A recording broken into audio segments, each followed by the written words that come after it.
Welcome everybody to the final day of the festival main event here at Banco Casino Bratislava.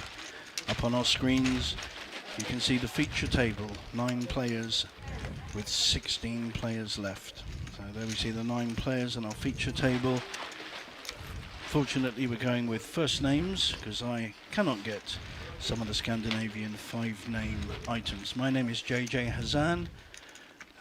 Work here at Banco Casino, some of you know, also a big fan of the festival, so I'm very pleased to be joining you on this final day. We'll play down to 9 and then make a final table. Fantastic prize pool, we'll come on to that later. Our staff is just sorting out everyone's chip stacks from day 2 yesterday, and I'm delighted to be joined by the infamous, I was going to say famous, but by the infamous Lemon Poker. How are you doing, Lemon? Hi guys, I'm doing fantastic and I am excited about this final table. This is domination of the Czechoslovakia former. We have 3 Slovaks in first 3 places, Michal Hamáček in 5th, the sole Czech hope, and I'm excited to really see this, and we'll see, can they actually take it home or will it go to the more usual suspects at the end of the festival usually. Well, what we've got here at the festival, but also pretty well every final I do at Banco, we just have this wonderful mix of European nations. We have Scandinavia, Czech Republic, Austrians, Italians occasionally, the Israelis, occasionally one Brit, one of my countrymen, but not many. And that's what I love, A, about the festival, and B, about Banco. How have you seen it from your point of view this week? I think it's exciting. It's the first time that the festival has been to the new Banco. If you guys don't know, there used to be a bunch of roulette and slots, but now we get to be in the fancy, beautiful, gorgeous chandelier areas. For me, that's been an absolute highlight. But yeah, for the festival, this is actually almost shocking, absolutely shocking, that 3 local guys and 1 almost local guy are in top 5, because we always have super international crowds. There is a lot of foreigners coming in, a lot of Scandinavians, as you can see. We do have those Swedish, Finns. Yep. But yeah, this is for me as a Czech person, obviously this is exciting to see, but very, very surprising to see, because the festival always brings so many nationalities. We actually have a group of Koreans that came in just for this, believe it or not. So yeah, it's been fantastic, and honestly, I can't wait to see how this turns out in the end. Yeah, and it is a reflection of how popular over the last... I mean, I played the first festival here in Banco in 2021, had a very bad week, and then won the final poker listings event. And some of those same people, in fact, the guy who I chopped it with, a lovely Swedish guy, Joachim, is here, been to every festival, and he's out playing the Big O at the moment. So we've got a couple of other tournaments going on. And like you say, Banco's expanded from a kind of full-service casino to just this incredible poker room. And I'd argue it is now one of the best, right up there with King's Casino Rozvadov, one of the best setups and operations in Europe. What do you think? Yeah, I definitely agree. One thing that's very unique is that Banco Casino and the Festival Series, they're a very, very strong partnership. The festival actually started here in Bratislava. I just said that. Yes, of course. I literally just said that. I would love to be able to listen, JJ, but you know, I'm very nervous being with a celebrity. So am I. I'm trying to think about what I say. No, anyway, guys, yeah, so... Let's just have a quick look at the screens, everyone, so you can see the prizes. Fantastic 78,000 euros up top. For a 500 entry, that really reflects an excellent return. And the 9th place, the final place when we get to the final table, a very healthy 7,500. Now what happens here at Banco is, if people want to make a deal, often happens at these kind of tournaments, if they're, let's say, there's the last 2 players, there's about 145,000, they would have to keep 10% back for the winner. It's part of the rules here. You can't just make an equal split. 15,000 in this case, 15,000 would be kept back for the winner, and then they can make a deal on the rest. And sometimes you get 4-way, 5-way deals here at Banco, because it's a lot of money for a lot of these players. Most are amateur, what I call poker tourists, which are wonderful, and they travel around and they enjoy these incredibly social festivals like the festival that we're at now. But quite a few of these players also are regular at Banco, so you get a mix. I must say, since I'm at the festival for a couple of years, there has never been a deal in the main event. It's crazy. I can't explain it. That's interesting. I have, unfortunately, I've not made the final table, so I didn't know that. Okay. Yeah, and I don't understand just why. about in every other tournament final at Banco, and I've done these commentary for about 3 years. There's always a deal. So. Maybe I'm not sure why. I think it's at the festival. The thing is, guys, what is different about it? If you are obviously we are at Banco channels, the festival is not hold'em centric. Actually, the competitive advantage is yes, you have a lot of hold'em. Let me tell you, you have hold'em, you have a crazy pineapple, you have all these hold'em variants, bomb pots. But also there's a lot of mixed games. So there's players that are not necessarily grinders. They come in, they go play the mixed games. They also do something called hospitality. So every single day you go outside of the casino. Yeah. They went to see Bratislava play ice hockey yesterday. It was insane. So yeah, you will have a lot of fun players entering these final tables and possibly winning. So they might not care about the money too much. Yep, and we'll talk more about that later. The hospitality side, the camaraderie side of the festival is second to none. But we are going to get straight to the action. Looks like the dealer's ready. The chips are in front of our players, and we have, in fact, looks like we've got 8 players. 8 players on the final table, which makes sense. The graphic showed 9 earlier, but we've got 8 here and 8 on the side table. There's Michael, our tournament director. He's far too good looking for my liking. And first cards are out. As I'm sure all of you know, there is a chat box and the SpadePoker TV YouTube outing. So we've got an Ace King to start with. Look at that, under the gun. Ace King right off the bat. What are we going to get here, Lemon? Are you expecting a raise? Olaf Rarsson, of course, we're going to have a raise. Let's see if he can get some action. So raise to 200. That's just a 2.0 raise. Very small raise. It tends to be the way nowadays. Looking maybe to induce a re-raise. That kind of small raise. A, he's under the gun. B, he's Swedish. So in my book, that could be anything. Now this young man, look at this big boy on the end. He's something else. I've played a few times with him. He used to be bigger, can you believe? Really? He was, and more hair. Yeah, he's lost quite a lot of weight. So unfortunately there, Ace King didn't get any action. He took down the small pot of the blinds. There is, of course, an ante, as well as the small and big blind, and that just juices up the pot nicely. But at the moment, it's very gentle. Players have got between 12 and 80 big blinds, so it's lots of play to be had at this early point on the final day. And Olaf Larsson from Gambling Cabin, shout out. Thank you for sharing a couple of reels and the schedules. And it's nice to see the first blood goes to Sweden, as you would expect at the festival. But we do have a lot of local boys in the mix. I'm an honorary Swede because I have a summer house there. So, and a real Swedish sister. So back to the action. 200k in the pot to start with.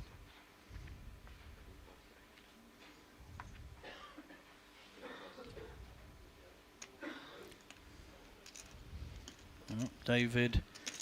One of our locals, David Urban. I've seen him before on the final table. He's not a smiler, let's put it that way. One of our Slovakian, sitting comfortably with 5 million chips, makes the initial raise, and it's a min raise to 160. Blinds 40-80. And looks like he takes it down. So we've had 2 raises, uncontested pots to start with. So JJ, is it any different this time, the festival series, now that we're in Bratislava, or is it pretty much same old for you? Compared to what? Compared to last year and the other stops, I know, obviously a regular. I think I've been to nearly all of them. The only one I've not been able to make because of the timing of it is Rosvadov. Mm-hmm. So I've been Banco, Malta, one we did in Nottingham in my country in the UK. I think they're fundamentally the same. A lot of fun, great team of you and the guys working behind it. Franca going around with 52 bullets per tournament, trying to get Player of the Year, Player of the Tournament, which he has spectacularly failed. Franca, of course, is Martin Franca von Schmickerbach, who runs the festival. So he's very famous, known by everyone. In fact, he's coming to Italy to join me in a Italian mixed event that I regularly attend in March. Oh, that's exciting. With extra festival tickets as prizes, so lots of add-ons. I think Franca lives in a plane, basically, going between countries. We will talk a little bit later about the expansion of the festival over the next year, and there's some really exciting stops along the way. So that's something to look forward to. Yes, and you know what? Franca is the player of the series from the last stop in Malta. I know. But I'm looking at the leaderboard right now. You can check it on the Festival OG Instagram. One of my English compatriots who actually I brought along here for the first time a couple of years ago. So the number one spot is Miles Rees, but guys, last day, but look at this, JJ. Miles Rees, 141 points, but Christian Nalipka, Ville Kerranen, they are right behind him. Fedor, Star, Trucker, Ville Hakala. Yeah, Fedor's played a lot of tournaments here. It's basically neck and neck. You win the tournament, you win the player of the series, and a €1,600 package for the next stop. And Franca is nowhere to be found. For any stop, yes. Stop. But Franca is nowhere to be found this time, unfortunately. No, he had a lot of buy-ins, but unfortunately he had a lot of bubbles. So we've got a raise with a pair of fours. What do you think of raising with small pairs like this? He's on the button, though. He's on the button. Still a reasonably high amount of chips to play, but this will be interesting what Michal chooses to do. Very defendable hand, 10-9 suited, especially when you've got chips in on the big blind. I think he's considering if he wants to re-raise or just call. Yeah. There's not really an advantage to re-raise out of position, I would say, so I think he's made the right call. And this is like the typical setup. Oh my god. Look at this. What a flop. Is this hand free? Is this happening? This is not even fixed. Oh my god, this could go in literally. Second set for Olaf. Top pair and flush draw for Michel. Now, Michael, they literally are going nowhere. This really could be a big pot. 3 million and 2.3. I honestly could see everything going in here. Did he check back the set? That's a strange play. Wow, so he's dropping right here. Will this actually save Michal? Michal, of course, he has to pile chips in the pot. Yep, he's got to put chips in the pot. He's got to feel he's ahead. No reason for him not to. But Olaf now has to spring the trap. Surely he will raise here, JJ. What do you think? He's got ice cold something in his veins, this Olaf. I've said hello to him 3 or 4 times and he's just completely blanked me. He's very focused on the task at hand. So here comes the raise. I think that's 600. We'll check in a minute, the graphics will tell us. Wow, and it is actually, surprisingly, it seemed like this hand was destined to lose Michal, basically all of stack, but he might actually not lose all of it. Let's see what happens here. But the race is still 20%. I mean, he's got doesn't got the 10, but he's got all the clubs. 10 of clubs will be no good to give a full house to Olaf, but he has all the other clubs. And this is the point where he may well push all in here. I could see this happening. Look at him! I told you, he's like an assassin. Looking resplendent in this year's gold festival hat. Nope, just cool. I think that's nice plays, just being careful. Ooh. The fours hold, but with the raise and the call, there really could be an ace about, and Olaf has to think whether Michel has made his straight to the ace, which is more than possible. So I think we will see either a small bet or a check here. There's not a low. There's a gambling cabin up. Yeah. Check. Yes, he's giving up, playing it safe. I guess you don't want to go for fin value early on. I think both players played that perfectly well. They didn't commit. They kept the pot relatively manageable. What do we think about the check back though with the set there? No, JJ? it's right play.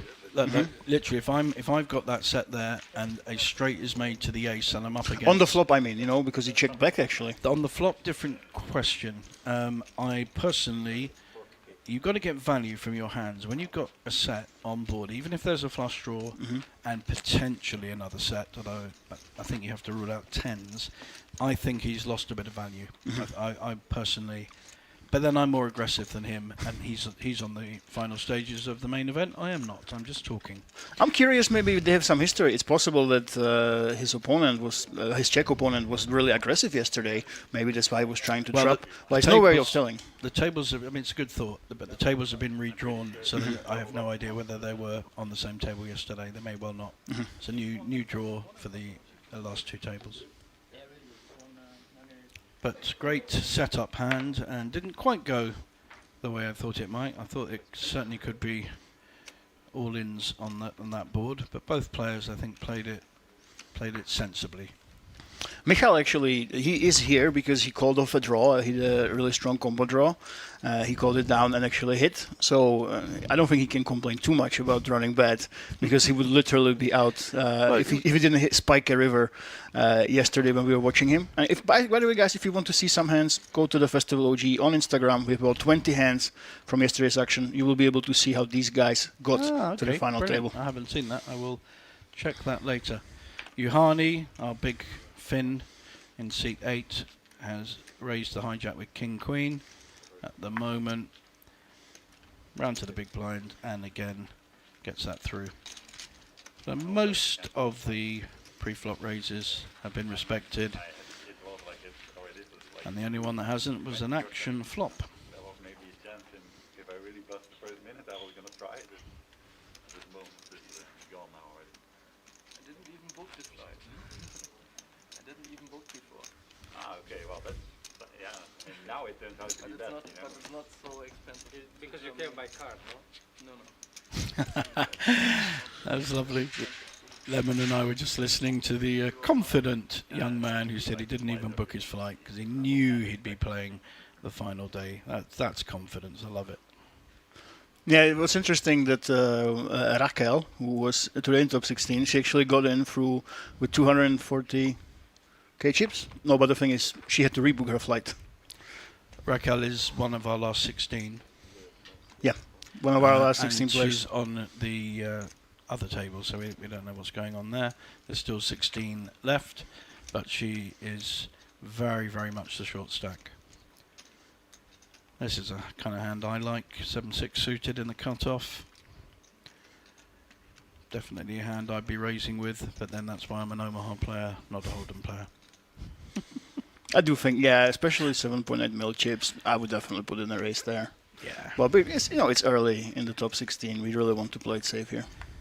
Yeah, the ladders really start growing when you get to the kind of 10th, 9th, and then you've got a good 2,000 or 3,000 difference between every spot, so it starts to be a factor. Right now, it's not really a factor.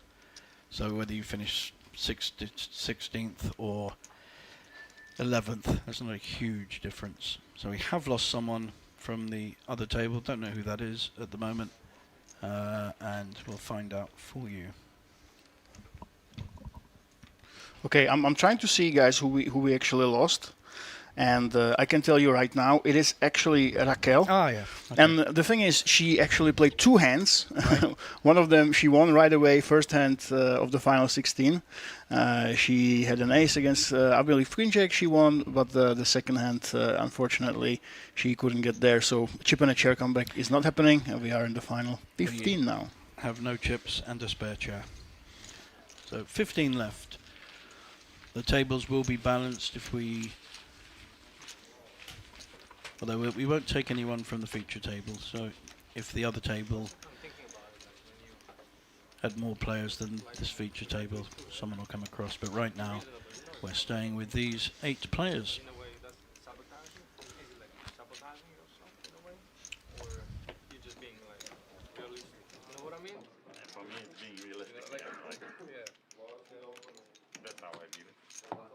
I can see like some people like do it like that, some people like do it like that. And on to the next hand. Even she invested like pretty much. She knew like Bit of banter conversation going on in the middle. Yeah. Especially if then the flight is good that day, then why would you plan? And this time, another ace-king under the gun. Ace-king suited. First hand that another Swedish player on the final table is playing. First hand of this final day. Sweden and Finn sitting next to each other. Quick fold with the ace-5. Didn't think about it. Interesting. Ace-5 is the meme hand that everyone seems to be playing these days, but he didn't fall into that potential trap. And I'm curious to see if we will keep hearing the banter during the hands. Right now they're talking in between, but that's what you really want to see in poker. Some trash talk. Yeah, there's not been a lot of trash talk. Bit of too much respect going on. But I'm sure we'll develop that. We need our friend Martin, or my ex-friend Will Kasuf, on the table if we want proper banter. Although I think Martin Cabral's banter is actually pretty good, and he's an intelligent guy, whereas not everyone is of the same level. But we've got an ace-2 suited by Johanna. And now he is a short stack. He's very short. He may consider this as a pushing hand with a suited ace. Ace-2 really is the worst ace. It just plays so badly.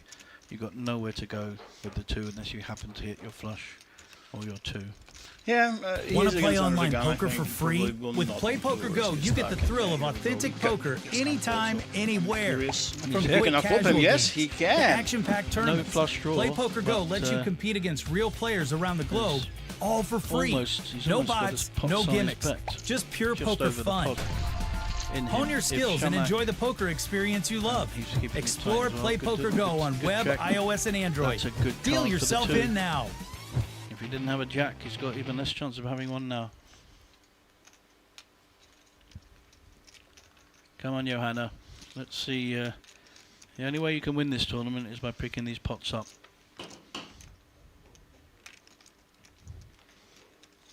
I'd like to see a bet here of around about 250.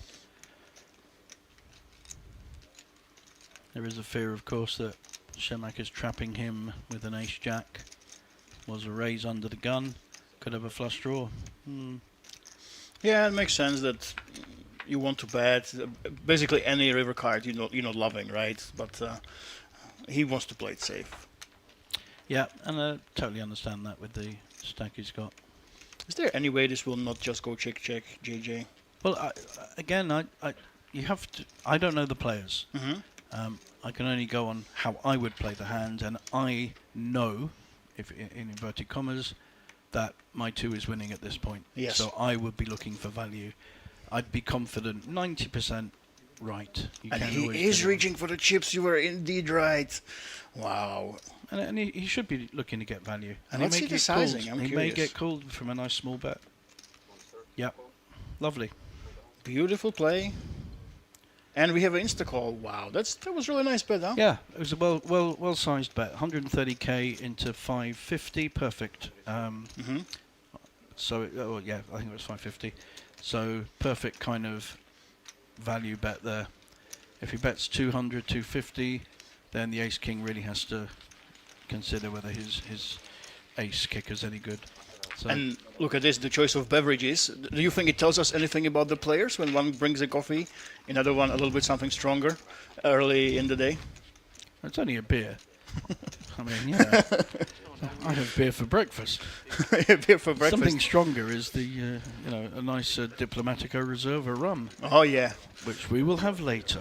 It was interesting yesterday, of course, Franke, who doesn't drink himself, Well, he drinks, but non-alcoholic. non-alcoholic beer, of course, he was bringing out the beers, and it was curious to see. So in fact, sorry, just to cut in, Lemon, we are balancing the tables, so someone has left in seat 7. I think that's the Swede who had the ace-king just now, and he has moved over to the other table, so we're balancing 7 on each. Oh my God, thank you so much, JJ, because after so much work, you never get any sleep at the festival. I would think I micro-slept and that we actually lost a player while I was talking. So Yeah. I am so glad I have you here. This is why you are the expert. So it's a rebalance of tables for the dumber of us guys. We did not lose a player at this table. We lost a player on the other table. On the other table, but... So that went down to 7, and there were not... Sorry, that went down to 6. There were 8 here, so we lose a player, 7 on each. We didn't lose a player gets moved. And look at this, one of the top 3, Tomáš. Yep. Pumping in chips. Chip leader on this table, I think. 7.6 million chips. Yep, he started as chip leader on this table. Quite a considerable chip leader as well. Only Slovakian David is near him. But David's picked up 7s. David against Tomáš. This is what the locals don't want to see. The local heroes clashing and taking each other out. But these are both very, very strong hands in the locals' hands. They are. Now I'm very lucky. Being British, I call them Thomas and David. And luckily, we have a Czech next to me going Tomáš and David. It's Tomáš and David, but guys, I'm Czech. There are slight nuances, so I apologize to my Slovakian brothers. Look at that. Johanna's got one of each. That's great. Oh my God, this is actually very good And for David. Yeah. David is literally drawing dead with the 7s. He cannot hit another 7. There was another 7. Oh. Yeah, they're all out. I think it's actually, well... Juhani, this time he has called with the ace-7, but that's because he was on the big blind. He's Yes. getting 4 to 1 to call. It's a pretty good flop for 10s. What do you think? That's a really good flop, but I think that he might be a little bit wary of putting too many chips in, so...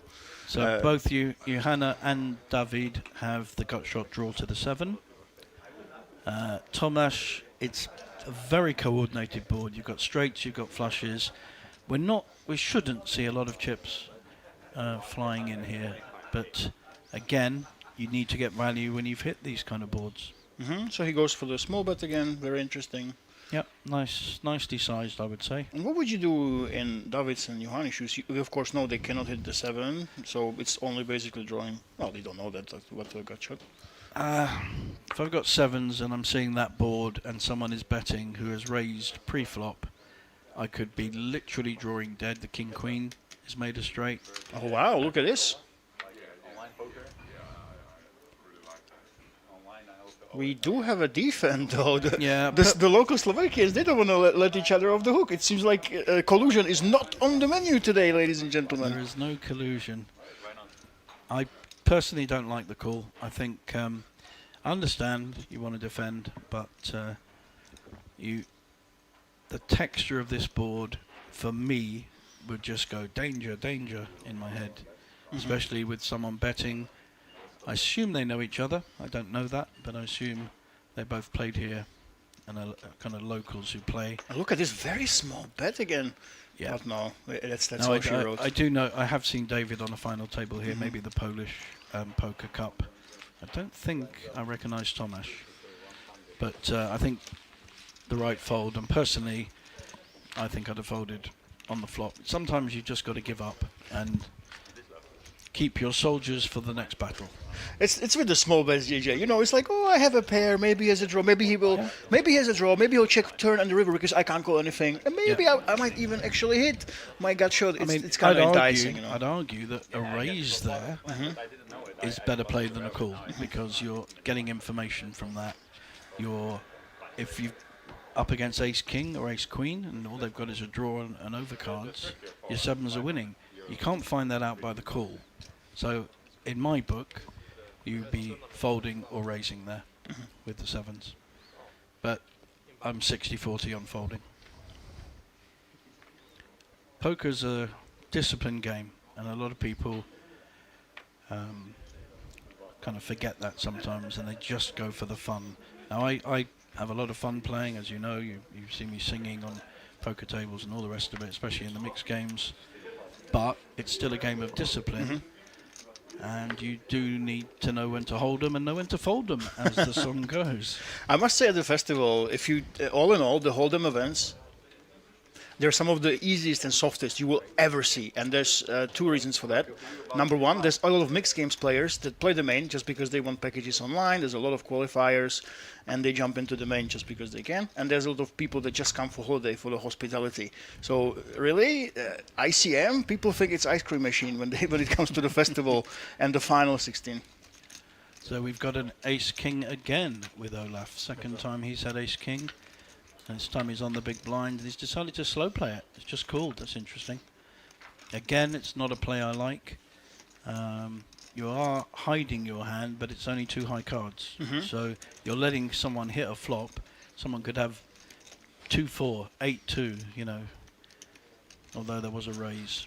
It's very interesting, especially when you wear a hoodie that says gambling come in. But so far we've been slow playing quite a bit, and I think it will bite them in the ass. Look at this, because Queen 9, suddenly you have a lot of pretty cards that you can hit with this hand, and Gut shot draw. And exactly, and Olaf shoes. What do you do here? And it's 200 into 550, so it's nearly half the pot. Not going anywhere. In fact, 500 to raise. Wow, this man is tricky so far, very much He's so. looking good. He's playing well. He's in the zone, and I've mentioned to you his focus for the last few days. As I've passed him and said hi and whatever, he's very focused. So what do we think in David's shoes? He must be slightly confused, right? Not confused. He's just got to make a decision whether that raise is a real one, if you like, or a scaremonger one, or raise for information. And he's hit his 9. Plus the gut shot still remains. Is Olaf reaching for chips? I must say, JJ, you take this one because both the raise and now we're betting again. This is some ball. These are some. We're playing the player, not the cards. I feel at this point. Yeah, obviously he doesn't think his ace king's winning, but like I say, I've seen David play before, and I can't see anything but the call and maybe even a shove, because the spades have been made there. There's a spade draw come on. He's got second pair with the gut shot draw. Almost certainly would have put Olaf on the kind of hand he's got: ace king, ace queen, ace jack. Jack would make a straight draw, which he doesn't want to see. I could see a raise here, because there's only 2.1 million behind for Olaf. David was he our chip leader to start or second? David was second in chips. Started with a 5.5 million. From what I remember of him, he's not a player that gets pushed around. But it's a big bet. Yeah, well, Olaf check raise. This is awkward because he can have hands like queen jack. We do block them, of course. Oh can have wow, two it pairs, worked. It and worked. He took it down. He folded. That's the thing. We can basically, you never expect ace king in here. These completely hands that basically are not connecting with the board. But if your opponent does have something, he has you basically crushed. So you just let it go. An interesting play with the ace king. I would expect a raise pre-flop, maybe see it on the flop, take it down. But Yeah, he we played took that it the other way. Yeah, very tricky. against the book, but it worked for him. And the good thing about not raising and not, if you like, showing your hand pre-flop is that he could have anything, and David felt that Olaf had a better hit of that board, better combo than he had. So very strong play by Olaf, and he's moved up the leaderboard. And there we see no one's in the danger zone. Johanna, 13 big blinds, more than playable. Jamie Gold, who won the WSOP in 2006, I think it was. I met him a couple of times, and I ran an auction for him in London when he came over. And one of the things he said, so in poker, most people consider 10 big blinds as the kind of line where you think about shoving, or that's the line between, you know, not having enough chips and having enough. And he considered it as 20 big blinds, which is just a very different way of looking at it. I think he's wrong, and I'm not a fan, I'll be honest, but it made me think, is that a different way of looking at it, to consider you're in the danger zone under 20 big blinds, but I think 10 is still the right number. So we've got a small blind, big blind action here. Blind on blind action. Jack 9 has smacked this board with a straight. Olaf. That's the thing. Usually this would be all she wrote, but this player is tricky as hell. So we might see some fireworks, even though he basically doesn't go with the board at all, besides one gut shot. Now, if Thomas has learnt from the previous hand, although he didn't see the hand, he should do exactly what he's doing. He's just calling. Just call. You do not want to be raising here. It's going to be unlucky if a jack hits, but that's the only fear card. And with any other player, I would say this is a clear give up, but we never know what this crazy spirit will do. He is checking, but it does not necessarily mean it's a white flag with this player from what we've seen so far, right? No. He's a Scandi. In poker, we talk about a Scandi bet. It's not just a normal bet, it's a Scandi bet. Tomáš, I think he's going to go small again. Yeah, small. 175. Into 5, into 600, so I think quarter. It would be different against about anyone else, but we've seen all of go for the trigger, pull the trigger against these small bet sizes, and we are in the tank again, JJ. Oh my God, this man is crazy. Well, I don't think he's crazy. I think he's very creative, focused. I wouldn't want to meet him on a dark night. He does let it go this time. Makes the right fold, and I think he knew where he was, and he knew Thomas was not playing. He knew Thomas wasn't bluffing there, and the board's far too connected for anyone to be betting into it without a good portion. And by the way, you can see if you guys notice the clear lifestyle right here. We were talking about this very important stuff. The coffee and the beer came out, So before the table started, we would have to guess. So up on our screen is a banner for the Spanish Poker Festival. And I've been told, very, very good news for this Spanish one, I've been told that there is a double and triple qualifier. If you qualify for day one a second time, you get an immediate 1,500 euros. And if you qualify again for a day one, and a third time, 4,000 euros just in your pocket without even having to play it. So a lot of incentive to play quite a few day ones there. It's a new bonus from Banco Casino. Very exciting, and Olaf, of course. But as I was saying, guys, there was the tell. We had the coffee out and we had the beer out. Yep. And before the final table started, I would not know which is which. But just looking at a couple of hands, it was clear that Olaf is the beer man. And sure enough, that beer at 1 p.m., that was for Olaf. And sometimes you can tell by the choice of beverage how the player will actually play, and vice versa. Yeah, and Michal in the mix again. Look at this against Olaf. So we've got quite a strong raise, 220. Did the blinds go up? I may have missed that. Don't think so. Don't think so. No. So slightly. No, don't think they have. Nice hand, Queen 10 suited, really plays well. You've got the 10 for the straight, you've got the diamonds. Not got the flop though. So expecting Olaf to c-bet this. Well, he has checked the set before, so obviously he likes to mix it up. I'm really curious if he will actually mix it up when he doesn't have a strong hand. Yeah. Yes, he does. Look at this. He likes his check-back ranges, I think. Now we're up and down for Michel. Straight draw there with the Queen 10. Olaf does not want to hit his ace. He's still ahead, of course. The ace is still winning. And Michal shoes. I think this is simply a bet. Oh no, he's checking. What is happening? He lets Olaf take the lead now. I think we'll just see a call here. There's no advantage in Michel raising here, because if he's up against an ace jack or a king 10, that kind of hand.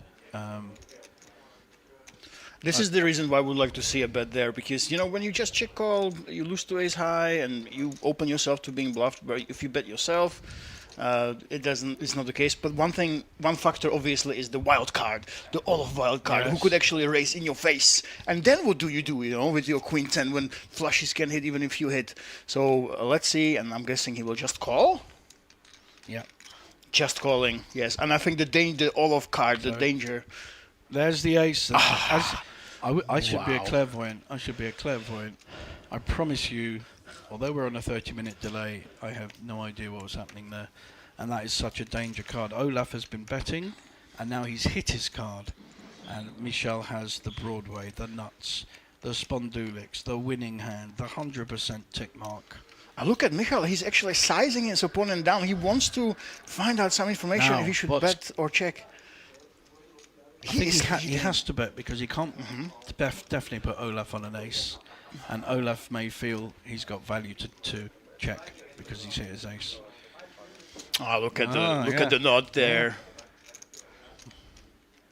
Huge. That's a really big bet. That nod was, I think you've got a straight or a better ace. It's a big bet, 650.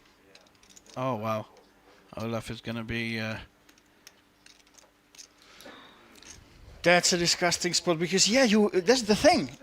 You have more of those strong aces before the flop, and your opponent's betting into you, and there's the call, Michal. That what a sizing, what a bet, what a read on your opponent. The sole check hero remaining. I think he'd have got called anywhere between 400 and 700. So I think 650 was quite a risk. It was quite a big bet. But he got called, so he played that really well. It looks like he knows his customer.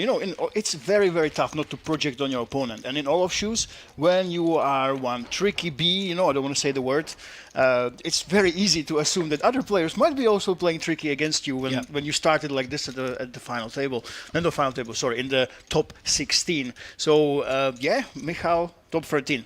So Michal, when he goes ahead and bets this big, he probably knows that, this guy's been very, very active. They all know that Olaf is obviously playing very wide, and he got paid off. So, as you said, it was a very, very bold sizing. But he got paid, and a little bit of a redemption after losing the 10-9 of clubs. Yeah, 1-1, as we say in football. So there's our big lad at the end. He doesn't change his body language. It's basically, I'm big, come and get me. So not a lot here on the button for Tomasz. 3-2 off. I'm not in favour of raising every button. I do like to mix it up a bit. I mean, I'd be raising with a 10-8 suited.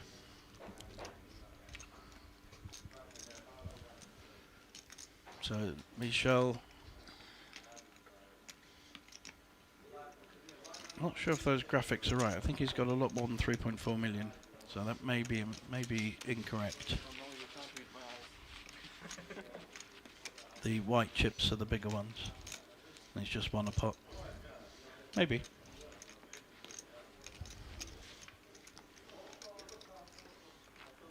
Yeah, so before they change me in the commentary booth, JJ, do you know where the festival stop is? It's a very exotic city, not many people know of it, I think. Funnily enough, you're absolutely right. The next festival stop is in the exotic city of Bratislava. Wow, no way. Seriously, wow, that's exciting. Where we are in the snow, probably more snow. Get your airplanes ready, ladies and gentlemen. We're going back, that's right, back-to-back stops. And I mean, what the hell? February the 23rd, back here. There's 4 main events next year, and usually here, Bratislava is at the end of the year. Here we are now in November, December. But this time it's the first one of the year.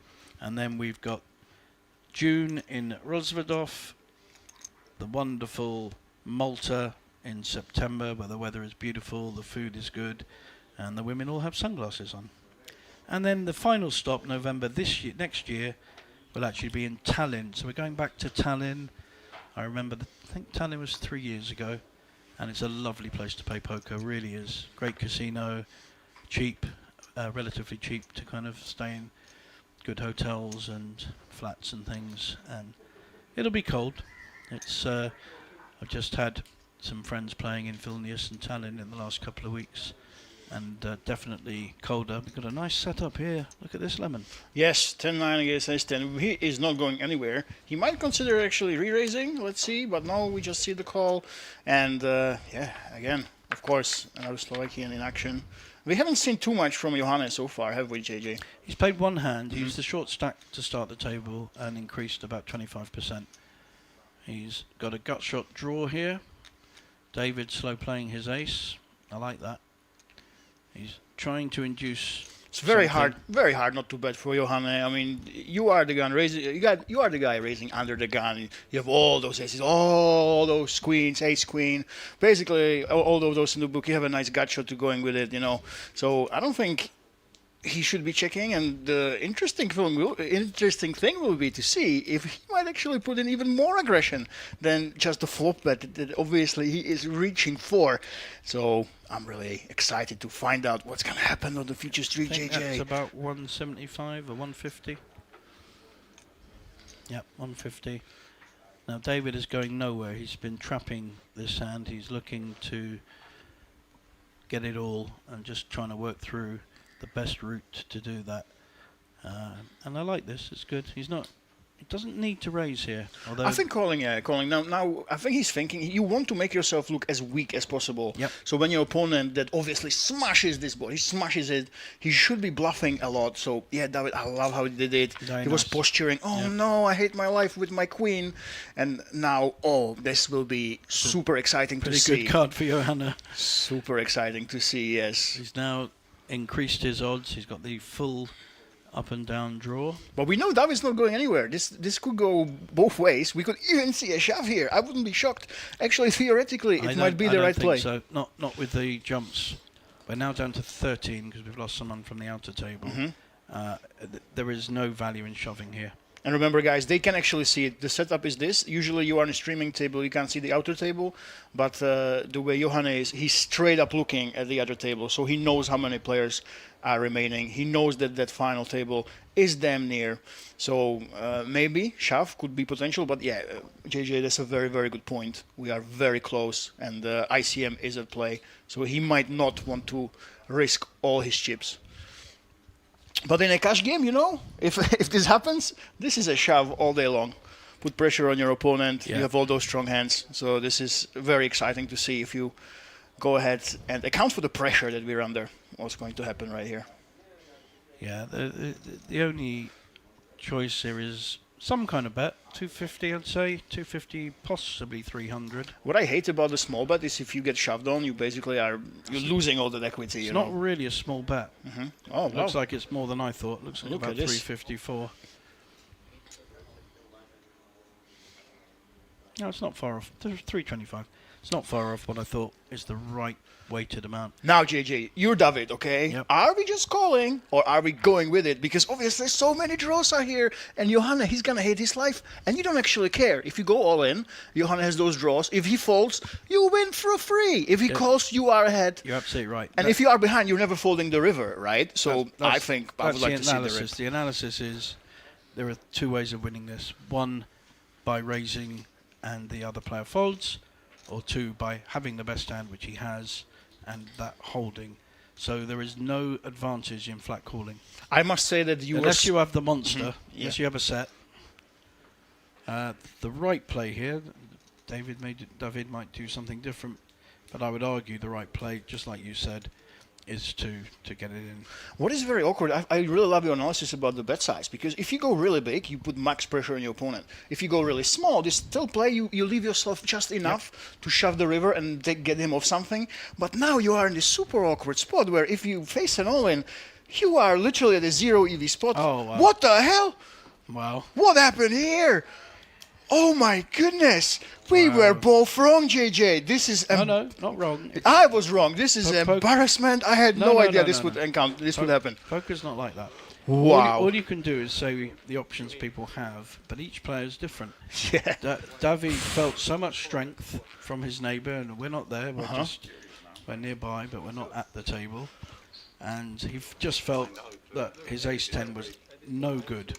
I was bamboozled. I think it's the bet size. size If was it was an all-in, it looks more bluffy. If it's small, it looks like thin value. Well, but it looks like he's committed. He's reeling him in. This is what I think. So, guys, we are playing 3D chess right here. I completely misread the situation, the bet size, and it was actually next level play, and he bamboozled his opponent. This, all good. the It was a analysis, lovely bet. Lovely bet, yeah. Very well weighted. Again, as I said, in theory, I hated it completely and absolutely, but it was fantastic. He played his opponent, and he completely crushed him and got him off the ace stand. Wow. Yeah, no, it was very good poker by Johanna. And again, he had different two ways of winning as well. Betting the right amount, not too much, not too little. It was a nicely weighted bet. And putting pressure on David to make that decision. And the decision in his case was to fold. May have been the right fold. Straight comes, he loses. Who's to say it was right or wrong?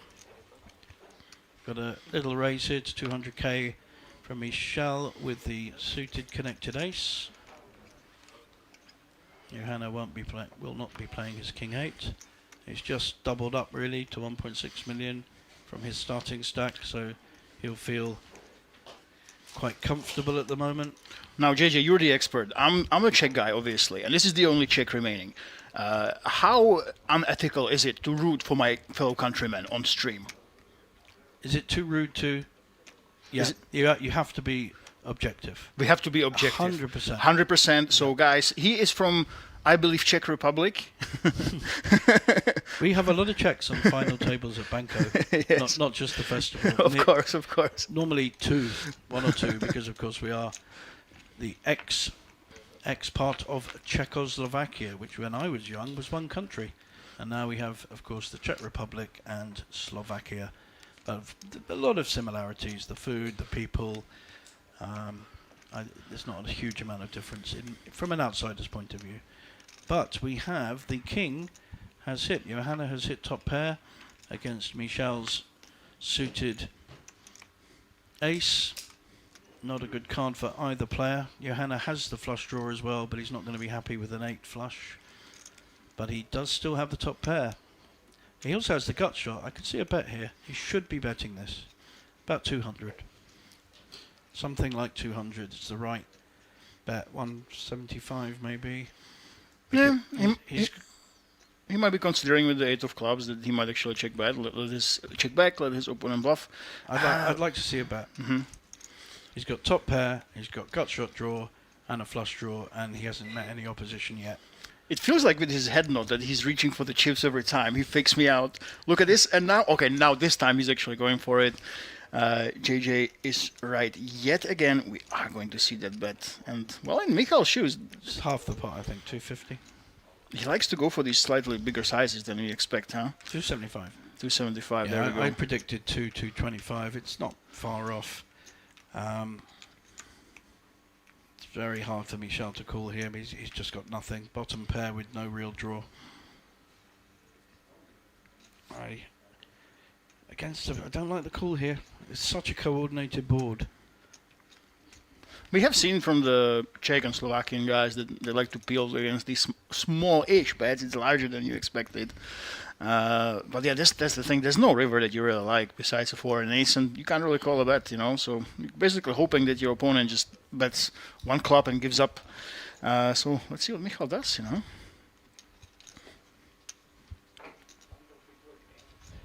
Yeah, I think right play. There was virtually nothing to gain by calling or raising there, so I think the only option sometimes is to fold. People think folding is a weakness. They kind of feel emotionally, you're giving in, you're giving up, you're, saying bye-bye to your little soldiers. But it's such an important part of poker. And the rhythm of a tournament, there are times where I've seen some amazing folds in poker. Amazing folds, folding sets and things like that, and they're the right fold. I swear to you, I folded an ace-high flush in Hold'em when the guy had a straight flush. Wow. And I swear to you I folded it. Now, I'm not trying to big myself up at all, but I'm saying there are times where the right choice at the point of a tournament, the laddering, the being in position to win a tournament, sometimes you've got to make folds, and it's a strength, not a weakness. That's They all. don't feel glamorous though, but trust me, if someone's strong, and the good players, they appreciate those super strong folds more almost than those big flashy bluffs that make the highlight reels. If you make the right fold, and then you find out later through streaming like this, you know, in the break, you look back on it, or your friend tells you that you made the right fold. It's an immense strength. We got a pair of sixes here for Johanna. He's been in the action a lot, hasn't he? Well, he's getting the cards. So He's 2.5 times his starting stack, I think. there we go. He's getting the cards, playing well. That huge, well, huge. It wasn't that big, but the bluff he pulled obviously put him ahead. But yes, it's very cool to see that he is in the action. It's on the small blind. We've got a raise against him, and it's the same player, David. Yeah, I like this play. Nice. It's exactly the right play with a pair of sixes. It's very hard. There's only 3 hands that can call you. You know, even Jacks is not an automatic call. 3 or 4 hands that can call you, and Yeah. By the way, guys, the Festival Series is returning to Bratislava on February 3rd because, as JJ said, there's a new stop. Tallinn coming back, big comeback. Yeah. But what do you think will be the effect? February 23rd to March 1st. Do you think it will feel different when we are basically coming back so soon? well, there's also the Banco Masters and my own PLO Masters in January. So I'll be here for 4 days late January. In fact, I won't be able to make the February series because that's when I have my holidays in Asia. So I'm across the sea, unfortunately. It's a real shame because Yeah, but in February I think there's less competition from big tours. You know, obviously the autumn there ones. is. Yeah. So yes, it will be interesting. I think in February usually I'm hibernating. I'm not playing any poker. I'm recovering from the last year. So we smack bang. At the start of the year, you already said Banco actually has some nice series before. But in February 23rd, when it's still winter, we are coming back here. Yeah. We'll be interested to see, and I'll let you take over because we have a hand. And David, yet again, oh my God, the gods are giving him the starting cards to play with today, aren't they? Yeah, ace-9 suited. Not a premium hand, but you also got to adapt slightly. We're now down to 7 players on the table. So your ace-9s, your ace-10s, especially if they're suited, move up a level in terms of being in a good range because you've not got a full 9-handed table. So I like the 3-bet here with it. Is that the first one at the table? Am I wrong? First 3-bet. First 3-bet. We've seen some ace-kings. This is almost shocking. So what David's picked up, I think, and a good player will, there's less players on the table. That makes his hand a lot stronger than it might be in a full table. It's not a 3-bet hand when you're 9 players. You know, if you get called, you're in trouble. So I like that. It's a lovely play. He's in the zone, I would say. I must say I kind of got used to the post-flop shenanigans, you know. So in fact, up on our screen, the 43rd Banco Masters with a 250k guaranteed, and again there are bonuses for reaching more than one day ones, and we have the PLO Masters with a 20k guaranteed main event and a high roller, a new feature coming in, a €500 PLO high roller, and the very popular 456 Big O and round of each. So that's a lovely week as well. Not quite as much fun as the festival, but then it's very hard to compete with the festival in terms of... I mean, guys, you can basically live at Banco from now on. Don't leave Banco. Keep playing here. Because, you know, if you are at the festival, just book a hotel. Stay in Bratislava. It's a lovely city. And then on February the 21st, you know, the guy that wins this main event, he will be defending it super soon. So we've got a raise. So first hand, or second hand, that Johanna has been interested in. He's on the button. He's making a button raise with the Jack-8. And really hoping that no one has got much to oppose him. He'll get respect because he's hardly played a hand. He's only played one hand so far. And just look at him. I mean, I respect someone that size. I'm sorry, but I'm not gonna say anything to him. And Jack-8, it's a borderline hand, right? You can fold, you can raise.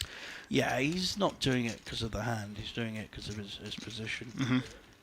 He's also gets bored and likes playing hands. He hasn't had one to play.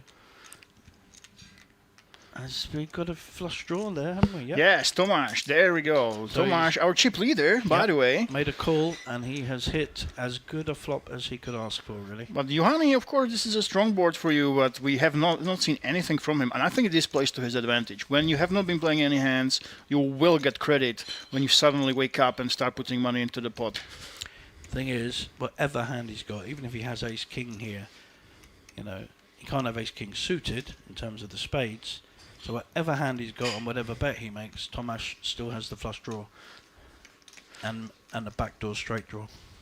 Yeah, so we haven't seen too much from Tomáš. I can't remember too much from yesterday's top 16. But here we go. He does put the pedal to the metal, raising, not a huge size. And Juhani, don't assume Juhani will fold here. He's a tough player. He probably will fold. I think the favourite is fold.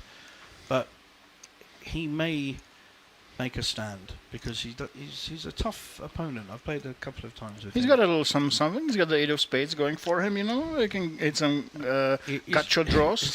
His cards have nothing to do with this hand. He will fold, but there we go. He has the ability to 4-bet that and to take it down, and that's regardless of his cards.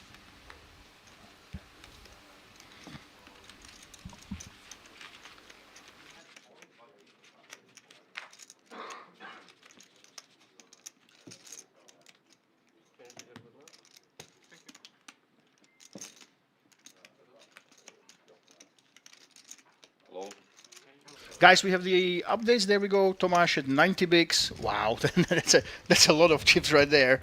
So look at this. 2 Slovakians. Michal from the Czech Republic is there, and the usual international crowd of the Festival Series right behind them. But of course, the most exciting player for me was, can you guess? It was Olaf from Sweden. Of course, look Your at this. fan.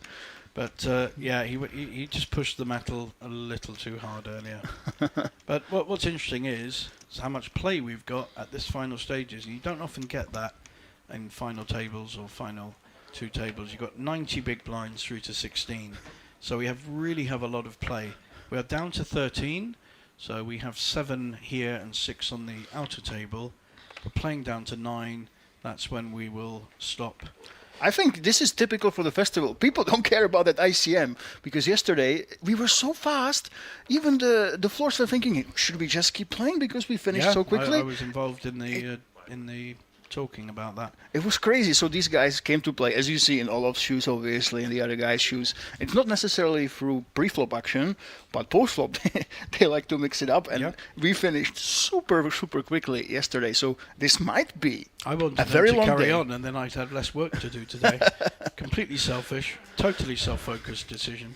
Nothing to do with the good of poker at all. But guys, of course, you that are watching, you are the real heroes, okay? You are watching on YouTube, you are watching on Facebook, on Banco Casino.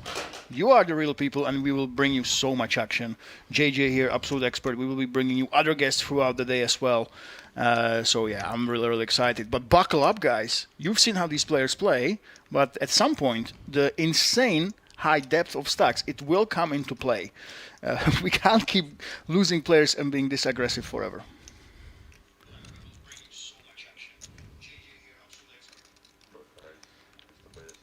So we've got the ace-king of Michel, and takes down. Easy pot there, raise and take. By the way, JJ, I am really inexperienced. I know you will be the expert on this. I'm not sure if you will be. But the festival, last year we had weekends, right? It was 3-4 days, really small. But this time, the festival weekends, there are 4 to 5 days. And right after we go to Bratislava on March, on May 28th, we have the festival weekend in Vilnius. And that is, it's 4 days. No, 5 days actually. 28, 29, 30, 4 days. 4 days. It's a long weekend. Long weekend, 4 days. Do you know anything about Vilnius? Yeah, I've played there. Mm-hmm. And the Kings of Vilnius has been happening with one of my partners, Poker Pro, are the main media sponsor there. So what can I have no idea what to expect. What can I expect from the festival weekend in Vilnius? So the way the festival weekends are going to work, as I'm sure you know, they're going to have a theme. So each weekend. So for instance, the one a couple of months ago in Tallinn was the Sviten weekend, and I was so disappointed I couldn't make it. I was busy with other things and couldn't make it. Just back to the action though. Juhani, there we go, Juhani back to back. Making a play with the King Jack in the hijack. And who else but Olof? With any other player, I would expect to fold, but no, he does fold. Olof has slowed down a little bit, it seems. Well, he's lost half his stack, so that's one reason. And he switched to water. Look at this. we're buckling down, guys. It was just the one little beer, and now we're back to water. So maybe this might be a tell that Olof will play a little bit more straightforward from now on. I think it's dangerous to switch your beverages. Yeah, I think Juhani, with all due respect to him, his size and his look is just so powerful. It helps when you're looking at that person and they raise. There's just an extra bit of fear. I was playing against a Russian guy a few days ago, and he's quite threatening. And it does actually kind of add something to the raise. As a poker player, you have to try and divorce. Yeah. So anyway, you were saying when the Sviten weekend, by the way, I know one of the villas he won here, Sviten, and the biggest in history, by the way. Yes, the guy who won the Sviten here. And he also won the Festival Weekend Sweden main event. Yeah. So, but when these events come to Vilnius, festival aside, what can we expect in the city in terms of, isn't it different from Bratislava or Estonia? Yeah, Vilnius is a kind of more Eastern European, if you like, than Bratislava. So you've got a slightly more communist history in a country like that. But it has its modern hotels, very good places to eat. It'll be cold, even then. Oh no, May will be all right. May will be all right. We've got a pair of 9s though with Tomasz, our chip leader, who has increased his stack since we started. He's got a massive stack. Let me tell you, for top 13, right? That's a lot of chips. Yeah. This early in the day as well. Too early to be worrying too much about that. And take a look at this, Michal. I mean, are we going to see a re-raise here? I would assume so, actually. Well, he'd have been looking to raise on the button, and now he's got a raise in front of him. So that's what he's got to consider. He's in position, and he's got ace-jack. So I think here we go. A 3-bet makes total sense. It's more a question of what Tomasz will do with his nines. I know. Are we going to see a re-raise, or are we just going to see the fold? I think both options are perfectly reasonable. All options available, including folding, actually. I know that sounds odd. Pair of 9s is a strong hand. But the reason you'd consider folding is the amount of chips Michel has. Because it's not just the 3-bet now, you have to project forward. What will happen on the next hand? Is David coming in the mix? Oh, David, is he thinking about it? No, of course not. So there we go. I like 10-9 suited. He's got so much to play with, though. Even if you lose this, you're still nearly the chip leader, if not still the chip leader. Yeah, again, and you can put so much pressure on your opponent. You must never think like that. It's just not a consideration. Your consideration is always the hand you're in, your stack relative to your opposition's stack, how that player is, what they are likely to do, having 3-bet. So your consideration isn't how many chips will I have if I lose the hand. You can't think like that anyway. You've got to think positively. But it's more important you're focusing on the here and now of this hand. Every hand, every moment, even when other players are playing, you've got to be focusing. So he's thought it through. He's quite a considered player from what we've seen so far. Played very well. Now, he doesn't want to see high cards. Well, he's not really seeing high cards, unfortunately. Yes. He's behind. So, relatively, I think we'll see a check call here. There's not an awful lot of value in him betting, having been 3-bet. And Michel, of course, has hit top pair with top kicker. Yeah, so we have 1.4 million there, 2.6 million. Definitely want to go for early small sizing here. You don't want your opponent to go anywhere with those. About 400, I would say. You can go actually even smaller here. Let's see how much he picks. 400s, and of course, JJ 1,000,000 ladies and gentlemen. I've been wrong on every single assumption, and obviously JJ knows his Czechoslovakians better than the Czech guy. It's not a, It's uncanny, sir. not a race or country thing. It's a poker thing. Of course, of course. I think that was the right sizing bet. You've got top pair, you've got top kicker. You want the call. You don't want to put them off. You don't want it too small to attract the raise, because you also don't want that, even with top pair. Now it's interesting. I guess there's no point in. There's not enough draws out there to go all in. So I guess we're gonna see another. A value bet is the right place. Yeah. He's got the pot. He's got 2.2 million. There's 2.2 million in the pot. Again, I think he could check.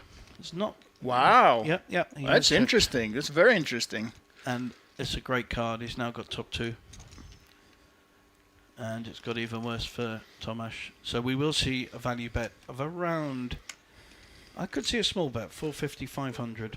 I don't think he's got to bet this to get value. And he wants to get called. The thing is, when Tomasz calls before the flop, he could put. I mean, ace queen is borderline between like re-raising and calling. He wishes Tomasz has a big ace. He could have will be winning. So that's the consideration. If you think there's a lot of combination of the aces, You would still bet wouldn't big. bet this big. You just wouldn't. You'd want to get called, and that's where the word value bet. I mean, you could bet 657, that kind of amount, but it's still relatively. It's only a third of the pot, so relatively, it should be under half. Between a third and half is what I'd say on this one.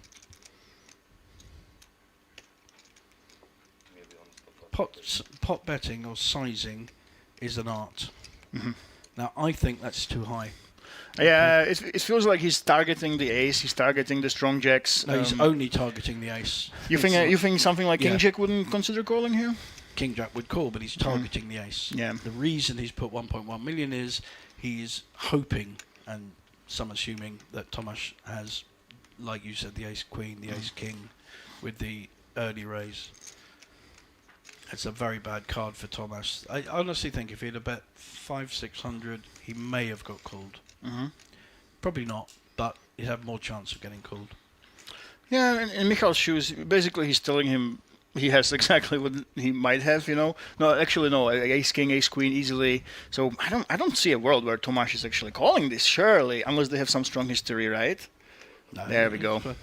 He probably wouldn't have called a bet of 600, but what I'm saying from our viewers and I'm more than happy for someone to tell me I'm wrong, very happy to have discussion about it, is the sizing of the bet when you've got that kind of hand is so important. You want the value, that's why it's called a value bet. So you want a quarter pot to a third, and then hope that that person has hit their ace. And then if you get raised, wonderful. Here's another one of our banners up in January. It's going to be a very busy 2026 here at Banco.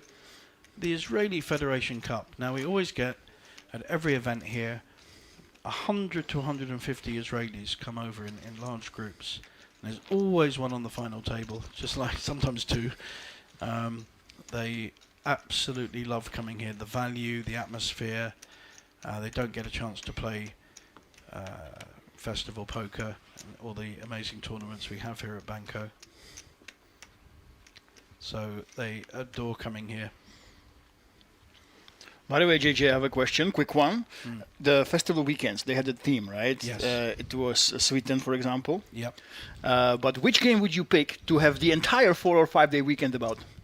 If we're going to continue the themes, guys, stay tuned at the festival.com. Let me have a think about that. Well, whilst this hand plays out, I will certainly think about it. So Johanni this time has a proper raising hand. He's raised with different hands. An ace going on with the jack this time. Yeah. But 7-handed ace-jack is pretty strong. Again, making sure you adapt for the numbers of players on the table. So small cut-off is called. We're coming round to the button on threes. Small stack. No, Max doesn't play. He's not played a hand yet. Yeah. And the free is awkward. If you just call, it's tough to. try to set mine. It's tough with your stack size, you know. You kind of want to go all in, but you don't want to because you're not really loving your life against anything. And Johanna, he should be folding. Yeah, there we go. So JJ, Yeah. let me know, what game would you pick for the festival weekend? I've had a thought. Now, personally, Want to play online poker for free? With Play Just give you a Poker bit of Go, history. you get the A year thrill of ago when I authentic started poker the PLO anytime, Masters here at anywhere. Bangkok, I included From the quick Switch. casual games to action-packed somebody tournaments, JJ won it. Play Poker Go lets you compete against one of my real players two around the Switch. globe. Never heard of all it. for Who's free. that? Who's that? No Two bots, Switch no trophies. gimmicks. Wow. I don't think Just many pure people poker have two fun. trophies. I know Hone your skills and Carlo, enjoy the whatever his poker name is. experience you love. He has two now. Explore Play Poker Go on web, iOS, and for Android. me, because I was Deal brought yourself up on in now. 5-card draw, that was my first poker when I was a kid, and I'm a decent Omaha player. The mix of those two games in one game, those two variants in one game, is fantastic. We had a record 131 runners here at the Sviten this week, and I think there was 127 for the main event of the Sviten weekend in Tallinn a few months ago. So personally, I would love Sviten and variants around it. You know, you can have a split game, you could have a limit game, pot limit, and other variants. Yeah, Sviten's all the rage. By the way, guys, if you don't know, as Michal is raising with his King 8 suited, our Sviten guide, I kid you not, is going viral in India. Viral in India. 50,000 India. Indians looked at our Sviten video made by a German guy, and they were like, let me get out to India. They were like, Sviten, interesting. 50,000. So now our Instagram. So I've been asked about it. There's a new casino starting in the UK that are interested in having the PLO Masters within their offering. And we discussed Sviten with the owner. I discussed it a few days ago. And I think we'll include it and look to build it slowly. But Sviten is popular in Scandinavia. We've had great Sviten at the festival with a lovely mix of Scandinavians, Europeans, British, Irish coming over. It's not really ever in the UK, but I think I'll be promoting it within the UK. I mean, Sviten, of course, was invented in Sweden, in Stockholm. In fact, at one point it was called Stockholm. And look at this, by the way. As we're talking about the best game that the Indians are loving, we have about 200,000 people watch the guide, by the way. Yeah. Johanna now, Ace-check. I think we're going to see a jam, but he likes to take his time. He likes to fake pump with the nuts. Maybe he's looking at his opponent, how there he we go. reacts. Here we go, all in. And he's got the great amount of his perfect size stack to jam here.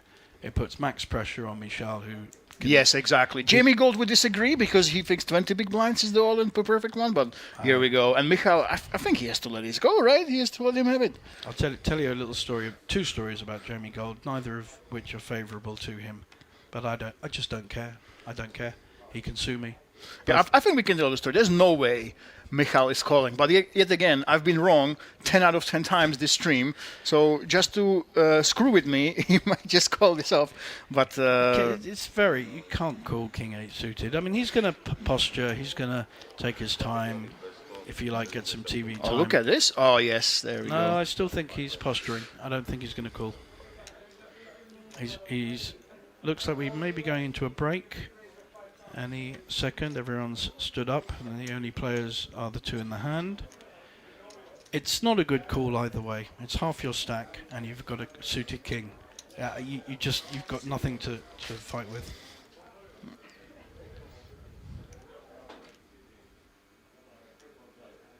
He's thinking about it, doesn't want to let go. The thing is, there's a lot of chips in the middle, of course.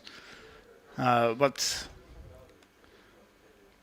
for Michal, it is the the right fold. fold. And we are heading to a break. On a break. See you soon, everyone.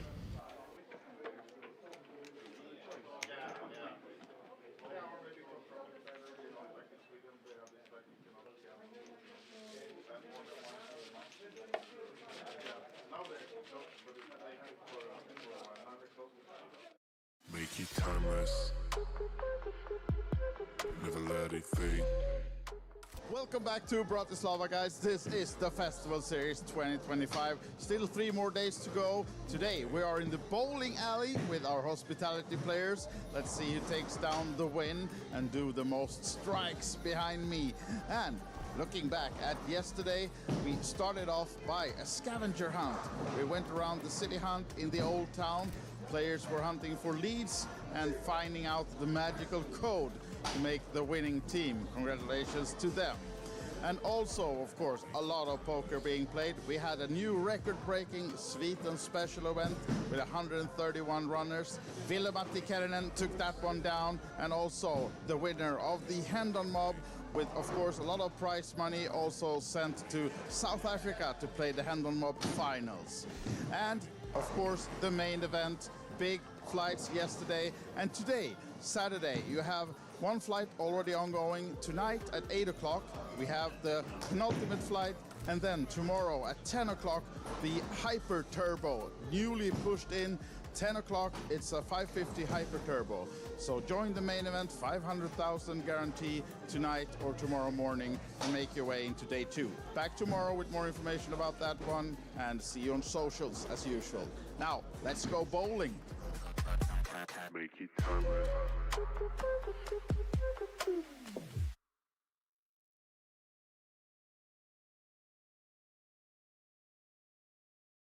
A warm welcome back to the Festival Series Bratislava, back where it all started. Joined now by two friends, the Hendon Mob, Hans and Wesley. They've been with us from the start. This is the 10th edition. And before we talk to them, I'm just going to say that we will only be talking to Hans because Wesley has threatened to, if you interview me, I'll be quitting my job. And he's been with the company for almost 20 years, Hans, right? So we talk about him, not with him. Yeah, let's do that. Yeah, so Wesley has been hired like 20 years by the old Hendon Mob, like Barney and Joe. He's been entering results for almost 20 years now. Not any longer, because like he's gonna quit his job because he has an interview to do. No, but no, we're just letting him be quiet. But now he says something. Okay, so let's say that one thing, Wesley. All good? All good. All right, thank you. You can go now. Now, stay, please stay. So, Hans, back to you then. Yeah. 10th anniversary, number of the Hendon Mob Championships that's been with the festival through the years. Yes. And you just said it feels like yesterday or forever. It feels a bit like yesterday. It also feels like we've been doing it for 25 years almost. I think we met Franke back in 2019 in Tallinn, where we had like, Hans, Roland, we need to talk. I have a crazy idea. That was the first time I met Franke, and Franke has a lot of crazy ideas. Oh, that explains a lot. It was the first time, yeah? Yeah, it was the first time. Yeah, it's been fantastic 10 stops, growing slowly every single year, every single stop. And I think the best thing for me and also for Roland is that, and maybe for you as well, that we're going back to Tallinn next year, where it all started for us with the festival. Not as an official stop, but as where we met you guys for the first time. Yeah, it's like the Brits say, but it never happens. But now it will. It's coming home. Yes, yeah, and it's coming home. And only been to Tallinn once. Roland and I fell in love with the city. Absolutely loved it. I have fond memories because like I had my biggest ever cash game session there. I won, I think 5-6 buy-ins from Roland alone. And then the rest of the table joined in. So. And Roland, we should say, also a part of the Hendon Mob. Yes, Roland is part of the Hendon Mob. He's head of the partnerships. He is now in Cape Town for the Cape Town Million, where we hopefully will see the winner of Bratislava flying in. Yeah, because actually right now in the background here, there's 15 left in your own event. Yes. And the winner gets an offer to go to Cape Town already Monday. Yes, the latest flight is on Monday. It closes at 6 o'clock, so the winner of the Bratislava events has to like hurry up and book his flights. Yeah. But if he can't make it, we'll allow it. He can play next year. I think you're too nice. We should send them. Yes and no. Yes, but no, yeah, we're nice. Yeah. All right, but yeah, you said next year we're coming back to Tallinn in November, and we're back here in Bratislava already in February. Yeah, looking forward to that. I absolutely love Bratislava. Every single time we've been here, it's the city is fantastic. The casino is fantastic. The staff are super friendly. Jan Paka, who arranges everything in the casino, he's a very, very, very friendly guy and makes sure everyone feels at home. So So will we see you at all the 7 stops next year with the Hendon Mob? Yeah, most likely, yes. If Frankie and Roland can get to some sort of agreement, I think we'll be there. I will be there in it. Anyhow, yeah. Anyhow. Perfect. All right. Thank you for putting up with us for these 10 editions and through the years, and we'll be happy to have you next year as well. And then, November is Tallinn, February here in Bratislava, and all the other stops you can see on thefestival.com. And for those also, just finishing off with, if there's someone back home that doesn't know what the Hendon Mob actually is, you get 30 seconds now to plug it. All right, well, basically the Hendon Mob is the largest poker results database in the world. We have like over 40 million page views a year from recreational players checking out their most recent scores, but also checking out the poker schedules from all around the world. We'll add them and so they can plan out their next trips. Yeah. Wesley, do you agree? I agree. All right. Perfect, there we go. Thank you for these 20 years, Wesley. Thank you, Hans. And thank you all who joined the festival here in Bratislava. And of course, check out the schedule for 2026 because you can meet these guys. You don't want to miss that.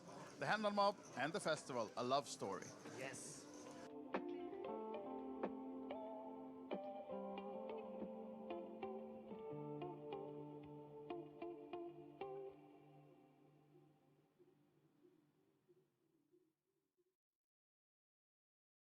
Welcome back to Bratislava. This is the Festival Series, the penultimate day here. We have main event in full swing, the last flights, a lot of other action going on as well. And of course, yesterday, more hospitality as we went bowling with the group.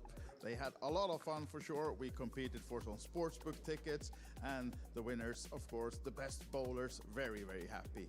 A nice day, some pizza enjoyed as well before coming back into the casino for more poker action. Big fields in the main event of the 2 flights yesterday, and also the first ever Chicago winner, Verneri Häkkinen of Finland, took it down. The Swedes were huge favorite, of course, in their own home game, but the Finns proved them wrong, and Verneri was the winner in this one. So huge congratulations on taking down the Chicago. The ladies, of course, also had their Queens event battling out, and Britt Robertson of Norway coming up was the winner of the Queens event in Bratislava. So now it's soon time to fill these tables with main event players for day 2. And coming back tomorrow, we have the final day, Monday, and it will all be live streamed. Go to the festival on YouTube to have JJ on the comments for who will be taking the big 500,000 guarantee main event down tomorrow. But now, Sunday, day 2, let's enjoy it and see you back tomorrow. Bye for now.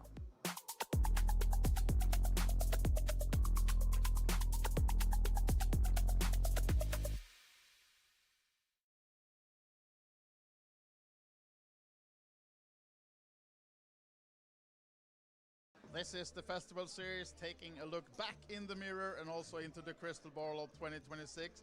Here now with William Lynch, and he has told me that this is the 7th out of our 10 editions that you are visiting. It is indeed, 7th time, second time here, so excellent. Yeah. I enjoy all the mixed games. We don't get much in the UK in mixed games, so it's very nice to come here. And Scandinavian people are very similar to Scottish people. You know, we are all very friendly. Yeah. So yeah, great time. So those are the main reasons for coming back year after year? Oh yes, that is the main reason is that it is friendly. You know, you go many places for poker and it is maybe too many locals and they frighten people away, but everyone here is welcoming, and you know, we are getting more and more players every year, so yeah, it's great fun. Yeah. So you mentioned the mixed games as your favorite. If you could just pick one tournament to play this week, which one would it be? They don't actually have the tournament I would pick. Okay. I would like a Omaha High-Low only tournament, and we've never actually had one at the festival yet, so I'm constantly asking Franca for a PLO High-Low and a team event. So then I will take the responsibility to promise you that during 2026, at some stop at least one, there will be one of those. We hope so, yeah. We'll maybe call it the William Lynch Invitational. We can do, I can host it, you know, as long as it's not during the World Cup, because Scotland are going to be there. Exactly, now you're leading me into that's very good. Yes, because that is very, Scotland, yeah. We had a remarkable match against the Denmark, you know. I'm sure a lot of Norwegians will be delighted that we won, so we're having a great time here. Yeah. Yeah. There was actually like earthquake when you scored the last goal, right? Yeah, Here in the I'm casino. very sorry for jumping up. You know, I am 19 stone, so I maybe made a bit of a noise, but I mean, everyone else was delighted. I think there was maybe 2 Danish people. They left very early after, so we all had a great time. Yeah, we did for sure. We did, yeah. Absolutely. So we hope to see you at many stops next year, hopefully all. But if you could just pick one, which city would you go to? Now you know Tallinn is coming back. I would go Tallinn. Yeah. I really liked Tallinn the last time. You know, it was very nice city. I've only been there once, so I'm going to probably be in Malta and Tallinn. Probably going to the World Cup now, so Yeah. I probably can't afford any other stops. But Malta and Tallinn will be my 2 stops for next year. But then just place a bet for Scotland to win the World Cup, and then you can go to all stops in 27. William, thank you for Thank these you very much. 10 All editions and 7 times you've been here, and we hope to see you a lot next Okay, year. perfect. All right. Go Cheers, Scotland. guys. Yes, go Scotland.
Make it timeless.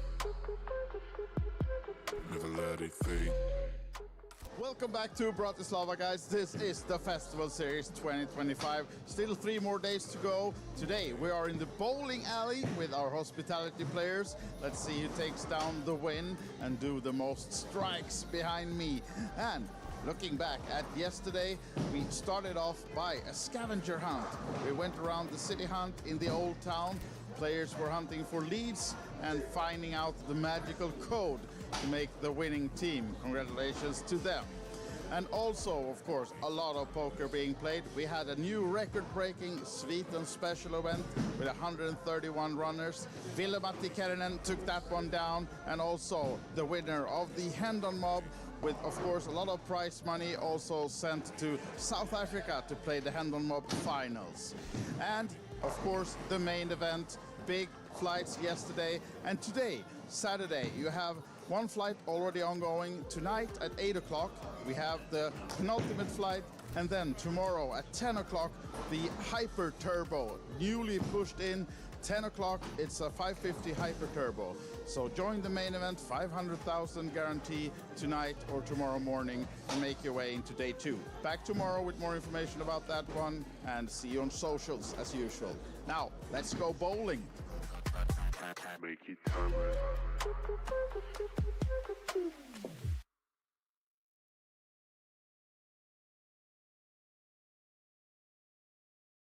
A warm welcome back to the Festival Series Bratislava, back where it all started. Joined now by 2 friends, the Hendon Mob, Hans and Wesley. They've been with us from the start. This is the 10th edition. And before we talk to them, I'm just going to say that we will only be talking to Hans because Wesley has threatened to, if you interview me, I'll be quitting my job. And he's been with the company for almost 20 years, Hans, right? So we talk about him, not with him. Yeah, let's do that. Yeah, so Wesley has been hired like 20 years by the old Hendon Mob, like Barney and Joe. He's been entering results for almost 20 years now. Not any longer, because like he's gonna quit his job because he has an interview.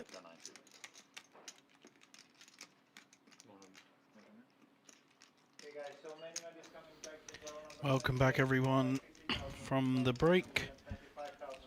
Still 13 players left on the final stages of the festival here in Banco Casino.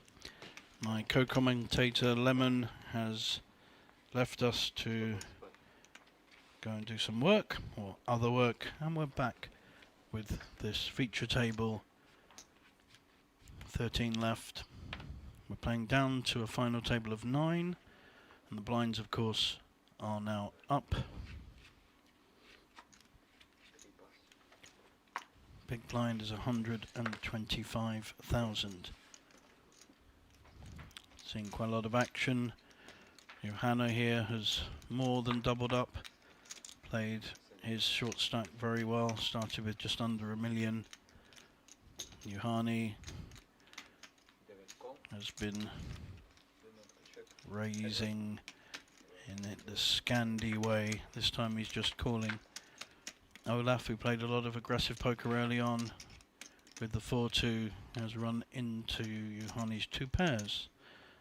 Not that he's going to defend much with 2-4. So, first hand goes to our Finnish friend, Juhani, in seat 8.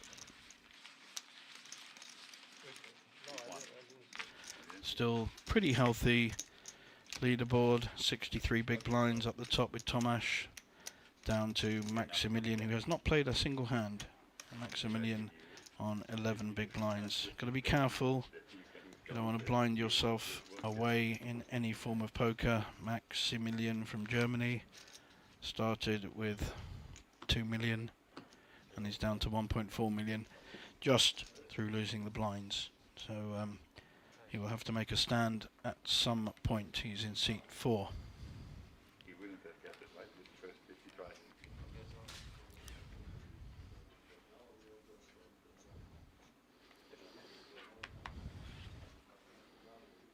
And here's the first opportunity, and he pushes with ace-8 suited. Very early position.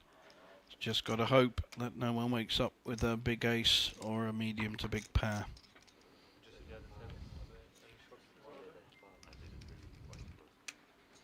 So far so good. Round to the blinds. I'd love a call of Jack-4 suited. Big blind as queens. We're going to get a call. We will see ace-8 against queens. There's no doubt Tomasz will be calling this. There we go. So second hand after the break, and we have all in at risk with the ace-8 suited. Needs to see that ace from space. Up against the ladies. Tomasz, our chip leader, has had good cards and pretty well played them correctly most of the way. Gut shot draw for the 8. Needs to see a 6 or an ace to stay in this tournament. Increases his outs, now a 3. Got a straight draw to the ace. Yes. And there it is, there's the 3. Very excited, but yeah, I think we are playing got caught out by his own excitement, and I don't think Tomasz is that worried about it. He hasn't lost that many chips, and a very important double up for Maximilian. Up to 3 million now.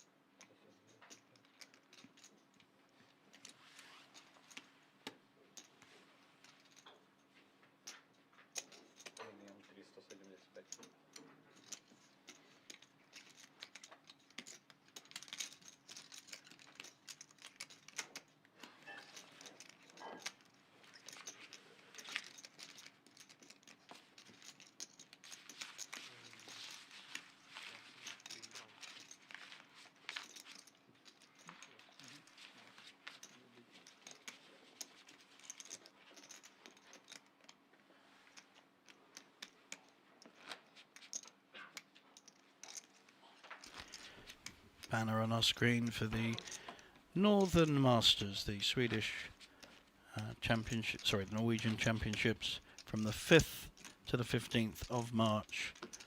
I think the schedule's now been set for that. I'll be popping in for a day or two during that event.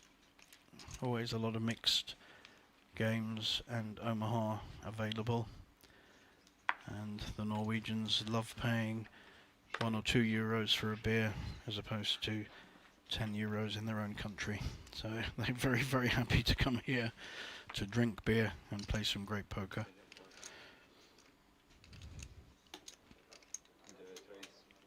Hannah,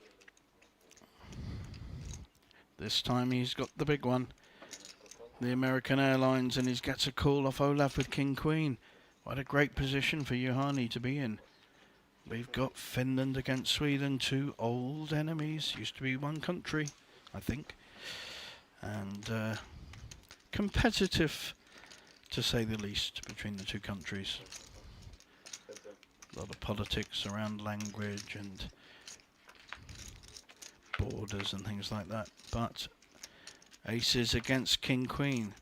Top set now for Juhani. Gut shot draw for Olaf. Juhani c-betting this 225.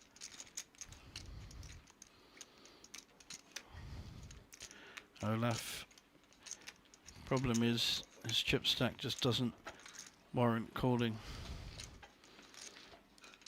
Juhani happy to see an ace on the flop, strengthening his holding of the 2 aces. 13 left.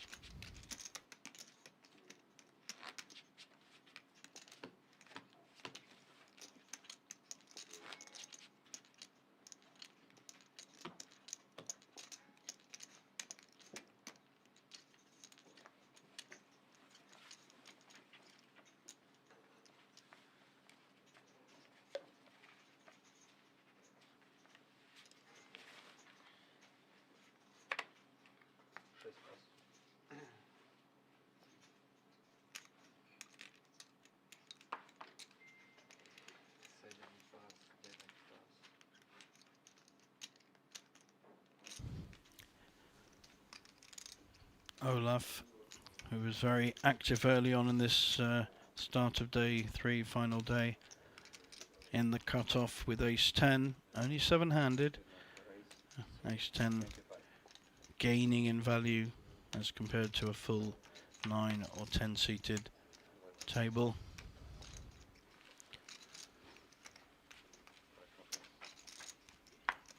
Just the big blind Maximilian, who folds. One pot at least. Yeah. I can't hit anything, so I'd rather just take it down. I won one, so yeah, it's actually thinking about going all in, just to make a statement. I can win one pot at least. Would be really unfortunate to play 2 hours and bust without winning one hand. Yeah. But now we're on the winning side. But you won already a hand. Yeah, early, but not like in.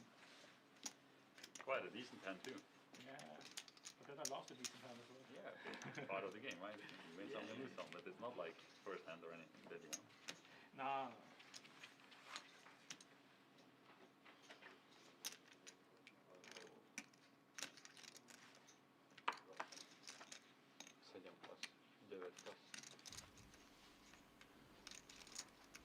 This time Juhani deciding to fold a possible raising hand of King 8 suited. May feel he's overplaying a little bit, so sensible fold. And also he just knew that Tomasz in the cutoff would have ace king. Just one of those poker instinct things. And here comes the raise.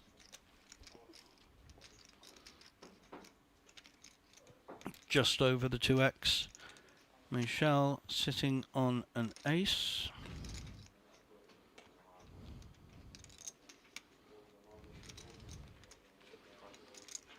Round to the blinds now.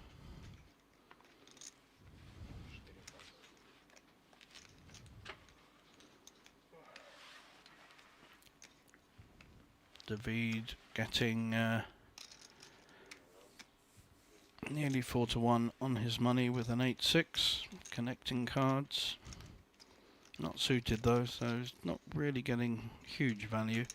It's a 35% equity, so he does have value to call technically, but it's still only an 8-6. may find a better spot for his 150k, although mathematically should be calling, and does.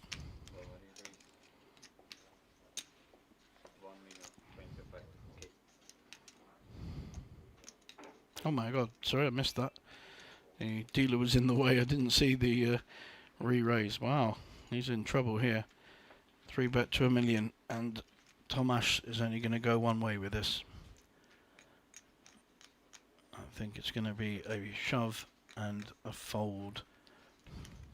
Wow, it's a huge bet. Two Slovakians, they may well know each other well.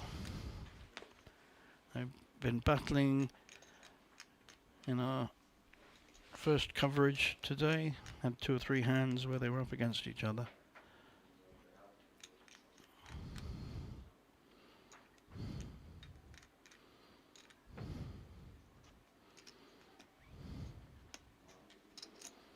And here comes the 4-bet. Immediate fold, as expected, really. Great attempts to take down the pot with the big 3-bet without any kind of proper holding, and found out where he was.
Shell raising in the cutoff with a King 4 suited.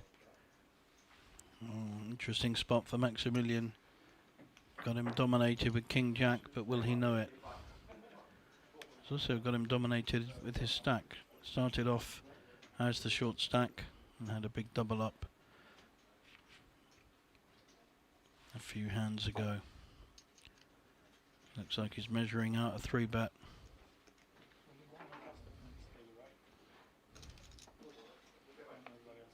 This is good.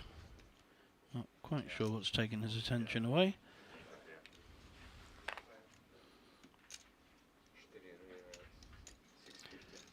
Good timing here with the right hand.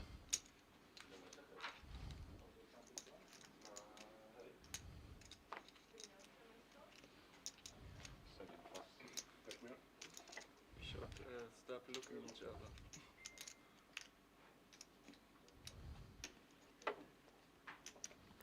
Nice smile between the two players.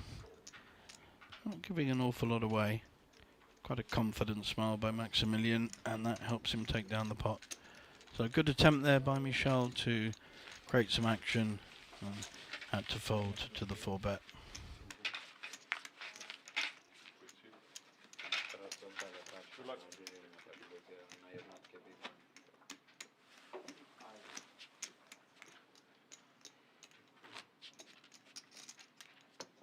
But I really appreciate to play with you.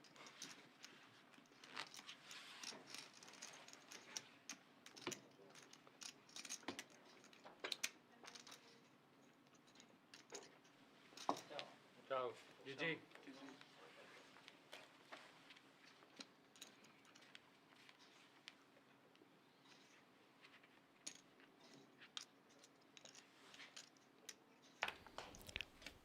Tomasz now picking up the big slick Ace king offsuit.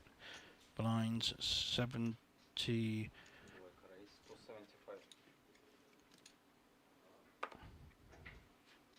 Sorry, 51.25. And Michel also has picked up the suited ace king. I think this will be bet, bet, bet, all in. Bet, raise, raise, all in. Wow. Slow playing his ace king suited. Not going to bring anyone else in. Quite a lot of value to call now. Johanna with Jack 8 decides against it. Olaf though has sixes. Now the way this has been played, this is a great spot to shove, but he will get called by in at least one spot, if not two. He's got the perfect size to shove and pick up a pot if his opposition are not strong enough. We know they are, he doesn't. So Olaf with the sixes, I am expecting a shove here. That's a good spot to do it in. Yep, there we go. Well done, Olaf. Not making me look too silly. Right hand, right spot. But of course, neither Tomasz or Michel realise they both got each other's outs, so that makes the sixes even stronger. I think there was another ace as well that we saw earlier. Tomasz is in the middle, but covers Michel. So if he shoves, I think Michel may have no choice but to fold, although he may feel his hand is just too strong, seven-handed, to fold against any bet.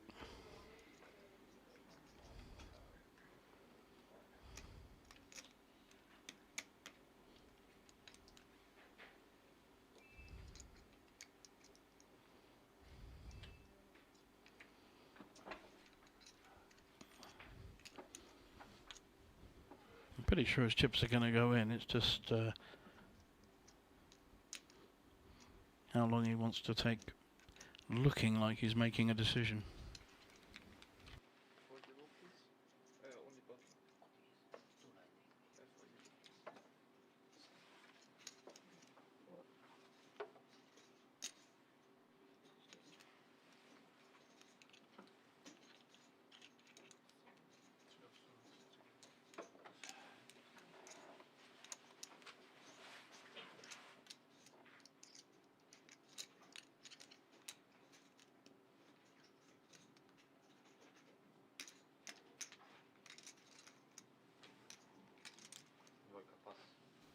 Wow, he really was thinking about it. And it's a snap call by Michel, of course, with the ace-king suited.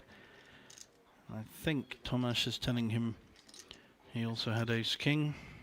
Shouldn't really, but that's life. So drawing fairly thin, Michel to hit his ace or king. That's a pretty good flop for sixes, three of them. Olaf, big double up.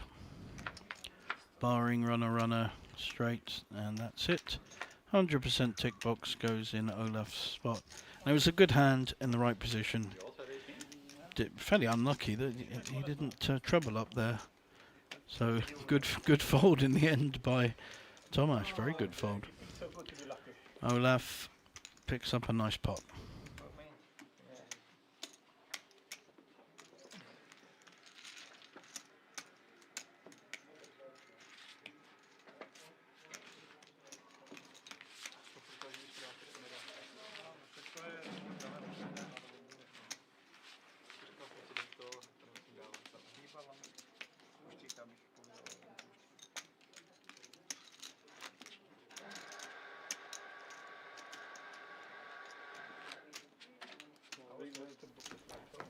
Olaf now moving very quickly up the leaderboard to second place on this table, and it's Michel, having lost with his ace-king suited, getting towards the danger zone, 12 big blinds.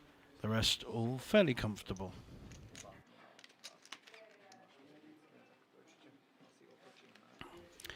You may not have, well, I didn't point it out, but we've lost another player from the outer table, and Juhani has been moved over, so we have 6 on each table, always making a balance.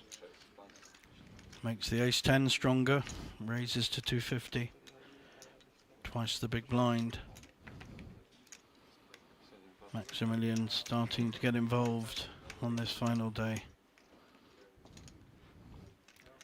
Certainly get respect from most of the table, who's only played 2 hands.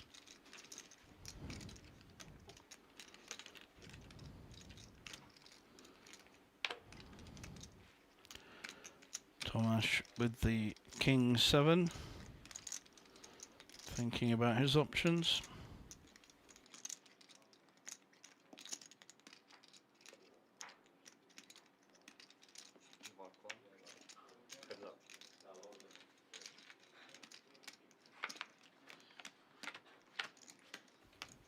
Two to a flop, and he's smashed this. King 7, top 2, backdoor flush draw for Max. Thomas, very nice, checking this, checking to the razor, and the c-bet coming in. Be a minimum call.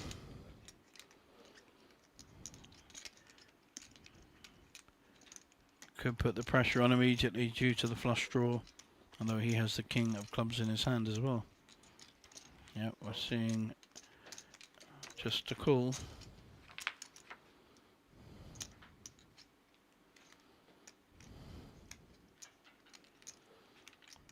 Only a queen can save Max now. Down to about 10%. 650. Doesn't deter him though. C-bet, and now a follow-up bet.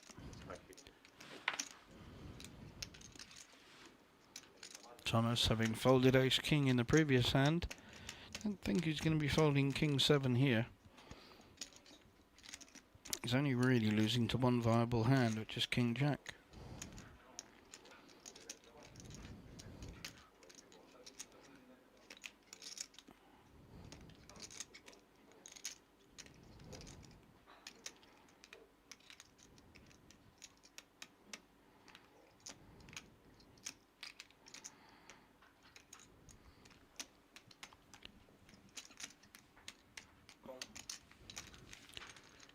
And the call is made, and there's now 2.3 million in the pot. It's a big pot, and Max has missed.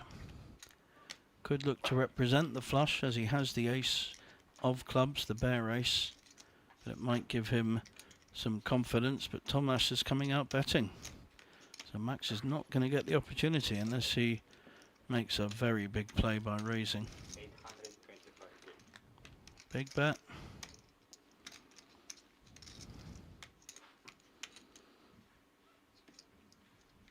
Almost half the pot. And Max only got 2.1 million, so if he does put it all in, Tomasz would be getting 4-1 for the call with 2 pairs. He's trying. He's going for it. Wow, look at this, people. He's using the ace of clubs as a bluff. Can Tomasz smell? Can he sniff this out? Tomasz has got to realise that Max does not put him on 2 pairs. Otherwise he may not have made the play. So his hand is stronger than he's repped so far. Can he make the call though?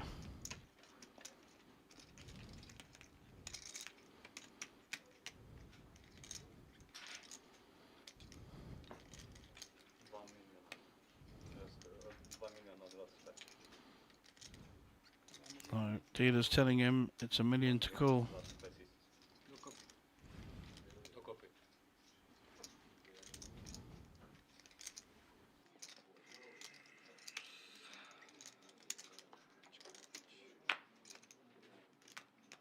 He's made a couple of big folds already, but I guess this would really not be a good fold. Yes, the flush is made. Yes, the straight's made.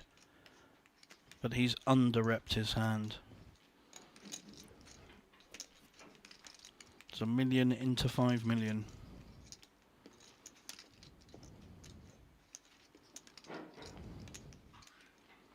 This will tell us a lot about whether Thomas is here to win the tournament or not. 78,000 up top.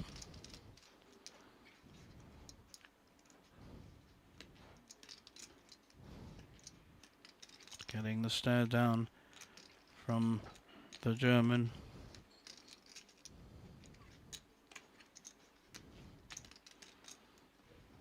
Not an easy decision though. Totally get that. He's just got to somehow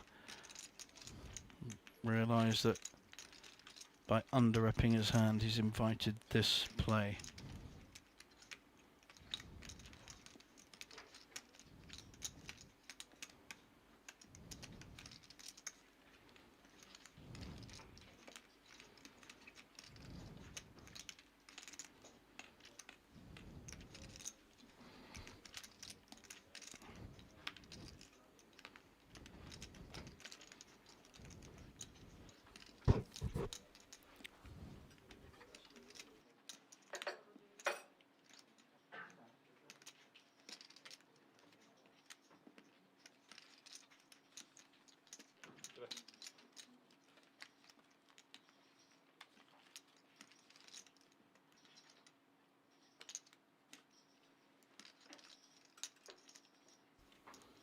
Max looking slightly more worried than he did on the previous shove. With him and Michel. Had a big broad smile then. Don't know whether that will help Thomas make his decision.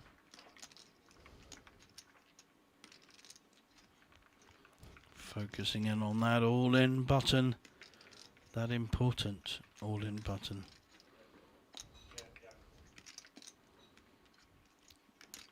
If Thomas makes this call, he picks up 5 million. He doubles up from his 5 million, but no, he folds. Max, what great timing. Is he just going to show the ace of clubs? Just showing the ace of clubs. Or did he show the other one? Showed the other one. Starts to look more like ace-10 with ace of clubs. And one of the players is reading his hand exactly right. Very good. Nice play by Max there. Picks up a big pot.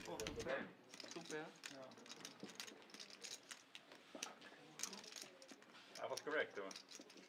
Good player, good player. Hello. I mean, in 30 minutes I know for sure, but yeah, you must have been ace-10 with ace of clubs. Nice play. Nice play, nice play. Small play.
Thomas with the 8-6 in the small blind, making up the blinds. Michel looks like he's reaching for chips. And he has an ace, connected ace, ace-5. Probably going to be raising here. Only got 1.2 million. 30 minutes delay. Yeah, it's on YouTube. Like you can watch it back. But it's not at Banco, right? It's not at Banco Casino. like Poker Global or Yeah, Poker Spade or something, Global Spade? something like that. So SpadePoker. But it is. but it's pretty funny. A couple of friends are watching, so they just knew I was at TV table, so they are at work and watching now. And all the guys who play poker didn't find the stream, and everyone. And we've got the shove with the ace. It's the right play. And immediate fold by by Thomas. It's not so complicated, I think, if you just move it from. Yeah. So who's it?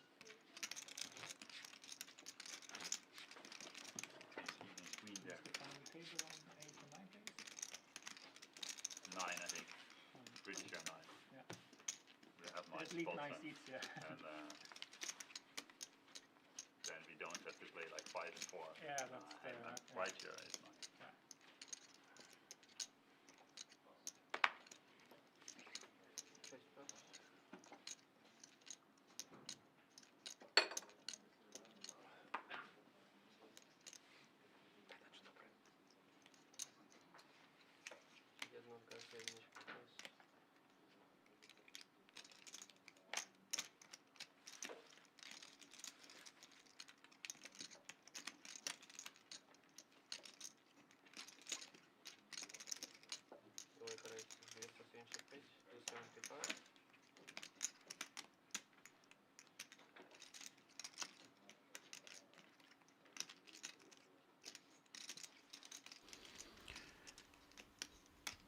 Raised by Tomasz with the 9-10. And Michel again with a reasonable ace. Only 6-handed. Makes that ace-8 that much stronger. May well look to shove again, although he does have a player behind him. Slightly different position than when he was heads up, but his shove's still coming in. And I think he'll get a fold. Tomasz will be feeling a bit beaten up here, having had to fold the better hand and then 2 calls with a shove behind him. Can't really call with 9-10.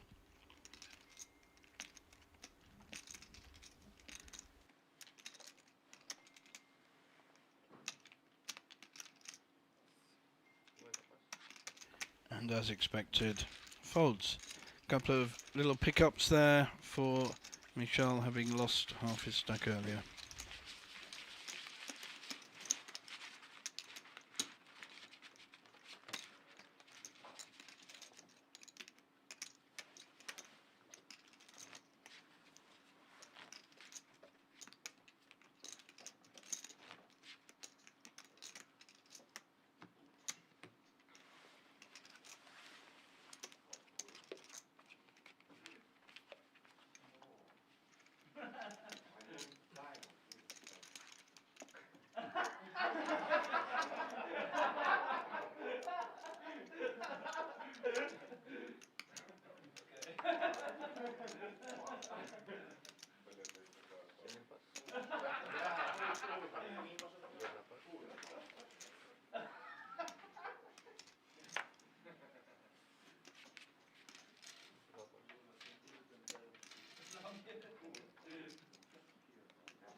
Max in the small blind with ace-3. Lots of laughter from the other table by the sound of it. I can't see them from where I am, but lots of fun is happening even at the serious stages of the festival main event.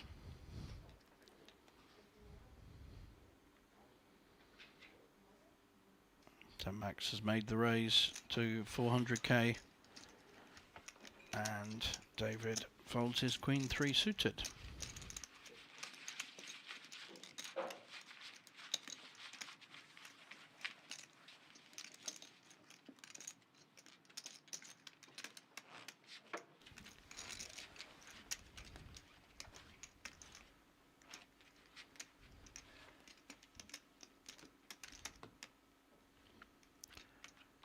So coming up here at Banco Casino, some fantastic events. After this we go straight into the Spanish Poker Festival in December, and that has a treble bonus for reaching more than one day one.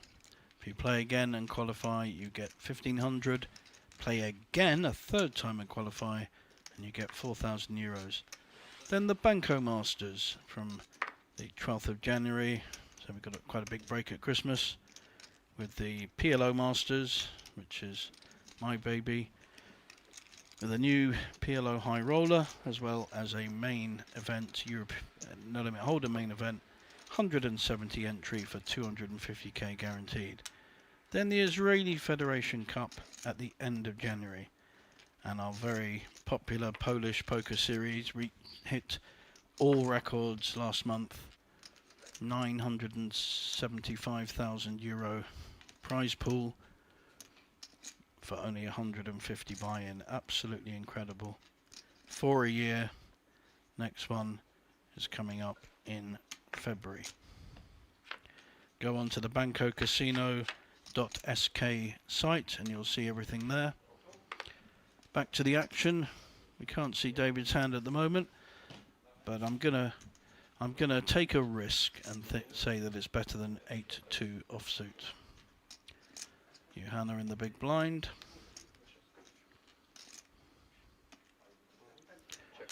Has top pair and being sneaky, checking his top pair, hoping Johanna hits something.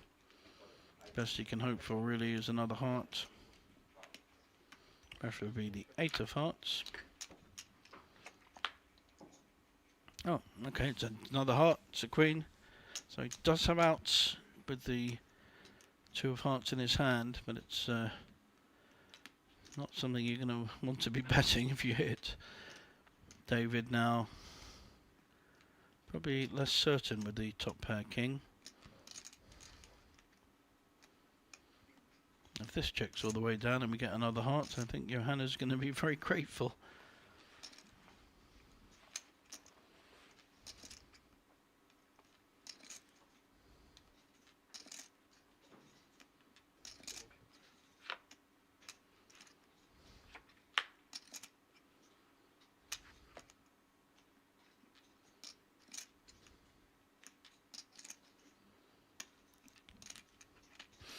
What are we going to get on the river?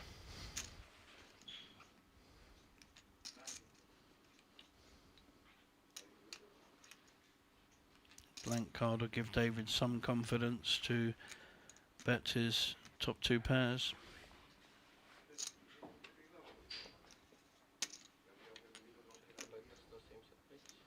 We can't see the card, but it has been dealt. And he's got a full house on the end. Very conservatively played hand there, and David picks up a small pot.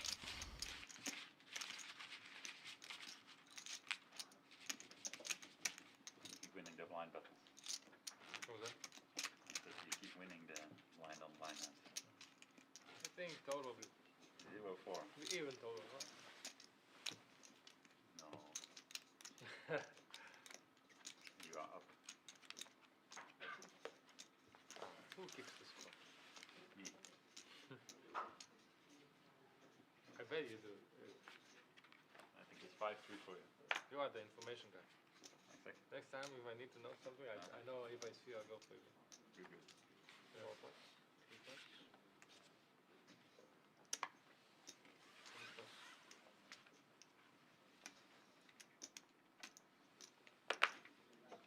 Still you survive somehow. Big hand here for David with the aces.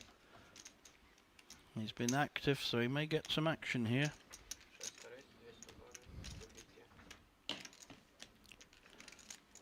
Johanna with a playable king jack on the small blind, so he has a few chips invested already.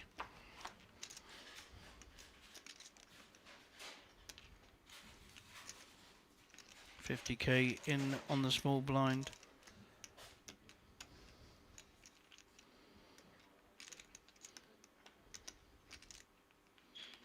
And these two have been battling each other a bit today already. Johanna coming out the victor on more occasions. This time he's looking into a monster ace-ace. Oh wow, oh dear. This is trouble, this is trouble. Immediate call with the aces and Johanna knows he's in trouble. The Dutchman making a play. Bad timing with the wrong hand, unless he can get very, very lucky. We will see our 12th place finisher. He's played well. He moved up from just under $1 million to 2.8 at one point. So is he going to get lucky with this flop? That is the worst flop possible, and he doesn't even have the backdoor flush draw because David has the aces, and it's game over, and we lose a plucky Johanna in 12th spot. We are down to 11 here at the final stages of the festival main event at Banco Casino Bratislava.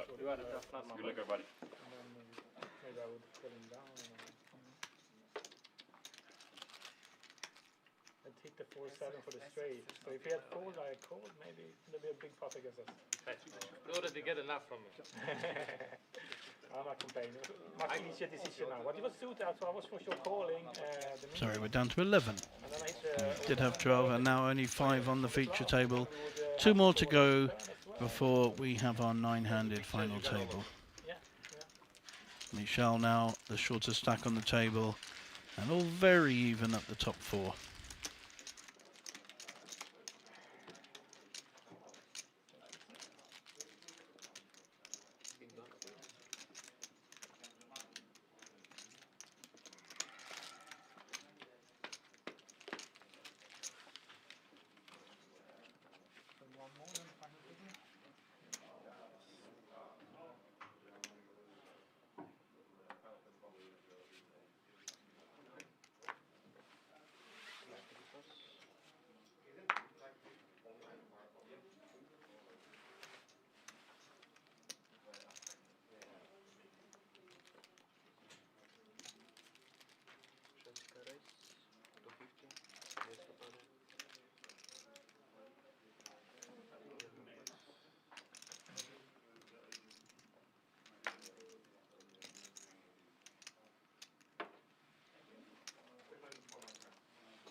David with the initial raise with the 10-8.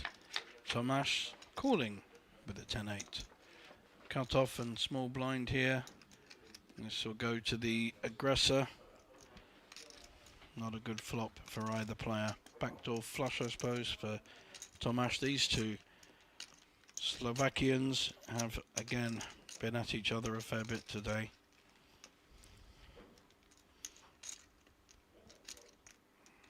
I think fairly even so far.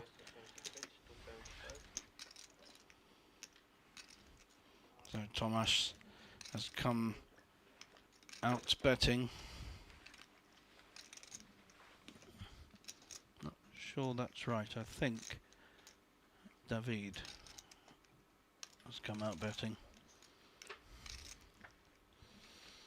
Well, graphics may be incorrect here. And neither player has hit the flop, but I think they feel the other player hasn't either, so it's a lovely play here.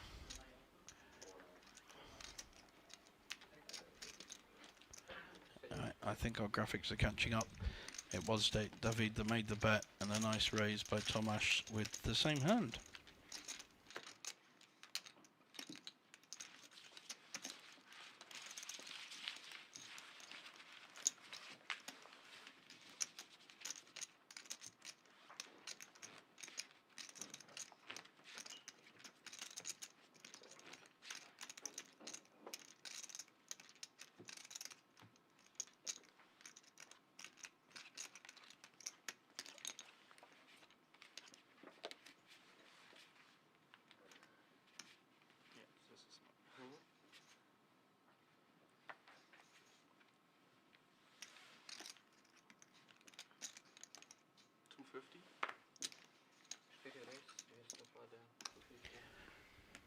Max under the gun with an ace, but David has a pair of eights.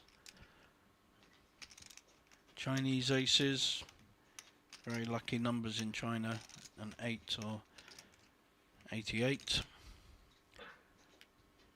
It's where the online site 888.com originates from. Just calling though by the look of it. Opportunity to raise there, declined. Olaf sensibly folding his ace-2, it's a horrible hand. Thomas getting value just about to call with a jack-6 suited, but probably not the best play, and he folds, which I think makes sense. So we've got ace-8 and 8, and just Michel who has a 9-6 to decide. He's getting pretty good value. He's getting 6-1 with his 9-6, but just doesn't feel it. Doesn't feel he wants to put any more in the pot. So for his sake, he doesn't hit a 9. Good flop for Max. Hits his ace.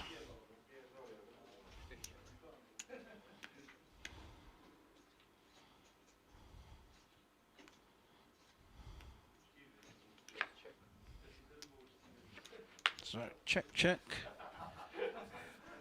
That's a lovely card for Max. He's picked up the nut flush draw as well as the top pair. He's looking to induce a bet here by checking. Will David be sucked into this, getting a stare down as well? Still got top pair. And we're going to see a value bet come in now. An immediate fold by Dave. Didn't even think about it. Bang. Those 8s straight in the muck. Good play there by both players.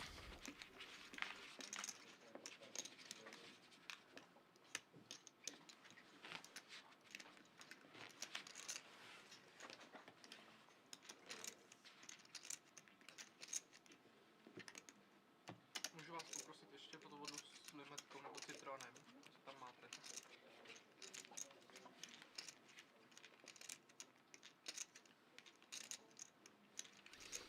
Hands coming super fast now with only 5 players on the table. 8s again. And they're going around these 8s. And this time they're also with David. 8s twice in a row. Immediate call with a king-queen suited by Olaf. There's 1-8 that's gone with Thomas.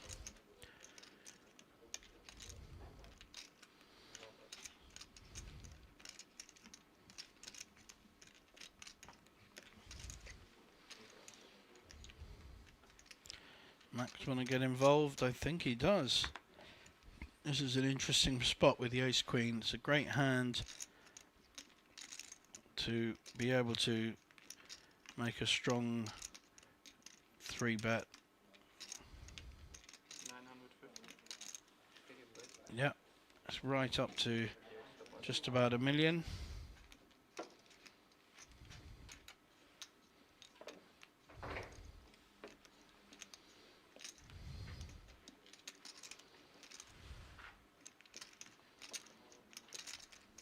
The 8s are suddenly going to appear a little bit smaller than they did when he first looked down, against a call and a big 3-bet.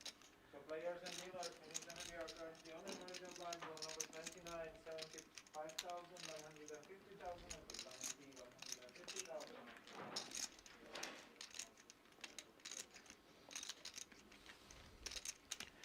It's also 3-handed, so he may well feel squeezed here. It's a nice squeeze play with the ace-queen. It's exactly what the word means. You squeeze out your opposition. And Olaf's king-queen suited will also not look as attractive as when he first looked. Doesn't mean he'll fold though. He's got to think he's up against exactly the kind of hand he is up against.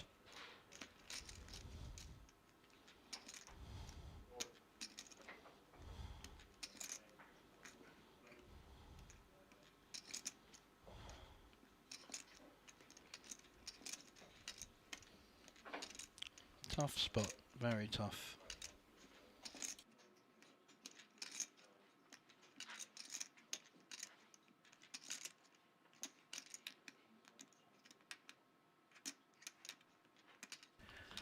Is he coming back with a 3-bet of his own, a 4-bet rather?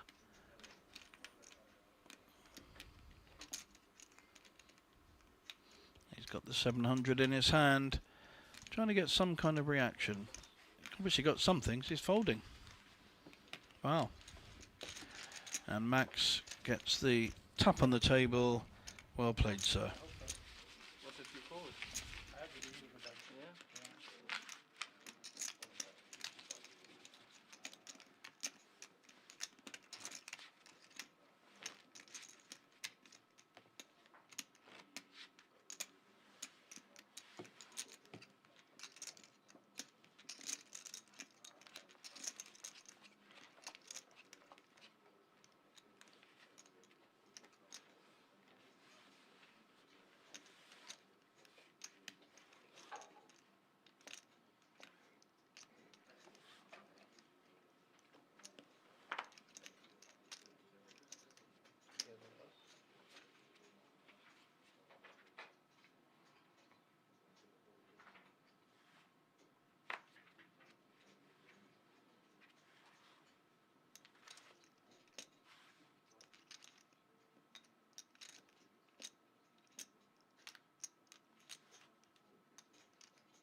Thomas in the cutoff with ace-7.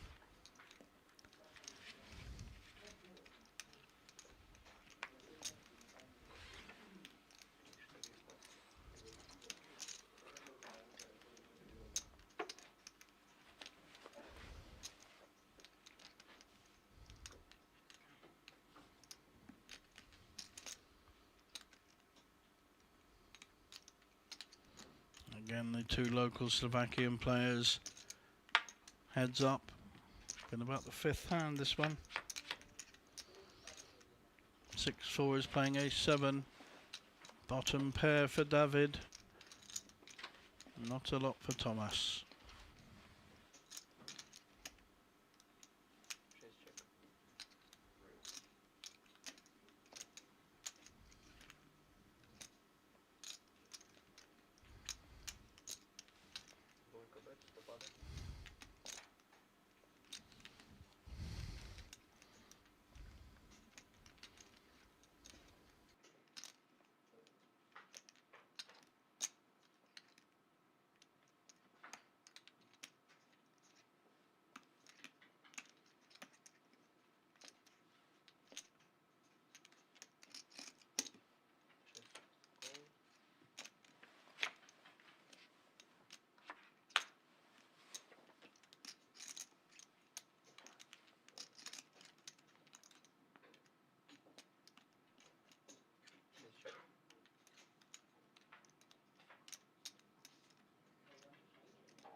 Big bet here by Thomas with absolutely nothing.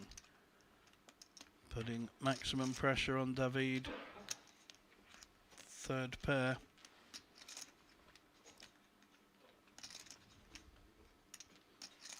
Looks like he's calling. This is from 2 bad hands. This has become a pretty big pot already. 2 million pot. And there's the ace from space. The river has killed David. Thomas must have known it was coming. Now he'll be looking to value bet about 600, say. He said his ace is going to assume David either has a pair or had the flush draw maybe, and either way he's not going to get called.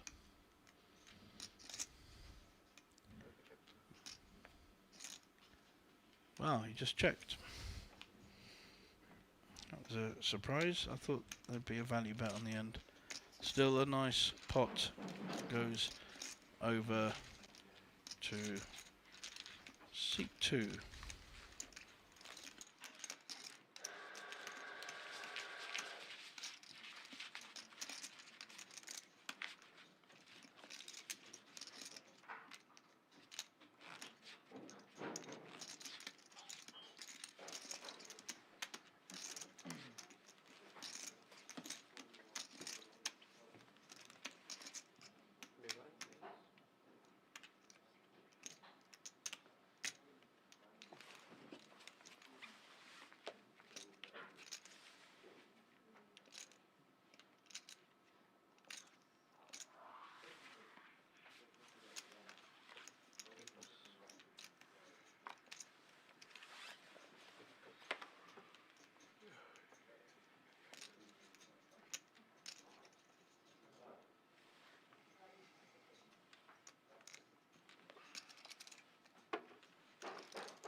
Nice push there, takes it down. David fighting back. Good luck. Thank you. Thank you. Feels like not so. Needs the acquisition behind face on the flop, so we get some stack cover.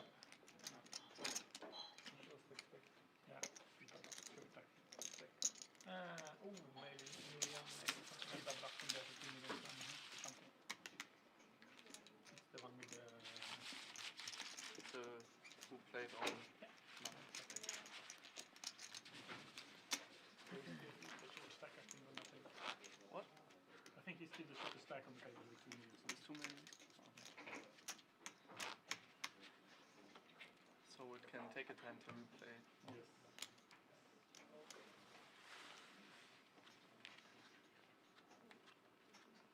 But great structure. I think it's a really nice tournament. Yeah, it's really good.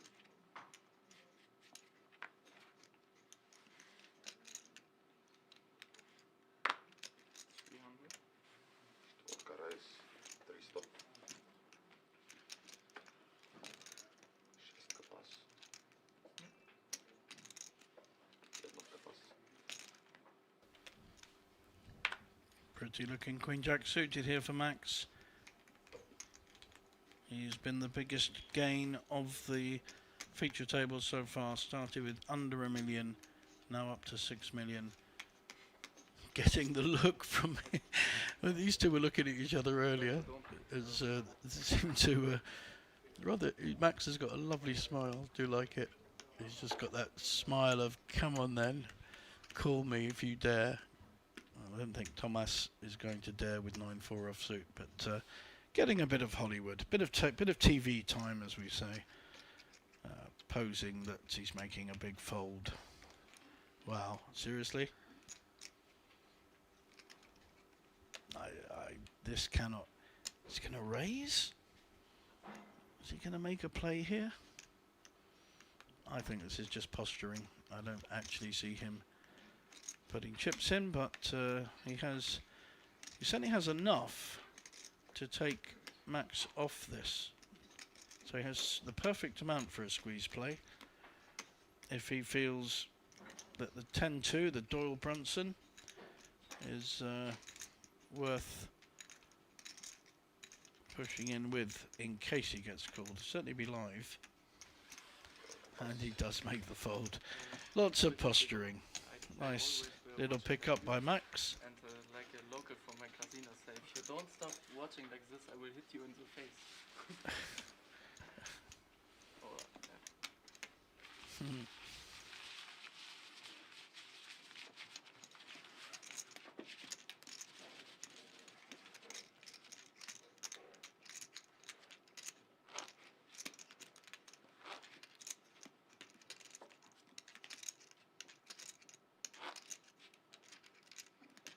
How much do you go? 1 million for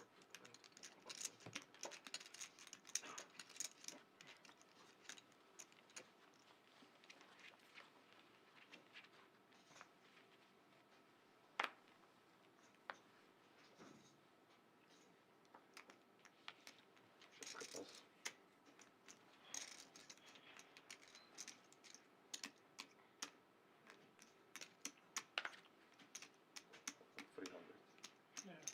Jednotka 300.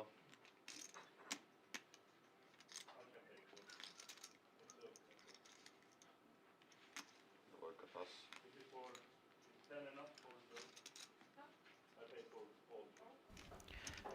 Interesting matchup here, ace queen. This is certainly the right hand to make a push with, and Olaf may have to fold his queen jack. Michel postured a lot with no hand, 10-2 suited. This time he's got the hand, probably spend the same kind of time posturing, and it goes all in. And I think we will see a fold when it goes round to Olaf. The smile of don't like this. Would not be happy if he calls and sees the ace queen. But I am expecting Olaf to fold.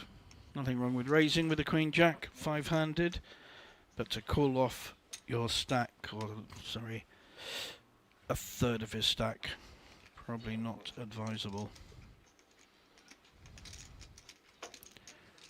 1,425,000 together. Together. Yeah.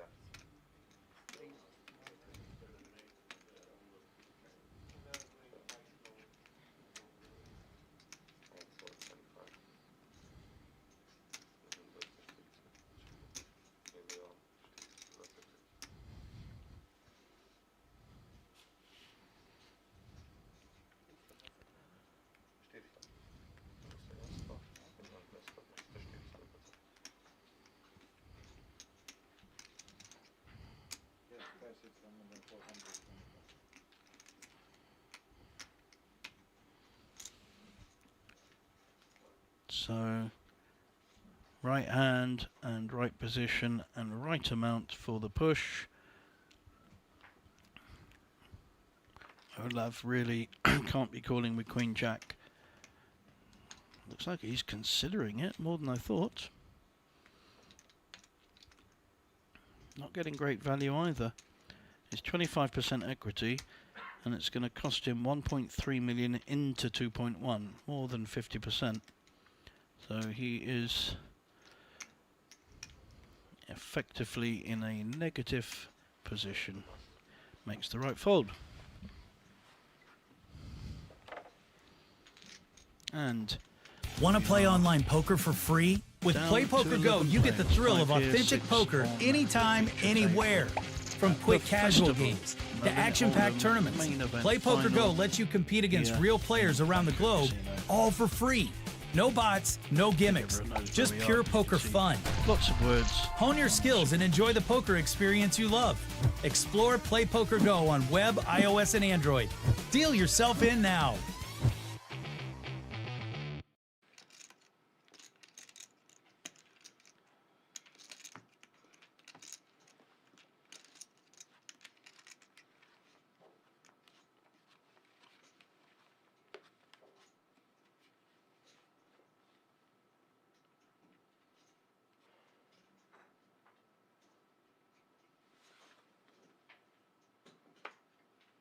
Yellow for us.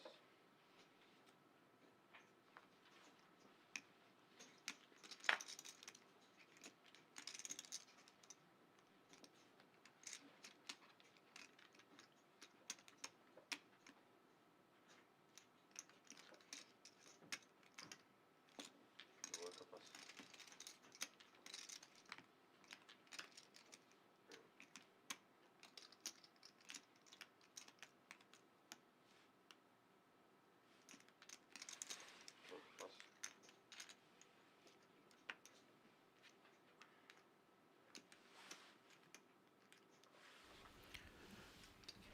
Max with a full stack now, 6 million,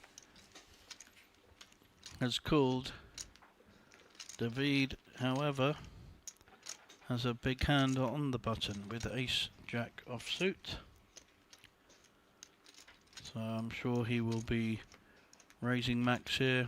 He slow played big hands a little bit. Seems to be quite comfortable slow playing his hands. But you do not want to let a small blind hit a flop when you have this kind of hand. So I absolutely favour the raise, as does the player himself. Putting pressure on the small blind who just called.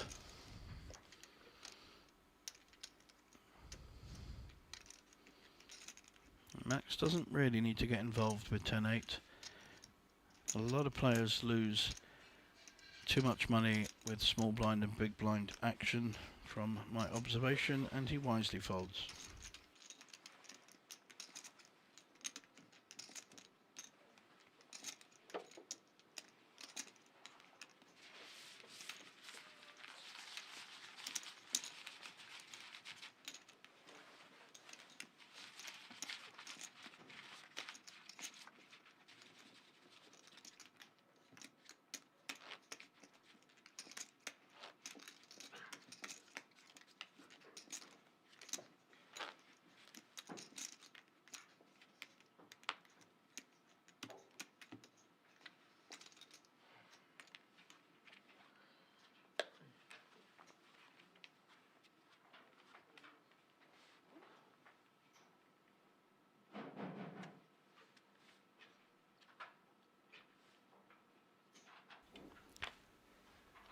Tomasz, King Jack offsuit, under the gun though. Makes the raise. Michel certainly takes his time on decisions.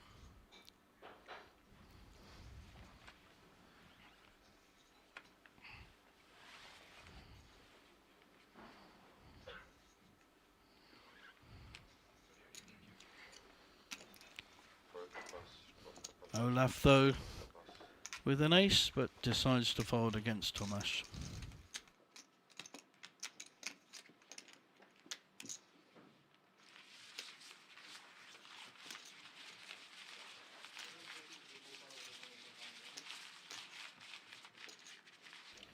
Up on our screen, banner for the very popular Banco Masters, with the PLO Masters involved with special chip leader bonuses. You get 1,500 if you are the chip leader on any of the day ones, 750 and 350. It's an incentive for playing more than one day one, should you wish to, or to get a bigger stack. So back to the action. max with a queen jack this time. Worker raise 300.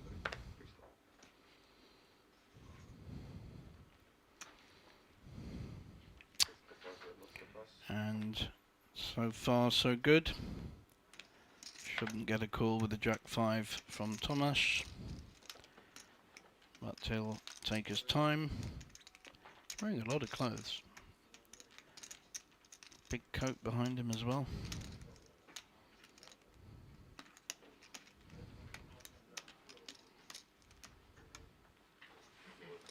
Yeah, sensible fold.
Šestka, raise 300. 300.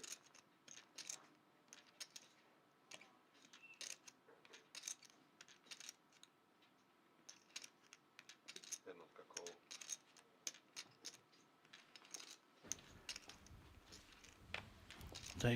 David raising with the 8-7 suited, very pretty looking connected hand, but Olaf has the ace queen and will certainly tell him about it. Looks like it's just called again. A couple of players have been flat calling their ace king and ace queen. It's not massively advisable because it does allow other hands to come in the pot, and until you see a flop you just don't know where you are. I favour the raise, but Olaf also has position on the button, and this is exactly, now if diamonds come, or 2 4s, or 5 6 7 straight, Olaf is going to regret not raising. Let's see what happens, guys. Wow, up and down for David, and not an awful lot for Michal. And Olaf has missed with his ace queen. So I can't see David going anywhere, and he was the initial raiser. He raises and has hit a draw on the flop.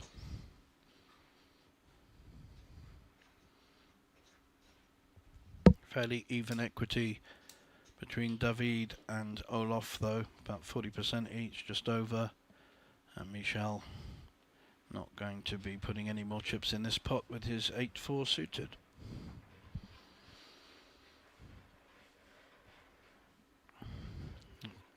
Olaf has mixed up his game. He's played very kind of low ball, small ball poker, and also made some big moves. And that is the straight. So David has hit. That's not the best straight, but it's up and down for Olaf as well. So again, should be some more chips coming in here. Can't see Olaf folding his up and down straight draw, and David should be betting this straight. It's fairly hidden, the 7-8.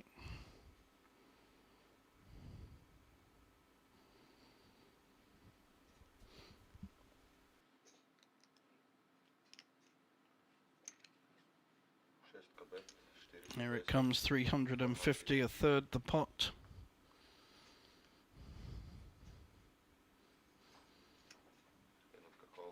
Immediate call. Sorry, 450. Bit more. Nearly half the pot. Immediate call with the draw. Doesn't want to hit his ace or queen.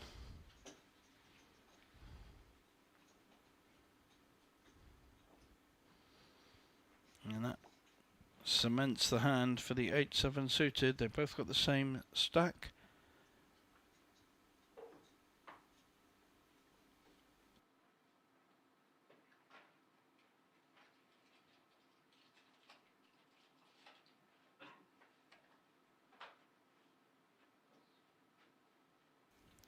There are bigger straights out there.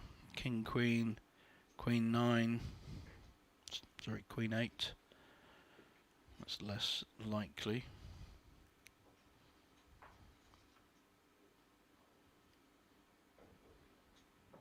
David is going to look to extract some value from his straight. Yep, that's nicely weighted bet, but not sure. I mean, Olov could turn his hand into a bluff and rep the King Queen.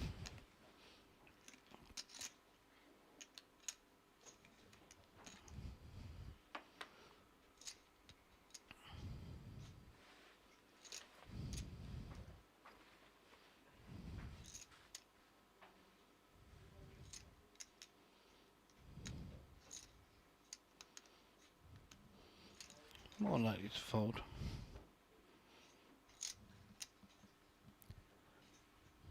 Five on each table. We're down to 10. We're one away from our final table of 9.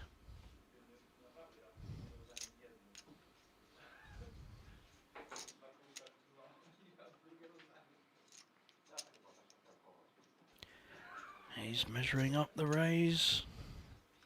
Is he going for it?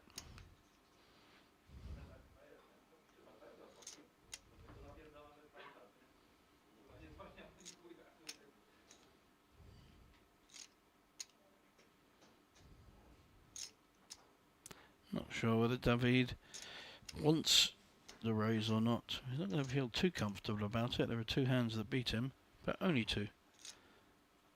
So he may feel that it's the only play Olaf has, which it kind of is.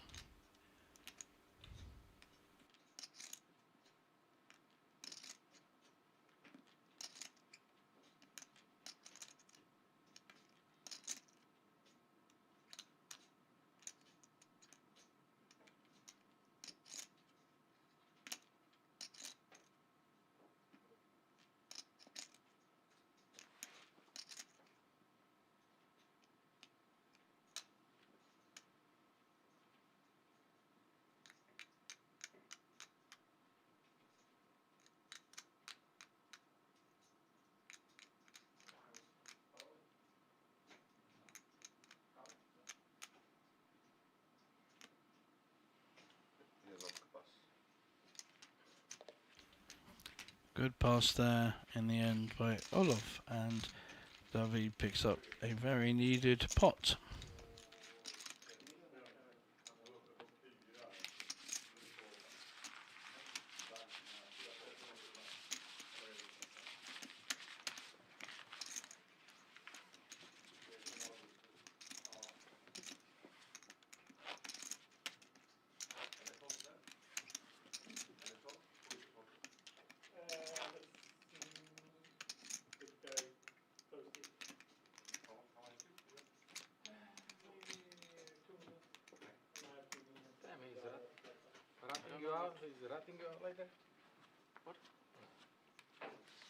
What happens there? It was all in and call? No, all in and fold. Oh, okay. Very pretty 10-9 suited for David. Under the gun though. Some players won't be raising with this hand under the gun. It's just too early. Others like it. It's one of those hands. Olaf though, he's going to like the JJ. I have to like this hand. It's my name, but it's a pretty strong hand. Pair of jacks. Measuring up the 3-bet. This is why, you know, you've got all the players behind you under the gun. That's why raising 10-9, 10-8 suited can work against you. But Thomas is gonna got the ace queen. This could be a big pot. Are we gonna see a 4-bet? Wow, folds. Very, very solid.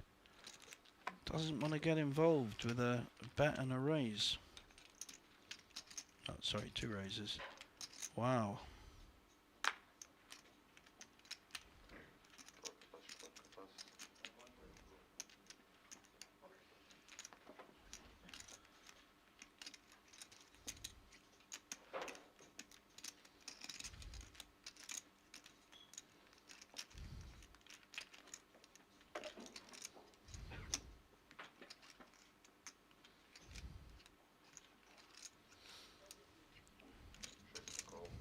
Wow, makes the call. 2 to the flop. A lot of luck needs to go David's way to win this one. Up against an overpair. And if he does hit his 2 pairs, he's hit 1. The ace may slow down some of the action. Second pair for David, and Olaf just needs to worry about David having the ace, but still a strong bet. David in a tricky position because Olaf is fairly committed to this pot now.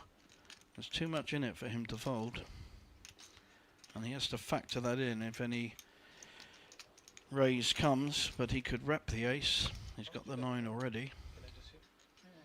Yeah, he's trying to find out how much Olaf still has behind.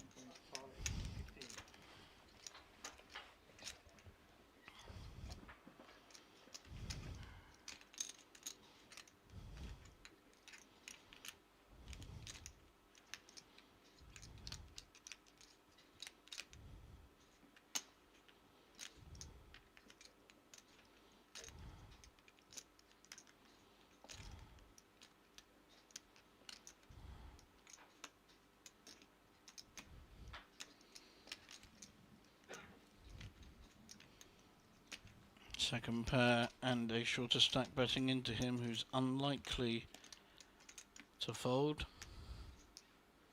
And I think he may have to let this go and put Olaf on an ace with his initial 3-bet.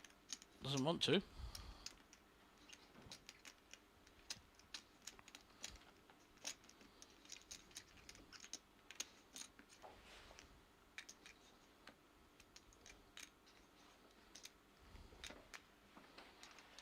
Wow. I'm going to face a bit of an all-in bet unless something like an ace or maybe a king comes on the turn. But he has to factor that in as well. It's not just this bet. It's going to be what follows it. Factor that in and you should be folding, my friend.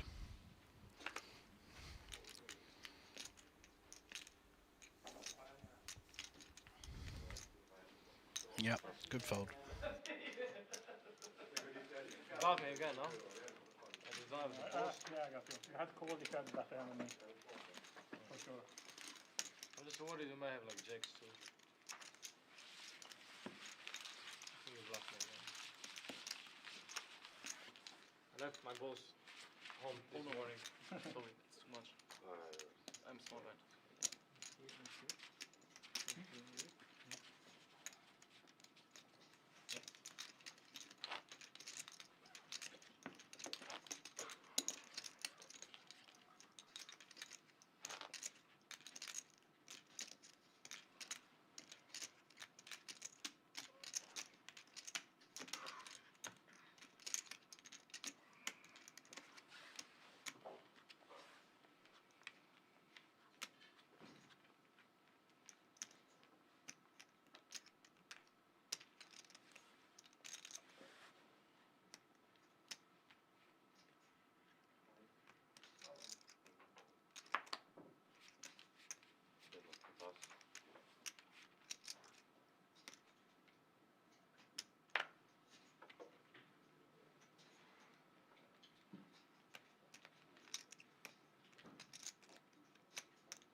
Michel short stacked on the button with an ace. He's had a couple of these and he's made the shove, and almost certainly will make the shove here. Troika raise, all in. Again, been in 4 times now, I think. Troika pass. Max can't call. David could call with King Jack, and may well do. And then we're off to the races. Miljoona call. Troika all in with a miljoona calls. Got 40% equity.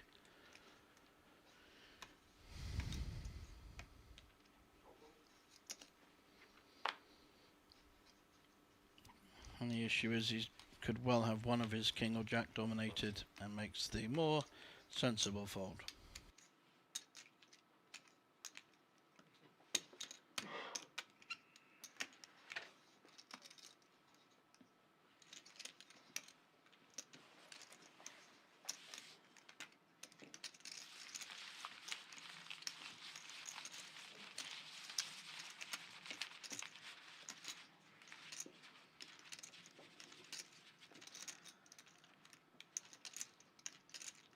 Good luck.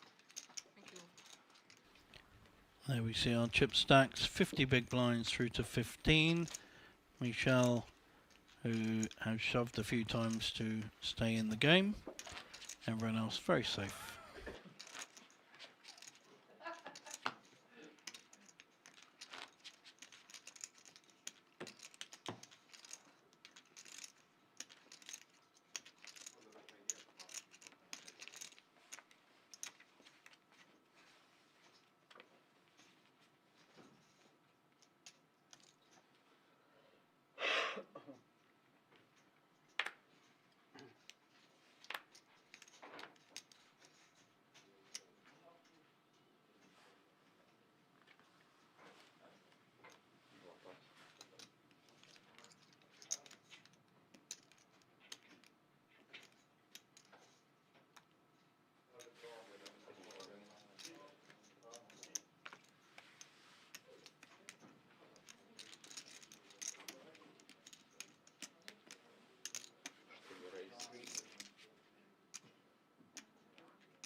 Max raising with the Queen 8 suited and getting it through.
Big hand brewing here. Max with the ace-10 raising to 300. And an immediate 3-bet to 800k. Tomasz will consider this ace-8, but I think he'll get out the way.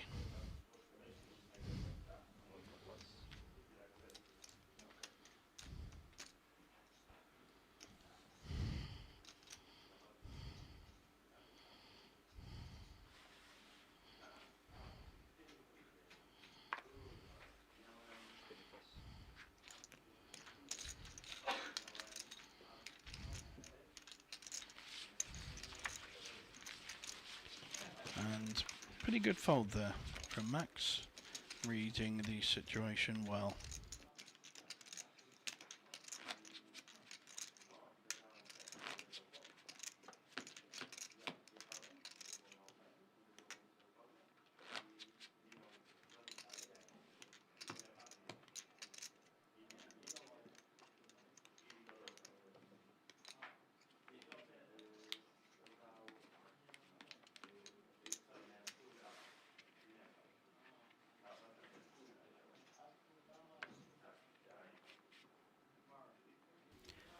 Max with another playable hand. He's getting a lot of hands and a lot of action. He's had a very quiet start, didn't play a hand for the first hour and a half, then has been getting hands and winning nearly all the hands he's played. Either with his opposition folding or by having the winning hand.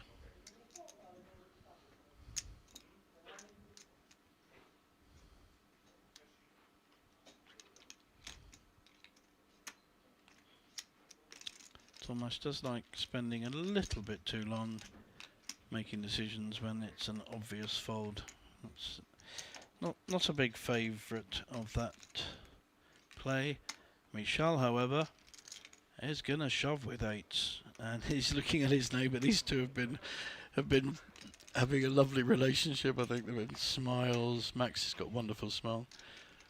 Michel doesn't smile, but he certainly seems to get on with his neighbour. We've got Czech Republic and Germany. Mano a mano. Michel should be shoving here with the eights. So good hand in the right spot, and there's no guarantee that Max will call it off with King Jack. That's the advantage of shoving here with the eights. You've still got a pair if you do get called, but King Jack is not a guaranteed call by any means. The only issue Michel has is he's done this 4 times already. He's been all in 4 times, so may not get the respect that his pair may deserve.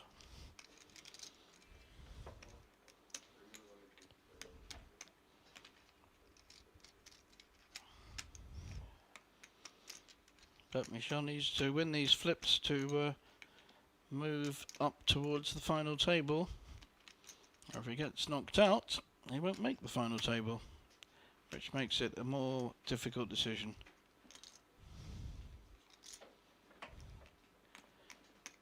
Because he does not have to shove to win this pot. He could just make a very strong 3-bet to about $1 million, leaving him 600k behind. I think if you're going to play it, get maximum value in and put maximum pressure on your opposition.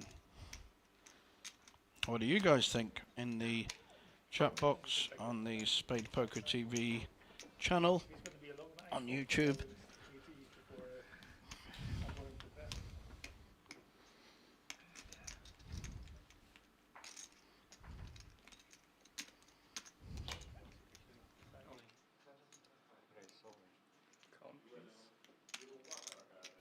There it goes.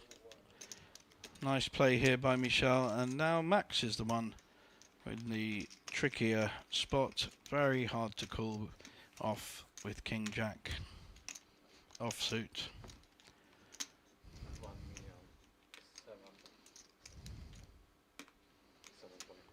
Not smiling now.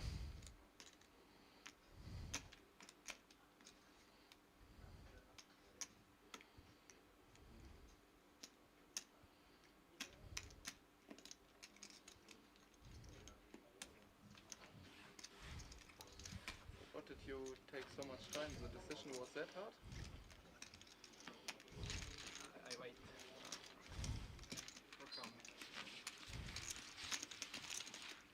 And has to make the fold. Good play there by Michel with the eights. What? Short sec?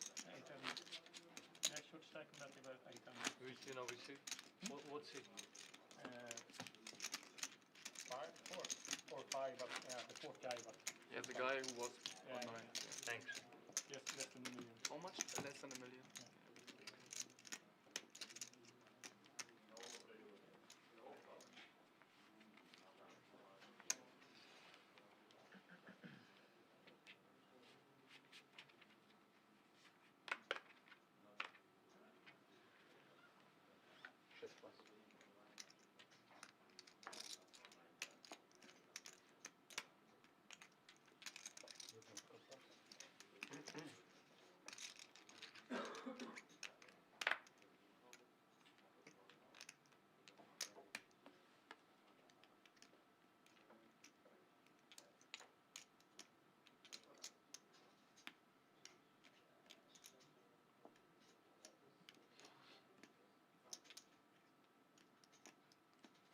Break is 20 minutes?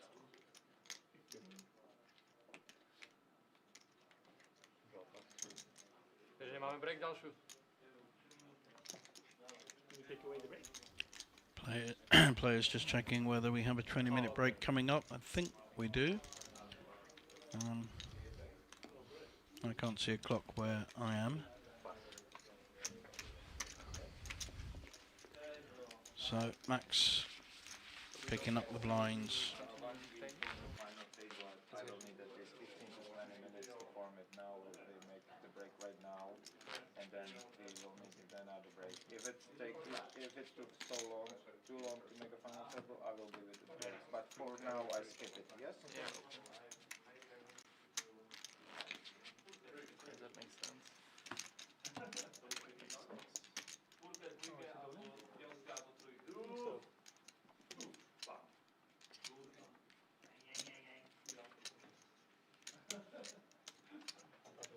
Double up all.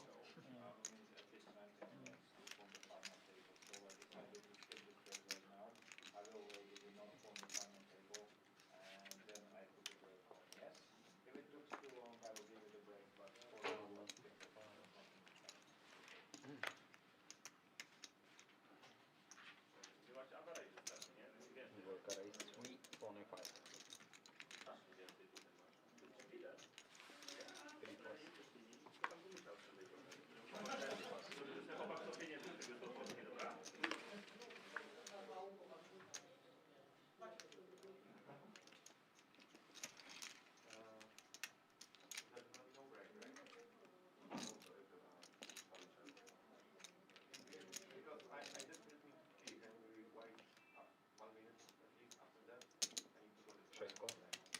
Heads up.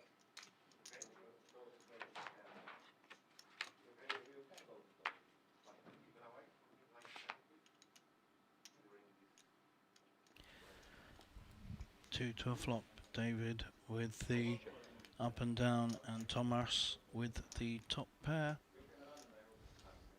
Thomas always takes his time, but this time checks quite quickly. There's a flush draw there, there's a straight draw, but Thomas deciding to play this a bit more conservatively. Still got two pairs, but won't be in love with the 10. These two have had a lot of hands together. Both local Slovakians. The festival always attracts people around Europe, but still has the strong base here in Slovakia. Always one or two Slovakians on each final table, and this one no exception at the moment. And Thomas takes it down with two pairs.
450.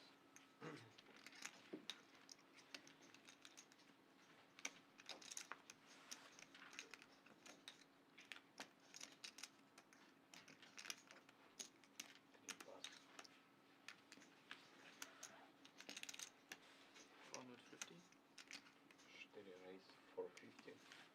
6 pas. Cheeky raise there by Max with the Queen 6. Are we up? Checking when the break is. You could. You took your cards.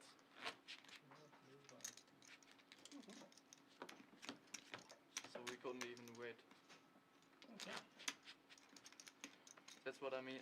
If you I think if you're in the blinds and playing, you have to be at the table. Otherwise, the dealer takes the cards. So I would wait for you.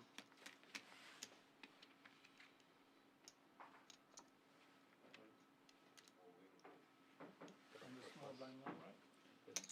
What? 400. Raise, 400.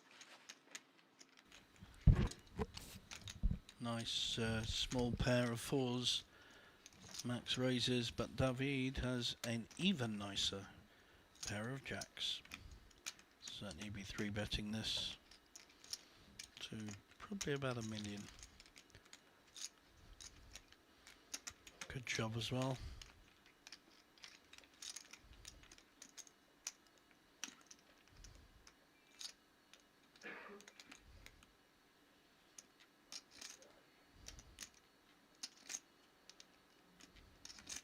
Looks like it's exactly $1 million.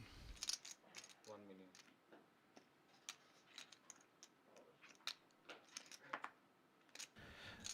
Or even 2 million. Apologies. A bigger raise than I thought there. Totally committed to this pot, and Tomasz is going to do his usual. Spend time on a hand that he is most likely to fold. I think he's been watching too much poker on TV. Does slow it up. Tricky spot though for Max. David has basically said he's fully committed to this pot with a huge re-raise.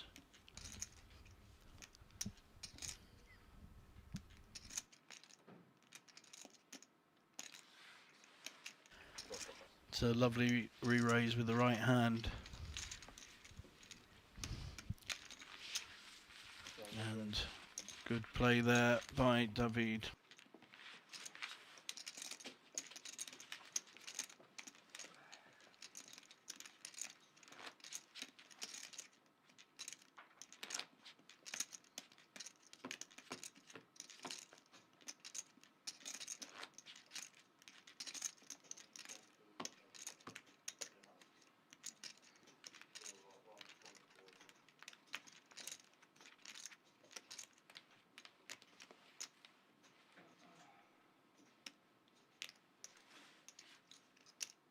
Just saw the prize pool flash up there. You'll also see it on the bancocasino.sk website and the festival.com website. And here we've got a playable ace jack offsuit for David, having just had the jacks, getting some hands now just prior to our next break and prior to a final table. But 9s for Tomasz, he who spends time thinking.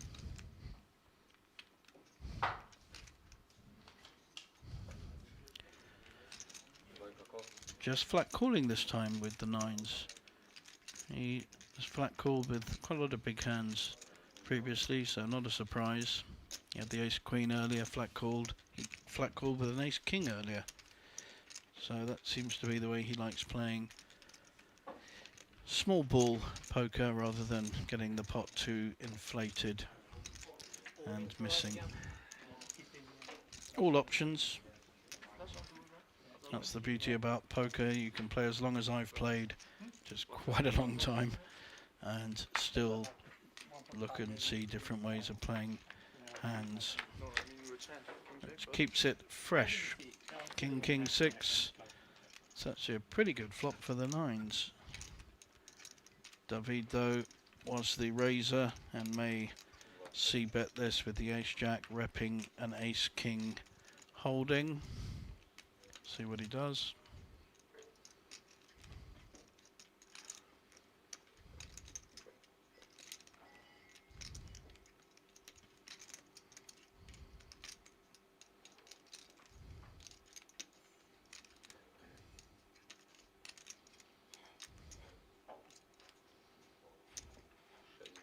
Yeah, he is following through.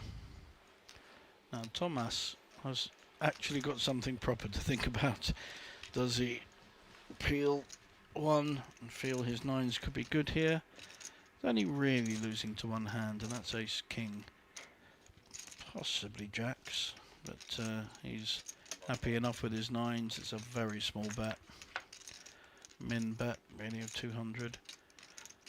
And I think David will be happy with the ace. So things have all changed now on the turn. David will be betting into this for 500, I guess. Although he might fear the king as well. Might keep it small. 300 maybe, 350. That's how confident he is. Because it had been called by a king. Certainly wouldn't have been raised by one in the previous, on the flop. Yeah, that's very interesting. I think he's going to be more confident now with his full house. It's a pretty bad run out for nines, to be fair. Oh my god, Thomas is betting into it. He's repping the hand that David has. This will be interesting. I mean, David has to raise here. He's only losing to an effect to ace king. But a safer option is just to call. You'll pick up a nice pot.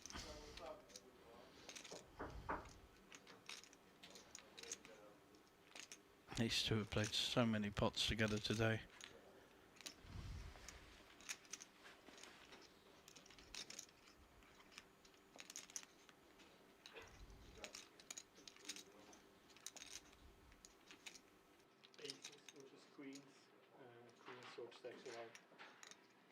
Short stack or Yeah, short stack survive again.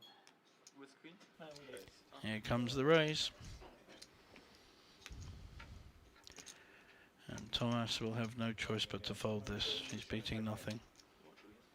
Unless he wants to get into the territory of trying to full bet, and he does not. Sensible fold.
Olaf now picking up a big hand. He's had a few big hands.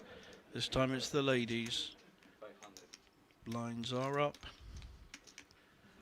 So nice clean round 500k.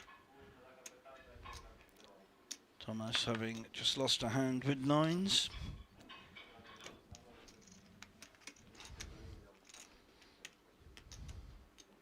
On the button this time.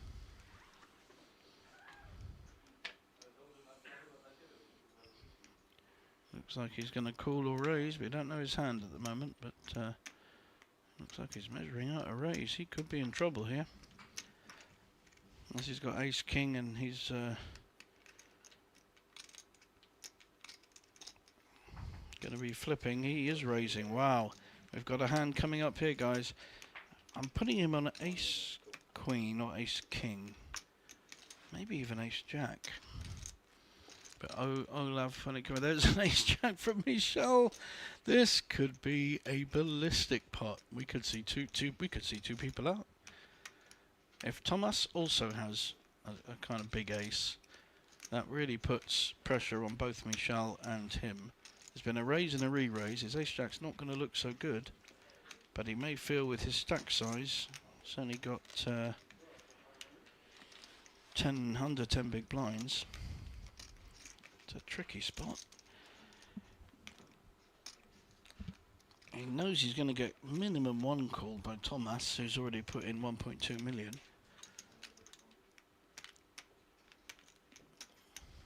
And Olaf is short himself. We know he's going to put it in. Wow. This is possibly the best pot of the night so far. Got a couple of big ones, but we've got three with what looks like three good hands. Now they'll be looking at the payout structure, the ladders. If we lose two players in one hand, whoever had the least chips, which will be Michel, will finish in 10th. And in this case, Olaf, here's the shorter stack, will finish in 9th. Thomas cannot be knocked out this hand, and I think very sensible, very wise fold. We will see Olaf shove when it comes back round, and then a difficult decision for Thomas. There we go. This has fallen very nicely into Olaf's hands with the queens. Thomas hasn't snapped him, so he hasn't got aces or kings. Possibly not even ace king. I'm going to be guessing, and it is a total guess, that he's got ace queen. That is my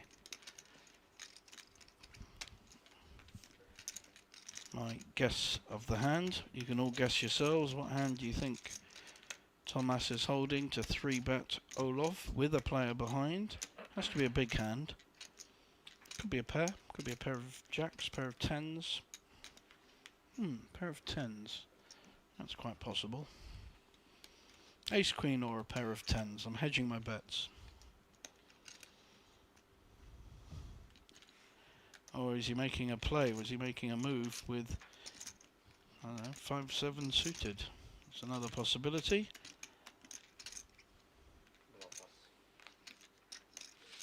Wow. That wasn't the last one. It was an ace-3. It's equivalent of 5-7 suited. So nice attempt by Thomas, and Olaf absolutely being fed there by his neighbour.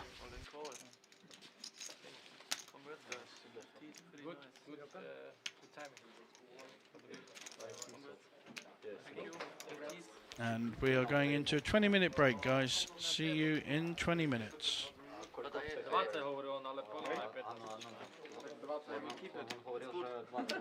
guys, 20-minute break, yeah?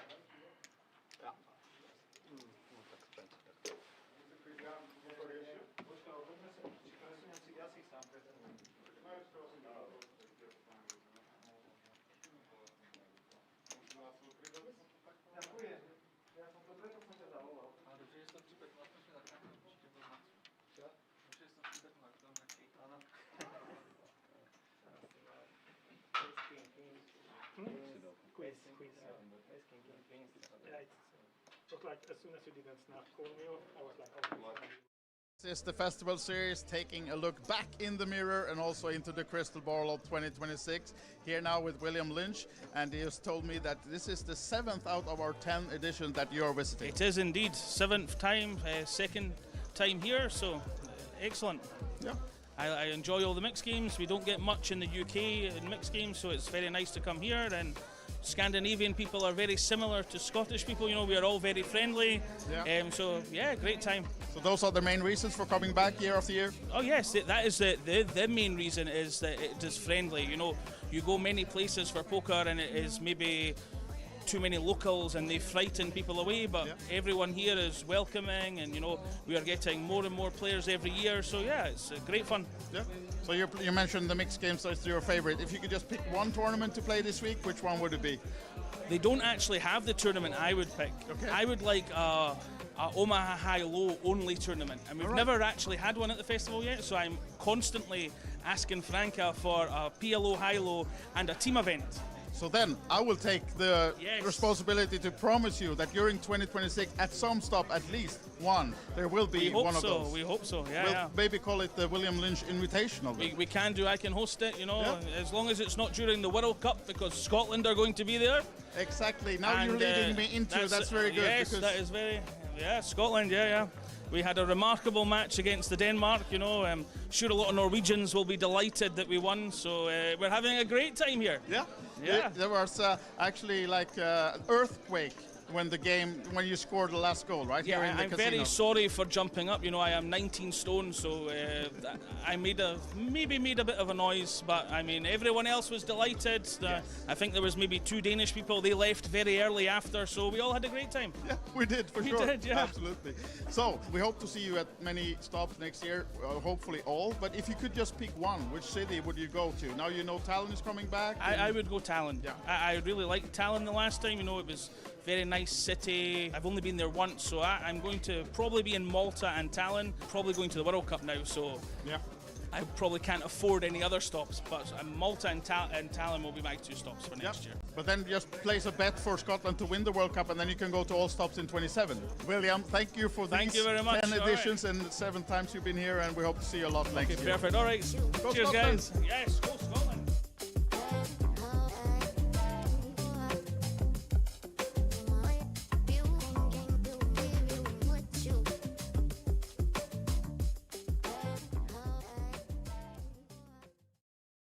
Welcome back to Bratislava, guys. This is the Festival Series, the last day of the 2025 edition. We have the feature table behind me. There are 16 players left in the big main event, 78,000 euros up top, and it's all streamed live during the day. You can see it until the end tonight. But let's, of course, also take a look back yesterday, the highlights of yesterday, where we had the hockey game for the hospitality package holders. They went to the local Slovan Bratislava game and saw them beat the opponents 3-0, and our group enjoyed it, of course, watching the game before coming back for more poker action inside the casino. It was time for the final of the flips, and the Franke flips, who won them if not Franke himself, of course. Also the mystery bounty, where a lot of envelopes were pulled, and the day 2 of the main event, playing down to the final 16, who is now coming back today. So guys, that will be it for the edition of 2025, but we'll be back in Bratislava already in February. The full schedule is now out on thefestival.com for next year. 7 live stops, 2 online, Bratislava in February, and then the big news coming back to Tallinn in November. But watch the full schedule, do your qualifiers online, starting already now, and of course follow us on socials for all the updates. For all of us here in Bratislava, the whole crew would like to thank you, and we hope to see you next year. The Festival Series, we're going big.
Welcome back to Bratislava. This is the Festival Series, the penultimate day here. We have main event in full swing, the last flights, a lot of other action going on as well. And of course, yesterday, more hospitality as we went bowling with the group. They had a lot of fun for sure. We competed for some sportsbook tickets, and the winners, of course, the best bowlers, very, very happy. A nice day, some pizza enjoyed as well, before coming back into the casino for more poker action. Big fields in the main event of the 2 flights yesterday, and also the first ever Chicago winner, Verneri Häkkinen of Finland, took it down. The Swedes were huge favorite, of course, in their own home game, but the Finns proved them wrong, and Verneri was the winner in this one. So huge congratulations on taking down the Chicago. The ladies, of course, also had their Queens event, battling out, and Britt Robertson of Norway coming up was the winner of the Queens event in Bratislava. So now it's soon time to fill these tables with main event players for day 2. And coming back tomorrow, we have the final day, Monday, and it will all be live streamed. Go to the festival on YouTube to have JJ on the comments for who will be taking the big 500,000 guarantee main event down tomorrow. But now, Sunday, day 2, let's enjoy it and see you back tomorrow. Bye for now.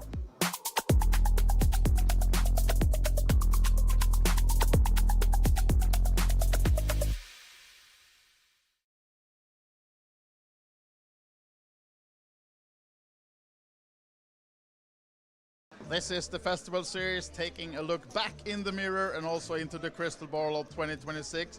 Here now with William Lynch, and he has told me that this is the 7th out of our 10 editions that you are visiting. It is indeed 7th time, second time here, so excellent. Yeah. I enjoy all the mixed games. We don't get much in the UK in mixed games, so it's very nice to come here. And Scandinavian people are very similar to Scottish people. You know, we are all very friendly. Yeah. So yeah, great time. So those are the main reasons for coming back year after year? Oh yes, that is the main reason is that it is friendly. You know, you go many places for poker and it is maybe too many locals and they frighten people away, but everyone here is welcoming, and you know, we are getting more and more players every year, so yeah, it's great fun. Yeah. So you mentioned the mixed games as your favorite. If you could just pick one tournament to play this week, which one would it be? They don't actually have the tournament I would pick. Okay. I would like a Omaha High-Low only tournament, and we've never actually had one at the festival yet, so I'm constantly asking Franca for a PLO High-Low and a team event.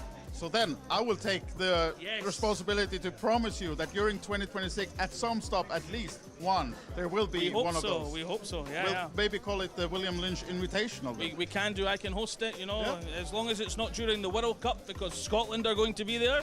Exactly, now you're leading me into that's very good. Yes, that is very, Scotland, We had a remarkable match against the Denmark, you know. Sure, a lot of Norwegians will be delighted that we won, so we're having a great time here. Yeah. There was actually like earthquake when you scored the last goal, right? Yeah, here in the I'm casino. very sorry for jumping up. You know, I am 19 stone, so I maybe made a bit of a noise, but I mean, everyone else was delighted. I think there was maybe 2 Danish people. They left very early after, so we all had a great time. Yeah, we did, for sure. We did, yeah. Absolutely. So, we hope to see you at many stops next year, hopefully all. But if you could just pick one, which city would you go to? Now you know Tallinn is coming back. I would go Tallinn. Yeah. I really liked Tallinn the last time. You know, it was very nice city. I've only been there once, so I'm going to probably be in Malta and Tallinn. Probably going to the World Cup now, so I probably can't afford any other stops. But Malta and Tallinn will be my 2 stops for next year. But then just place a bet for Scotland to win the World Cup, and then you can go to all stops in 27. William, thank you for Thank these you very much. 10 editions and 7 times you've been here, and we hope to see you a lot next year. Perfect. All right. Go Cheers, Scotland. guys. Yes, go Scotland.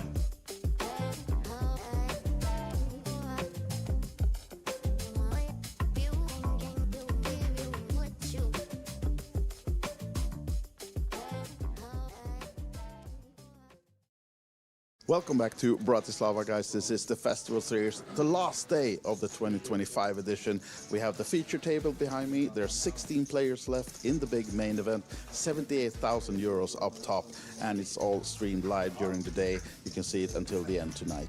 But let's, of course, also take a look back yesterday, the highlights of yesterday, where we had the hockey game for the hospitality package holders.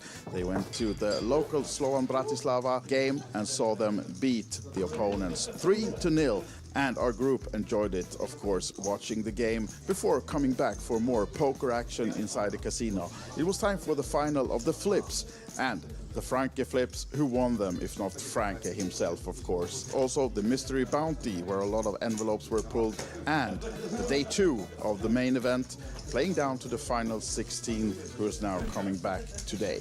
So guys, that will be it for the edition of 2025, but we'll be back in Bratislava already in February. The full schedule is now out on thefestival.com for next year. 7 live stops, 2 online, Bratislava in February, and then the big news coming back to Tallinn in November. But watch the full schedule, do your qualifiers online starting already now, and of course follow us on socials for all the updates. For all of us here in Bratislava, the whole crew would like to thank you, and we hope to see you next year.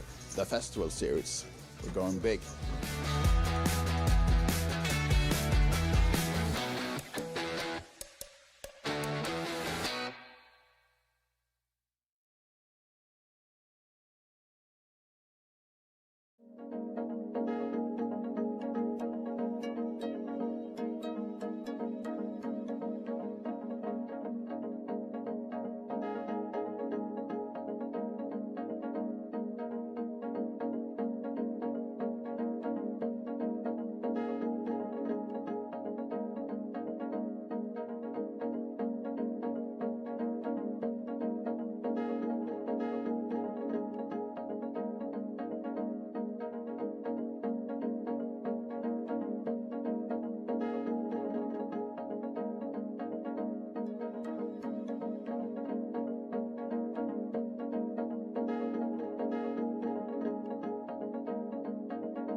Welcome back to Bratislava. This is the Festival Series, the penultimate day here. We have main event in full swing, the last flights, a lot of other action going on as well. And of course, yesterday, more hospitality as we went bowling with the group. They had a lot of fun for sure. We competed for some sportsbook tickets, and the winners, of course, the best bowlers, very, very happy. A nice day, some pizza enjoyed as well, before coming back into the casino for more poker action. Big fields in the main event of the 2 flights yesterday, and also the first ever Chicago winner, Verneri Häkkinen of Finland, took it down. The Swedes were huge favorite, of course, in their own home game, but the Finns proved them wrong, and Verneri was the winner in this one. So huge congratulations on taking down the Chicago. The ladies, of course, also had their Queens event, battling out, and Britt Robertson of Norway coming up was the winner of the Queens event in Bratislava. So now it's soon time to fill these tables with main event players for day 2. And coming back tomorrow, we have the final day, Monday, and it will all be live streamed. Go to the festival on YouTube to have JJ on the comments for who will be taking the big 500,000 guarantee main event down tomorrow. But now, Sunday, day 2, let's enjoy it and see you back tomorrow. Bye for now.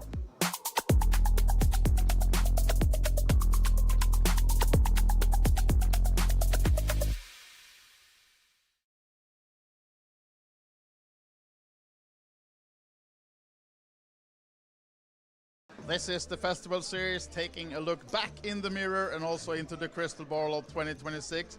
Here now with William Lynch, and he has told me that this is the 7th out of our 10 editions that you're visiting. It is indeed 7th time, 2nd time here, so excellent. Yeah.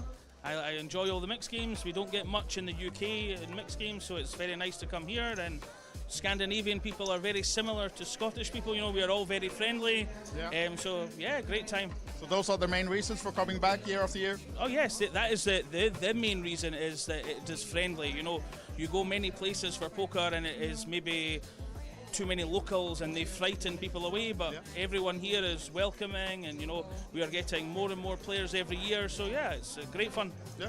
So you mentioned the mixed games as your favorite. If you could just pick one tournament to play this week, which one would it be?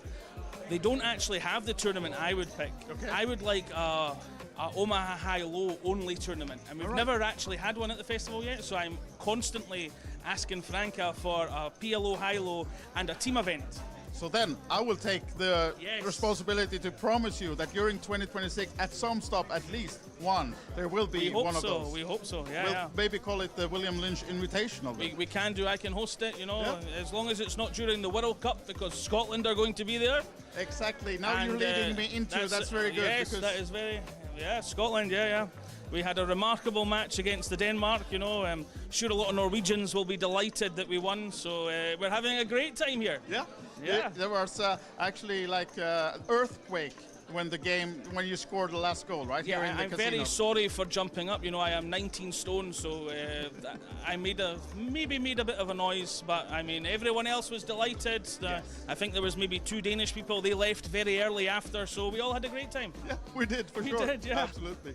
So, we hope to see you at many stops next year, hopefully all. But if you could just pick one, which city would you go to? Now you know Tallinn is coming back. I would go Tallinn. Yeah. I really liked Tallinn the last time. You know, it was very nice city. I've only been there once, so I'm going to probably be in Malta and Tallinn. Probably going to the World Cup now, so I probably can't afford any other stops. But Malta and Tallinn will be my 2 stops for next year. But then just place a bet for Scotland to win the World Cup, and then you can go to all stops in 27. William, thank you for Thank these you very much. 10 editions and 7 times you've been here, and we hope to see you a lot next year. Perfect. All right. Go Cheers, Scotland. guys. Yes, go Scotland.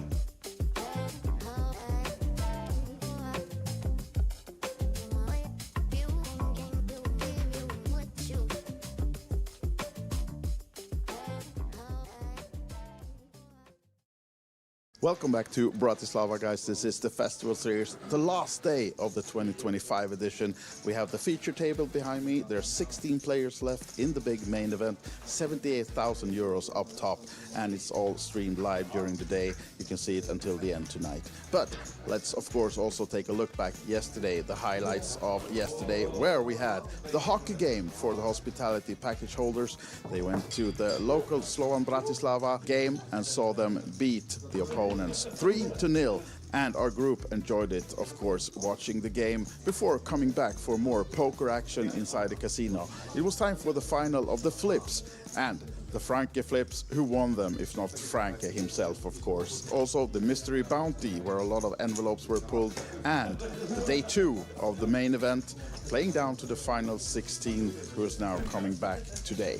So guys, that will be it for the edition of 2025, but we'll be back in Bratislava already in February. The full schedule is now out on thefestival.com for next year. 7 live stops, 2 online, Bratislava in February, and then the big news coming back to Tallinn in November. But watch the full schedule, do your qualifiers online, starting already now, and of course follow us on socials for all the updates.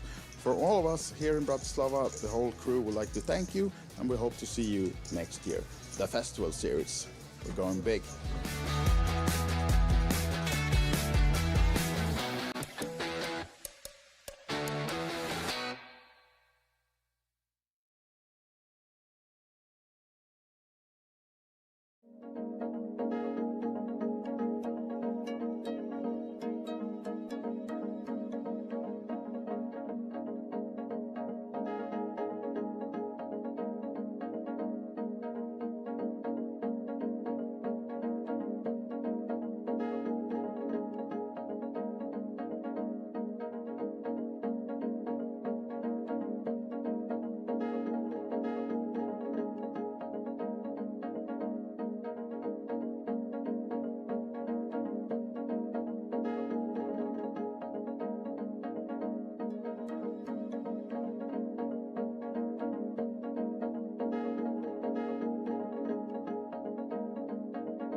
Maybe I punt some more. Yeah. Perfect, you have a pun. Sir, are your friends watching in Slovakia? Budou se koukat kámoši. Jo, pozdravím. Tak jo, koho pozdravíme? Koho pozdravíme? Kdo se bude koukat určitě? Určitě žena se bude koukat, tak pozdravím ženu. Welcome back everyone to the final stages of the festival main event.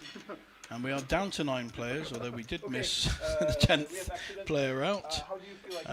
And here is our new seats. So some of our friends like Juhani, who was on the feature table earlier, is now back with us. Quite a wide range of chips. Andre from the outer table is our chip leader. And then some of the feature table. There we've got one German, Max, who played very well on the feature table. One Finn, couple of Slovakians, couple of Czechs, and a Swede.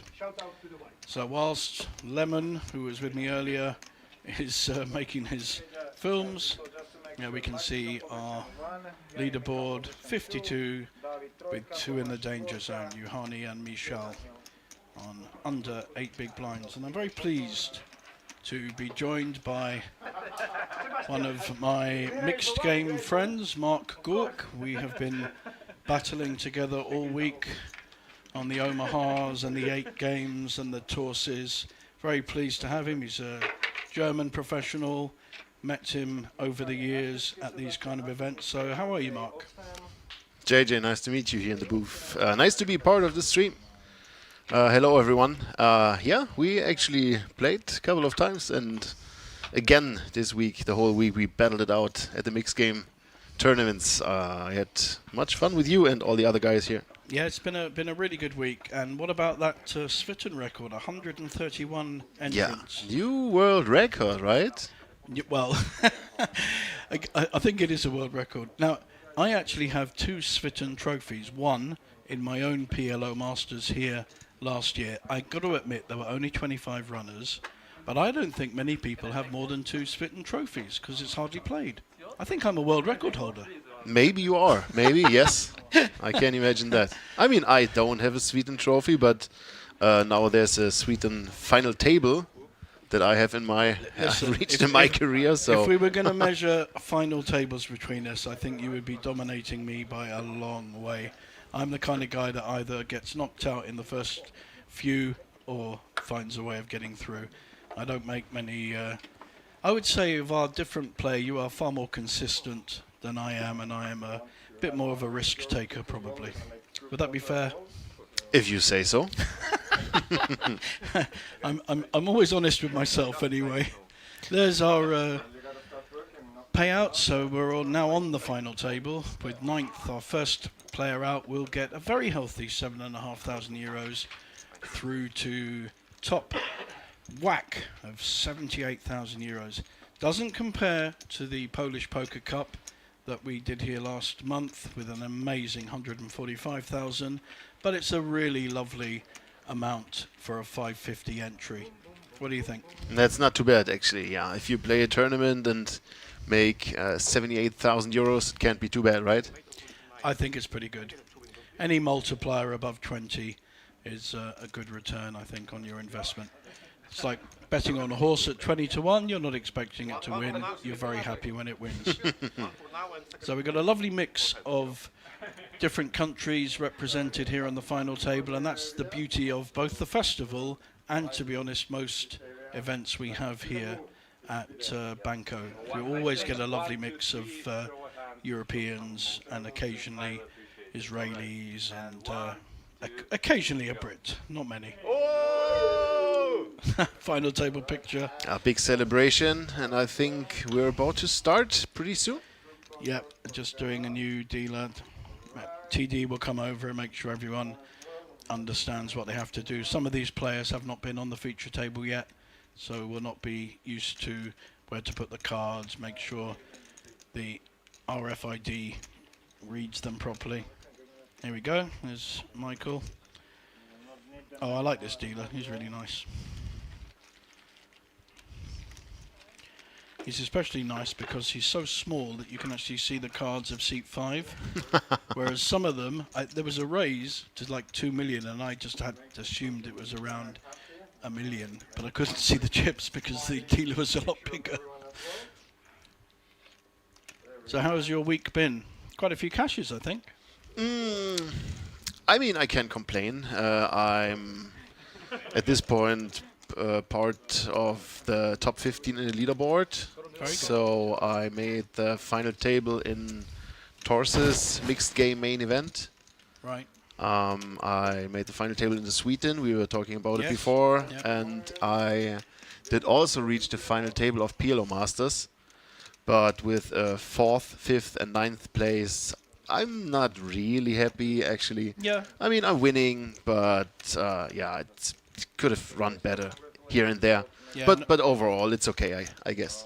No poker player likes finishing second or below. That's just the way it is. But that's to get all those, like I said earlier, consistent results is very impressive. Well done. Thank you so much. So we've got a redraw here. We've got German Max on seat 1, Finn Juhani on seat 2, and I can't quite see who else we've got. David Orban on seat Got 3. Olaf, our Swedish player, in seat 9. And seat 7 actually is the reigning champion. He won it last year, I think. My God, he the did, Polish didn't guy. he? Yeah, I'm pretty sure. I think you're right. I'm pretty sure he did. Yes, here last year. Yes. Yeah. Where's he from? Polish. Polish. Yes. Very good. If I'm not completely wrong, but I recognise yeah, him. yeah, I recognise think his face. I wasn't commentating last year here, so I don't remember.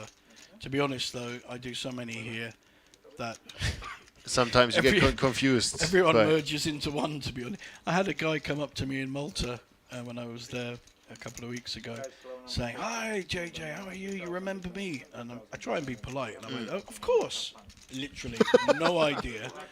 And apparently, and he had a very particular look. He had slightly cross-eyed, so you know I should have recognised him. Apparently, I called him a beast on the final table, which he loved. And we're on to our first hand. Action happening. Blinds are 100, 200 with a 200 ante to get this final table going. I think you're right. He was the winner last year. Good to see fellow countryman of mine, Maxi, here at the final table. I met him on the first day on this event. And we've been talking quite a bit. Has a healthy stack, second in chips right now, so I wish him especially best of luck. Well, he was on the feature table before you joined me, and he had under 1 million, and he played so well to get to 6 million. He really did. Very impressed, and he got such a lovely smile. Him and seat 6, Michel. They were on a table during day 2, the same table quite a lot, and they've obviously had quite a thing together because they matched up here about 5-6 hands. It was very funny. Michel doesn't move, doesn't smile. Lovely smile from Max, and looks like Michel's coming in with this one. He's now one of the shorter stacks, so he only has 8 big blinds. But a pretty Queen 10 suited. Do you like this kind of hand? I mean, I like a lot of different kinds of hands. But if you're in the small blind with such a short stack, there's not much you can do. I think. Isn't it? Yeah. Just put it in. Maybe calling is an option to. Yeah, I don't like the call there. I think I agree with you. Now, what our Polish friend next to him, who was in the big blind, what he doesn't know is Michel has done this 5 times now. In fact, that's the 6th. He's shoved with ace-7, ace-8, those kind of hands. Never got called? Earlier. I don't think he was called once on his shoves, but then we were 5 or 6 handed, so, you know, the ace-8 obviously has more power that short.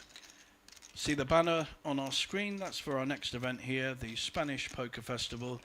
And there's a real fantastic bonus. If you make more than one day 1, so if you make 2 entries and get through to day 2, you'll get 1,500 euros straight in your hand. If you make 3, 4,000 euros. 4,000 euros if you play multiple day ones and manage to qualify for day 2. Yep, you immediately get 4,000. Wow, They've never done this bonus. That's a good deal. Bonus.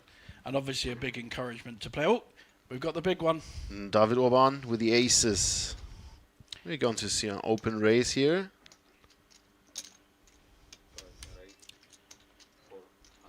Now his neighbour, he's also Slovakian, has been one of the slower players on the table on making decisions, whether he's had 10-2.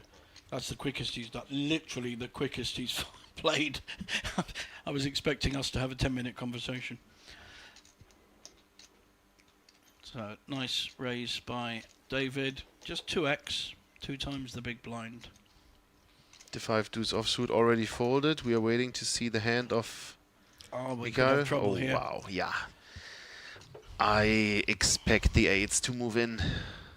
And again, I made the point, he's moved in 6-7 times so far. David knows that because he's been on the same feature table as him. I'm expecting the all-in, and obviously we'll get the call. And we could lose our first player very quickly. We only just started the final table. Big ladder, 7,500. I think the next one was 2,000 more. Unless the Chinese aces can beat the real aces. I know we want to play jump. Michel is up. Extra 5% if you get up.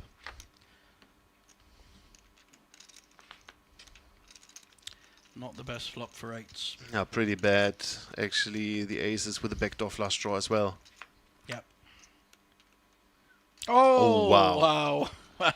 See? That extra 5% by standing up. Told you. Oh my god. Do you know how many times aces loses? It's incredible that the best hand in poker just loses more often than you'd ever think, I find, in my experience. Not that I play a lot of Hold'em, but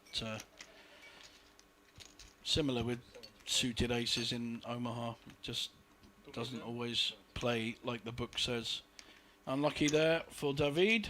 And all of a sudden he's back from being short stacked. Yeah, pushing, call, miles behind, something like 20%, and he gets there. And there we go, back to average, back in the mix. And we still have 9 players. Poker can be so easy if you just hit the cards you need, right? Well, yeah. That's a bit like life. Life's a lot easier when everything goes your way. Trouble is, life's never like that. Want to play online poker for free? With PlayPoker Go, you get the thrill of authentic poker anytime, anywhere. From quick casual games to action-packed tournaments, PlayPoker Go lets you compete against real players around the globe, all for free. No bots, no gimmicks, just pure poker fun.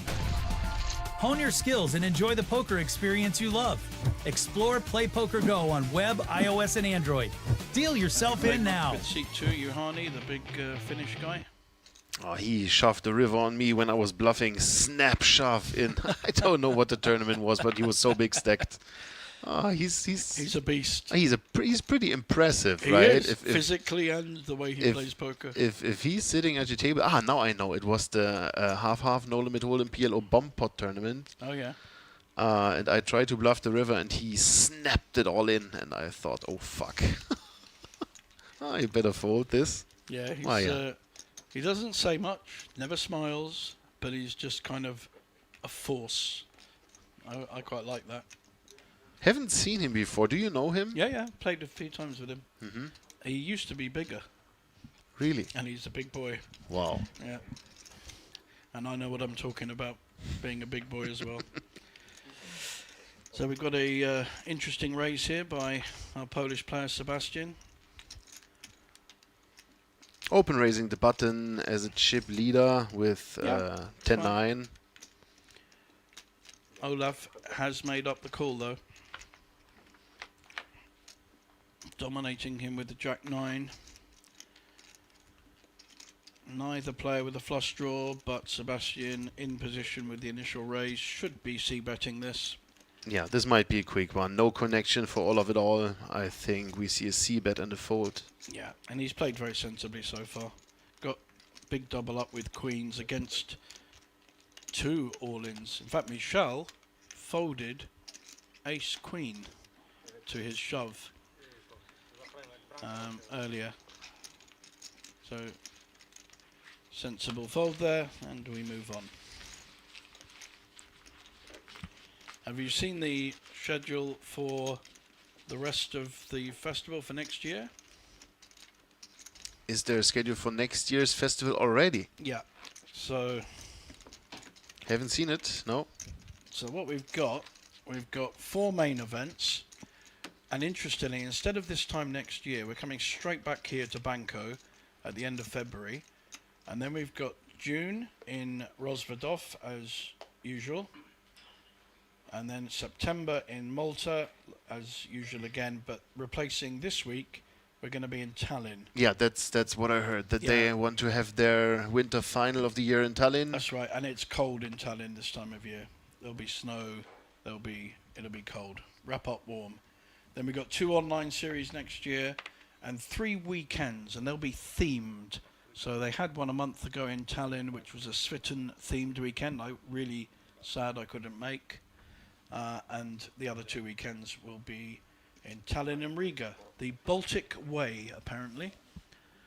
It's not my history, so I don't know much about it. We've got a raise here from Daniel. First hand he has played. Another Polish player.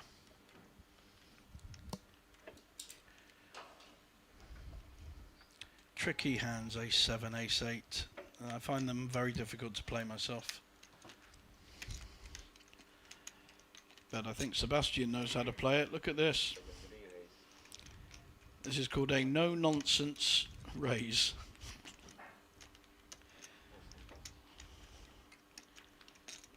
Nice 3-bet here with the ace blocker. I'm really interested in seeing if Daniel might 4-bet shove king queen here. It's not the worst hand to do it with. Depends how well he knows Sebastian. I don't know if they know each other. I know they're both from the same country, but it doesn't mean they know each other.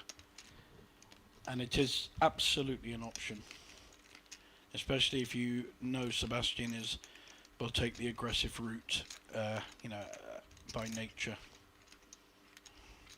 I think we're going to see a fold looking at the body language.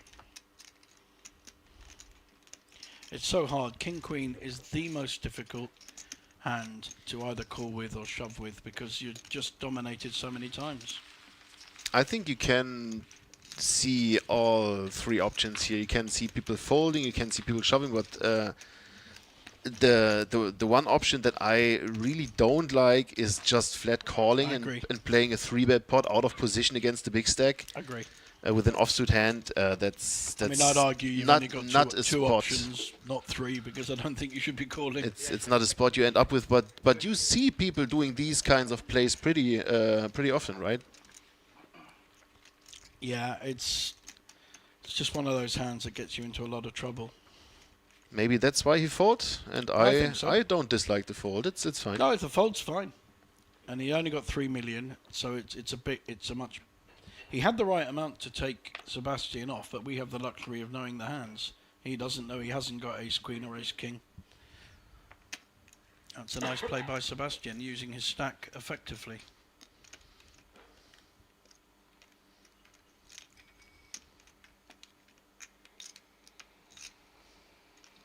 We have a nice country mix here at the final table. Yes. 3 locals, 3 guys from Slovakia, 1 Czech, 2 Polish players. Finland, we have Germany and Sweden. Yeah. It's not just the festival, though. We tend to have that mix in nearly every final table I do here.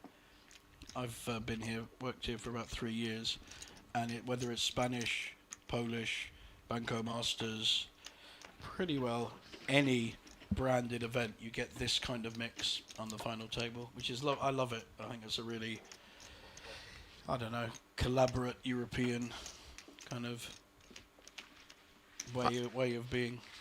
I'm actually pretty surprised that we don't see an Austrian flag at this final table Usually because usually every tournament yes, here, there's yes. one or two. I expect in all tournaments to see at least one Austrian flag because Vienna is around the corner, and as the poker landscape in Austria is these days, people are really enjoy that's only a very short drive over to Bratislava and play some poker here. You're living in Vienna now? I live in Vienna. Fantastic. Yes, so it's a pretty quick trip back home for me tomorrow. Well, I'm going to be there for my birthday weekend with my wife in March, so I'll expect a nice dinner.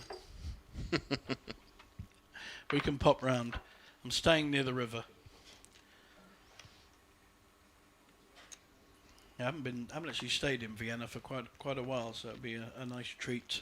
A non-poker weekend.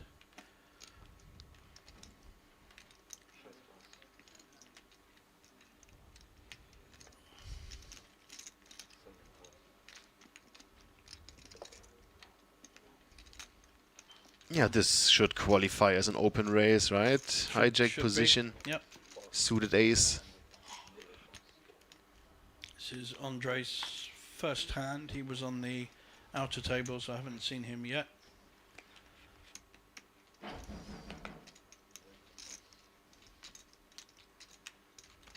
David, who doubled down towards the end of the feature table. Not in the mood to try something stupid here with Jack 4 suited. Oh no, he doubled down with aces against eights, didn't he? He had the aces against Michel. Yes. Yeah. He doesn't smile a lot. Oh, David Orban is a fun guy. I mean, he's probably not in the best mood right now after losing aces, right? But he hasn't smiled once in 4 hours, to be fair. I know him for many years. Yeah? Yes, when I did the video shows for Concord Card Casino back in the days for their Concord Million Masters, he actually won one of these tournaments. And yeah, that's how we... I played in a European tour at the Concords years ago. What was the brand? It was something... I think it was just after Thomas Kremser went to the EPT. Oh, that's many years I ago. know. Many years ago. It was something like... It wasn't Party Poker, but it was a similar European online poker brand. They're not around now. And I won a package and came over. It was all right. It was a interesting setting in the retail park right next to a business. Big hands coming up here. That's also not too uninteresting. Ace Queen, interesting spot here to face an open race in first position. I think we are fine by just calling in position. I favour the 3-bet here. I mean, it's not the worst move you can do, right? It's pretty standard to 3-bet, but it's a small one. That's ignore the graphics. It's a 3-bet to 800k. Just missed a 0 out. But with Daniel's stack, that's why I prefer the 3-bet here. It ironically puts maximum pressure on, even though it's a small raise. But if you getting shoved on, it's pretty hard decision for you with Ace Queen. I agree. So if you want to... That's what's great about this game. You can look at the same hand and see it. Maybe in this situation with his stack size, probably it's a real option to just call to avoid a situation when you get shoved on from the under the gun open raiser and play a smaller pot in position. I think that's a very good point. You also hide your hand strengths a bit by just calling. 2 good points. You have a third? Probably you end up folding the best hand if you're getting shoved on. That's 2-1. So we're just going to call this.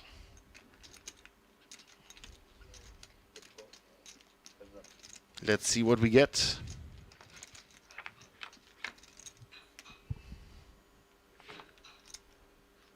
Top pair for Max. Gut shot draw for Daniel.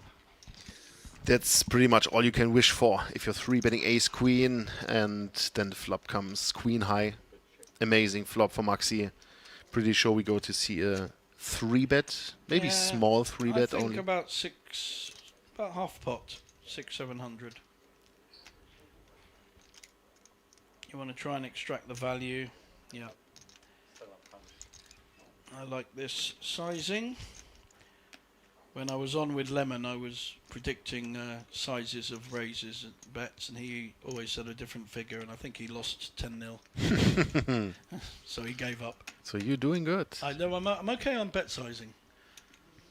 Yeah, it's something I have spent a lot of time focusing on in all games. I think it's an important element that not everyone gets on top of.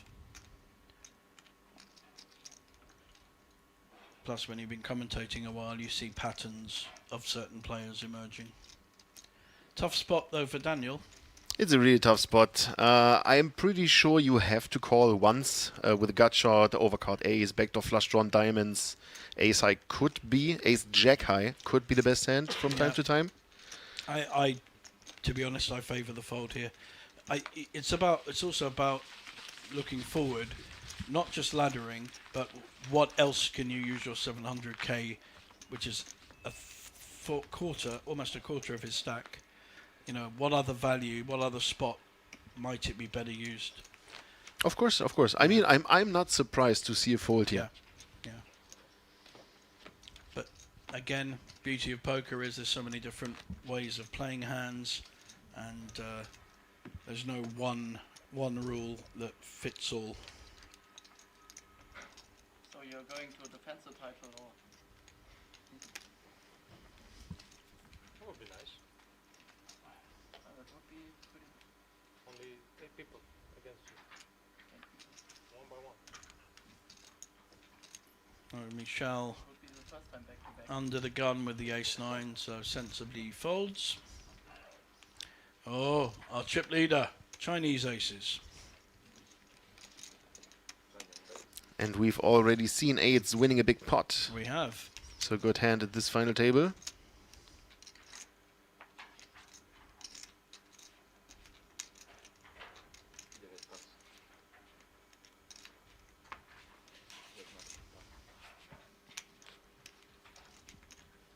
Yuhani, he's a short stack.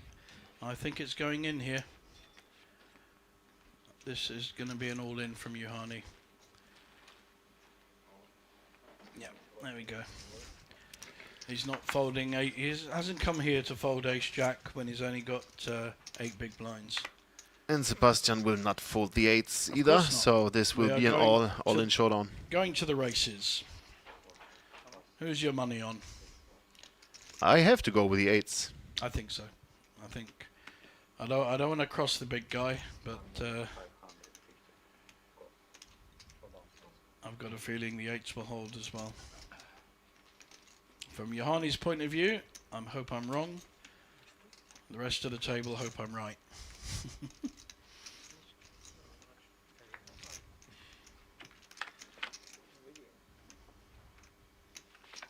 So far so good for the eights.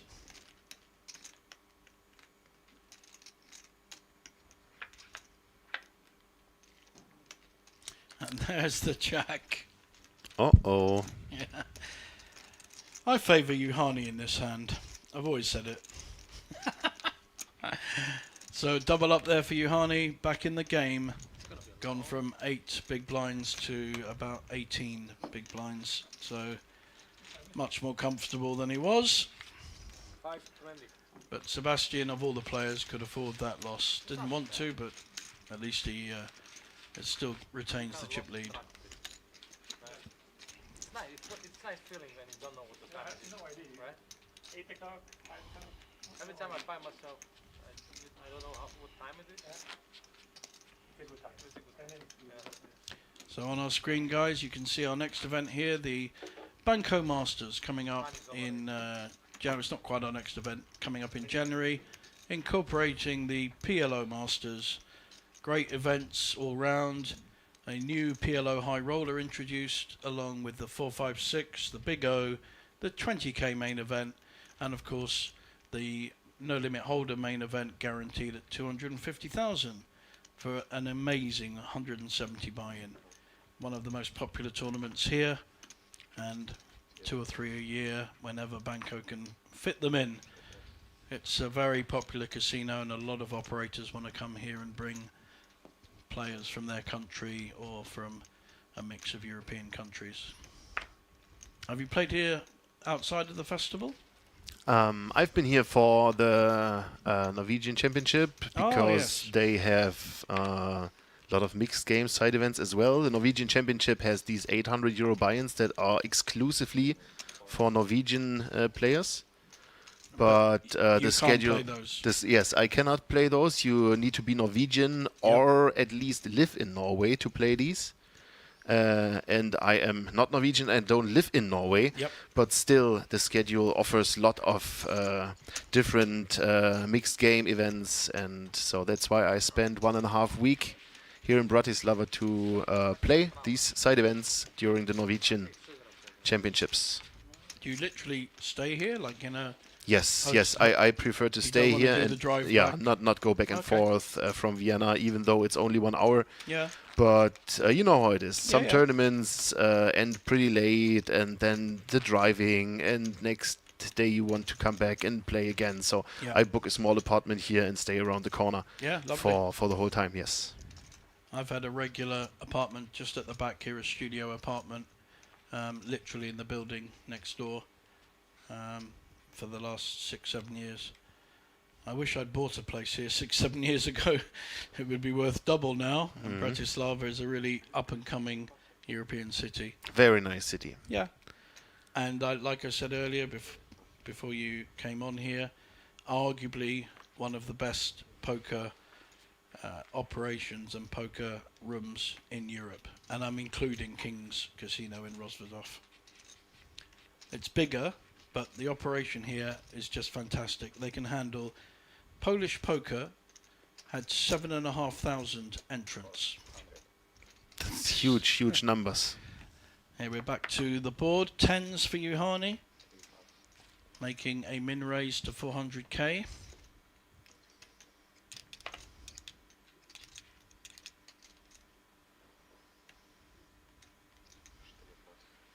I think someone's had a word with Thomas, saying he needs to quicken up a bit. Look at this. What have we got here? Tens versus tens. Yeah, I'm curious how this is going to end up. Will we be all in pre? Probably. So Michel has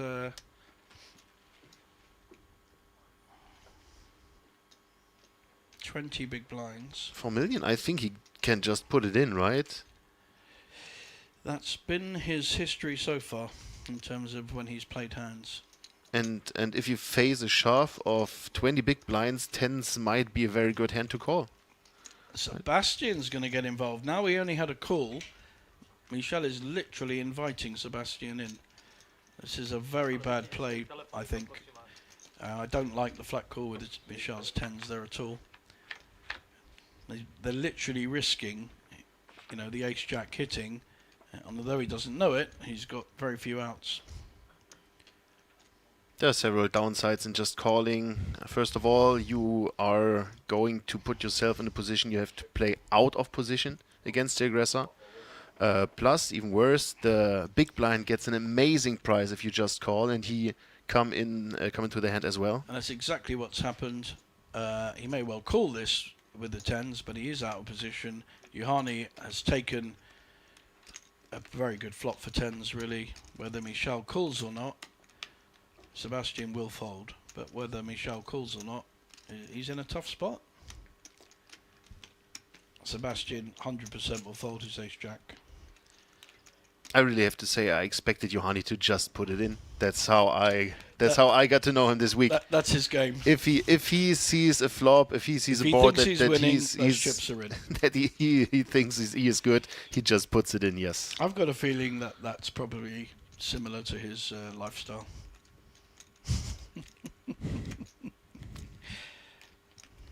He's actually a really nice guy, but he's just so big and physically dominating that he kind of looks scary, but he's the opposite. He's really nice. Would you be surprised to see Michael folding the tens? No, not at all. I think he's in a really... I mean, okay, flop is a good hand for the flop, but he's up against a strong player who's shoved with the same stack as him. So, does he think his tens are any good? I mean, the initial raiser, Juhani was the initial raiser. Tens might be good, right? I think It's if 50-50. if Juhani has like sevens, eights, nines, he probably would do the same. Yeah, I'm saying it's 50-50. He could have a pair close either direction. Nines, eights, jacks, queens, just as easily. I'm not putting a suited ace, a flush draw in Juhani's range here, because I don't think he'd shove it. Really, if he has a hand like ace queen of Ace, queen of clubs, I don't think he would shove it. I don't think so. Really, Yeah. okay. He's quite I don't know what's the right word. He's quite sensible. The fact that So he's only going for the mate hands. He's not putting it in on a draw. Oh, he's made some nice plays with like ace seven repping bigger ace and that kind of thing. He's a proper player, but in this case against two other players, one the chip leader, it could be suicide with the flush draw without actually having hit. He's hit. He's got a big overpair, so it's a different play. Yeah. Really tricky for Michel. I don't know what I'd do either.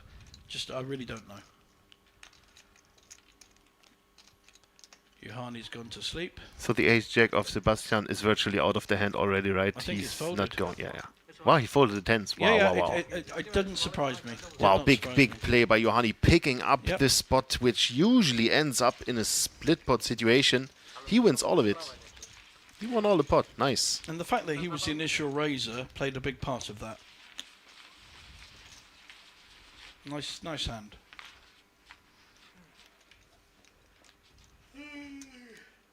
Big guy, big bet. Big guy, big bet. There we go. I wonder how many more references to big guy, big bet we're going to see.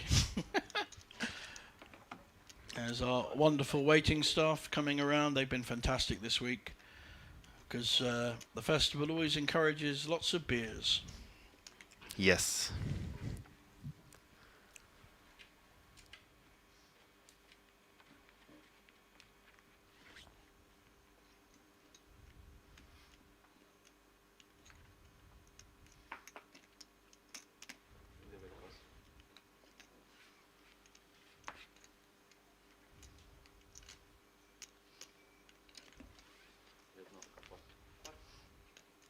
I just watched it. A lot of folding hands.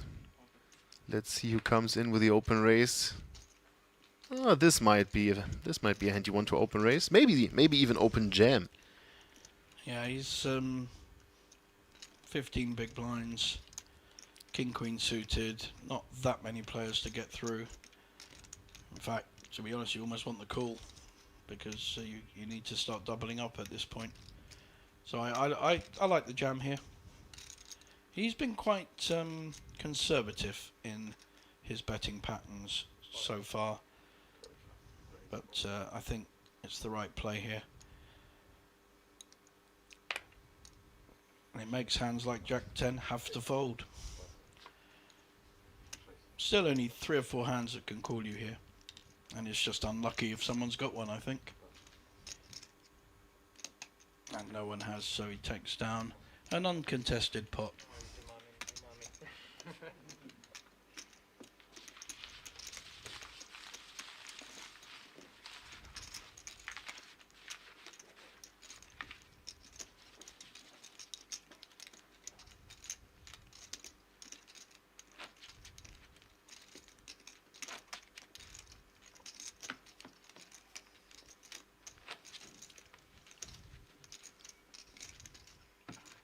None of the players busted so far. We've seen 2 all-ins already. Still 9-handed.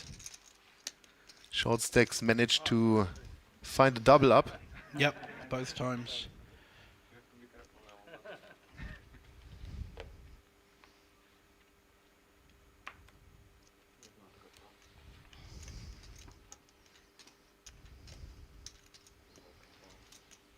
from the feature table, the most impressive player was seat 1, Max, the German player. He was... You told me before, what were you impressed by? What part of his game did you like the most? I think his reading of situations.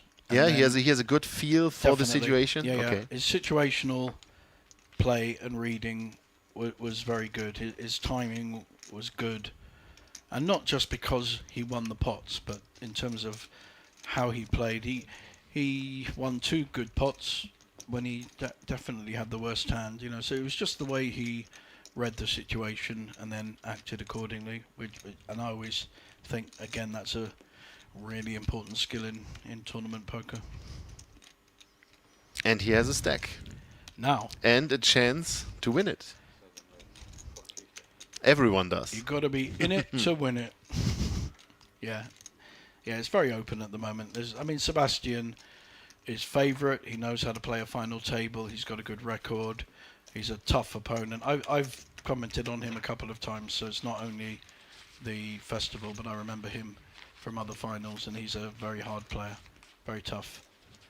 Well, even though he's a short stake right now, it's not that big of a chip lead. So if he ends up losing an all-in situation against one of these 4 million stacks, he's down to 6 himself. Yeah. So no, he can be right back in the mix if he loses a big pot. But the one he lost was a complete coin flip, and he was. And it was a small one for like 1.6 million. It doesn't really matter, but. But he's not a silly player. He will not risk his stack for no reason. If you like. I'm sure about that. Yeah. He will not risk it all. No. He's a tough player, but I think he's very considered.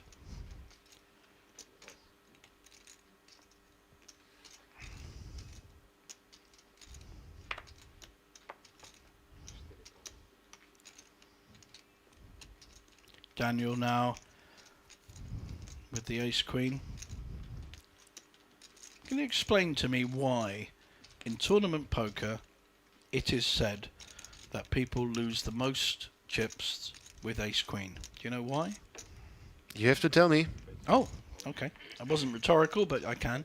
Because people get wedded to it because it is a strong hand, but when money goes in, when you've got 3-bet, 4-bet all in, it often is against the ace king and or a pair. And if those pair holds or the ace king dominates the ace queen, because we're talking about hands that the chips get in, there's a big pot, and often the ace queen loses to one of those 2 things. And so that's why people say that it's the most dangerous hand in Hold'em in terms of the proportion of losing big pots, using a lot of chips. That's what I understand. I might be wrong, but that's what I've understood.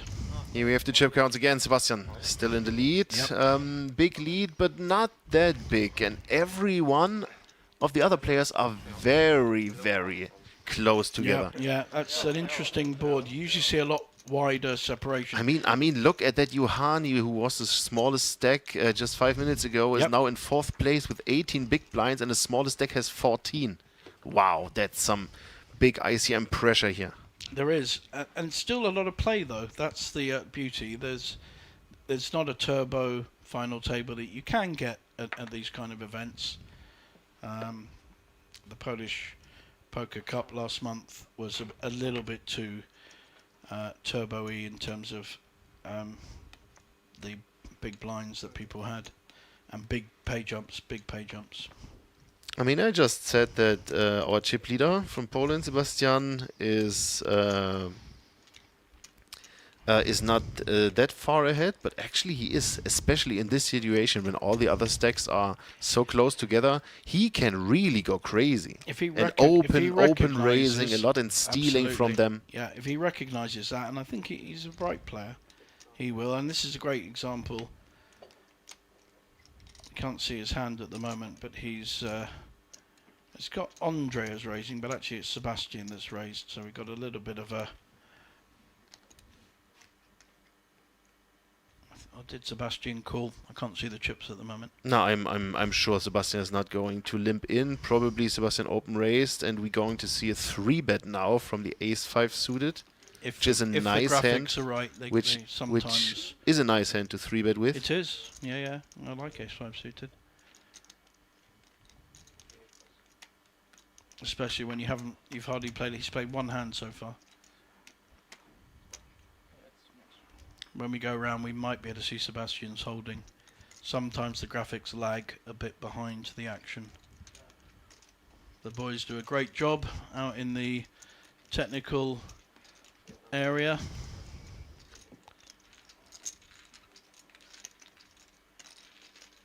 A pretty quick fold from Sebastian. Yeah, I think he must have which- flat called. He must have called. No, he's not calling. No, he. He raised to yes. 4-500. Look at this, Queen 7. So Yeah. he now. He's doing no, what you said. exactly. He now knows the same that we just have seen in the chip counts, so that he can put the pressure on because of all these similar short stacks, and so he added Queen 7 to his open raising range, Yep. which is completely fine, I think. Yeah, good read on that, Mark, and well spotted. Just as you said it, he started doing it. That's the art of a good commentator, is to have foresight. Now, I'm going to have foresight that Thomas is going to raise with ace-king. How about that? Yeah, probably you end up being right with this one. Ace king. I'm a genius. Ace king. You genius. Will be an open I raise. should play this game. Yeah. I mean, I can see him just going all in because he has around 15 big blinds and the similar stake situation. I can see him flat calling as well because he's done it before. He has actually made a raise, but he has flat called with ace king and ace queen on the feature table today. So he has played it differently. He's made a min raise here. Yeah, he chose not to go all in, but to Yeah. just min raise instead. Now Yohani may be interested with the queen jack suited, very pretty, but not his kind of hand by the look of it.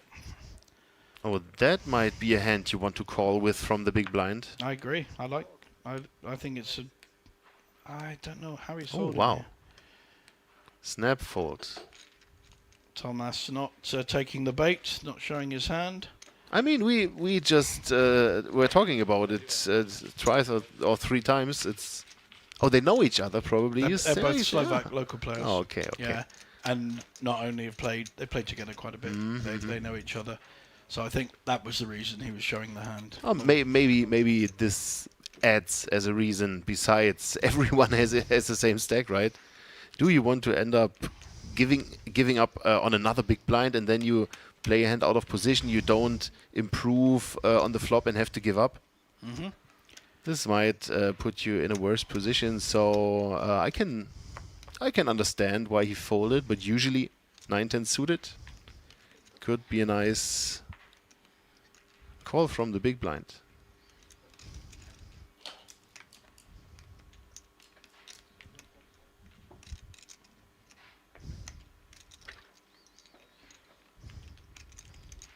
A lot of folding hands, a lot of bad hands. Let's see Maxi in the cutoff also.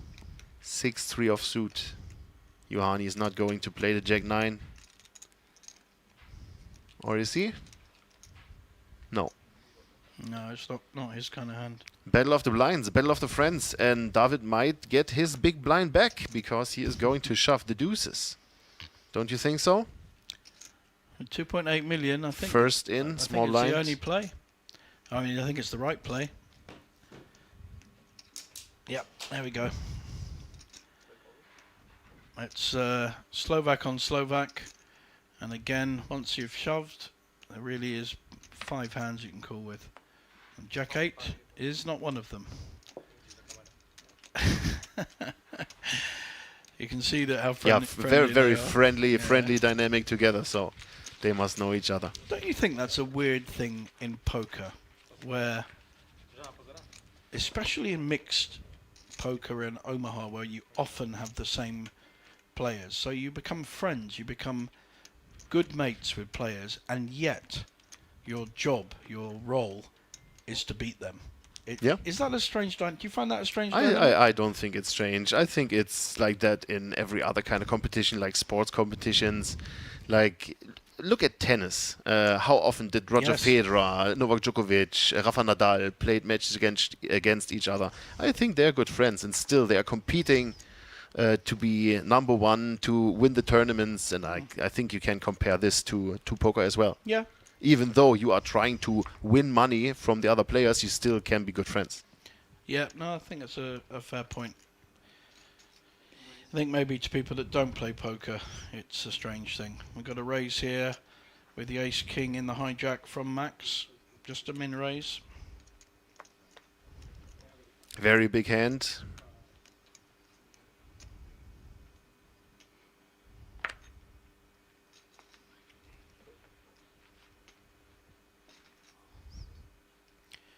I don't think Thomas will be too interested in King 7.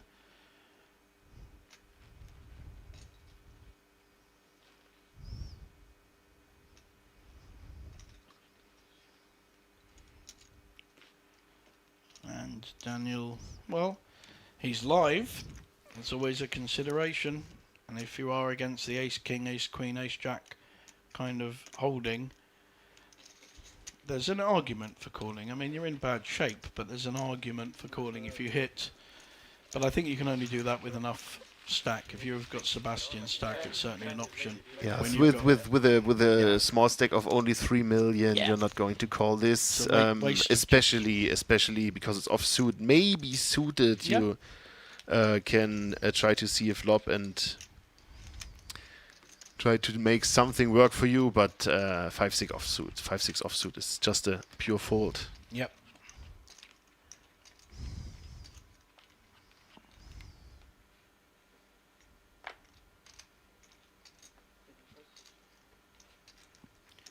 So you said you were on the leaderboard, top 15, you said?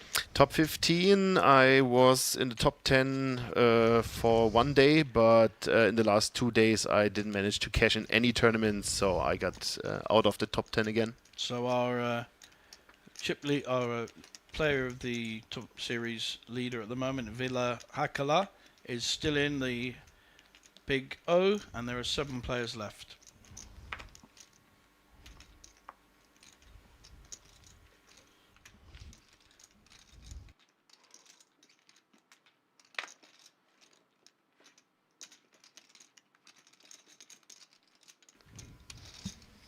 In fact, the person who was chip leader is just knocked out 8th in the Big O, so that could be a big difference if Vila can get in the top 2 or 3 of that tournament, going right to the wire.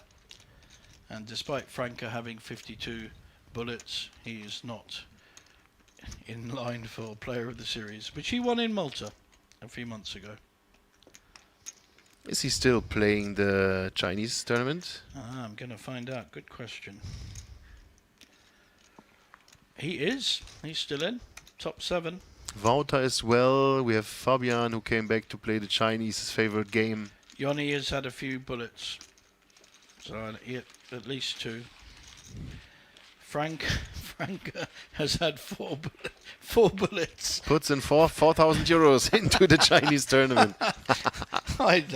Sorry, Frank. Oh, you really gotta love this guy. You do. This guy is, even though it's his, it's his tournament. It's brilliant.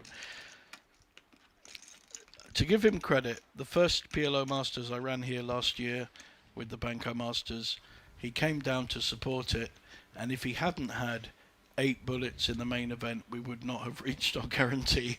So I'm forever grateful to Franca, and will do anything I can to help him out. Here we've got an interesting hand developing. This might be a very interesting hand. Yes, Ace Queen open race and first position Ace Jack suited for Olaf, and all players at the table still have cards. I think we might see a fold here. No, I think likely a call. Okay. He's in position against Andre.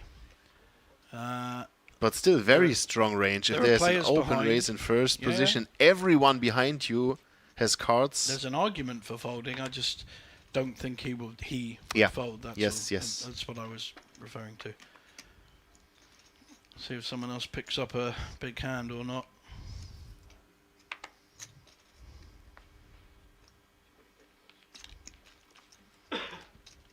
think we had ace queen against ace jack earlier, didn't we?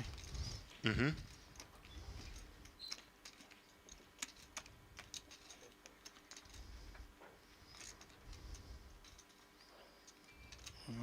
And Sebastian going to use this hand as an opportunity to squeeze. This would be crazy. Imagine. Well, Imagine he puts in like 1.1 million and gets both players to fold. But yeah, he's folding. Yeah. I mean, very strong ranges in early position. Open raise and flat call. he knows at least one of them's got a big ace. He's going to get out of the way. Oh, what do we wow, have what here? a flop. We've got the Broadway for Andre and second pair with a straight draw for Olaf. This could be fireworks. Look at that. Lovely check. Lovely check. I really like this. Olaf quickly reaches for chips and puts out a bet. Wow, okay. Didn't see that coming. No. I think it's a fine check behind. See a turn, keep the pot small. Andre should just be calling this. Keep it sneaky. Of course. I mean, if you start checking and slow playing your hand, now you're only going to call, right? Sure. This could be a big trouble for Olaf unless...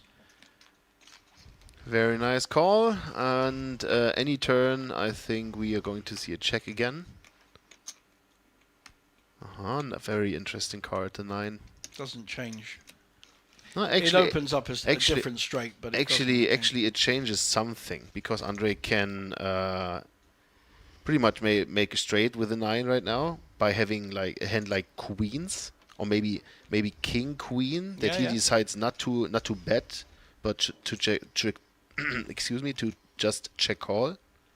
He's led out though this time. Led out on the turn. I'm wondering if he's led out because he's hoping Olaf has the queen, has the hand you were talking about.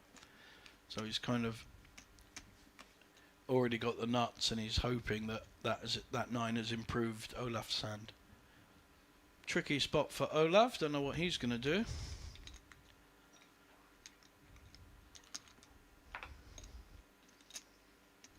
Yeah, good fold. He's made some very good folds so far in this final day.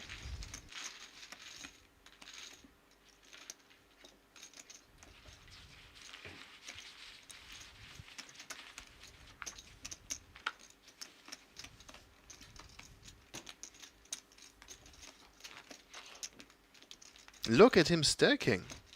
It didn't really happen that much. It was only open raise and call, flop bet and call, but still such a big pot. Yeah, we're getting to that stage where if everyone's got the 13 to 18 big blinds. Every big blind is very valuable. If you can pick up the smaller pots, it can be a big addition to your stack. We'll start seeing players being knocked out in the next hour or so, probably 3 or 4. So although it's been very tight so far, I think we'll see a few going out quite soon. Blinds are starting to creep up.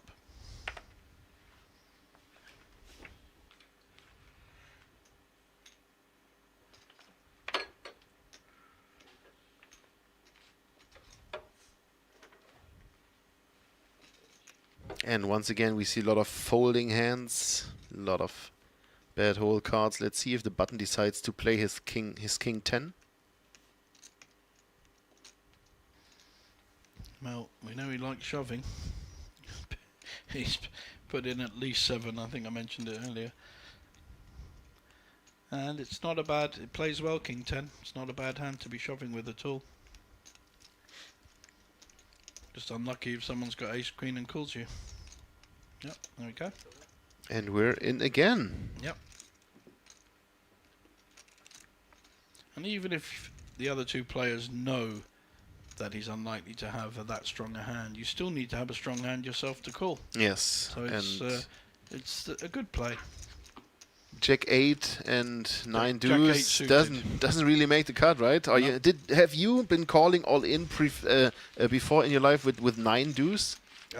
Probably you did. I've certainly raised with it, for sure. In a 7 deuce game. In the 9 deuce game. 9 deuce. Yeah, I had 7. I won a hand. this week some point with 7 deuce. I think it might have been in the 8 game of the Torses where it was a hold'em round. And I tried to claim 50 euros off everyone, but no one paid. It's very bad. Who won the last game? What we haven't got here is a rail. So quite often at Banco, when you've got the final table, a lot of the friends of some of the players are in, and some really are quite loud. So every time someone wins a pot, you know, the arm goes up, cheers from the crowd. But as far as I know, I don't think we've got anyone actually watching this from the rail. I mean, from what I've seen today, I was playing the Big O, so I've been into the casino. It's pretty empty. Pretty empty. Yeah, everyone was going back home. Yeah. Yeah, although it's Sunday as well. It's Monday now, work day. David is all in with the ace jack. Very unlikely to be called unless we see a monster in the blinds.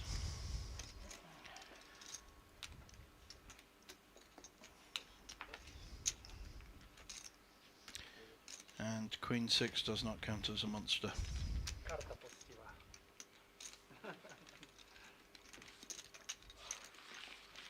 But yeah, depending on who you're traveling with, if you're here with a group of poker friends and you all travel together, you might end up sitting at the final table and have some friends railing you, supporting you. But yeah, maybe not in this case.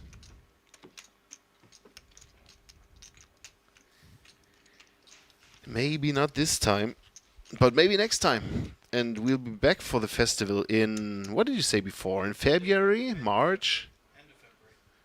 End of February. Oh, that's quite soon.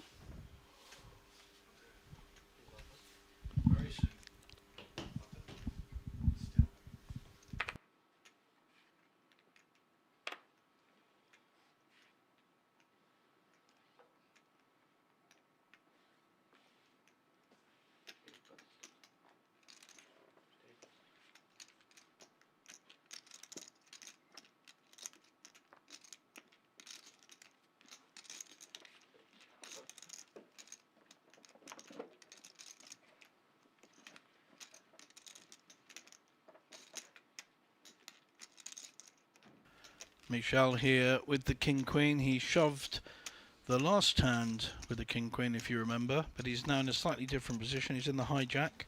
What do you think he's going to do here, Mark? A few more chips.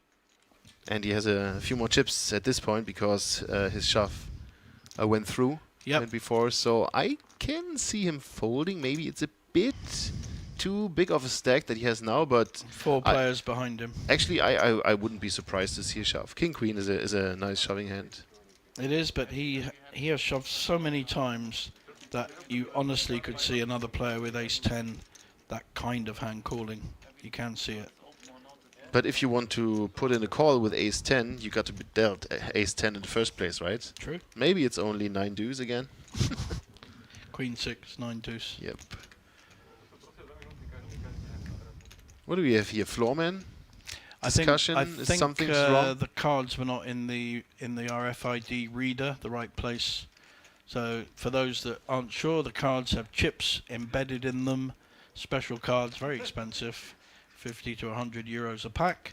And underneath is a computer reading those cards. And that's why we know the King of Hearts and the Queen of Spades is in Michel's hand, because it's reading from the table. So it's a special table, special cards, and that's the setup for streaming. But Michel has only raised to 500k, and Andre has a pair. This could go in lots of different directions. Do you like shoving with this kind of pair? I don't like shoving because with Maxi you have a big stack sitting behind you who still has cards. If he wakes up, you're in big trouble. So if you are going to 3-bet, you want to 3-bet big, but none all in, to be committed against the 4-bet shove from Michel. So he's just made the call. There's another 7 that's out with Max. The only problem I have with flat calling out of position with that kind of pair... Oh, actually he is in position. He's on the button. I apologise, quite right. Is literally what we see, a flop with 2 high cards. And it's just quite hard to play that mid pair when you see a flop with overcards and someone has raised. Open razor usually put in a c-bet yeah, coming up in this spot. And yeah, what do you want to do now with sevens? I think you should be folding almost every time on ace jack 4. Maybe because you have the 7 of diamonds and the bet is very small. Yeah. He might call once. It's a very tricky spot though. You've had a raise, you've had a c-bet, you've missed your set. Yeah, I think you have to fold. I just don't think there's much value in calling there.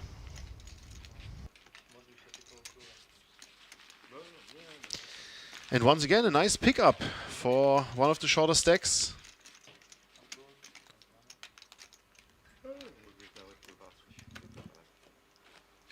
Yeah, he's made more plays than any other player so far. Certainly more all-ins by far. I mean, he's on the leaderboard for that one and won't be passed. But you've got to make your own luck in poker, I think. And playing a final table has a rhythm of its own, a finesse. You're looking to ladder. Each place starts to get bigger and bigger in terms of the differential between payouts. So it's an art. I think we've both probably played quite a lot of final tables in our time. We did. Daniel Yes. with a pair of twos, and there was a similar one earlier with a shorter stack with that small pair. And again, I think this is just a shove. A pair's a pair in this game. That's fine as well. Fold's good. Fold or shove. And in fact, Michal has picked up a premium hand with ace queen. He is getting dealt good cards. He is on the positive Christmas card list. Do you have naughty but nice concept in Germany for Christmas? Naughty list, nice list. Yeah, we have For something Father like that. Christmas, Santa, you're on the naughty list. You're not getting a present. Yeah. He is on the poker god nice list. Yes. And even better when you've got an oppo with King Jack. Just probably going to call. I don't see him calling, and as I say this, Picking up raising chips. Picking up raising chips, yeah. You're 100% Bluff. right. Bluff 3-betting with a king jack offsuit. I really like it, but I think ace queen is Michal is not folding here. is that strong of a hand, and especially with the history of the hand before, he might end up shoving this one. This will be the ninth all in if he does it. Thing is, we know that if he pushes with it, King Jack's folding. So Yeah, 100%. This is not a 3-bet. You want to get a shove and you're happy calling it off. It's a pure 3-bet bluff. it is. So this will be an easy fold. He'll take his time, but he will shove. If we see Wow, that. he folded. Oh my God! Did he just fold the ace queen? Wow. So the King Jack bluff got through. Want to play online poker for free? With PlayPoker Go, you get the thrill of authentic poker anytime, anywhere. From quick casual games to action-packed tournaments, PlayPoker Go lets you compete against real players around the globe, all for free. No bots, no gimmicks, just pure poker fun. So I understand Hone you your have skills to and enjoy leave the us now, poker Mark. It's experience been you love. wonderful Explore spending the last PlayPoker Go hour on with web, you. iOS, and Lots of Android. insights. Feel yourself And in it's now. nice that you're on my side for once rather than against me, I feel. JJ, I have to thank you for the invitation to come here and join the stream commentary. Yeah, Thank you. You've been really great. Thanks a lot, and I'm sure we will meet very soon on a table somewhere. That's for sure. All the best. Thanks.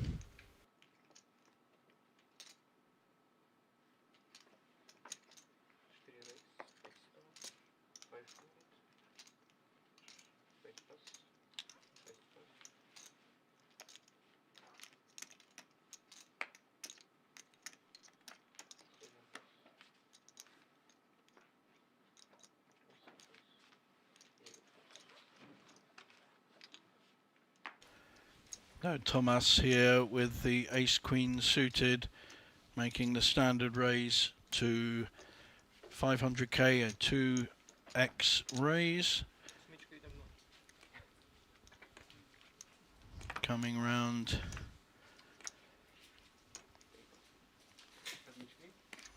Under the gun raise, we'll get maximum respect for that. And picks up a small pot. But with blinds this size, no pot is small nowadays. So thanks to Mark for joining me, and I have a new co-commentator, not new to me, but new to the stream. Just have a quick look before we introduce him.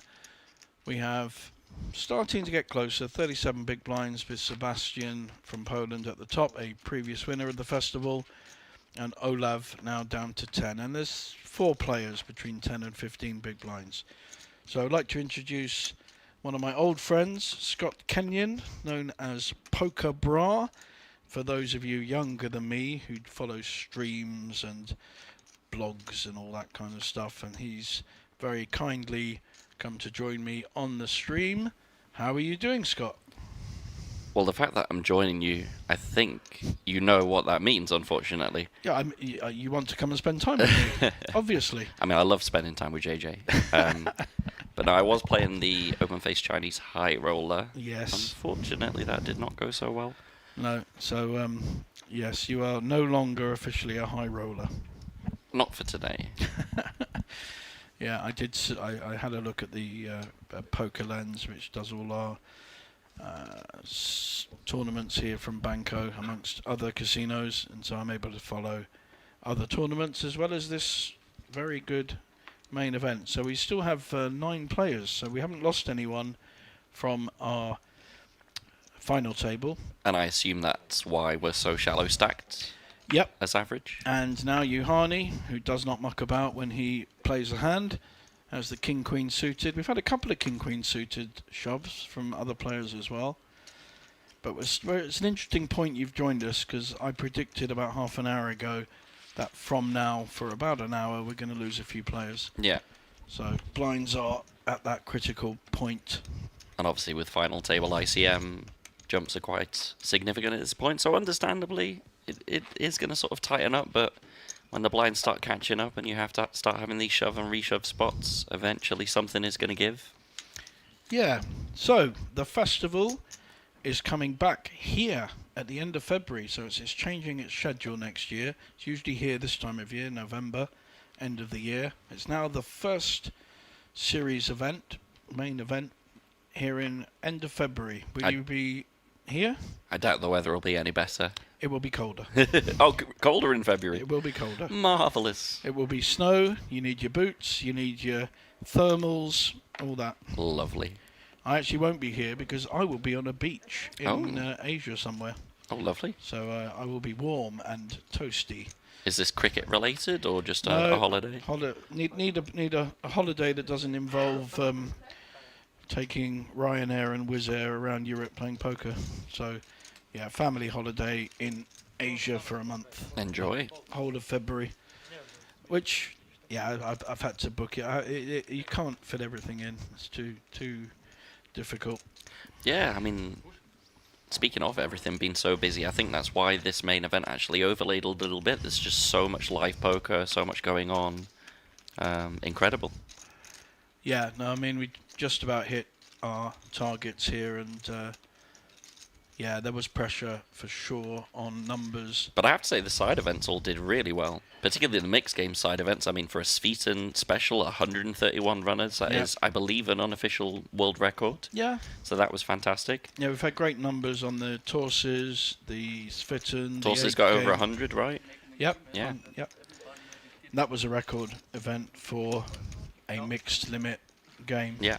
So, yeah, the festival, because it is so attractive to the mixed game players, the Omaha players, if you like, it's almost a victim of its own success. Yeah. And does put pressure on some of the Hold'em events, especially the main event. But we have so many online qualifiers. So the whole of the iPoker network with all the different brands in different countries. We've got KK, we've got Unibet. So there are so many vested interests and wonderful online packages you can get for seats and for packages. And it looks like we've got the Spanish Poker Festival coming up in Banco, Bratislava, 9th of December to the 15th of December. 200 buy-in, 150k guaranteed. You see the details at the bottom of the With screen a there. very special bonus, and I've mentioned this already to our viewers earlier. If you make more than one day one, if you qualify again on a separate day one, you immediately get 1,500 bonus, just cash payment. Juicy. And I assume the biggest of those 2 stacks also goes through? Absolutely. Wow, fantastic bonus. But there is one more thing. Another? If you make a third day one, or sorry, day two, you get 4,000 euros. Wow.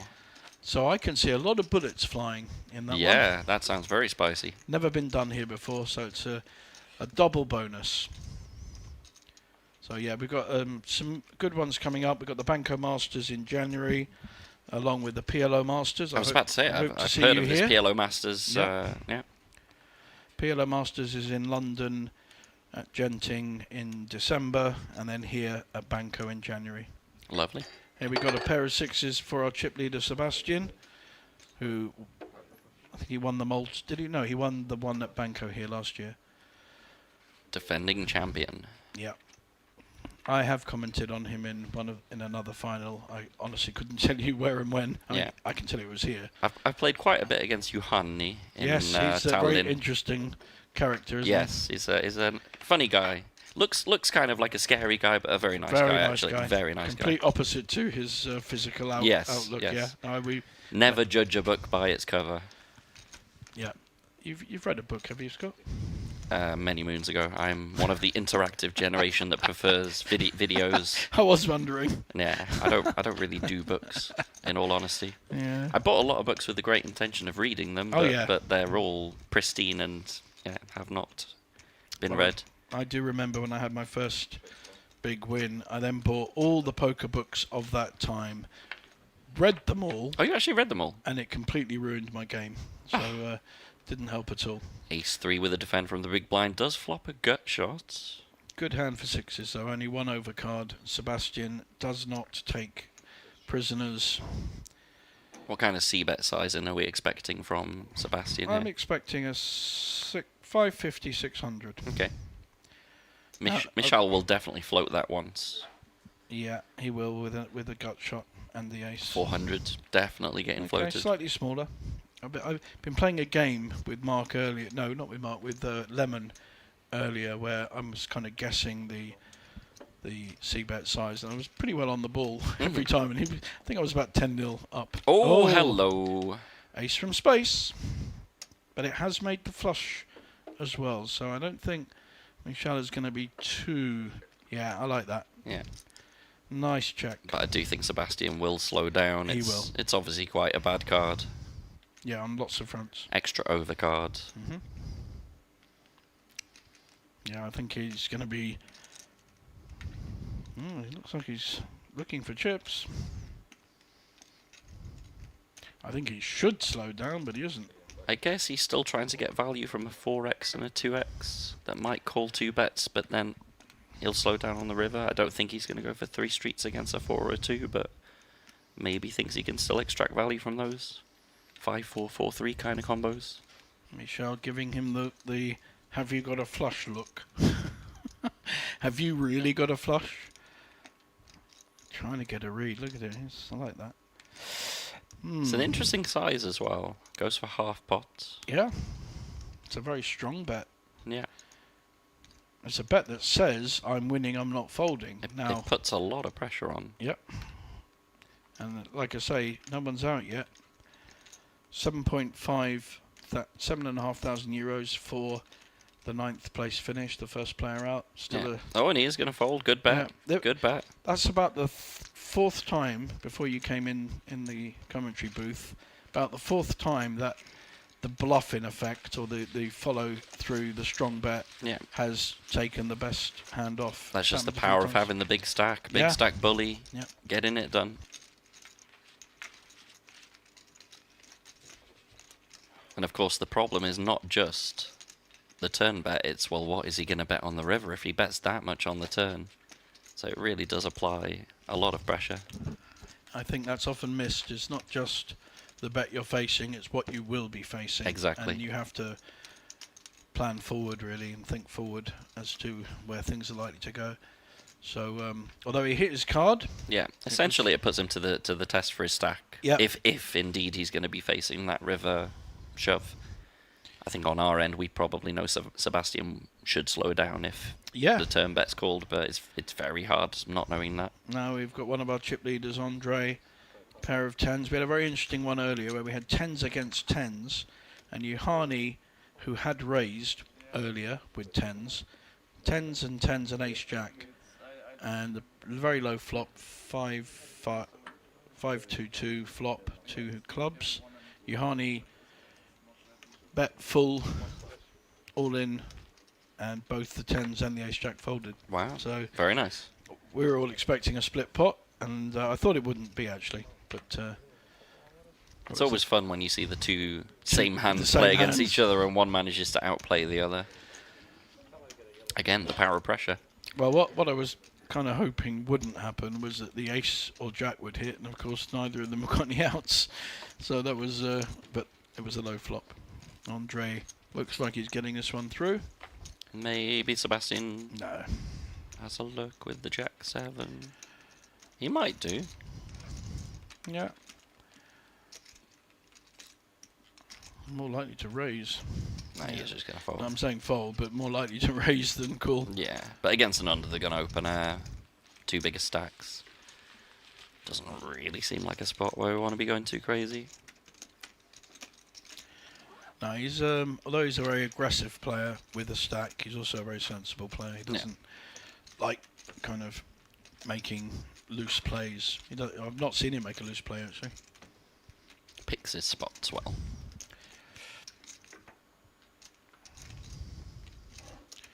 So we've got a nice mix of nationalities here. We've got a German, 2 Slovaks, a Swede, a Finn.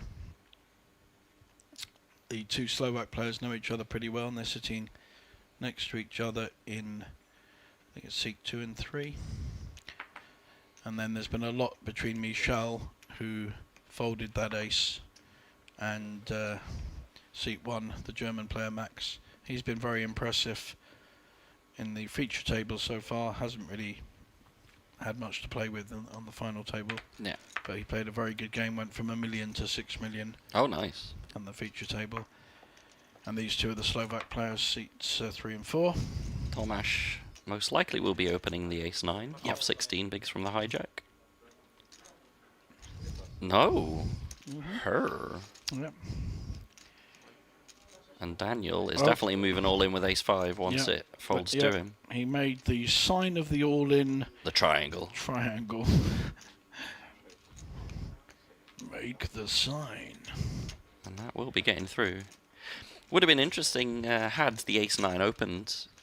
Is he still going to shove the ace-5 then? No. Probably not. I don't think so. No. I think he folds it. I'm surprised ace-9 didn't just find a min open there. I agree with you. Seems like an easy sort of open with the intention of calling the shove for the small stack but folding to the other 2. The only issue is he hasn't really got the stack to be able to fold too much. Yeah. Plus 5 players behind. Plus everyone is going to be focusing on laddering now. There's quite big jumps from 9th to 8th and onwards. Yeah, the final. So it just some players love it and can utilize that dynamic, and others will just constrict their play a bit. I mean, you love it if you have the chips. That's for sure. That's why a defending champion loving life at the moment with the chip lead. Yeah, sure. Applying controlled pressure. Yeah, he's not overplayed at all. So David's most likely just going to open fold his ace-3. Yep.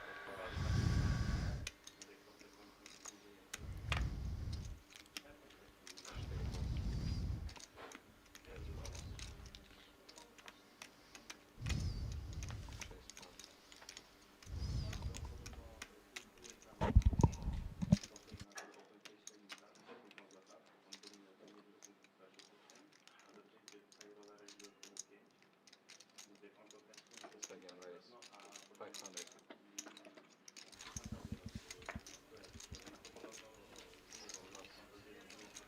raised by Sebastian with the ace-8 suited.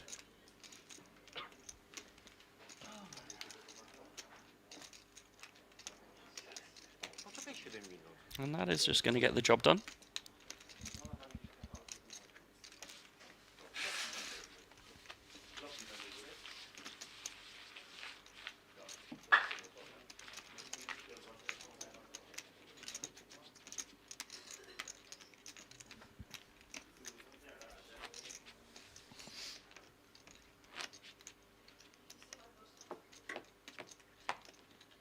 It seems like a tight spot here on the final table. Still 9 players. How long have we been going for, roughly, JJ, so far for the final table? Started at 7 hours ago. Oh, so wow. We've had a couple of breaks. 7 hours on the final table? No, not the final Oh, table. okay. So the last 16. Final 2 tables. Yeah. We've not. This has only been about an hour, hour and a half. Okay. But So even then, to not lose anyone is quite unusual. it's quite surprising. And look, that's unusual. A fold with ace-10. Well, again, like you say, It's the nine-handed, dynamics, yeah, dynamics FT of the dynamics. table. Plus, he is under the gun 9-handed. You don't really love being under the gun with ace-10. Nope. Certainly off 16 bigs. Now, Daniel has a nice shoving hand here. Yep. For 12 big And blinds. just about the right position. And I feel like he's the kind of player that should find a shove here. Do you know him? I don't know him. I don't, but you see, he knows when he wants the triangle. Man. Oh, and he's going to be getting action from Michel. Well, Michel, interestingly, before you got here, he has made. He folded ace king. I saw and the ace queen twice. Yeah, I saw the ace queen one where he was 3-bet by the king jack. Yep. But I don't think we can fold this. He has folded big hands earlier, so he's also not risking too much in terms of if he doesn't have to. Yeah. This just feels a bit too good. To me, this is about, are you playing to win the tournament or are you playing to do a decent cash? Yeah. If it's the former, you're in. If it's not, he is in. That's fine. But he also has folded a lot of hands he didn't, that arguably he should have called with if he's looking to win the tournament. Yeah. We could see Daniel at risk with the king jack. There's a king out there. Yep. Max has got a king. He'll be folding on the big blind. Off to the races we go. We are slight favourite, ace queen against king jack. So 63-37 according to the graphics.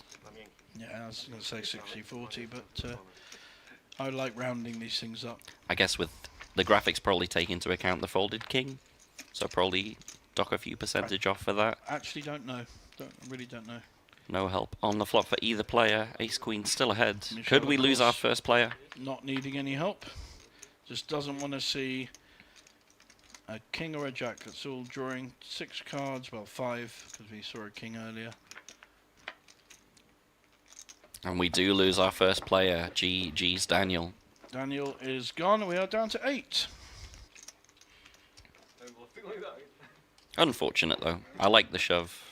Certainly for 12 big blinds from that position. Feels like a good shove. Unfortunate to run into a better hand and not get there. Michel, again, before you got here, I think that's the 9th time he's been all in. He's been all in an awful lot. And he's now in 3rd place on our leaderboard. One player, Olaf, in the final seat, seat 8, seat 9. Only 8 big blinds. Yeah, gonna need to spin that up quickly. Sebastian as oppository still with 42 bigs. Andre with 32. Michel following that successful ace queen reshove, 26 big blinds, and we got a lot of sort of 20, 15 bigs in the middle. A lot of safety in the middle. You don't need to be shoving, but Olaf, as you say, will have to shove the next playable hand.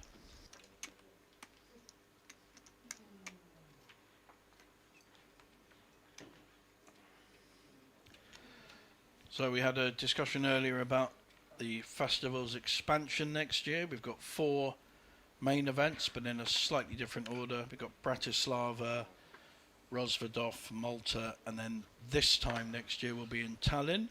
I think we've both played in Tallinn before. I love Tallinn. Yep. It's the place that I've been to the most the last 2-3 years. Yeah, and they do a really good job there. They do, and they've had the Kings of Tallinn this week that a mutual friend of ours was hosting. I think it was the Kings of Vilnius this Kings week. of Yeah, Vilnius, Kings of apologies, Vilnius yeah. this week. Yeah. But they have had. I've played the Kings of Tallinn before, I think, as you have. Yeah, Kings of Tallinn. And it's a great place to go and play. Yeah, It'll be cold though. It will be cold. It will be cold. You definitely want to be bringing your thermals for November. It won't be as bad. Sometimes in February and March they have it as cold as like -20. It can get very, very cold there. Well, we'll be back here at Banco the end of February. Then there are 3 weekends called the Baltic Way, which is Vilnius, Riga, and Tallinn. And those will be themed weekends. So they did have one in Tallinn a month or two ago, which I couldn't play. Yeah. And that was a Svitten weekend, which went very well. That was in Tallinn. Yeah. So that each weekend, kind of Thursday or Friday to Sunday, will have a specific theme. So Nice. It could be Could be a Chinese weekend. It could be an 8-game weekend. it's unlikely to be a Chinese weekend, but it certainly could be a mixed weekend, a Svitten weekend, and it could be like a mystery bounty weekend. That would make some sense. I don't think there's enough players to have a Maybe a PLO Masters weekend, JJ. They have enough. I have enough. I've got 14 to 20 stops next year as it is. I am literally not going to be home from March until January. Busy, busy, busy. Which is great. And there's other possibilities in the pipeline. And of course we have the Banco Masters, PLO Masters here coming up next month in January. And if I'm not mistaken, directly after the next festival in the Bratislava, I think a few days later they also have the Norwegian Masters here. So that's now set. So I'm actually thinking I might stay for like a month here. It could be a long trip for me. You might get a decent, long-term apartment for a month. Oh, for sure. Worth looking at. I'm going to only be 1 day for the Norwegian Masters because I've got a mixed event in Italy. With nice. my Italian friends Matteo and co. Matteo. And Franca from the festival will be coming to that, and there will be added festival tickets. Oh, lovely. So, and that's in a wonderful restaurant and hotel up in Lake Como. I heard some of the best food available. And again, mutual friends of ours, Chicky, she is likely to be coming. Oh, lovely. Plus the Italians and a few others who like food and mixed games. It's not a big poker thing. The buy-in's quite small, but the camaraderie, the games are fantastic, real fun. And then I literally fly here for a day, play one night, whatever's on, and then off to Vienna for a birthday weekend with my wife. Excellent. So that would be, it's unfortunately I can't do the whole of the, I did quite a few of the Norwegian last year. Yeah. I think I cashed in 2, 10 game and dealer's choice. I managed to win 2 of them. Yes. 2 side events. 2 PLO events. You usually do win something. Max with a Jack 8 suited, making a raise in late position. Yep, certainly openable off 20 bigs. Everyone's getting up. Are we going into a break? It looks like we might be, JJ. I never get told these things. Yeah, it definitely appears like everyone is standing up and going away. So I'm going to guess we might be about to go on break. Yeah, it must be. I mean, look at the table. The signs are there, aren't they? The signs are strong. That's my poker read. Wow. Interesting. One thing of interest, we've just had on the SpadePoker TV site, we've had a poll done, and 100%, and we don't know how many votes. I do know how many votes this is. One. Yeah. I think that's slightly questionable, Eric. Yes. Slightly biased promote poll. Vote. Pretty good flop for the Jack 8 of spades. Flops the flush draw. Was dominated pre-flop, but finds a very, very favourable flop. Yeah, that's as good a flop as you can ask for with a suited Jack, dominated by a bigger one. I can't see the Jack 10 going in. Nah, pretty hard for him to continue. It is. The percentages may look very close, but the hand does not look very close at all. I don't think Thomas will entertain any kind of play here. No, me neither. Yep, there we go. And So- we are on a break, everyone. So I think it's a 20-minute break. We'll find out. I'm going to guess 30. Could be 30. Could be 20, could be 30. Right. See you soon, everyone. Welcome back to Bratislava. This is the Festival Series, the penultimate day here. We have main event in full swing, the last flights, a lot of other action going on as well. And of course, yesterday, more hospitality as we went bowling with the group. They had a lot of fun for sure. We competed for some sportsbook tickets, and the winners, of course, the best bowlers, very, very happy. A nice day, some pizza enjoyed as well, before coming back into the casino for more poker action.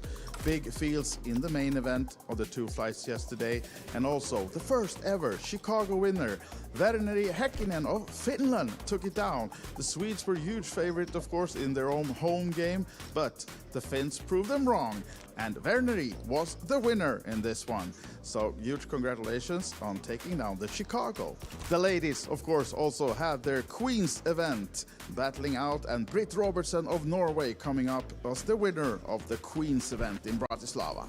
So now it's soon time to fill these tables with main event players for day 2. And coming back tomorrow, we have the final day, Monday, and it will all be live streamed. Go to the festival on YouTube to have JJ on the comments for who will be taking the big 500,000 guarantee main event down tomorrow.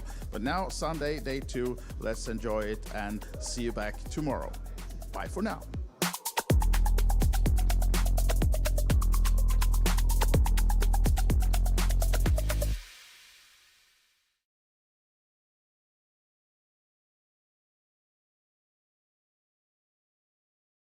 This is the Festival Series, taking a look back in the mirror and also into the crystal ball of 2026. Here now with William Lynch, and he has told me that this is the 7th out of our 10 editions that you're visiting. It is indeed 7th time, second time here, so excellent. Yeah. I enjoy all the mixed games. We don't get much in the UK in mixed games, so it's very nice to come here. And Scandinavian people are very similar to Scottish people. You know, we are all very friendly. Yeah. So yeah, great time.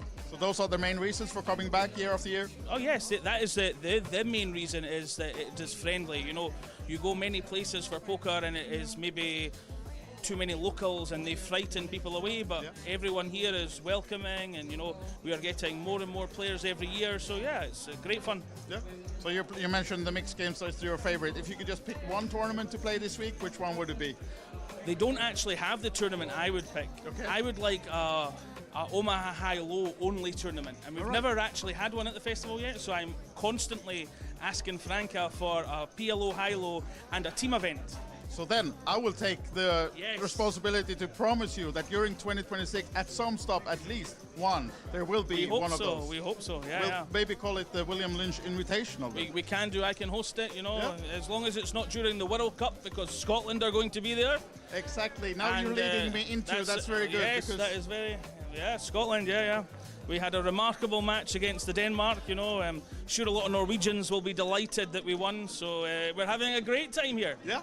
Yeah. There was actually like earthquake when you scored the last goal, right? Yeah, here in the I'm casino. very sorry for jumping up. You know, I am 19 stone, so I made a bit of a noise. But I mean, everyone else was delighted. I think there was maybe 2 Danish people. They left very early after, so we all had a great time. Yeah, we did for sure. We did, yeah. Absolutely.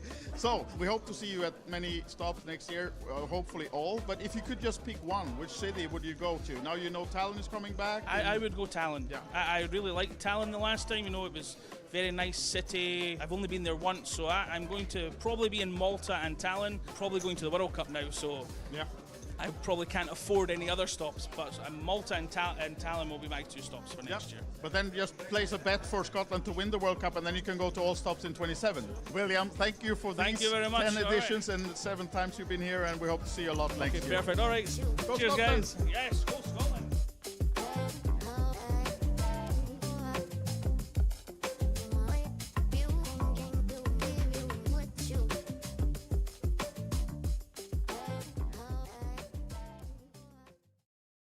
Welcome back to Bratislava, guys. This is the Festival Series, the last day of the 2025 edition.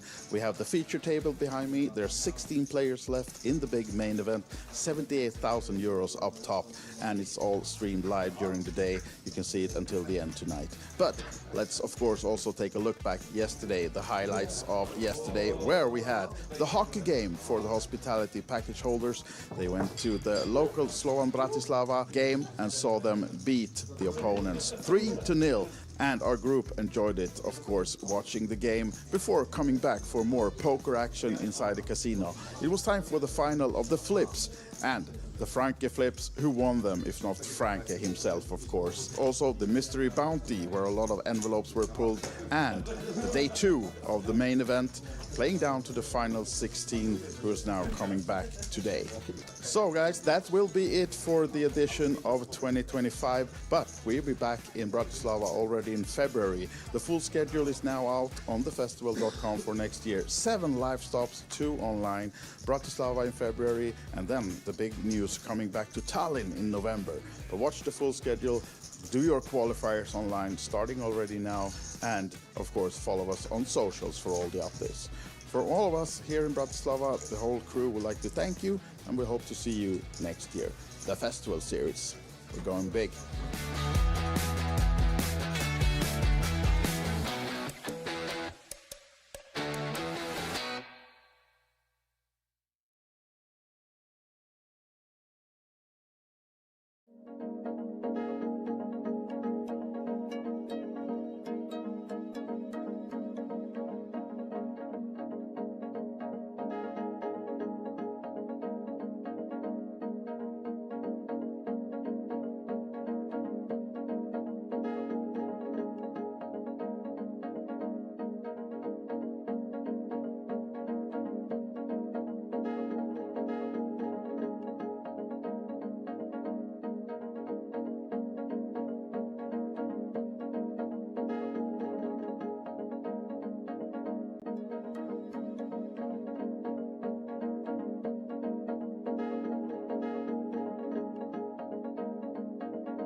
Welcome back to Bratislava. This is the Festival Series, the penultimate day here. We have main event in full swing, the last flights, a lot of other action going on as well. And of course, yesterday, more hospitality as we went bowling with the group. They had a lot of fun for sure. We competed for some sportsbook tickets, and the winners, of course, the best bowlers, very, very happy. A nice day, some pizza enjoyed as well, before coming back into the casino for more poker action. Big fields in the main event of the 2 flights yesterday, and also the first ever Chicago winner, Verneri Häkkinen of Finland, took it down. The Swedes were huge favorite, of course, in their own home game, but the Finns proved them wrong, and Verneri was the winner in this one. So huge congratulations on taking down the Chicago. The ladies, of course, also had their Queens event battling out, and Britt Robertson of Norway coming up was the winner of the Queens event in Bratislava. So now it's soon time to fill these tables with main event players for day 2. And coming back tomorrow, we have the final day, Monday, and it will all be live streamed. Go to the festival on YouTube to have JJ on the comments for who will be taking the big 500,000 guarantee main event down tomorrow. But now, Sunday, day 2, let's enjoy it and see you back tomorrow. Bye for now.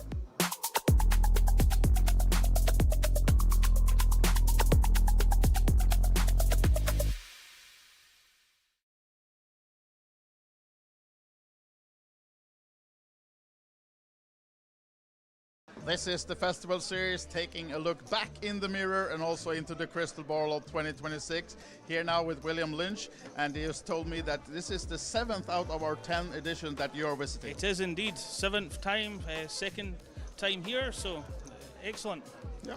I enjoy all the mixed games. We don't get much in the UK in mixed games, so it's very nice to come here and Scandinavian people are very similar to Scottish people. You know, we are all very friendly. Yeah. So yeah, great time. So those are the main reasons for coming back year after year? Oh yes, that is the main reason is that it is friendly. You know, you go many places for poker and it is maybe too many locals and they frighten people away, but everyone here is welcoming, and you know, we are getting more and more players every year, so yeah, it's great fun. Yeah. So you mentioned the mixed games as your favorite. If you could just pick one tournament to play this week, which one would it be? They don't actually have the tournament I would pick. Okay. I would like a Omaha high-low only tournament, and we've never actually had one at the festival yet, so I'm constantly asking Franca for a PLO high-low and a team event. So then I will take the responsibility to promise you that during 2026, at some stop at least one, there will be one of those. We hope so, yeah. We'll maybe call it the William Lynch Invitational. We can do, I can host it, you know, as long as it's not during the World Cup, because Scotland are going to be there. Exactly, now you're leading me into that's very good. Yes, that is very, Scotland, yeah. We had a remarkable match against the Denmark, you know. Sure, a lot of Norwegians will be delighted that we won, so we're having a great time here. Yeah. There was actually like earthquake when you scored the last goal, right? Yeah, here in the I'm casino. very sorry for jumping up. You know, I am 19 stone, so I maybe made a bit of a noise, but I mean, everyone else was delighted. I think there was maybe 2 Danish people. They left very early after, so we all had a great time. Yeah, we did, for sure. We did, yeah. Absolutely. So, we hope to see you at many stops next year, hopefully all. But if you could just pick one, which city would you go to? Now you know Tallinn is coming back. I would go Tallinn. Yeah. I really liked Tallinn the last time. You know, it was very nice city. I've only been there once, so I'm going to probably be in Malta and Tallinn. Probably going to the World Cup now, so yeah. I probably can't afford any other stops, but Malta and Tallinn will be my 2 stops for next year. But then just place a bet for Scotland to win the World Cup, and then you can go to all stops in 27. William, thank you for Thank these you very much. 10 editions and 7 times you've been here, and we hope to see you a lot next year. Perfect. All right. Go Cheers, Scotland. guys. Yes, go Scotland.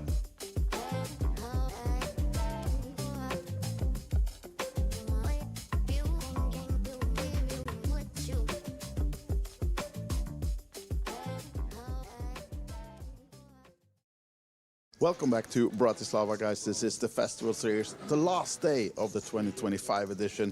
We have the feature table behind me. There are 16 players left in the big main event, 78,000 euros up top, and it's all streamed live during the day. You can see it until the end tonight. But let's, of course, also take a look back yesterday, the highlights of yesterday, where we had the hockey game for the hospitality package holders. They went to the local Slovan Bratislava game and saw them beat the opponents 3-0, and our group enjoyed it, of course, watching the game before coming back for more poker action inside the casino. It was time for the final of the flips, and the Franke flips, who won them if not Franke himself, of course. Also the mystery bounty, where a lot of envelopes were pulled, and the day 2 of the main event, playing down to the final 16, who is now coming back today. So guys, that will be it for the edition of 2025, but we'll be back in Bratislava already in February. The full schedule is now out on thefestival.com for next year. 7 live stops, 2 online, Bratislava in February, and then the big news coming back to Tallinn in November. But watch the full schedule, do your qualifiers online, starting already now, and of course follow us on socials for all the updates. For all of us here in Bratislava, the whole crew would like to thank you, and we hope to see you next year. The Festival Series, we're going big.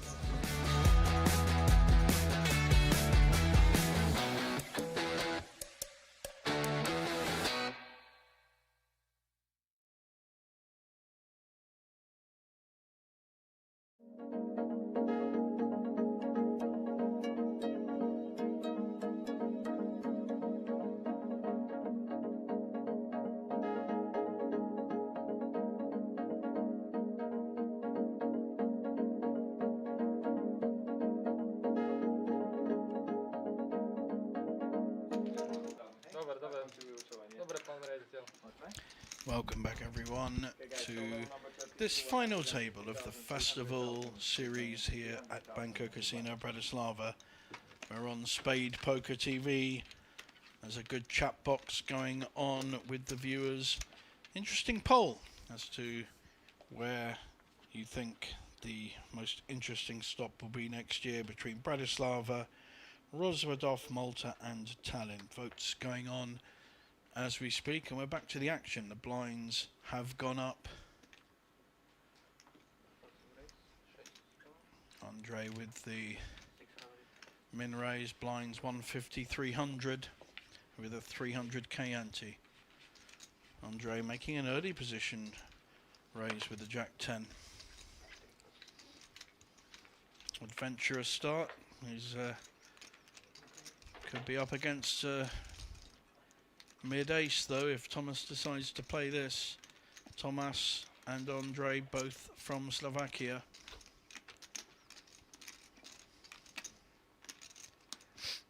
But he declines to get involved in the small blind. And Michel just folds his queen 2 as you would.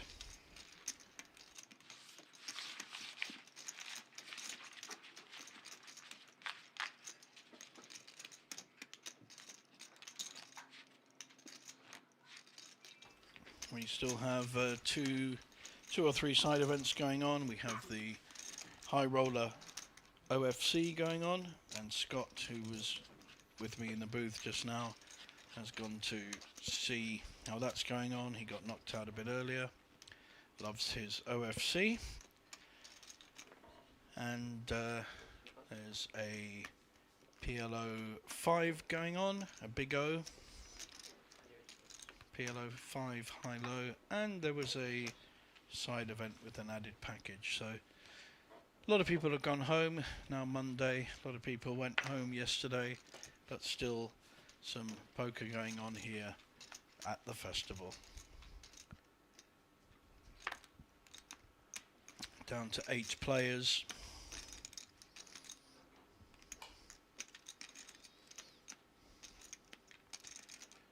Thomas really considering raising or shoving with the 4-5 offsuit. Quite possible. Made some big mid-ace folds, but just building up future pushes. Michel in a tricky spot here with the chip leader just to his left. Probably be a little more careful than he might want to be, and that's exactly why. 10-9 up against ace-9. So unless he hits a 10 or a straight, that's pretty good for 10-9. 2 diamonds and the up and down draw. Well worth a c-bet. 500 I think into 400. Sebastian going nowhere right now, wants to see another card. And that card hits him in the face. Nice card for Sebastian. However, still up against the up and down of Michel. Doesn't really change anything. Except Michel is now betting.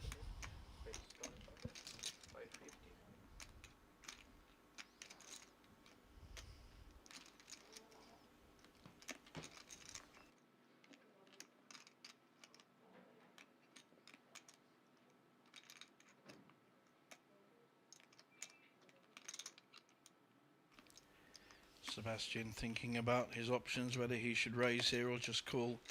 Decided on the latter. I think he's going to feel pretty good about his hand at the moment. Just needs to avoid the straight. That is a bad card for Michel, who's now hit his top pair.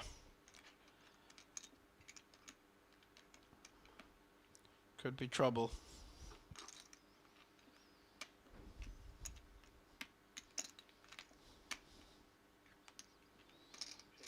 Wow.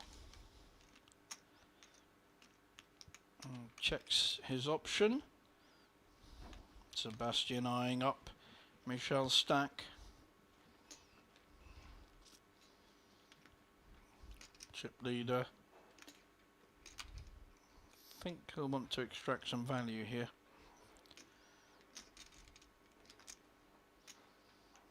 And there it goes. I think that's around $1 million, just over. 1.1 million. And Michel has hit his card, didn't hit the straight, but he's hit the 10. And I think he'll probably call. Sebastian slow played his ace, trying to get a read. Not going to get too much from this man.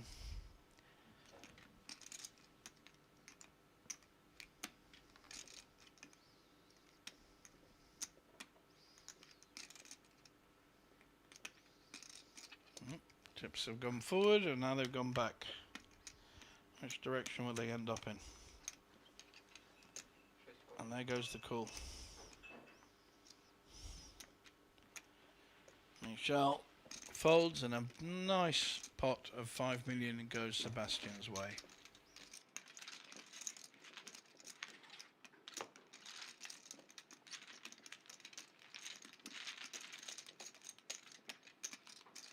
Can you please not do this stuff like you are pretending you're a cutting people to get with and go shooting? Like it's not fair. Like if you want to call, then call, but it's not fair versus him. Like you did it 2 times. It's just me. On stream, it was 2 times in one hand. You just cut the chips and you're just looking at him like pretending you are going to call. Like this is time to shoot and shooting. It's not normal. Okay. Like we can call foreman because of this. Can you call floor? Yes. What happened? Proste má river rozhodnutie na kolo, 2-krát si nakatuje čipy a posúva ich dopredu, aby sa pozerá sa na hráča, že či nie je rozhodnutie. Proste angle shooting, proste nič to nerobí. Ani na to, ale poprosím, vyvarujme sa takýmto veciam, poďme sa vyvarovať. To nie je normálne proste, jak to môžeš robiť?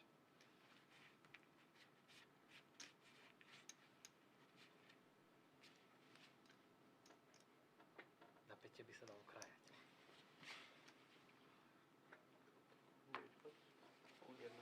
Dobre, dneska vyhráme nejaké peniaze, niečo sa naučíme.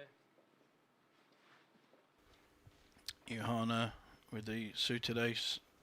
Almost certainly going to be shoving here. 8-handed. No. Interesting. Just makes the raise to 700. Possibly showing more strength than a shove would.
Andre on the small blind pushing, putting massive pressure on the short stack with ace 2.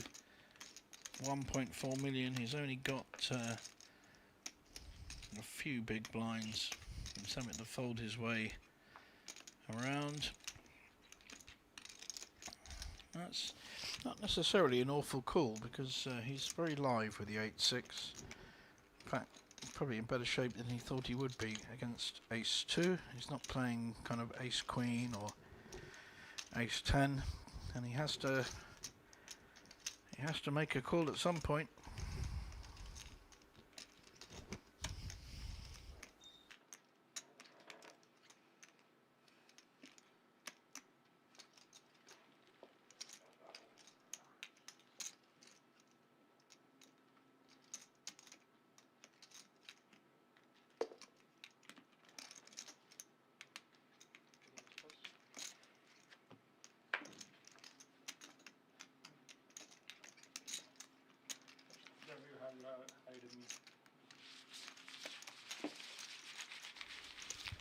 Not getting the kind of hands he was earlier, and now massive pressure on him to play a hand. He's gone on the small blind now, and then he's got one round where he must get his chips in.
This could be an opportunity for our short stack to make a play.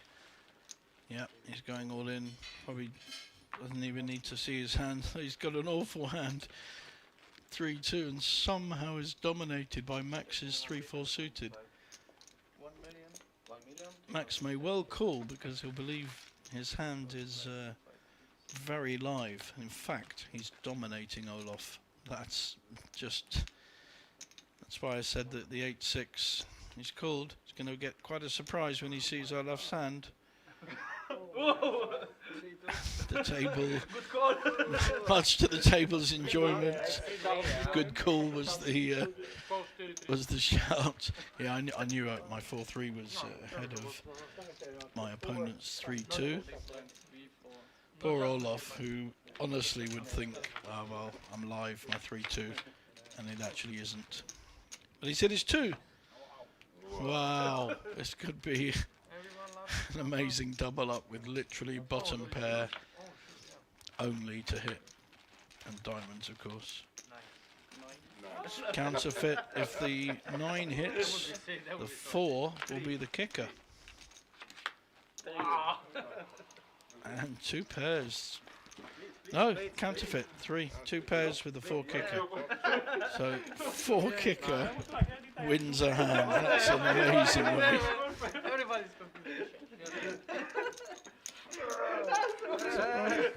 No, I think it's a split pot. I think. Not quite sure.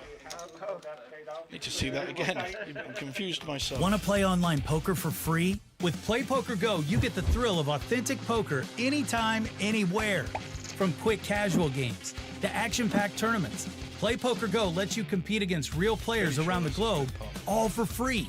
No bots, no gimmicks, just pure poker fun. Hone your skills and enjoy the poker experience you love. Explore PlayPoker Go on web, iOS, and Android. Deal yourself in now.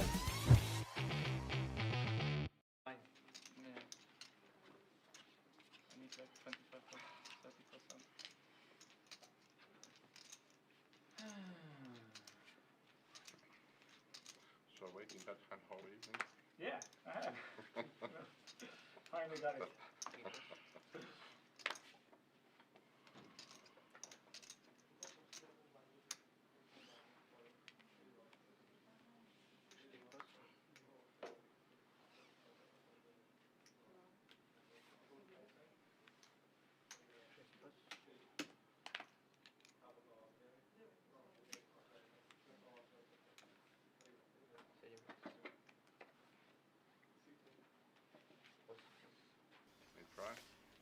more short stacks on the button, but again, just has no kind of hand he can play. Must be feeling pretty unlucky at the moment. Max making up the blind with 6-2. Oh. Interesting check by Juhani with an ace. Blind on blind. Ace is playing at the moment.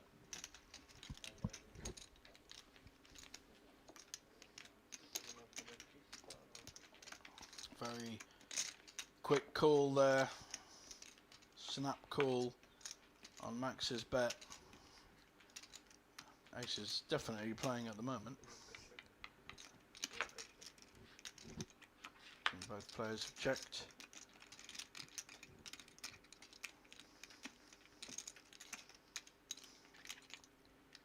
Max is going to need to put quite a big bet in to win this. It's the only way he can win it.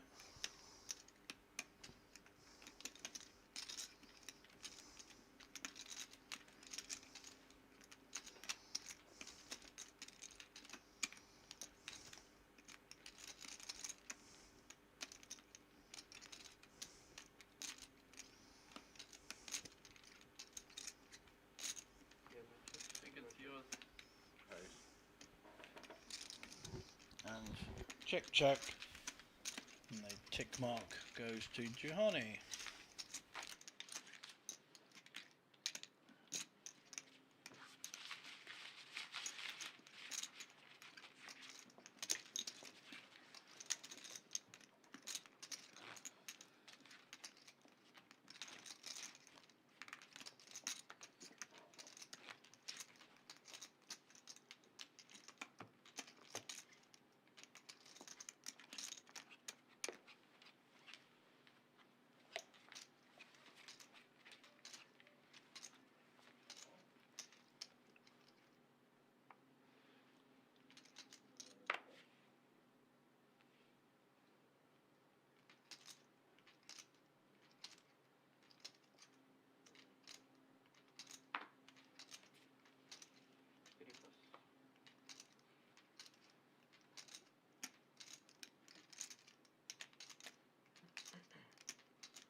Max on the button with quite a nice connected suited ace.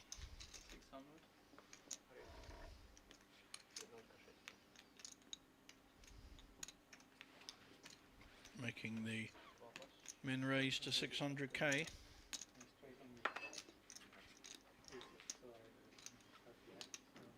David now in the danger zone as well. 7 big blinds.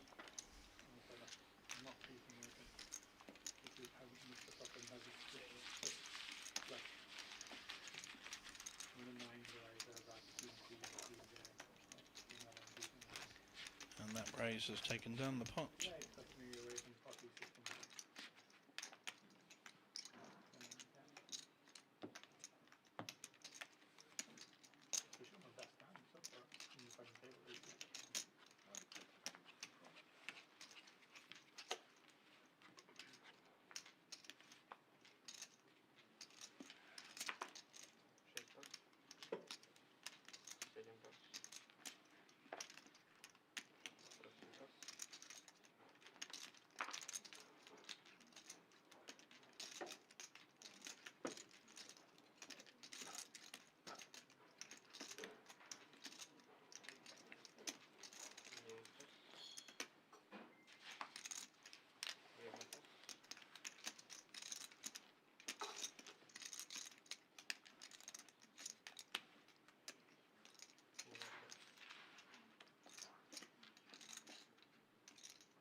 Iba jedno. To ako velice stačilo nebyť. 9 som mal dokopy. Zidom.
And finally, Olaf wakes up with a hand he can push with, and he may get a call from David, who has unbelievably the same hand. This is Olaf really has run bad on this final table. He played well and ran well at the feature table point when we had 16 players left, but he's just had a dismal run of cards. And even now, when he's got the right hand to shove his small stack with, he could well be up against someone with the same hand.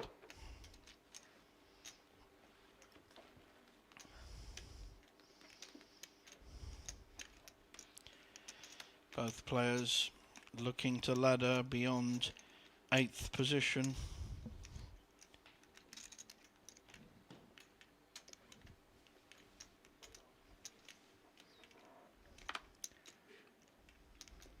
Easier shoving with the ace-9 than calling with it, of course. And he's got 2 players behind him.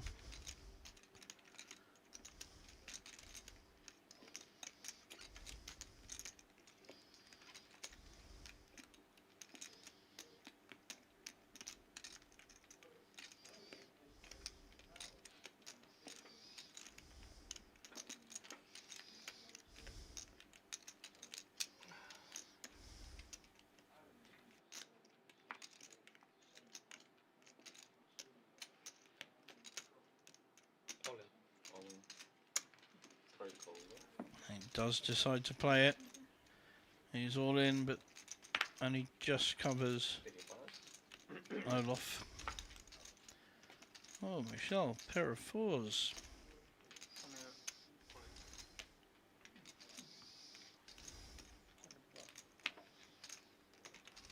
Does he want to get involved as well?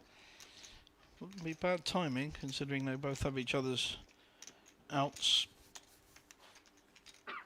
But it's half his stack. Just getting a count. So that's 2 million. He'd have to call 1.7 million. Yeah, that's more than half his stack. Looks like he's done it. Nope. He hasn't. Pain. They said you can forward, what?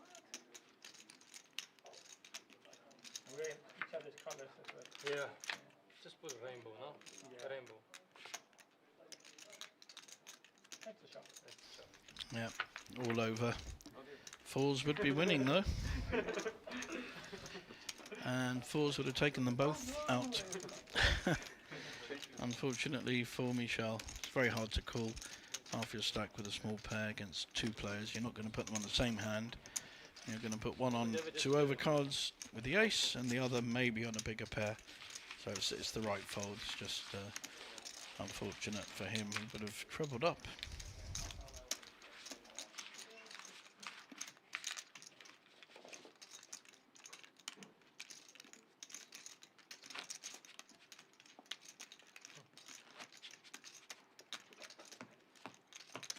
Táto polným ty dodáš. Taký život.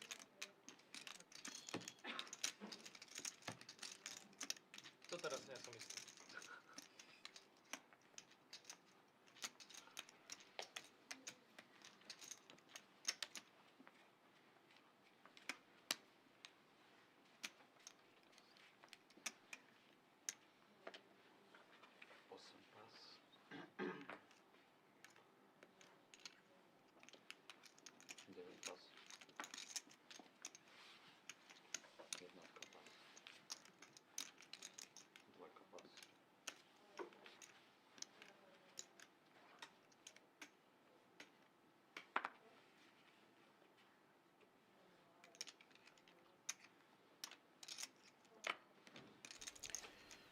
David with the same ace-9 that he's just played with. Does take his time on decisions, and nothing wrong with that. But I think he's... Oh, wow. Made some interesting folds. A lot of players in similar stack positions, and are being asked questions almost every hand.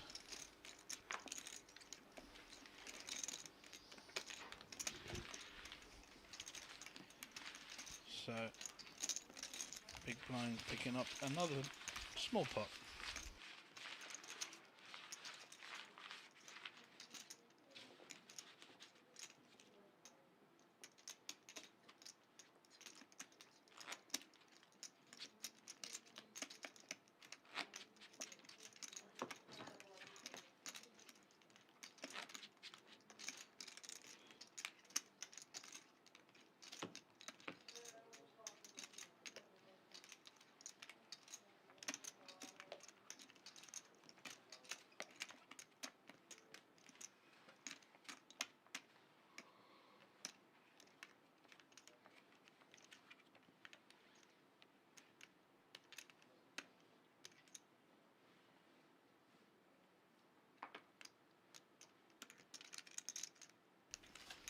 Olaf with an ace, likely to be a shove.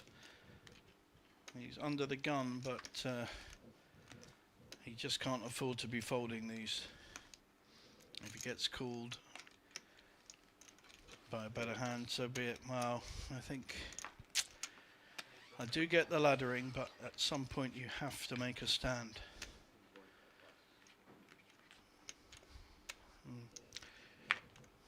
Be interesting to see whether someone actually does have a better hand. Not at the moment. And certainly not a hand that would call a push.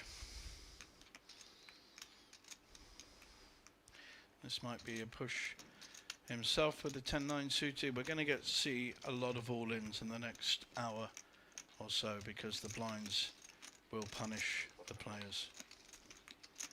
We're at that point where any kind of good hand, I mean, this is a good example, 10 big blinds, Jack 10 offsuit, only 2 players behind, both with chips though. That's the only problem Michel has.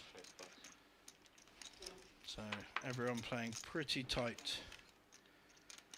Sebastian has the big chip lead, 13 million.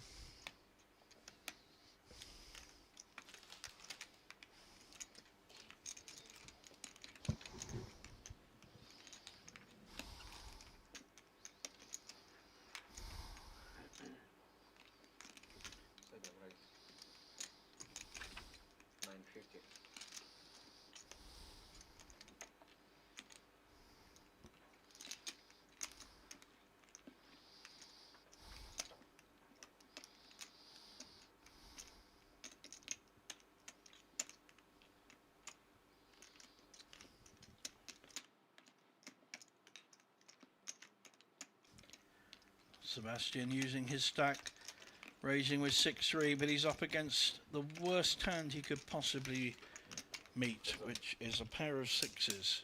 Literally couldn't be a worse hand. Andre not backing down just because someone raises him. Ace 5-7, not a bad hand for 6-3. Plus Sebastian can represent the ace. He's got the gut shot draw. But then Andre has got the blockers with the 6s, so he may not be folding.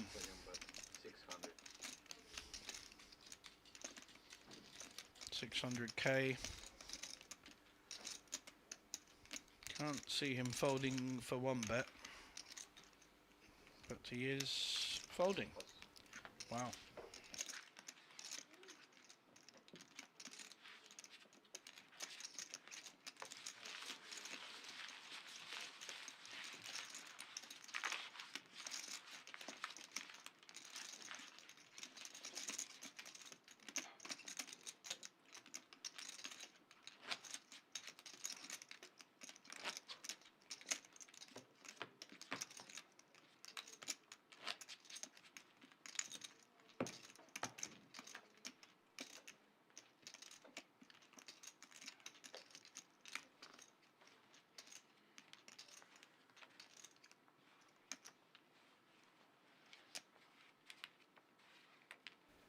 Having not raised with the ace-4 earlier, Olaf is now on the big blind with the big blind ante, has very little behind.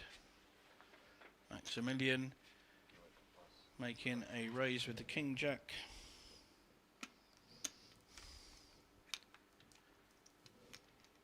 Suited, he's been fairly quiet, so I think he will get respect with an early raise.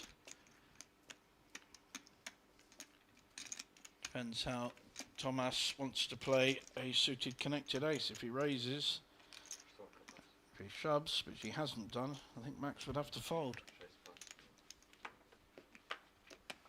And he's not going to fold to a shorter stack though.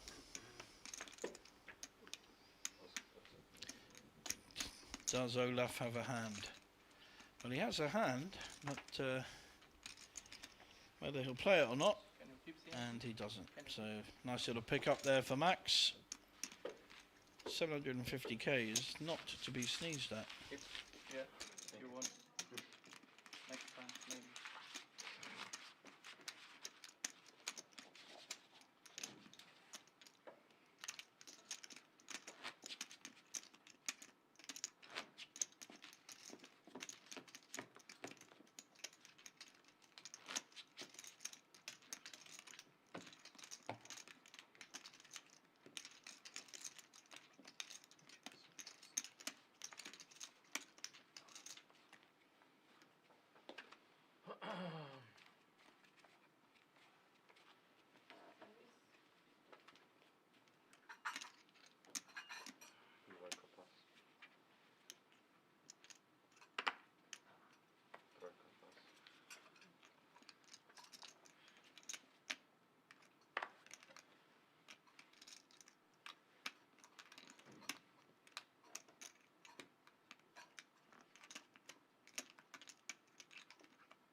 Andre now using his stack as Sebastian did before him to put pressure on the shorter stack. Olaf will be all in with King Queen suited for sure. There we go. And if Andre does call, he's going to be a big dog. He may feel he has to call, and Olaf is in as good a position as he could wish for. And he's exhaling a big breath because he has been so patient and has had just no cards. Ideal opportunity to double up, just needs to avoid a 6 or clubs. Pretty good hand for King Queen, up and down with no diamonds.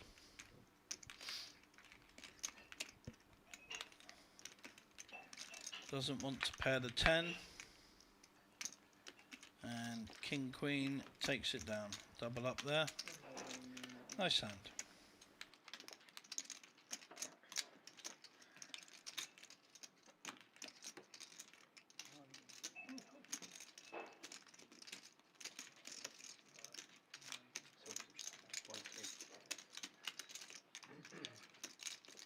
Can you please just turn over the king of hearts? The other thing is marked again. But it's okay. More or less sorry. No, but there is the counting on the bottom.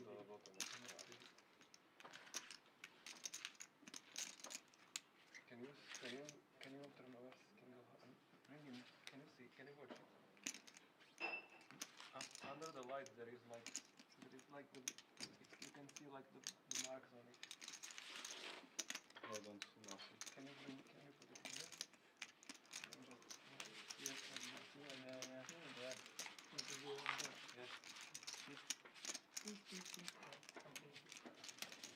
Koľko balíkov máme?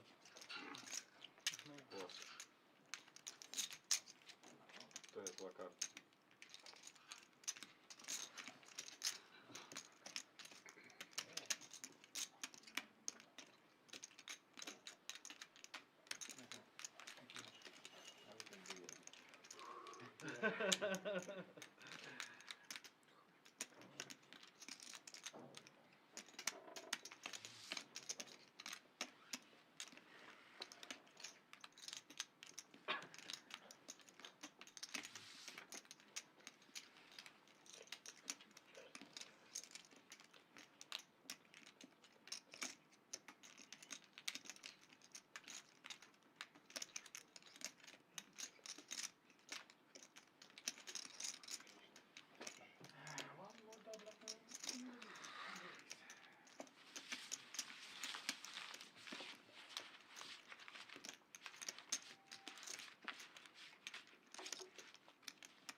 Everybody shaking? I don't think so. I think you have some enemies there. Yeah, I think so. Praying for it. Absolutely. It's not you, it's just your position. You are in. Yeah.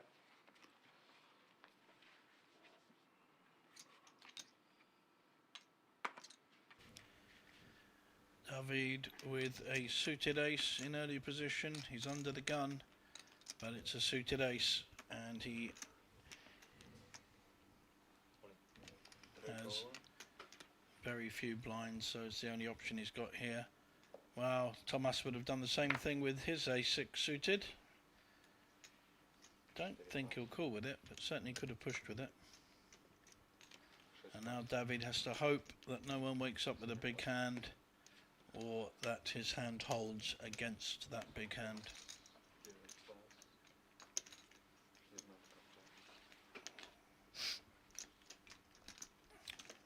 Looks like he's going to get it through.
How much do you play? 2-5 behind.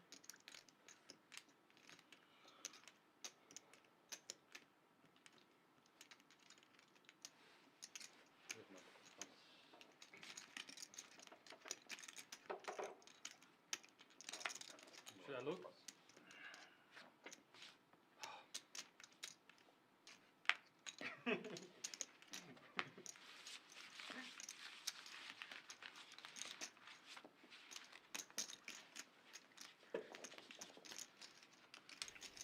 We're at that point in the tournament where things are a little bit slow.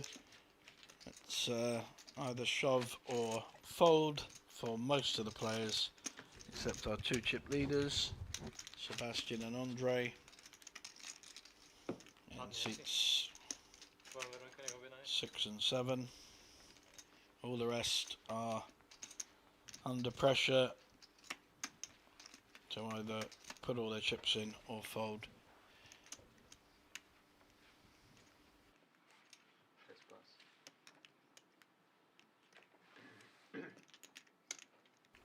Here's There's the raising hand for Sebastian.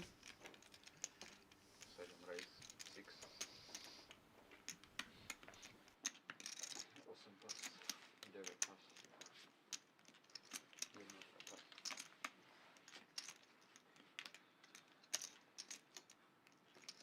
Wake up pass.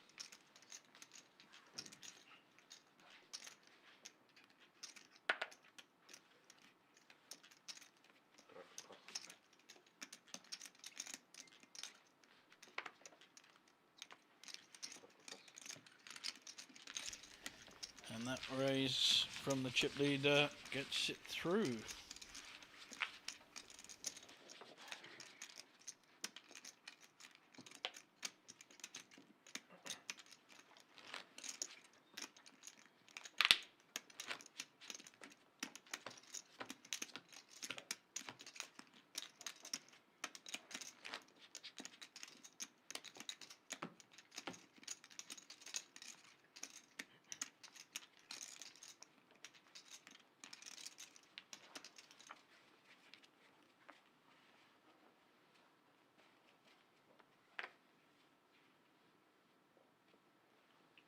Second pass.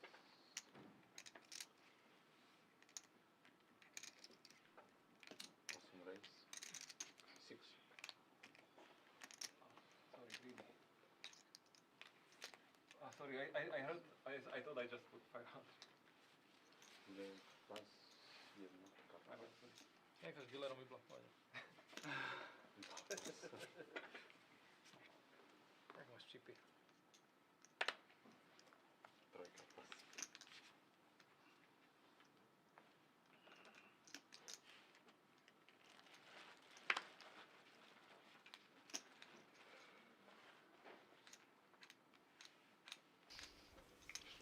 Andre with a nice big hand, raises to 600 and takes it down.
Yohani pushing with the ace-jack as expected. But Thomas has ace-queen. Now this could be some action here. We have not had much action in the last hour or so in this final table. But this one you cannot fold ace-queen on the button, even if you're looking to ladder. It's the right opportunity, the right hand. And although you are covered by Yohani, if you want to have a chance of winning this tournament, it's the kind of hand you need to play. No. Okay. I totally understand why he's folded, but I don't like it. So we're just at the point where it's shove and fold, and it's not the most interesting poker, I'm going to be honest. I'd rather reflect what I see than make up rubbish. That's a good example where the pressure of the ladder makes someone fold ace-queen.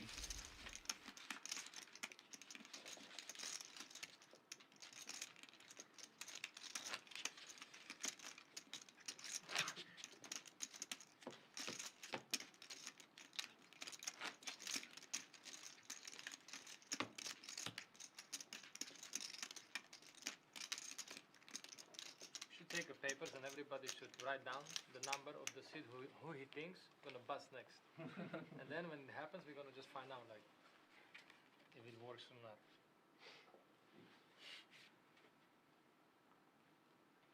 Too ridiculous? Give it a pass. We can go deeper. We can go pass. Двойка pass. Тройка pass.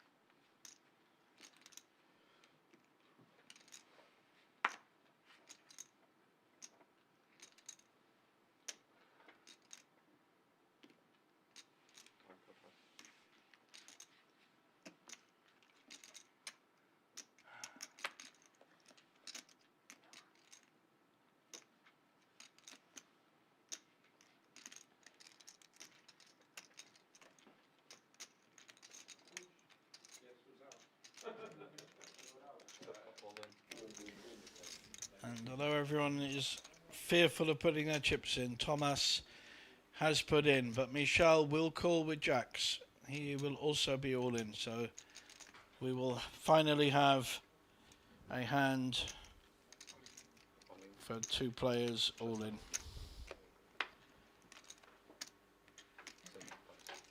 So and Andre with the ace-3 taken out one of Thomas's outs. Both similar stacks. Michel is up, hoping to avoid a straight or a flush or that magic ace from space. See what kind of flop we get. And not a good flop for the ace. Got backdoor diamonds. Backdoor straight as well, I suppose. Wow. There is a 5, so we really have got backdoor diamonds, and we've got a straight draw. Hell of a card on the turn. Oh, very close. So he may get some change, I think. And that's a nice pick up there for Michel.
Chip leader now with the jacks, been passed on by Michel.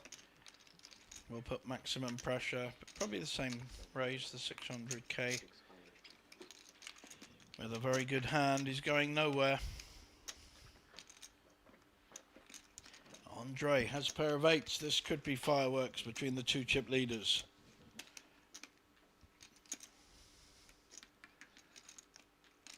What does Andre do? Pretty sure he's going to 3-bet him. I hope for his sake he doesn't shove, although you never know, might get through. I think jacks is just too strong though.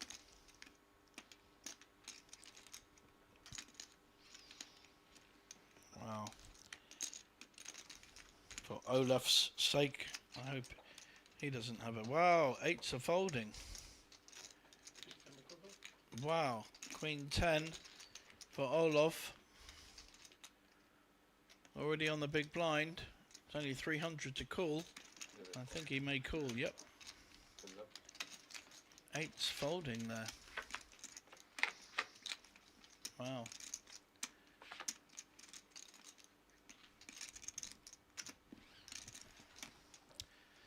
Not a good flop for eights, mind you.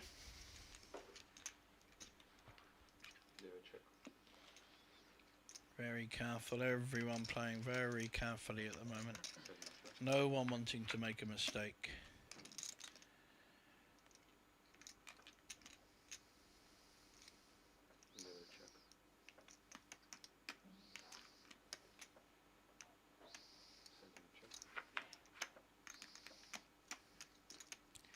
Spades got there.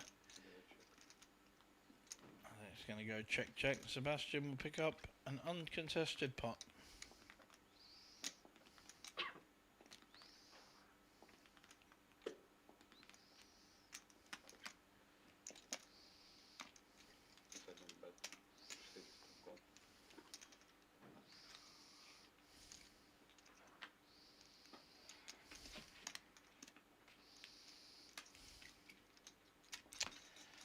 And Olaf unfortunately calls with the Queen 10 and is one pip away.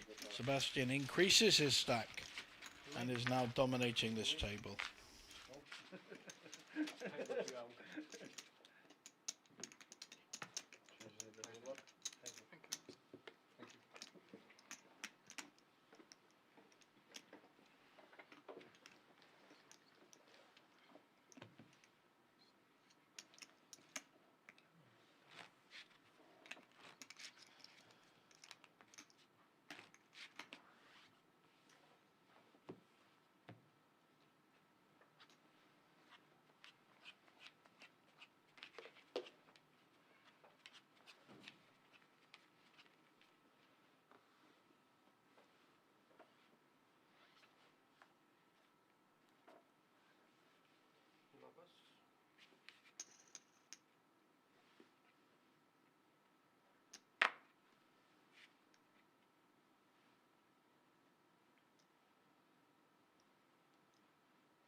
King 10 as good a hand, King 10 suited.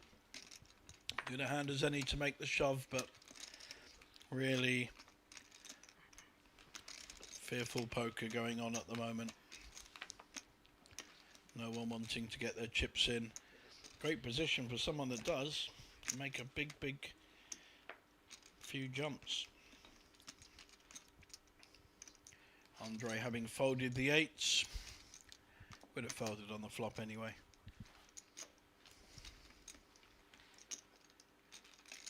Gonna make a raise against the short stack. Got caught last time with a king 5, I think it was, against king queen. Olaf, pair of twos. Olaf, huh. Pair's a pair. You know you're going to be up against 2 overcards minimum.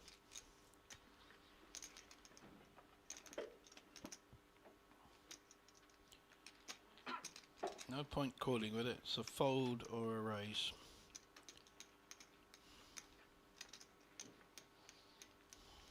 And it goes to a fold.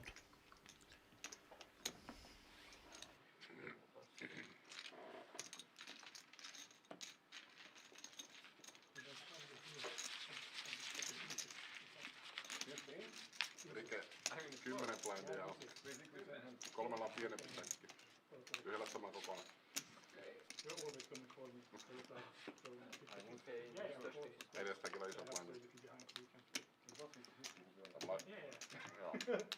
I'm not too big. As long as you don't have pockets, it's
All in.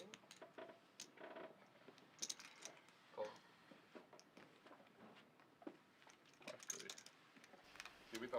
Johanni has pushed all in with 5-3 suited.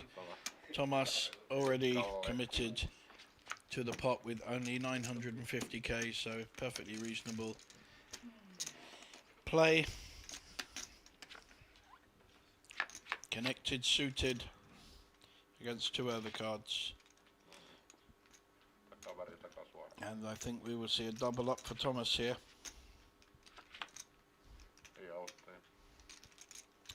Yep.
And if anyone is going to challenge, I like this, is making a move, making a change.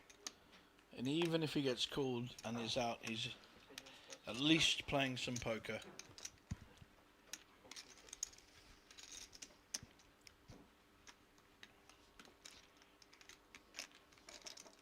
There's $1 million to pick up. Max may well call, nope.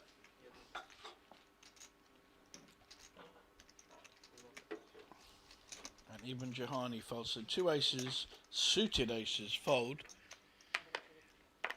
And David will fold his 7-4, so well played, Thomas. I think this is one of the only ways someone, or maybe more than one, need to start making some plays without necessarily premium hands. You need to do that once around just to survive.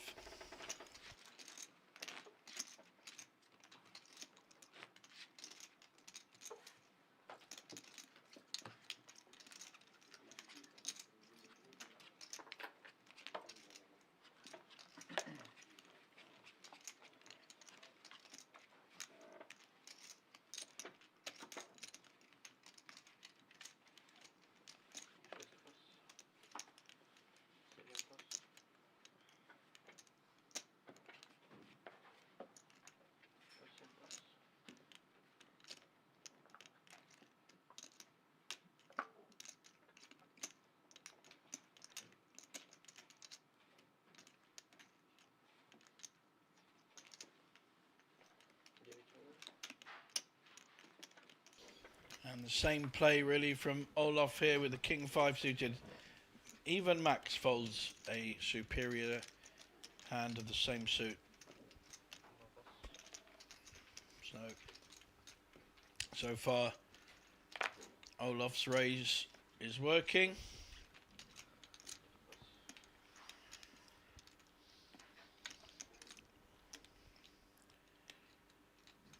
I don't think Thomas will be calling with King 6 offsuit. Might think about it, but I think it'll be a fold.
Tomas really taking his time on this one. He knows that he will be under pressure very soon, and he's obviously decided to make a play.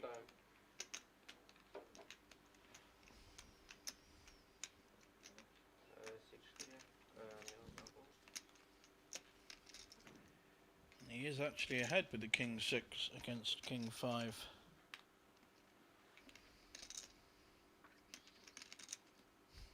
Wow, be an amazing call. I think Olaf is praying he doesn't call with whatever hand he's got.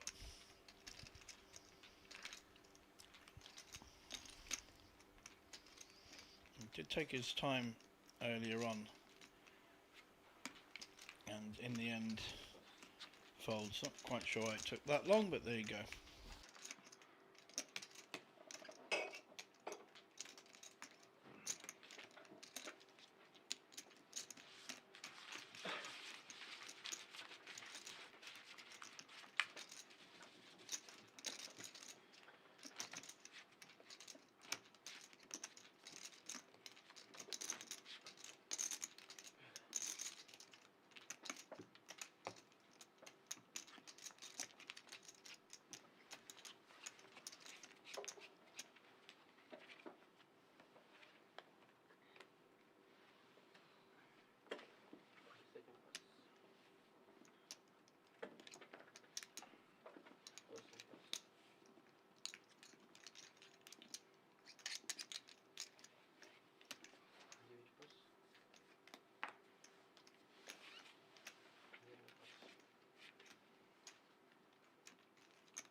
This time it's David to make the push. David with the King 3 suited. Everyone's pushing with suited kings at the moment.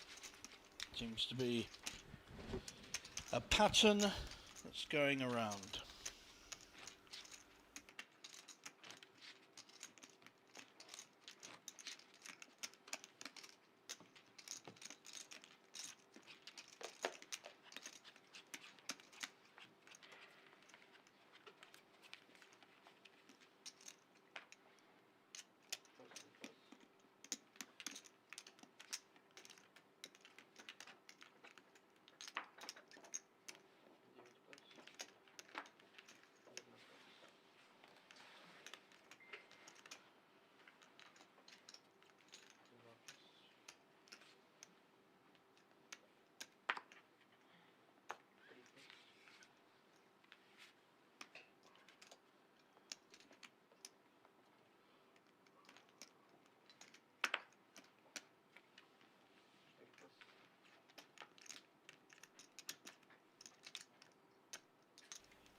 Michel now has a kind of hand he could raise with. Probably going to shove. He does. Will our chip leader wake up with a hand to call? He will not.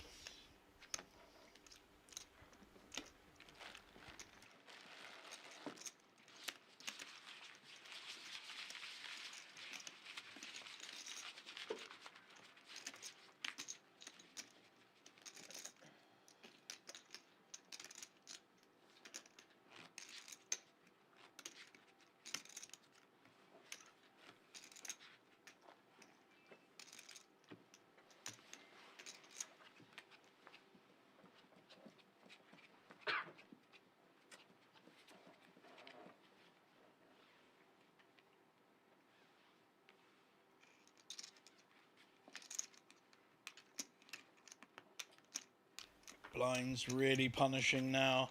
200, 400. There's $1 million in the pot already. And most people are only on about 3 million.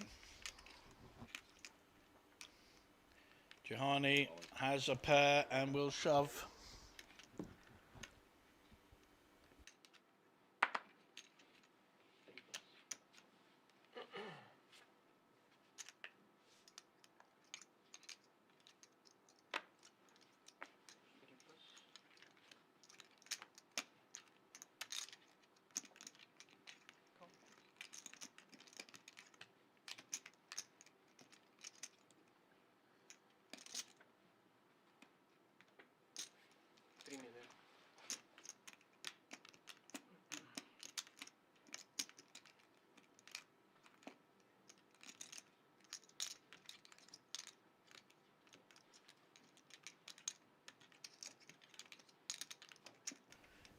Michel, though, has a hand he could call with. Finally, we may get a flop, an action flop.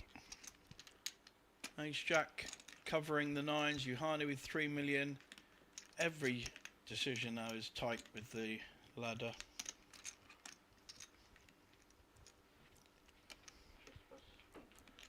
And even that is folded.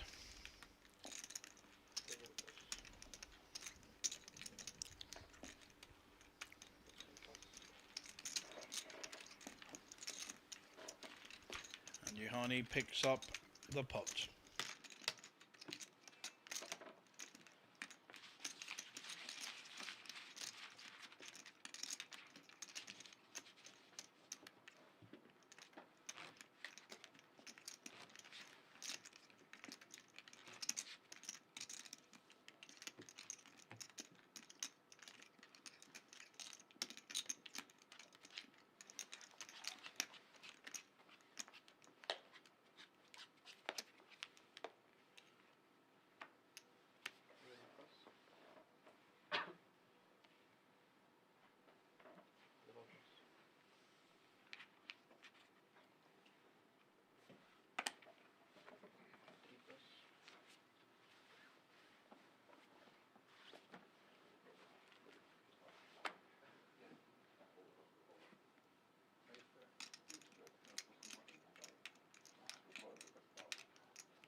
Maybe we can change the gameplay Uno or something. How strange, no? How strange the format of the game, no? What? How strange is this format? You know, like everyone's waiting for the The whole thing was so great to play, and now we're playing final table. Nobody bats, and we are just. You say, who's structure it? We have another shove and fold.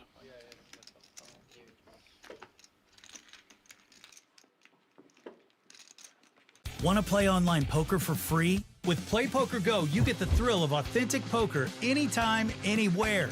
From quick casual games to action-packed tournaments, PlayPoker Go lets you compete against real players around the globe, all for free. No bots, no gimmicks, just pure poker fun. Hone your skills and enjoy the poker experience you love. Explore PlayPoker Go on web, iOS, and Android. Deal yourself in now.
Sebastian in the hijack, but with an ace. Probably going to play it. Got the chip stack.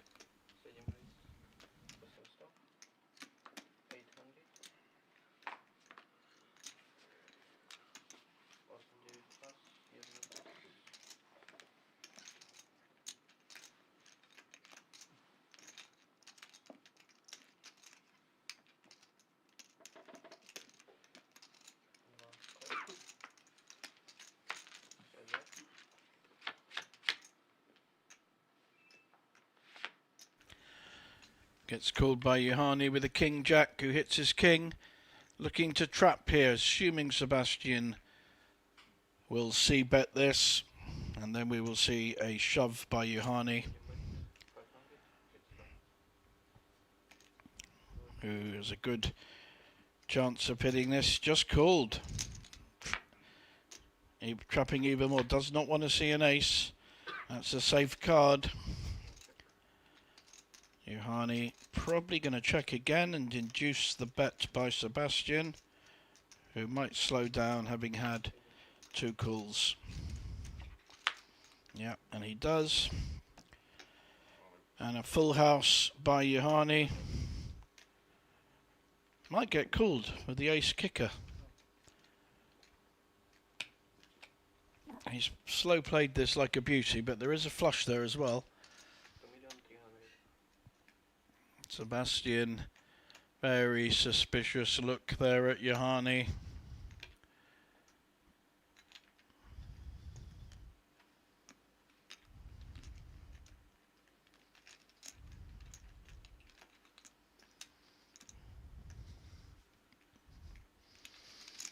Quite a tricky spot, really.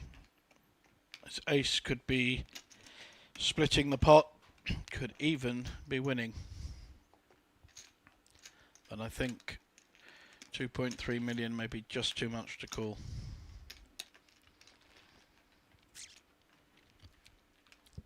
Not had many people coming back at him. This is one of the first times.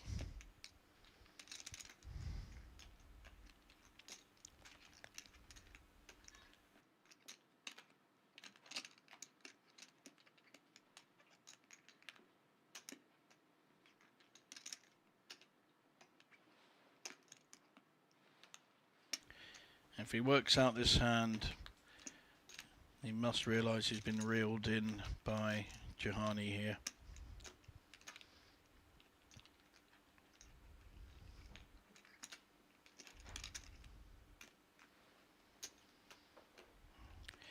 Slowed right up. Ah, good fold.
Thomas just raising to 1 million with the ace-8, not doing a shove that much stronger.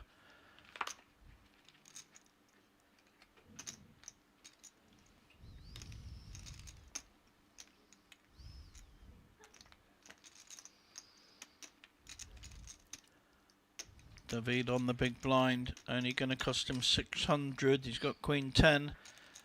but even then decides against it. Tomasz now at least making some plays from being the short stack on the table.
Max with the suited ace pushes all in, putting pressure on the two short stacks.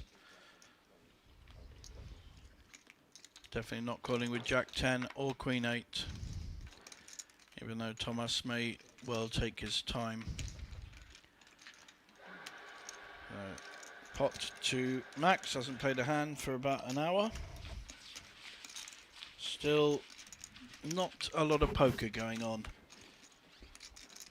Very, very even stacks. And the blinds really quite punishing.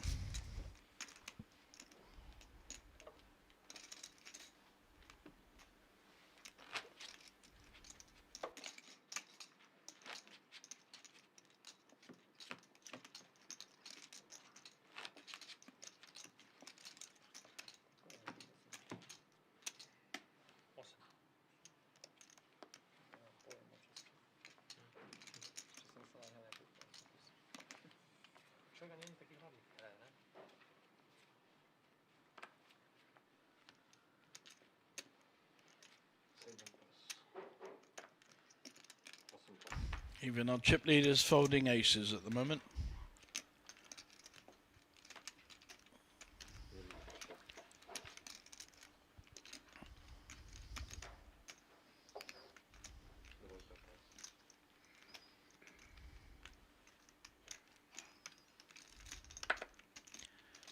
David on the button with 9-3 suited. Around to the blinds. Tomasz with Jack 3 suited in the small blind, just folds around to the big blind, who has a much better hand.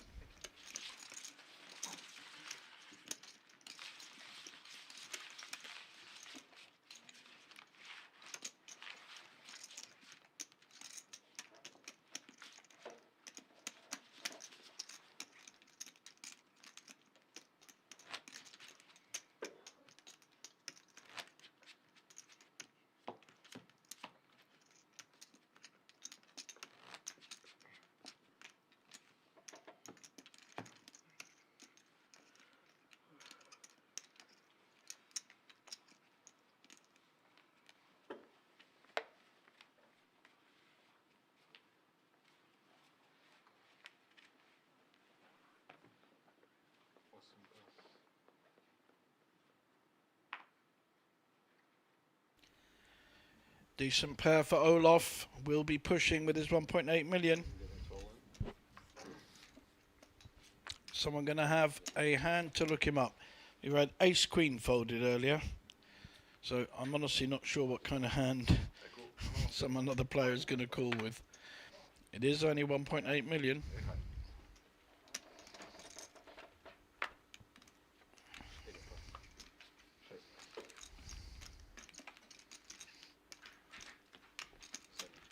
And even Sebastian can't call.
David shoving with the ace-7.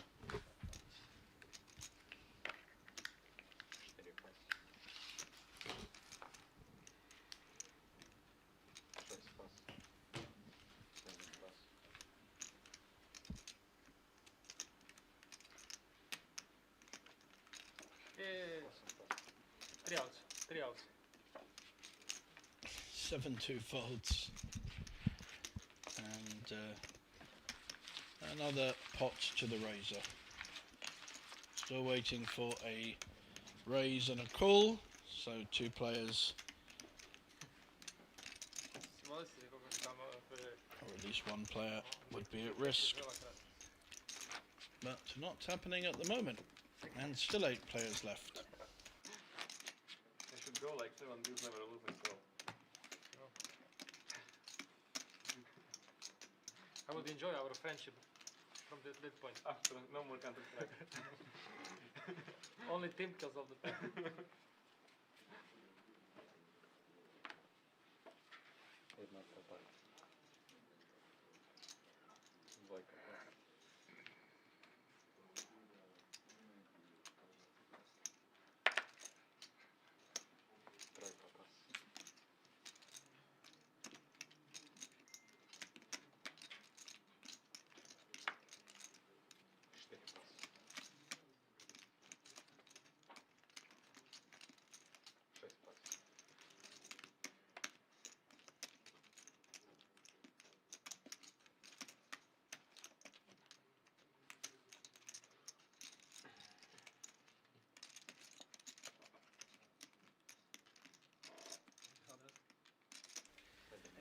Sebastian now making a move on the button with 8-4 offsuit.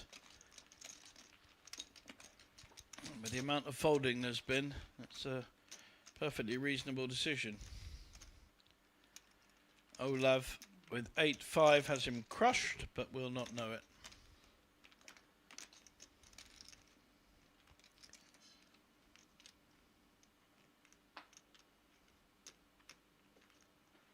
Does make the call. Interesting.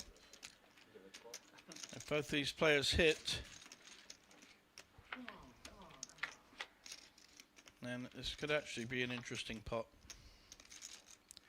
Neither player's hit. Olaf has the flush draw to the 8.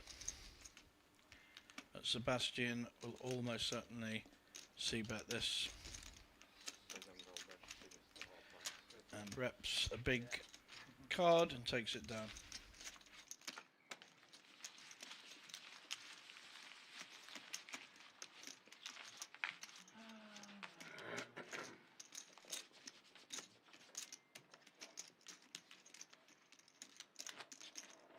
think it's too much. But if you want.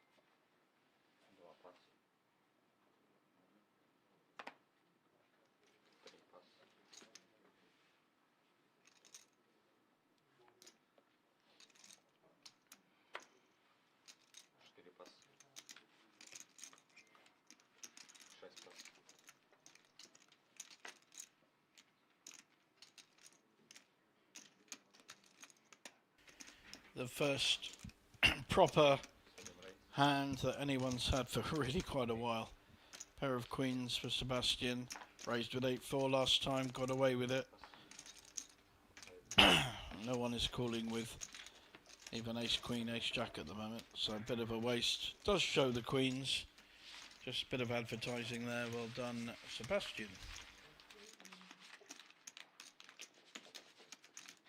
You can see there 3 players under 5 big blinds, one under 10 big blinds, one under 5, and 3 other players between 10 and 15. So it really is attritional poker at the moment. It's all in and hope you don't get called, and trying to ladder their way up towards the 70,000, 78,000 at the top.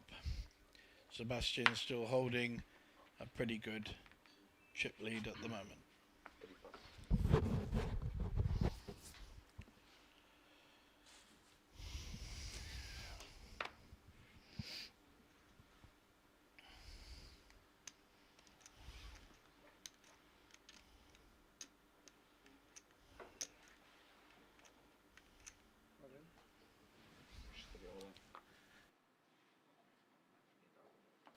Makes sense here, shoving with ace-5. No one's been calling the shoves, or no one's really had a hand to call.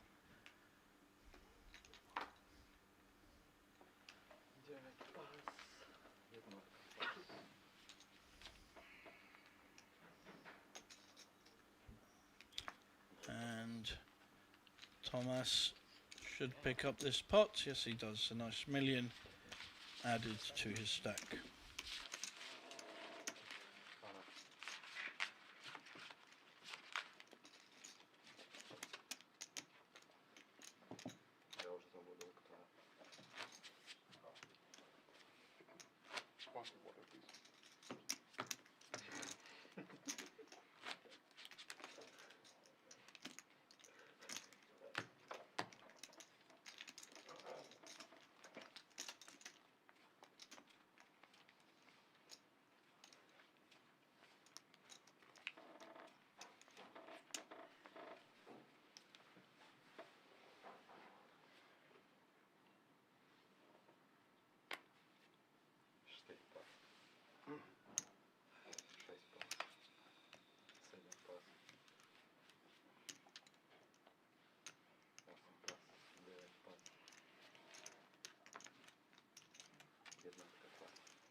No nič, keď prežijeme do breaku, prežijem, na zakapu s tým začne.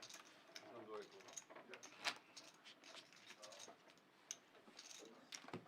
Vlastne asi dám asi, keď neprežijem. Ešte tak 3 hodiny určite prežije. To zažíš. Za 2 blindy zatočíme celý stôl.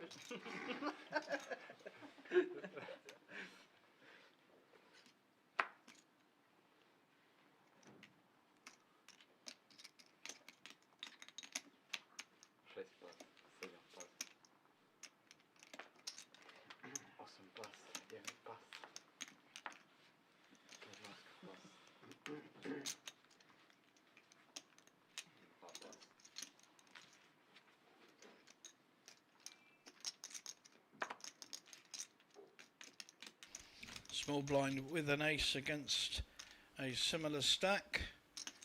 Yep, that's the most sensible play. Shoves all in. Thomas has him crushed with ace-7, but Willie cool. Different matter. I'm going to guess he's going to spend quite a long time thinking about it, as he has done for quite a few of his hands.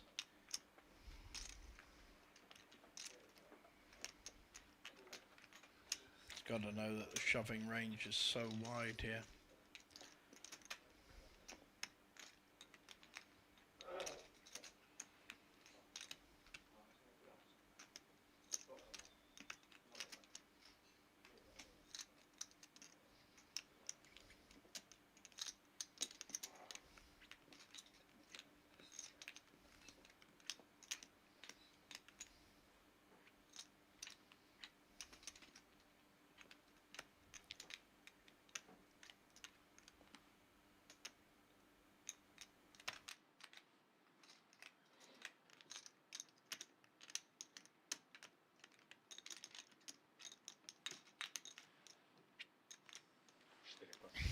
And folds. He's going to show an ace. Going to show the ace.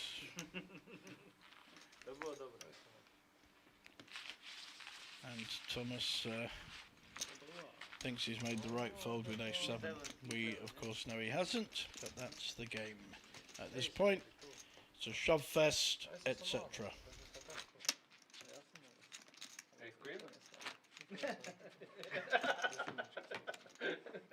Pravdepodobne šok, skoro. Ale, nechal sa. Aj budem mi šok. Ja som dostal od kamaráta jedno. Ne, komu vás dajú. Dobrá rada. To je dobrá. To ani akože nesnažím sa ťa uvariť nejako, ale... Radšej oleň neslovím, ja som ako... Tak určite. Nie, no však tak. Je to tak, To nie je...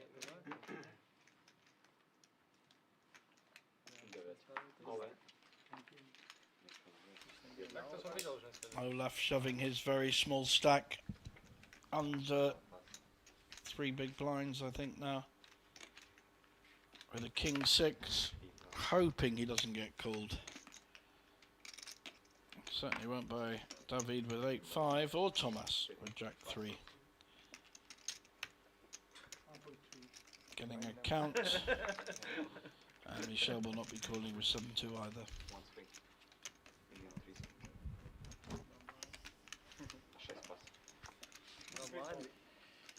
And survives.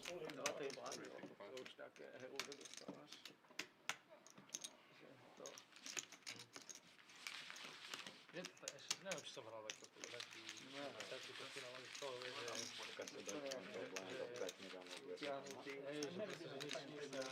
Ešte ani karty. Žiadna komplikácia. No, karty som si hral. Keď sa stretnú, tak... To som proste povedal, že najprv tak, že niekto neviem, spadne 4 hodiny a potom pol hodiny to som 2 alebo 3.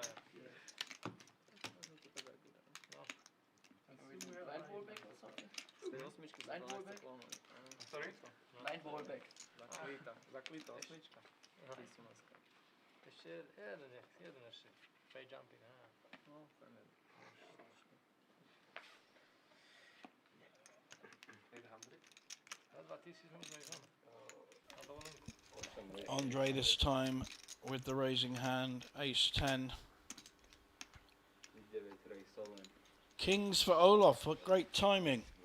Finally has a big hand and, more importantly, value in the pot and a chance to double up, but he is at risk.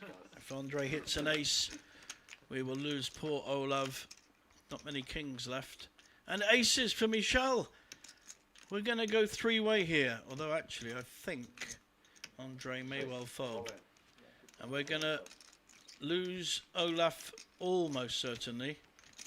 Wow, what a setup. We've not had a hand for about an hour, no one, and suddenly we got kings against aces. And the original raiser with ace-10 probably has to fold.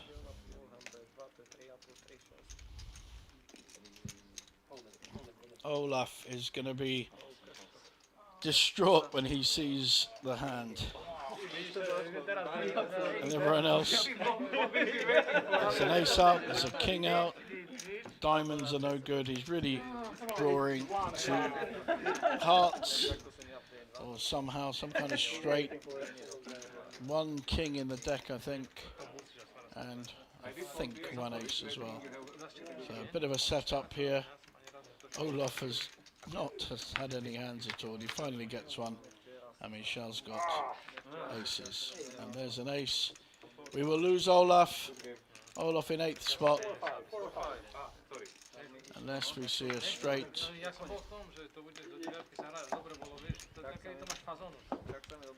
Survived as long as he could. But we lose our Swedish friend in 8th place. We'll still pick up a tidy return for 3 days poker. There it is, 9,350. And we've got 4 players around the 10 big blind mark. It just balances everything, you know? Maybe for like 3 blinds we can get in like 10 versus Jaggers.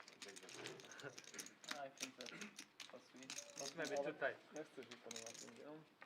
Teraz budeme mať jedno na 15 minút. Jak to tam pošlo keby vypadal, bylo tam na seba. To je jak nezvratný osud. No.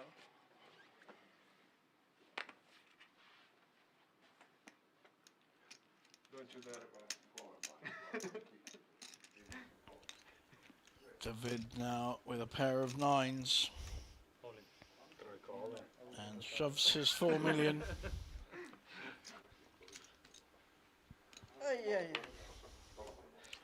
Are we going to see any other kind of setup here? We are. Michel has queens now. Aces followed by queens. He is on a heater. Is he going to knock out 2 in a row with overpairs?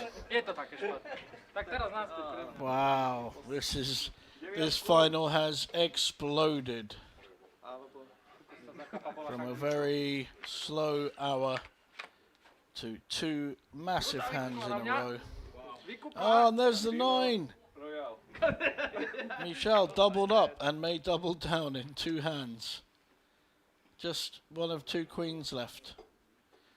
5%. Wow. Wow. And I think we're going to be going on a 15-minute break, everyone. See you very soon. Andrej, chodź obedne.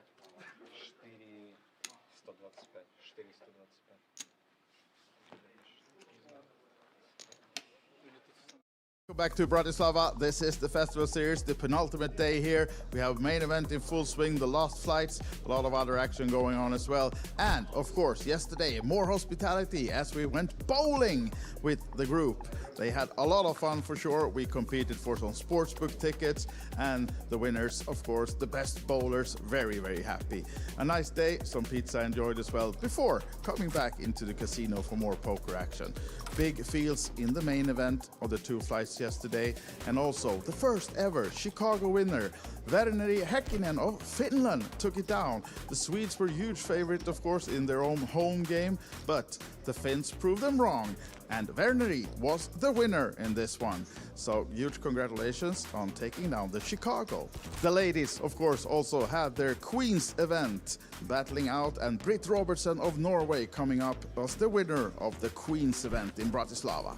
So now it's soon time to fill these tables with main event players for day 2. And coming back tomorrow, we have the final day, Monday, and it will all be live streamed. Go to the festival on YouTube to have JJ on the comments for who will be taking the big 500,000 guarantee main event down tomorrow.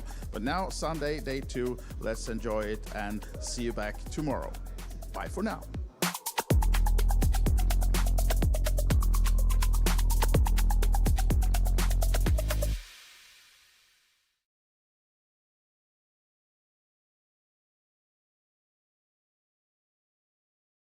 This is the Festival Series, taking a look back in the mirror and also into the crystal ball of 2026. Here now with William Lynch, and he has told me that this is the 7th out of our 10 editions that you are visiting. It is indeed. 7th time, 2nd time here, so excellent. Yeah. I enjoy all the mixed games. We don't get much in the UK in mixed games, so it's very nice to come here. And Scandinavian people are very similar to Scottish people. You know, we are all very friendly. Yeah. So yeah, great time. So those are the main reasons for coming back year after year? Oh yes, that is the main reason is that it is friendly. You know, you go many places for poker and it is maybe too many locals and they frighten people away, but everyone here is welcoming, and you know, we are getting more and more players every year, so yeah, it's great fun. Yeah.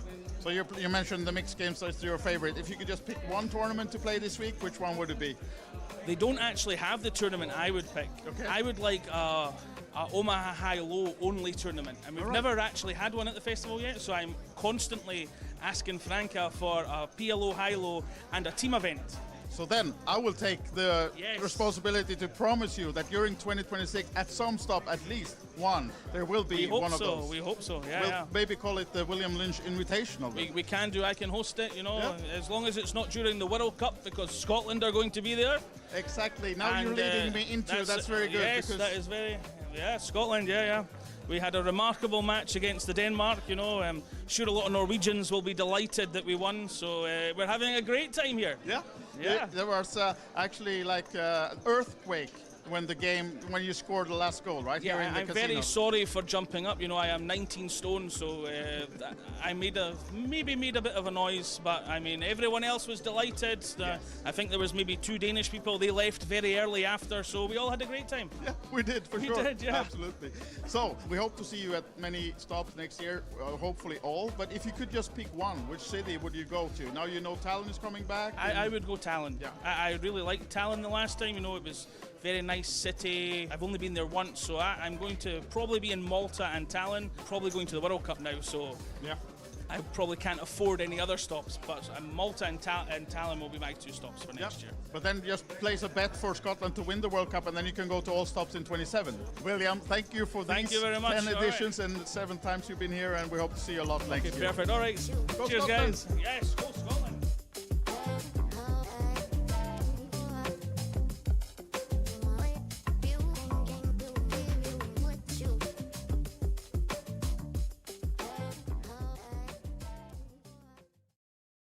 Welcome back to Bratislava, guys. This is the Festival Series, the last day of the 2025 edition. We have the feature table behind me. There are 16 players left in the big main event, 78,000 euros up top, and it's all streamed live during the day. You can see it until the end tonight. But let's, of course, also take a look back yesterday, the highlights of yesterday, where we had the hockey game for the hospitality package holders. They went to the local Slovan Bratislava game and saw them beat the opponents 3-0, and our group enjoyed it, of course, watching the game before coming back for more poker action inside the casino. It was time for the final of the flips, and the Franke flips, who won them if not Franke himself, of course. Also the mystery bounty, where a lot of envelopes were pulled, and the day 2 of the main event, playing down to the final 16, who is now coming back today. So guys, that will be it for the edition of 2025, but we'll be back in Bratislava already in February. The full schedule is now out on thefestival.com for next year. 7 live stops, 2 online, Bratislava in February, and then the big news coming back to Tallinn in November. But watch the full schedule, do your qualifiers online, starting already now, and of course follow us on socials for all the updates. For all of us here in Bratislava, the whole crew would like to thank you, and we hope to see you next year.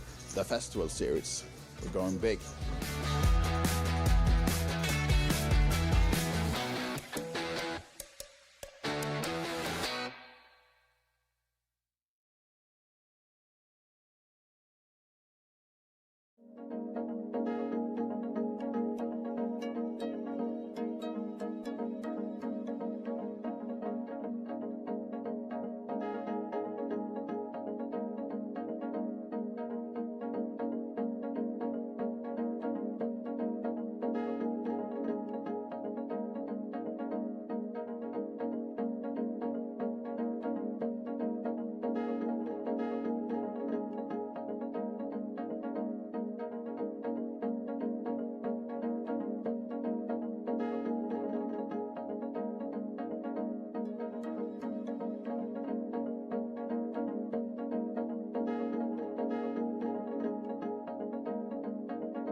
Welcome back to Bratislava. This is the Festival Series, the penultimate day here. We have main event in full swing, the last flights, a lot of other action going on as well. And of course, yesterday, more hospitality as we went bowling with the group. They had a lot of fun for sure. We competed for some sportsbook tickets, and the winners, of course, the best bowlers, very, very happy. A nice day, some pizza enjoyed as well, before coming back into the casino for more poker action. Big fields in the main event of the 2 flights yesterday, and also the first ever Chicago winner Verneri Häkkinen of Finland took it down. The Swedes were huge favorite, of course, in their own home game, but the Finns proved them wrong, and Verneri was the winner in this one. So huge congratulations on taking down the Chicago. The ladies, of course, also had their Queens event battling out, and Britt Robertson of Norway coming up was the winner of the Queens event in Bratislava.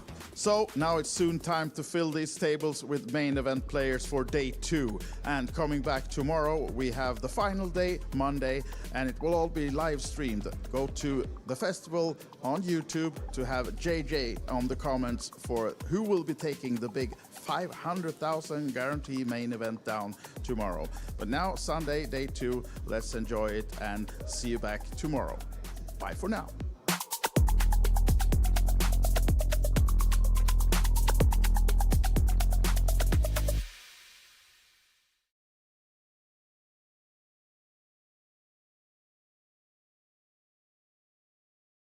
This is the Festival Series, taking a look back in the mirror and also into the crystal ball of 2026.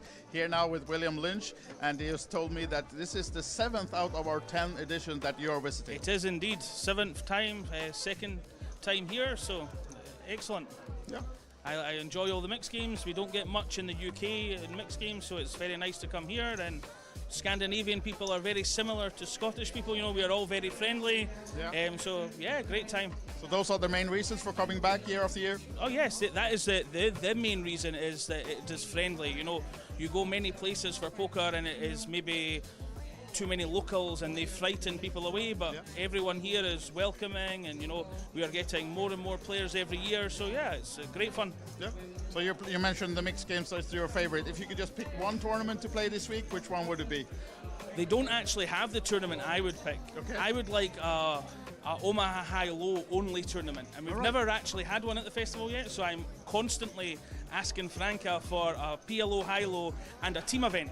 So then I will take the responsibility to promise you that during 2026, at some stop, at least one, there will be one of those. We hope so, yeah. We'll maybe call it the William Lynch Invitational. We can do, I can host it, you know, as long as it's not during the World Cup, because Scotland are going to be there. Exactly, now you're leading me into, that's very good. Yes, that is very, Scotland, yeah. We had a remarkable match against the Denmark, you know. I'm sure a lot of Norwegians will be delighted that we won, so we're having a great time here. Yeah. There was actually like earthquake when you scored the last goal, right? Yeah, here in the I'm casino. very sorry for jumping up. You know, I am 19 stone, so I maybe made a bit of a noise, but I mean, everyone else was delighted. I think there was maybe 2 Danish people. They left very early after, so we all had a great time. Yeah, we did, for sure. We did, yeah. Absolutely. So, we hope to see you at many stops next year, hopefully all. But if you could just pick one, which city would you go to? Now you know Tallinn is coming back. I would go Tallinn. Yeah. I really liked Tallinn the last time. You know, it was very nice city. I've only been there once, so I'm going to probably be in Malta and Tallinn. Probably going to the World Cup now, so yeah. I probably can't afford any other stops, but Malta and Tallinn will be my 2 stops for next year. But then just place a bet for Scotland to win the World Cup, and then you can go to all stops in 27. William, thank you for Thank these you very much. 10 editions and 7 times you've been here, and we hope to see you a lot next year. Perfect. All right. Go Cheers, Scotland. guys. Yes, go Scotland.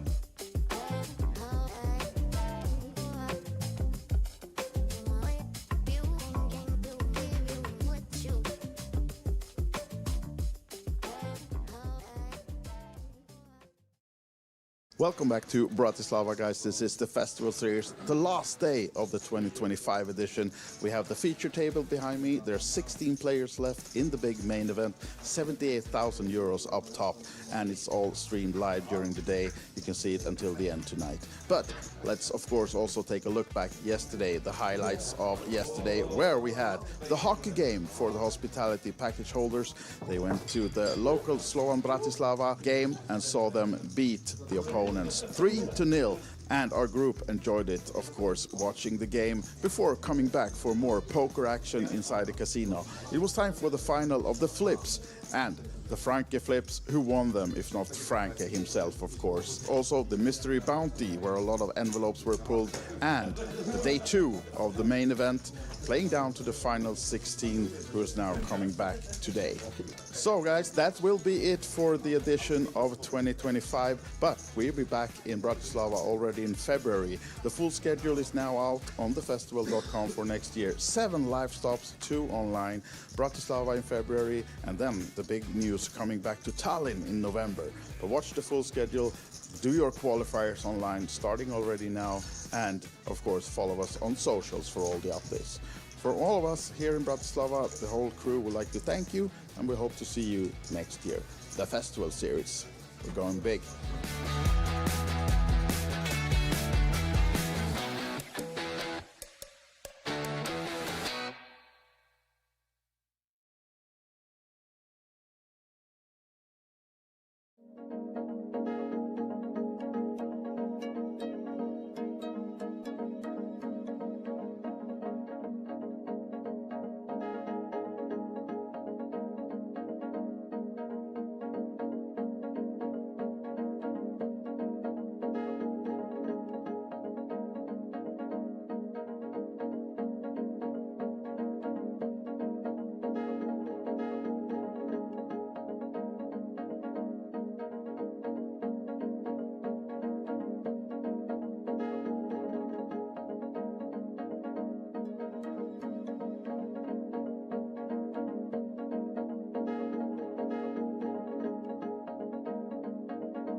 Welcome back.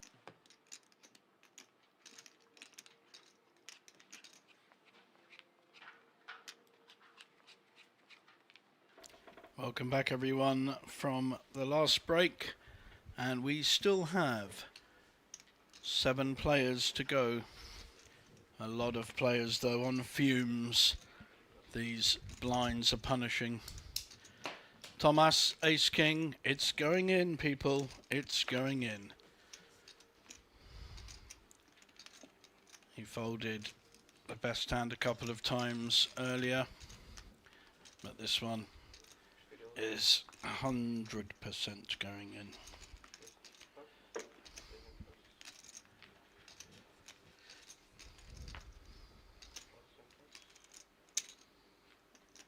And round 2 max on the big blind, but only with Queen 3.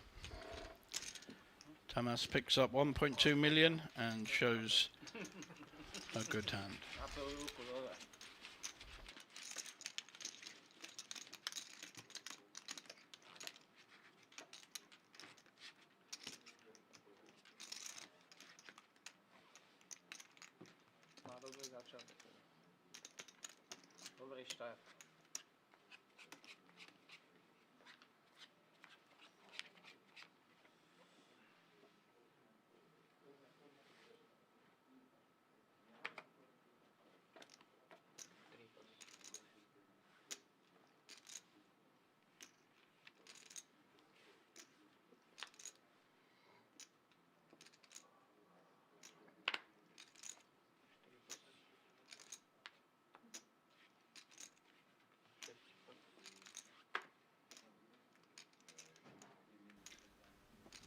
Chip leader Sebastian with an ace queen will make the minimum raise.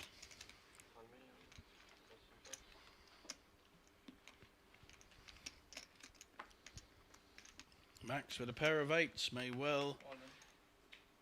Yep, shoves with a pair of 8s. It's the only way you can play this hand. We'll get called by Sebastian, if not someone else.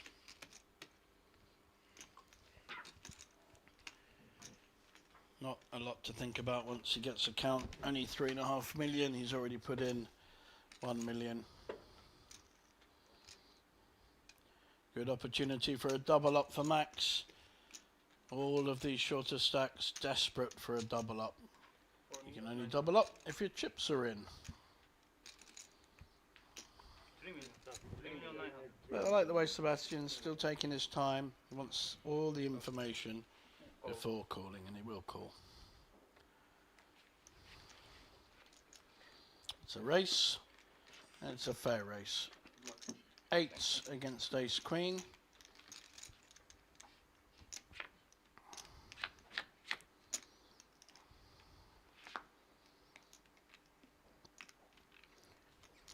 Reasonable flop for the eights who are holding at the moment. 8.4 million in, it's a big pot. Still holding. Only an ace or queen now. 15% equity for Sebastian, who will be dented by this. And a double up for Max. Lots of big, grateful sighs coming out from the German in seat 1. Played very well early on, but not been a lot of play from anyone really in the last hour or two. Been quite difficult with these blind levels. Good double up.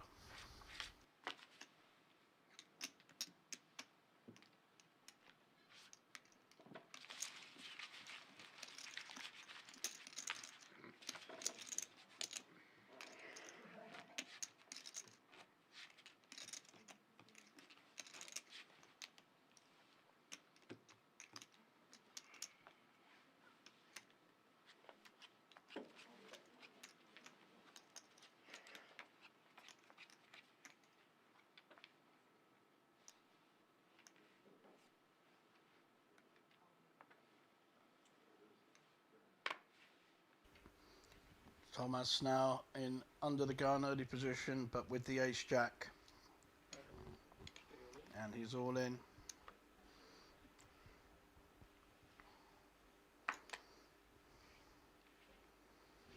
With his little monkey, I think it is. Sebastian now with nines. Just lost a big pot with the 2 overcards. Now he's got the pair. Doesn't have to put chips in, of course. It's half his stack. But he's here to win this, not to ladder up.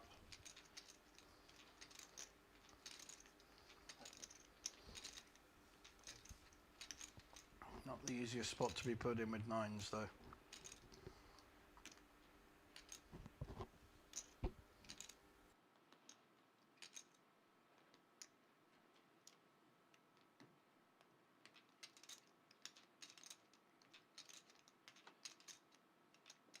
And I think he may well judge that he doesn't have to call. He's not committed to this. He's got nothing in the pot.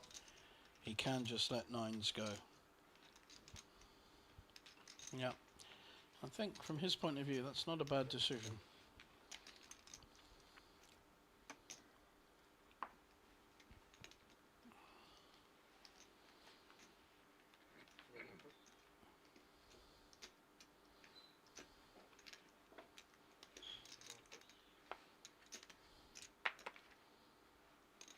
And no one else will call. So Thomas picks up a nice pot, and that moves him out of the danger zone for now. There's our prize. This is left 11,700 for the next one out.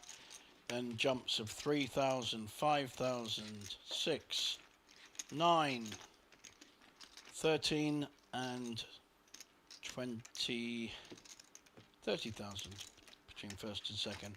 I'm sure if we get that far, the last 2 or 3 will look to make a deal, because it will be even more of a shove fest by the time we get there.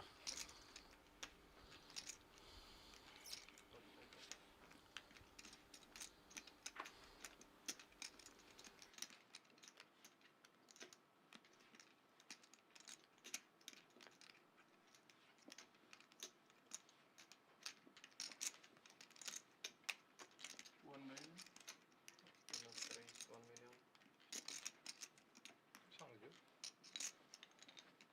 Sounds good to say.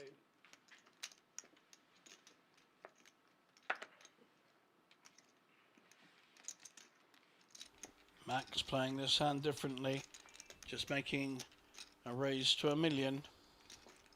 Blinds are 300, 500.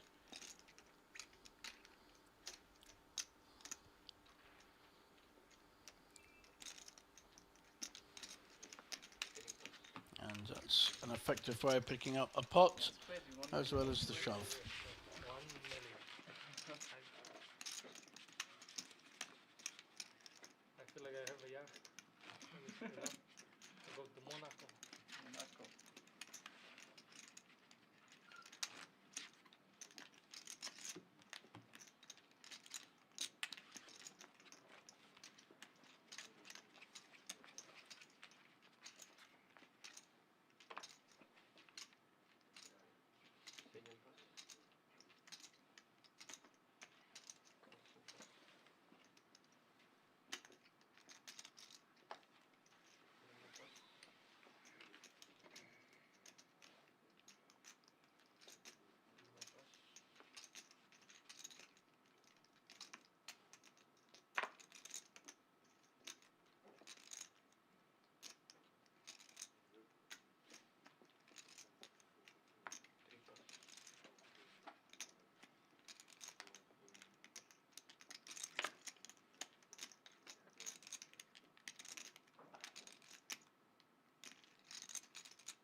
Ja sam to vyžil.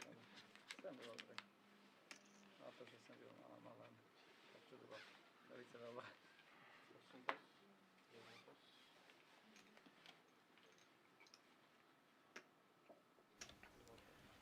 Gianni could have shoved there with the ace-2 suited, decided against it. David now with a very raisable king-queen suited. Just hard to make a normal raise here.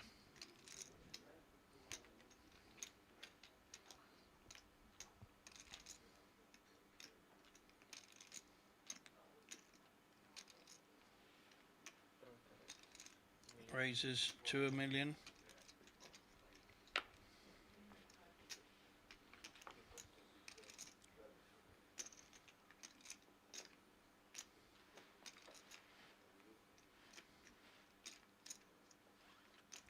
Michelle with King 10 and players behind, or a player, the erstwhile chip leader, who I don't think is chip leader any longer. We might still be just. Got an ace. How does he want to play it?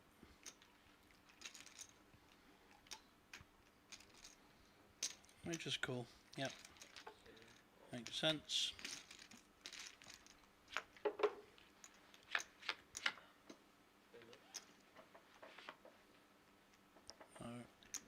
Neither player has hit. But David was the original raiser and may follow through with a c-bet on this flop. And he has 2 overcards. With a backdoor straight.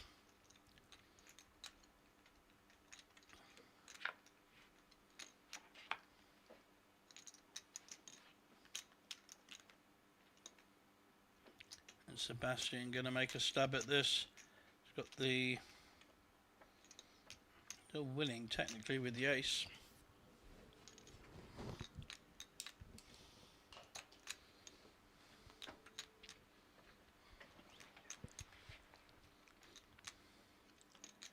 Recognizing some weakness in David's post-flop play.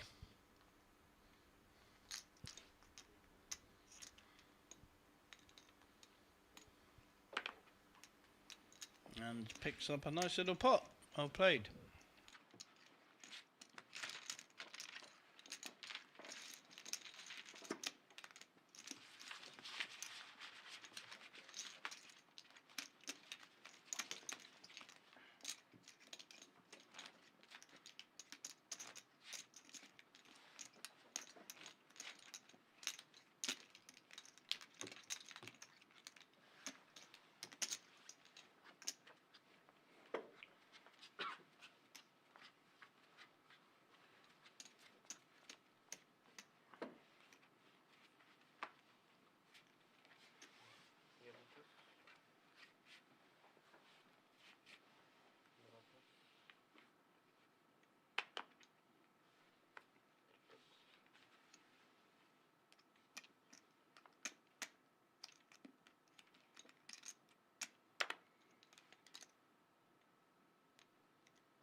Michel feels the time has come with ace-2 suited to get it in, and he's probably not wrong. Got the small blind, who will not be calling, and the big blind with the same hand, but equally unlikely to call.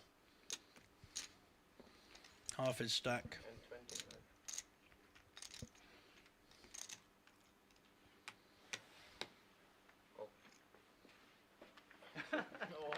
He does call. Both players with the same hand. 2 flush draws for Andre and 1 flush draw for Michel.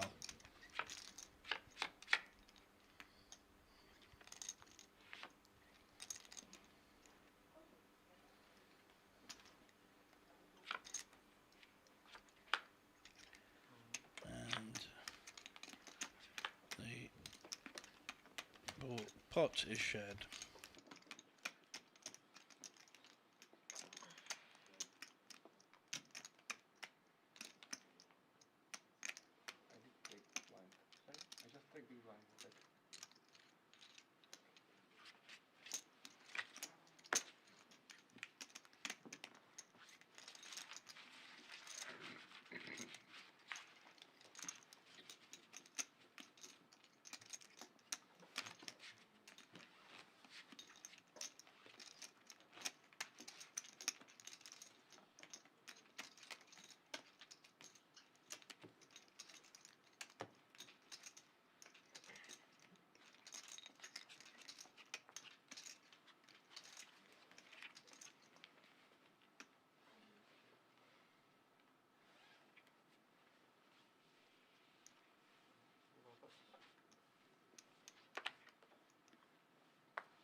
Thomas now with a connected low ace.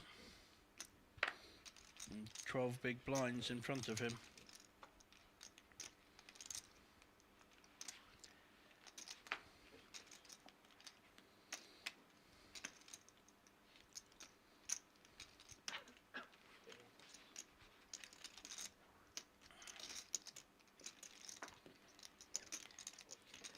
And everyone folds round to the ace queen of Max, who shows it.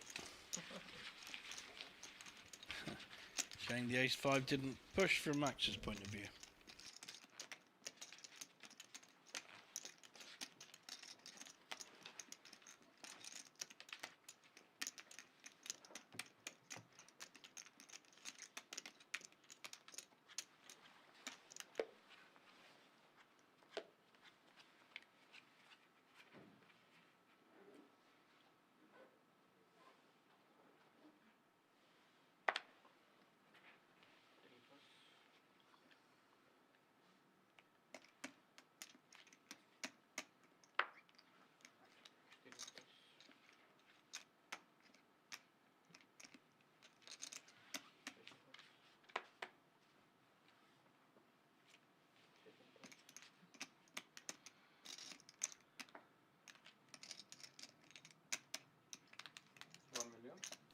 Andre's turn to have a big hand on the button.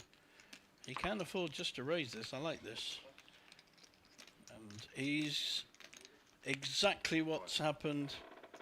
Juhani has raised. He will snap, and Juhani needs to hit an ace.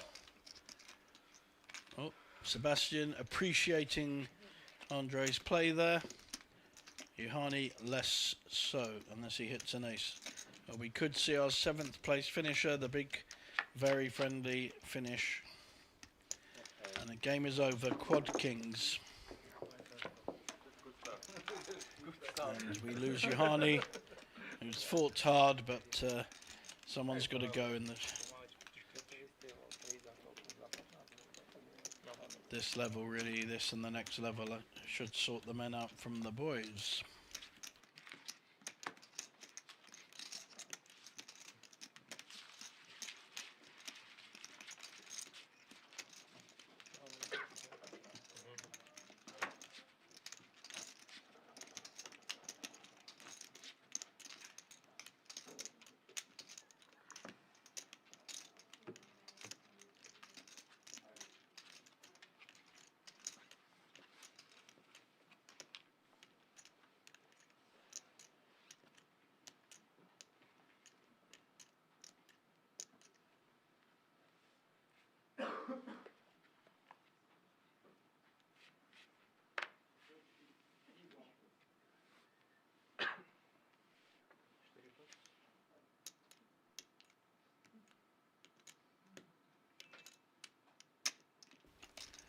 Now the short stack, Michel has a pair of fives.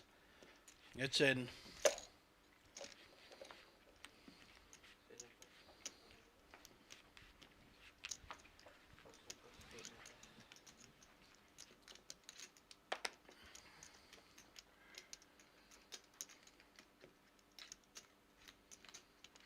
David in the big blind.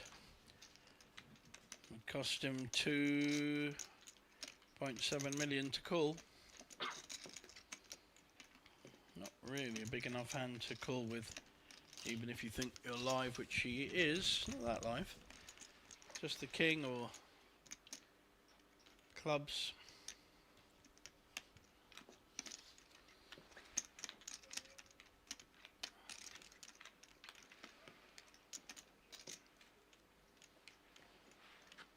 And he eventually folds.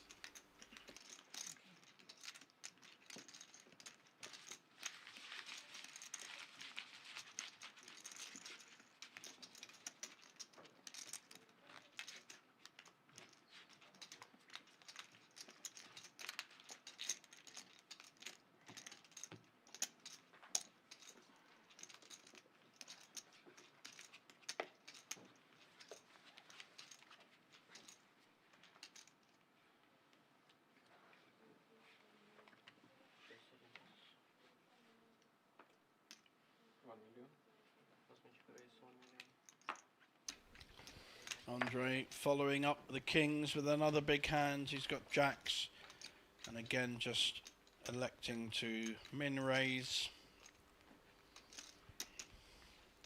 looking to trap.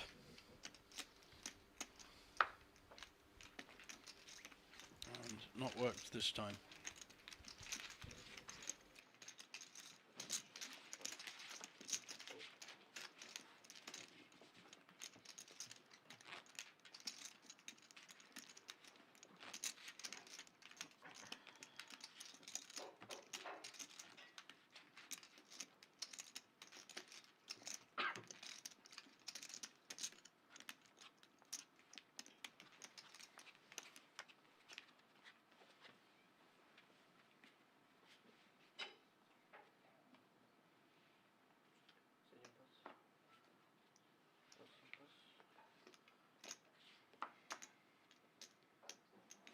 How much do you play?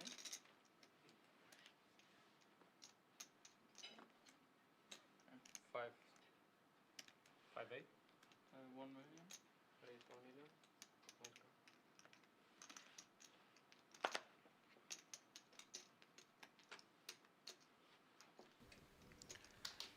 This hand could get spicy. Max has raised with the ace-6. David has a pair in his hand. And he shoves. I'm pretty sure ace-6 will fold when it goes back round. Nice play here with the sixes.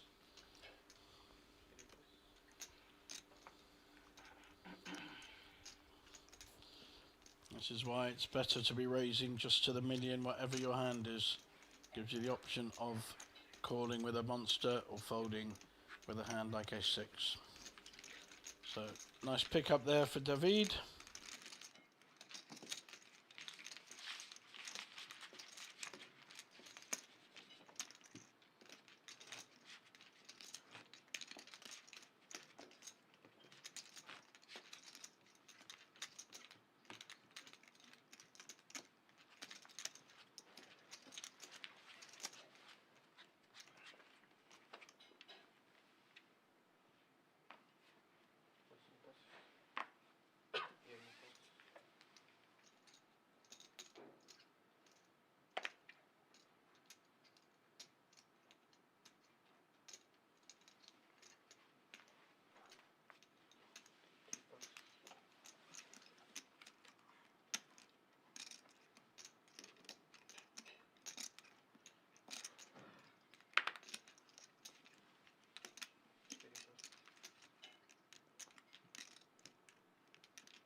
Michel shoving again with his ace-2 suited.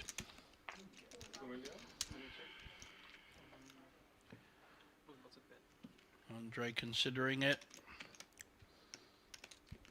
He's definitely been all in more times than anyone else on this final table and the feature table before.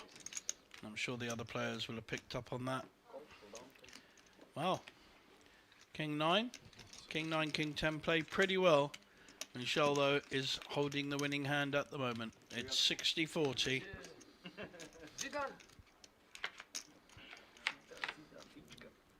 He's up for that extra 10%, and King 9 has smacked this flop. So only running diamonds or ace-ace or ace-6 will win this for Michel, and that is no good. We lose our 6th place finisher, fought very hard and shoved an awful lot. Nice call with the King 9.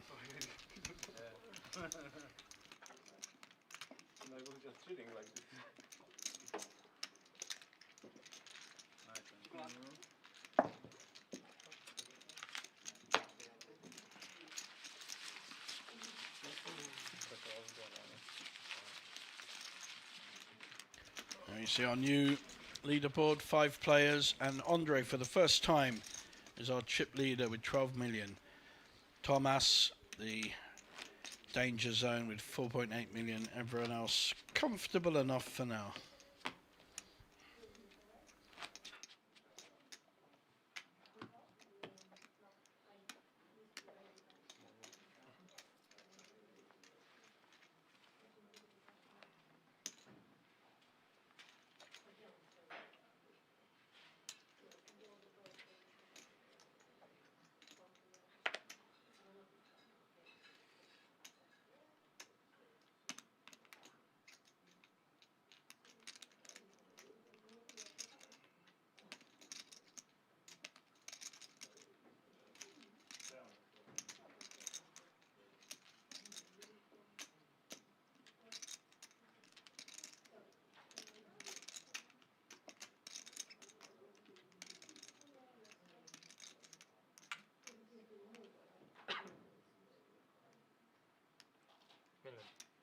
Troika rates 1 million.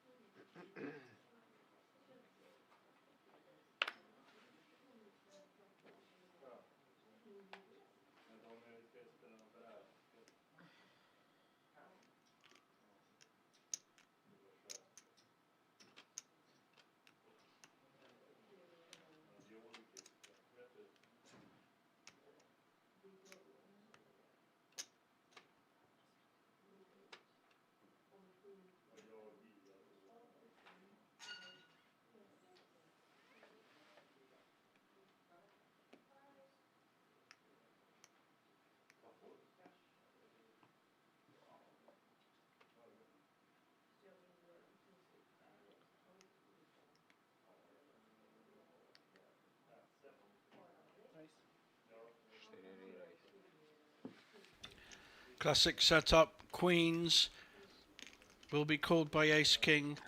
Does Sebastian want to get involved? He doesn't.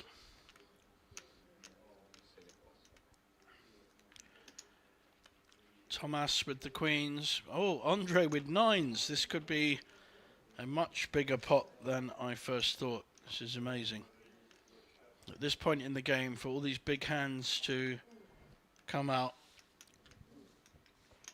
Andre folds the 9s. What a great fold. Called off a short stack with King 9. We've now got a race between Ace, King and Queens. If David either calls or raises. can elect to call here and just hope he hits his ace king, or because I think he knows he'll get called if he shoves. He's already put in half his stack.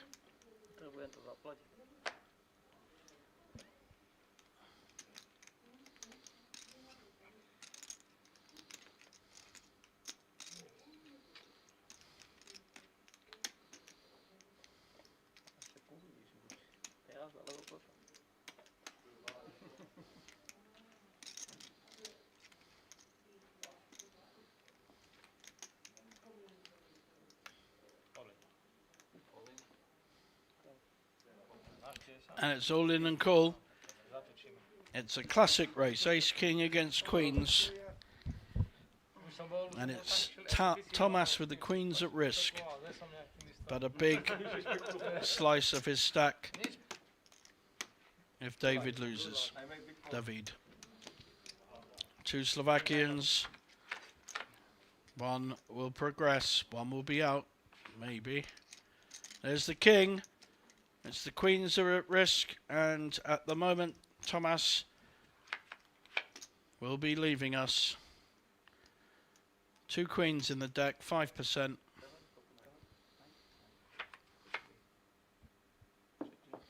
And we lose Thomas. Played very well, fought very hard, and Slovakia has taken out a local Slovakian.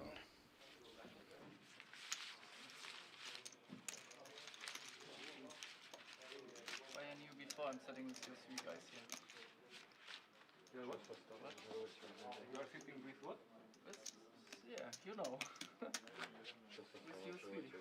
I didn't hear what I said I knew before I will be sitting here with you three. So I had like a feeling. I guess karma. What? I guess karma. Yeah, maybe. I think we were the only person who didn't tank. Yeah.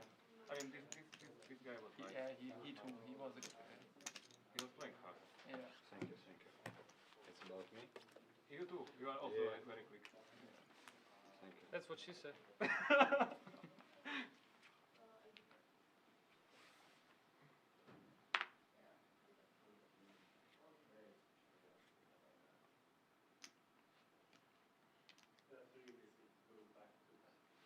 Second race.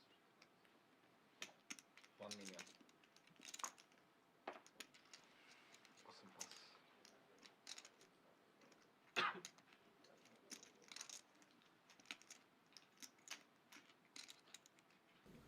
Max now with the big hand. Sebastian making a move, and I think Max will shove here with ace jack suited, and Sebastian will fold. Power of a suited ace jack, four-handed now. Yep, there it goes. Doesn't really need to even put it in, and just say all in. Sebastian will fold. 4 players left. It's a big hand. There we go. Don't bother putting them across the line. Just commit the chips.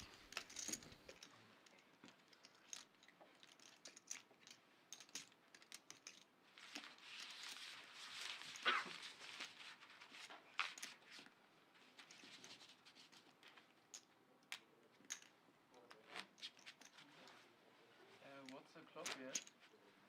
Time? Someone has a time? 9:15. About to be. I have to get a note there, so I want to sleep in the seat. No, you're gonna drink until the morning. Yeah. So we are going drink together later. You say yes.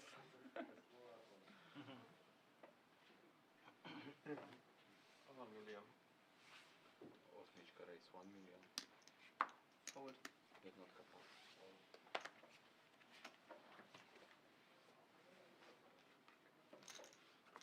Trojka pass. A tam 7 pass.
Sebastian on the small blind with a king. Andre with a pair of eights.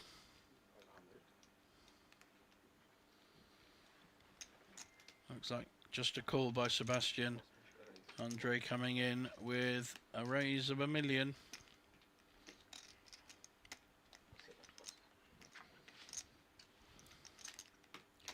And a quick fold by Sebastian.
David raising just to the million. That seems to be the pattern now. A min raise, and unless someone has a big hand, they get it through. Good comeback by David. He was short stacked for quite a while. Any player could win this. It really is open. Andre's looked the most secure and been getting the hands. Sebastian's gone down a bit. Max is holding his own, and David is in an upwards trajectory. A lot of it is about timing. Good timing, move forward. Bad timing, move backwards.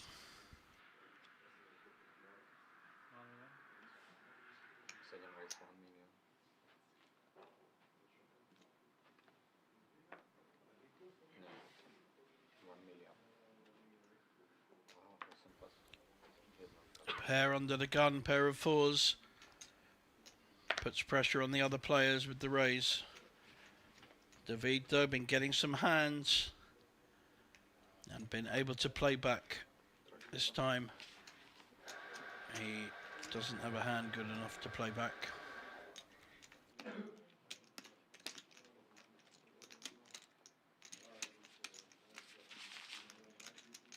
Want to play online poker for free? With PlayPoker Go, you get the thrill of authentic poker anytime, anywhere.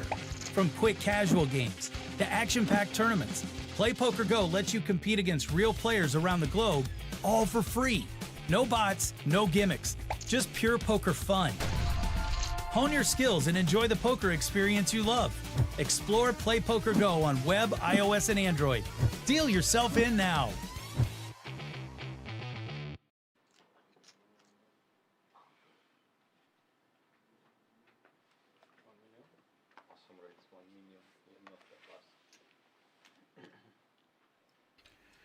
Andre with his favourite King 9 makes the raise. David with the better King folds, but Sebastian will come back at him. Pair of jacks.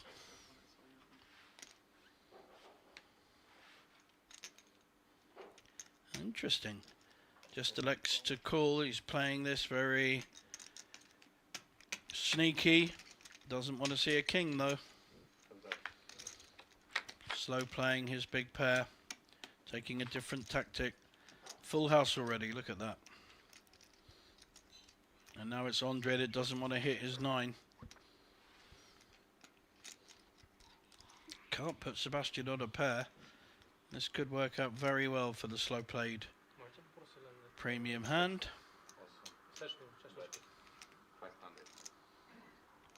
just probably going to call this. Doesn't want to display the strength of his hand quite yet, or maybe make a tentative raise. Kind of an attempt to show a good hand, and this could get Andre in a lot of trouble.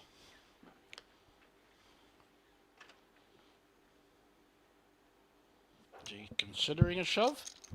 No, just a small raise. Very hidden pair of jacks. Very hard for Andre to put him on that. However, could have ace-5. Any ace will be beating him. It's now quite a tricky spot for Andre to carry on in this pot.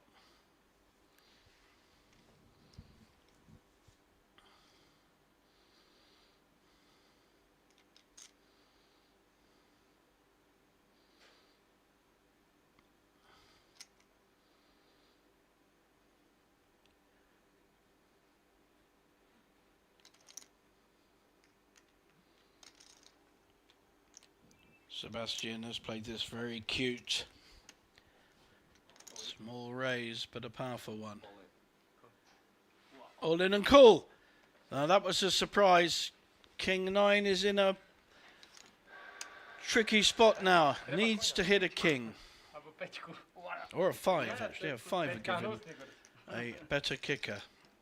So he has a few outs, not many. 3 kings and 1 5.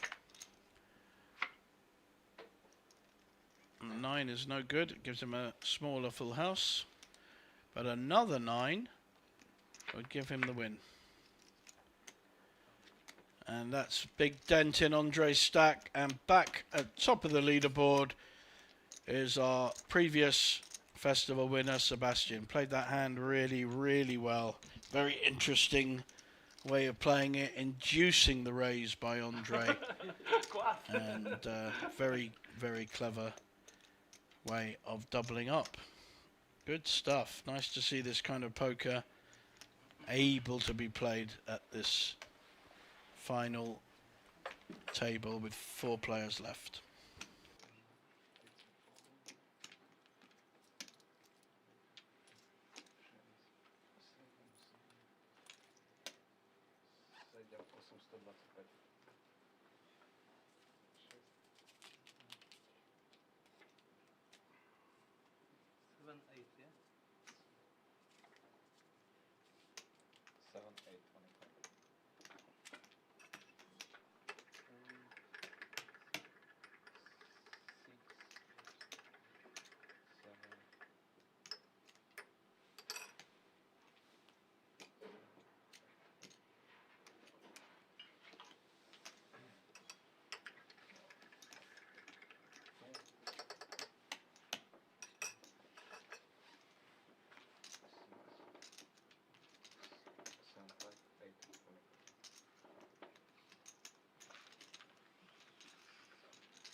Max with a very strong hand. Gonna call with the king-queen suited. Andre all in with Jack-9. At risk. At risk for 4th place. That will be still a very good payday. I'm not gonna call card again. And Max will then be in a position to take on Sebastian if he wins this pot. 60-40 at the moment. King has hit, and there are no diamonds, so pretty tough for Andre to win this now. Another diamond would split the pot. And they're laughing because they realise that as well.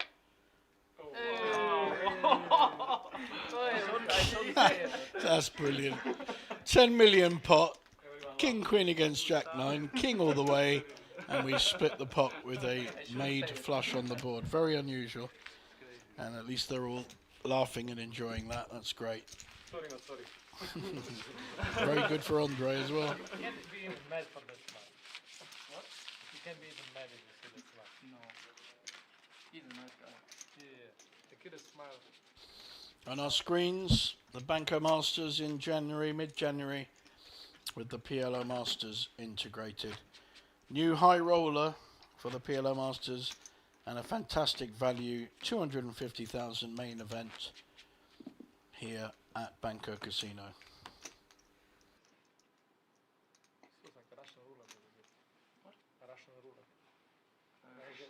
Like anybody can just die anytime, you know? Final destination.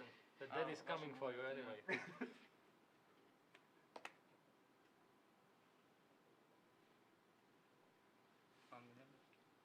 It's 1 million. Awesome pass. Jedno pass.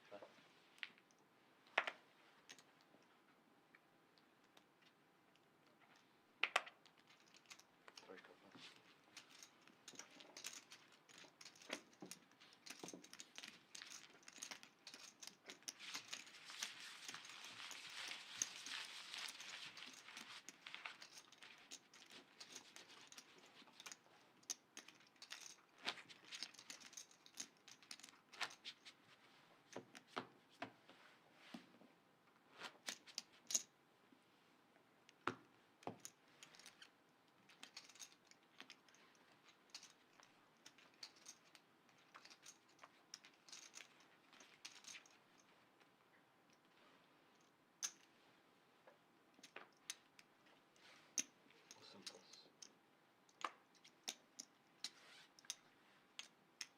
We are playing the old, so 500.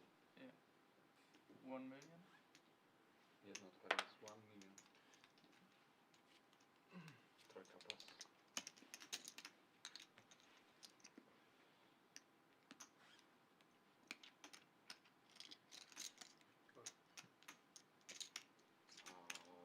Second call. Heads up. Be careful if you try to upload the trip.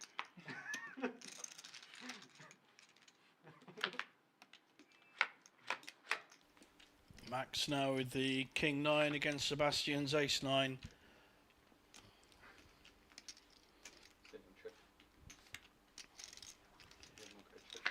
Both checking. 2 diamonds for Max, worth a bet, I think. Might well be able to take this down. Doesn't want to see 2 pairs there. And the ace counting, but he's checked it. Wants to see a diamond. And the ace actually ahead at the moment. I think Max missed a bet there on the turn. Ace high.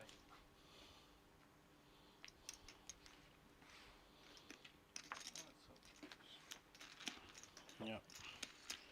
And has to give up the pot. Lines up 300, 600.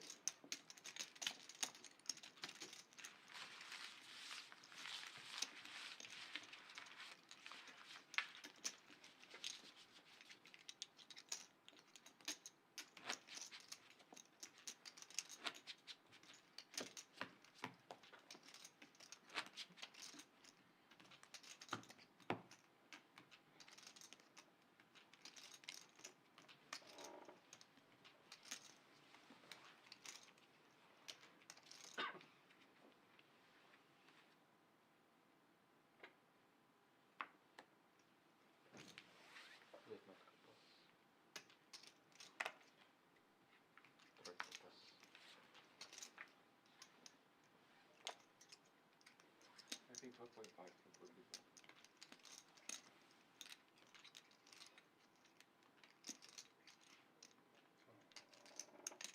So yeah, no call.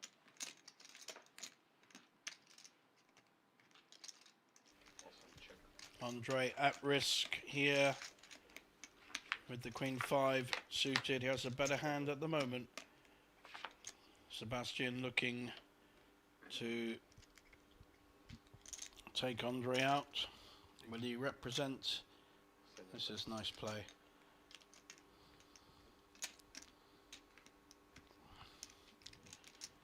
Can Andre read this or... Oh, he's calling, not going anywhere. This is confident play.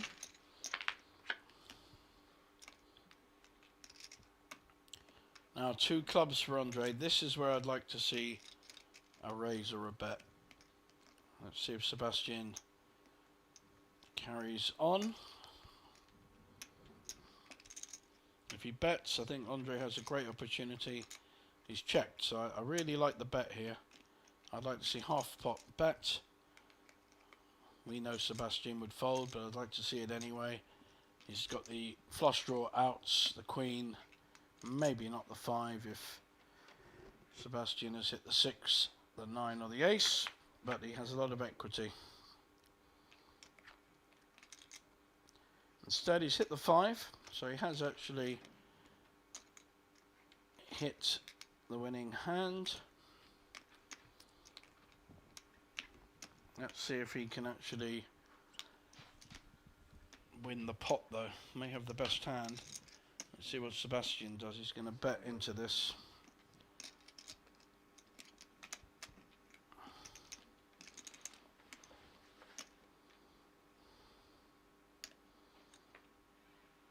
$1 million.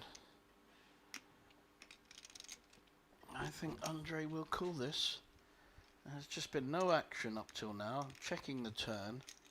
What's he losing to? He did slow play jacks earlier though, so Sebastian can be tricky, but he can't afford not to. There's 4 million in the pot. He only has 3.3 behind.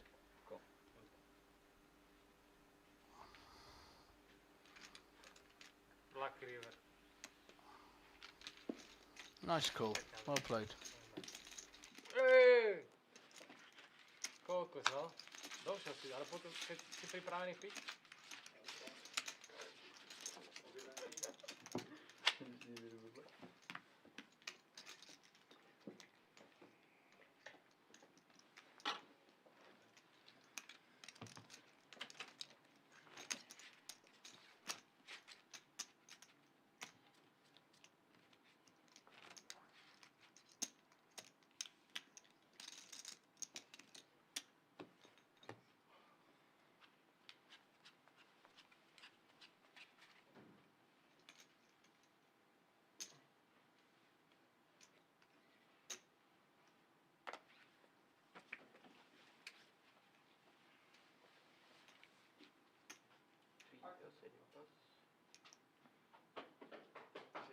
What's your cards? No, no, I just counted. Blinds up to 300, 600. I should have 8 million left. I'm all in. Andre's all in with King 5 suited. Is Max gonna call? He'd be the player at risk.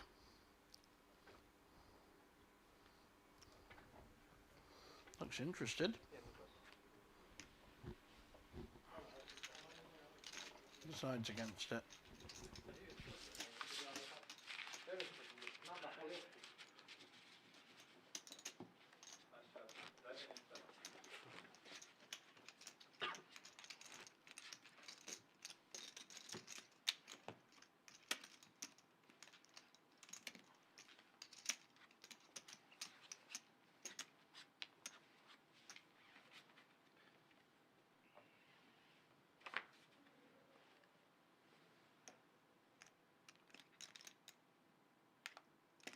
This will be a raise from Sebastian with the Queen Jack and the chip lead, which is regained by slow playing jacks.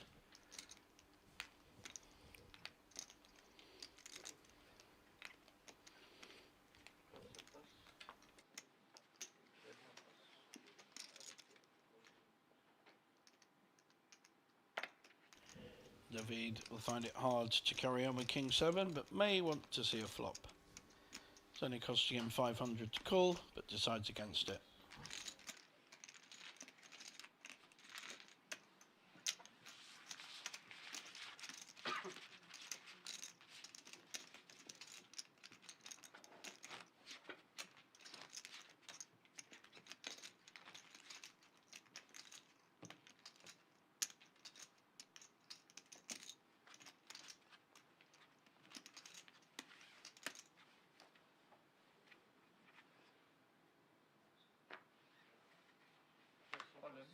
We have no lead.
David now with the premium hand.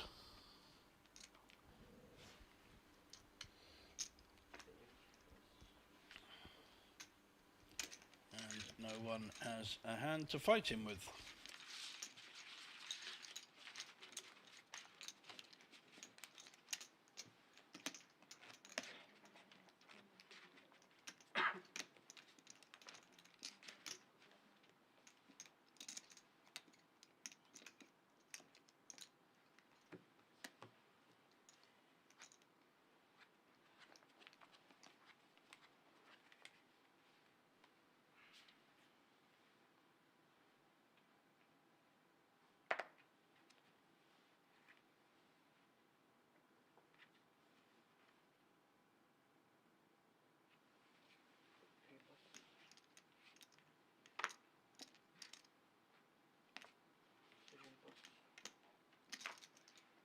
Oh! Good?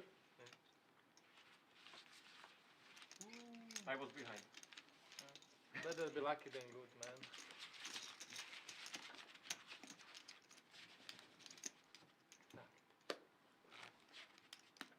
Igor, I think Igor mesi srdiečko.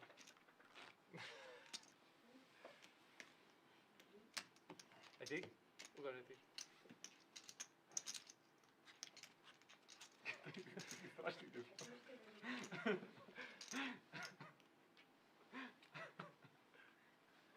Sestrami sa na hru.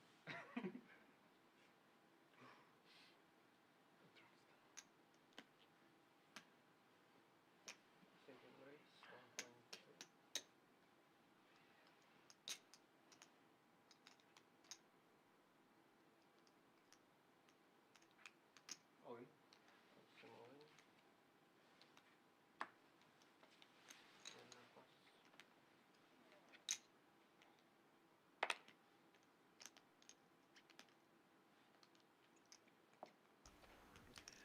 Andre all in with a pair of nines. Will David call him with ace 9? Or Sebastian with jack 10? No. So nice play there. And Andre picks up the blinds.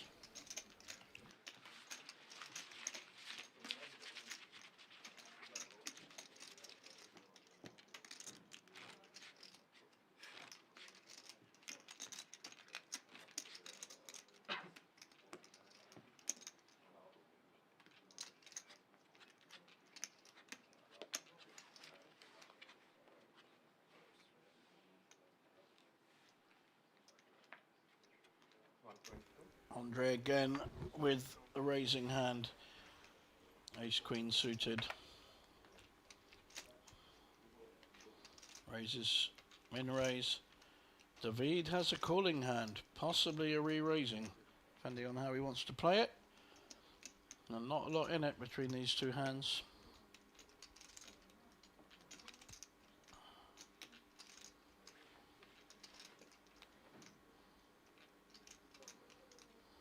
Wow, good instincts there, folding the king jack.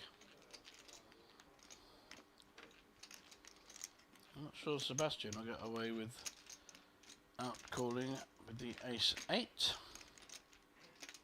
Could be in trouble.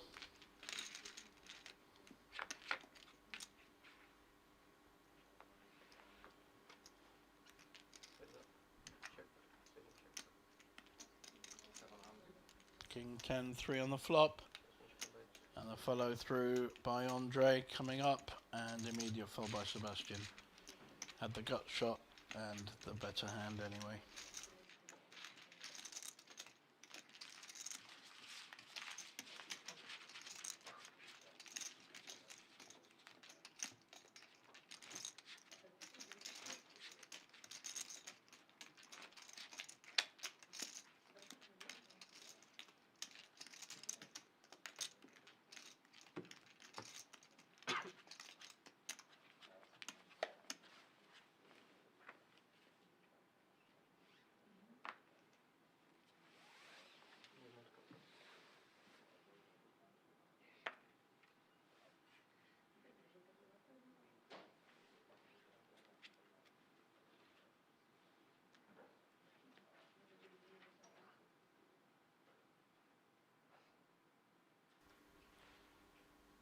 David now on the button with ace 4 suited.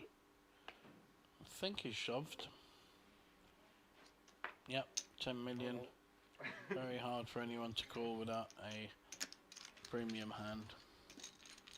Picks up the blinds. Back to USLP. Unblock it.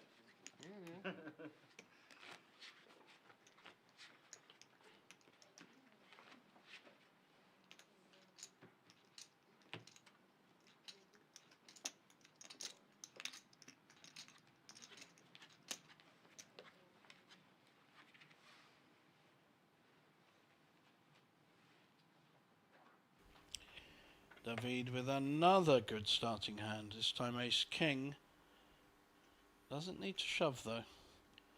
I like the way that Sebastian and Andre have been doing it with a kind of min raise, small raise, inducing a weaker hand to either call or bet with. And he has done exactly that.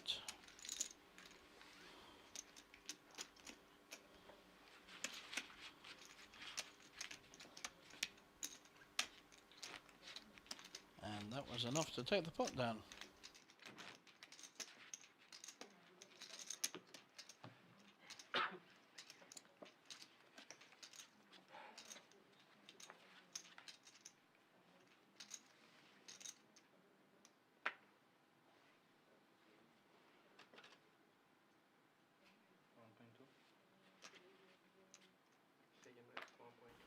Sebastian getting involved with queen 9 off suit. Almost doesn't matter whether you've got hand or not. David though has an ace.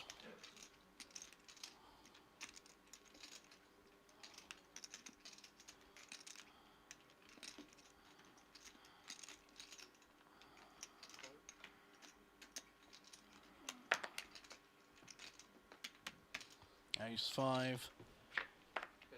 Playing queen 9. There's the 5.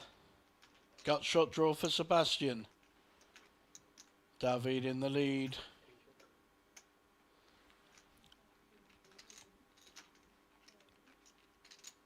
And Sebastian outplayed David on this flop with a gut shot draw to the jack.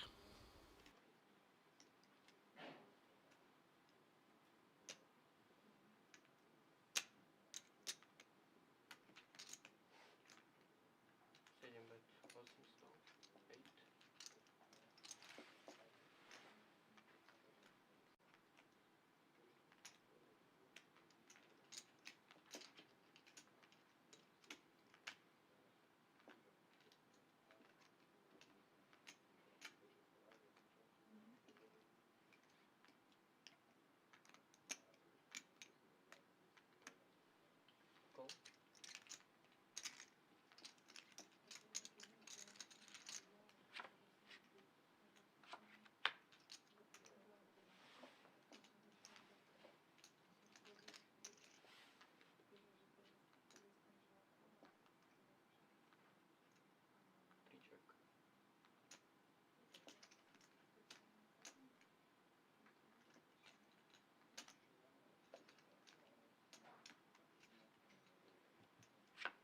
Three check.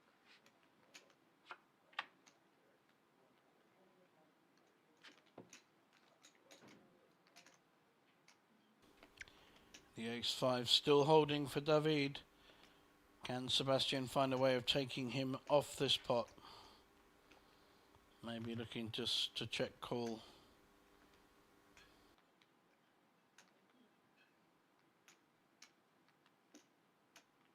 check.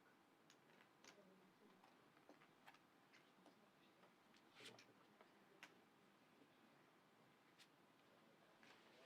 check. And a fairly soft end to that hand. And a pick up for David.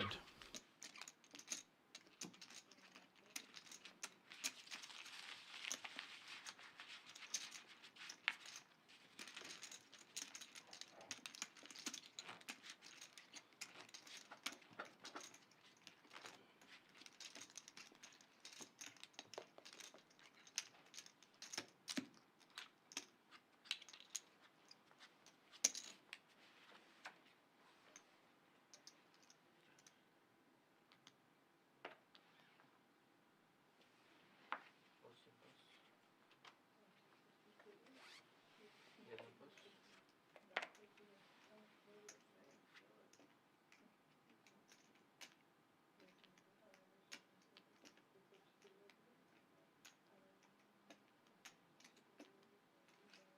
Opa.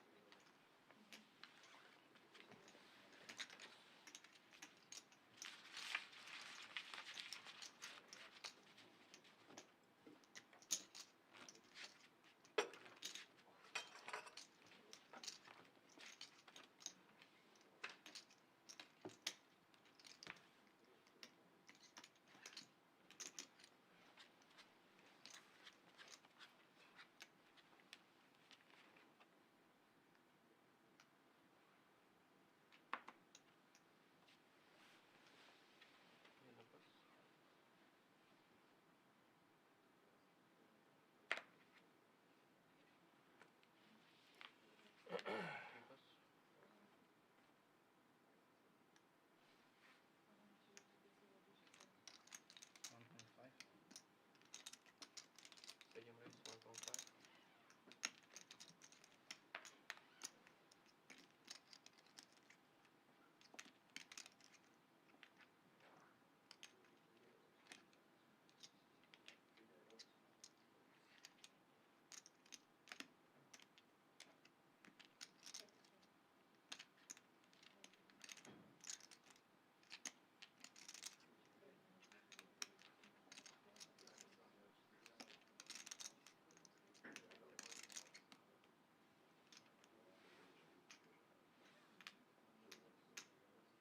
Call.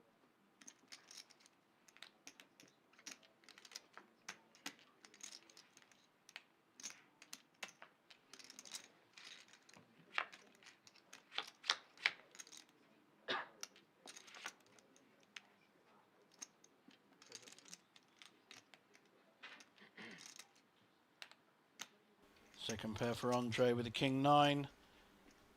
And Sebastian, not a lot, but doesn't mean he won't win this pot. He's going to put maximum pressure on. We did see a double up earlier from Andre just staying firm. And he has second pair. Second bet 1.4. With the king backdoor flush draw as well.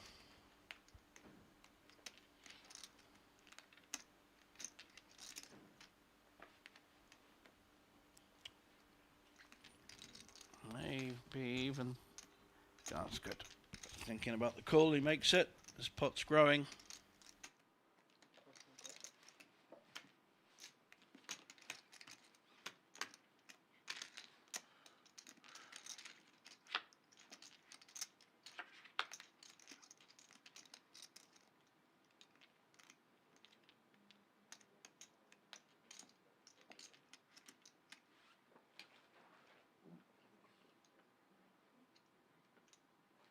Sebastian may feel the only way of winning this pot is to bet at it.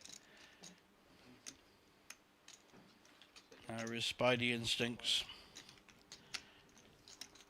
Now it's decision time for Andre. I don't think he can call so much. He can fold or potentially raise. Interesting hand. Big pot already. We are down to 4 players though.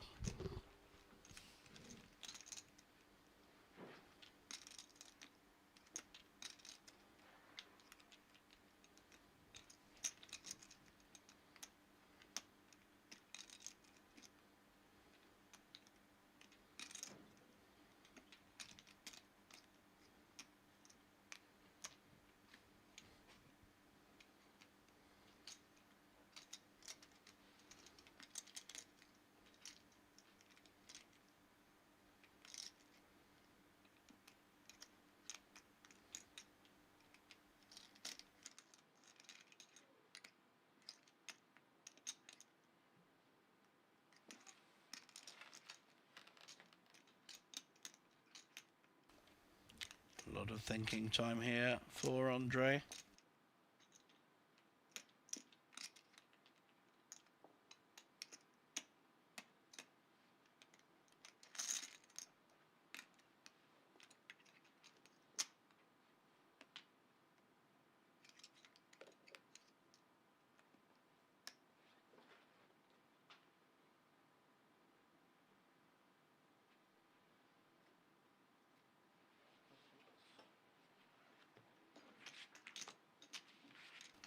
Wow, Sebastian getting the fold there. Very well played.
Bawi sa.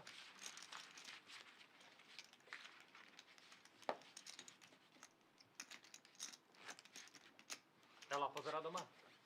Určite ne. A veľa.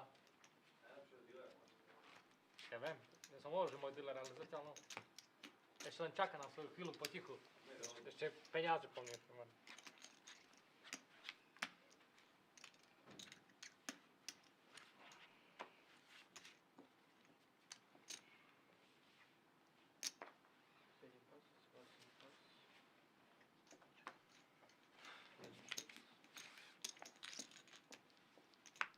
What did you show? 8 high. But doesn't matter, no.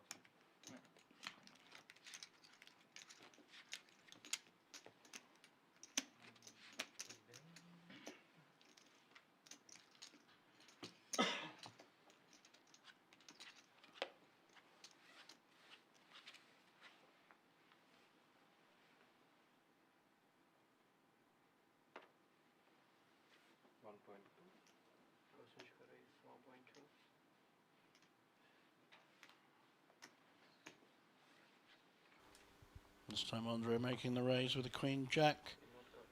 But Max has got aces and only 3.9 million. David with an ace 5 suited. May want to come along for the ride. Doesn't. He's definitely laddering here. Not quite sure. Oh, Sebastian with King Queen. Could well raise this. And we should see Max double up. Well, more than double up. Been very patient. good player in the early stages of this final day, some 9 hours ago.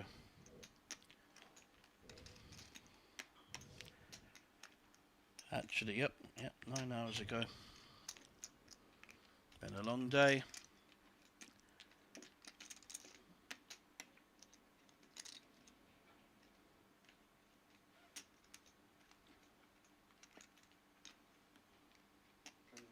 Wow.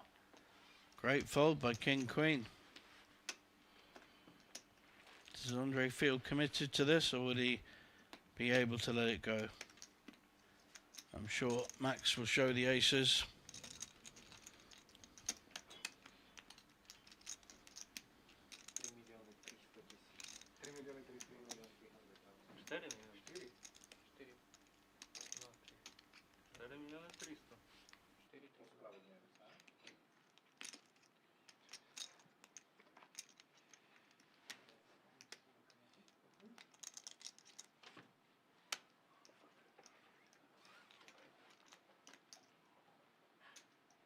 It's half his pot, sorry, half his stack, so it's a tricky spot to be in with only Queen Jack.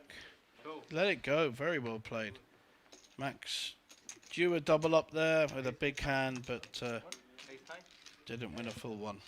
Nope. Forward. Queen, queen, super.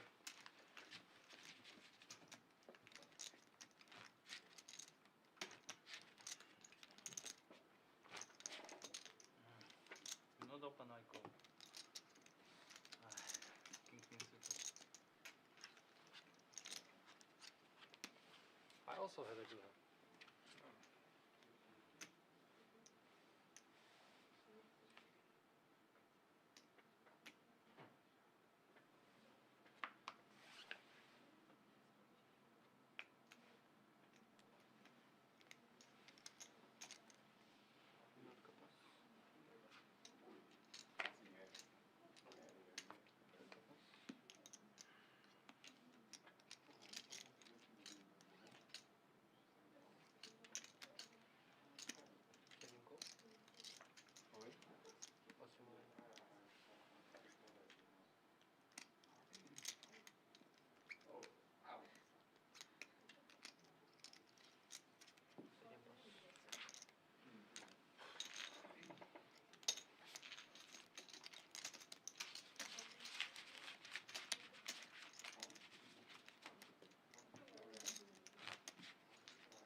You can see how tight it is at the bottom.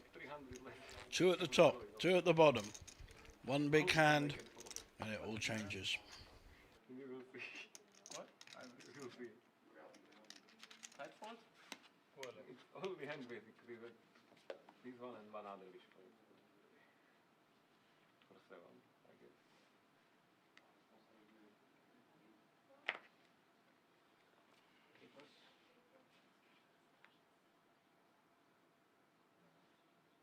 Sebastian now, chip leader with the ace queen on the button. We'll just do the min raise.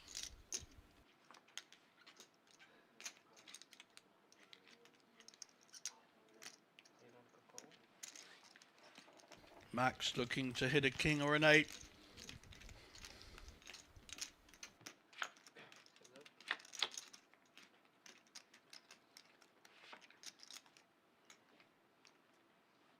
Good flop for Sebastian.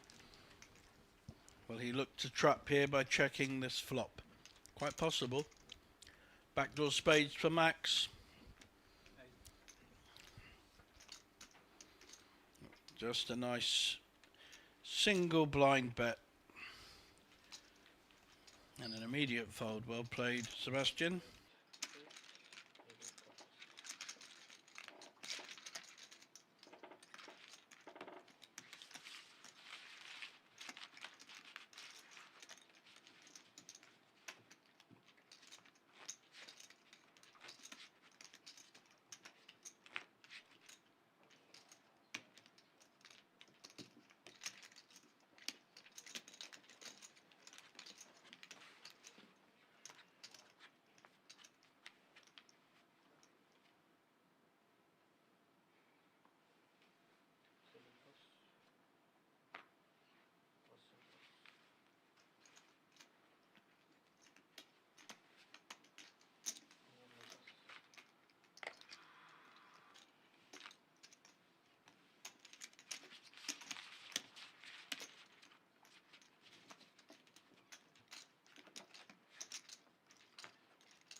David now with the premium hand in the small blind, with Sebastian in the big blind.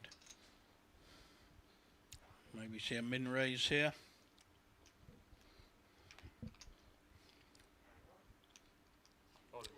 Now will he go for it? He's gone all in, hoping that Sebastian has the kind of hand he can call with, but he doesn't.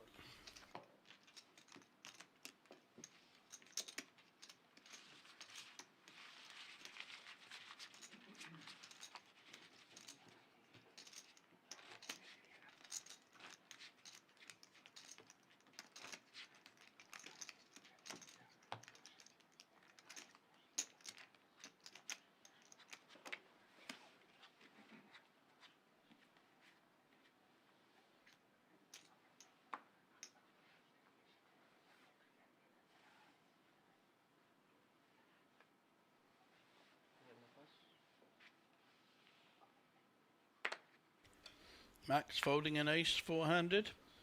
Interesting.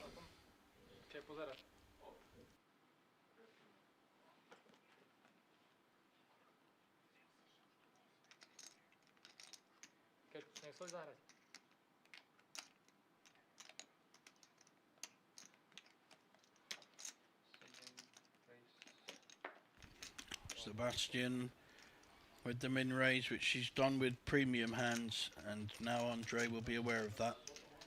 So it's serving him well, the small pot poker he's playing. And we have a change of dealer.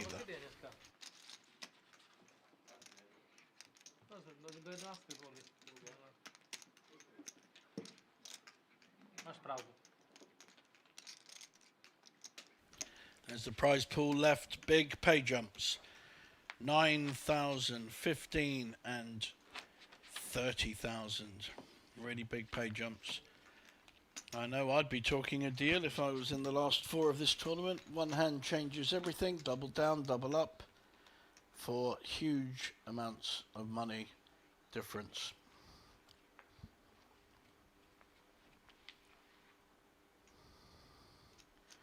There's 200,000 left in the prize pool. If that was squared off, everyone would get a very good payday.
Max now nearing the point where he will have to start making some moves. Sebastian taking back the lead. Andre also under a bit of pressure, with David in good shape. One hand can make a difference.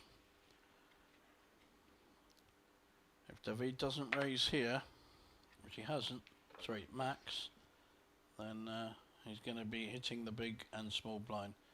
Sebastian probably make a min raise, just a call. Does like trapping with these kind of hands.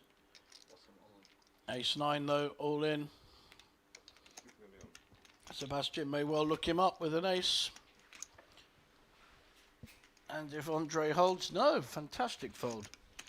Great fold, good discipline there by Sebastian, recognising that his ace 4 would not be in good shape. And nice timing there by Andre.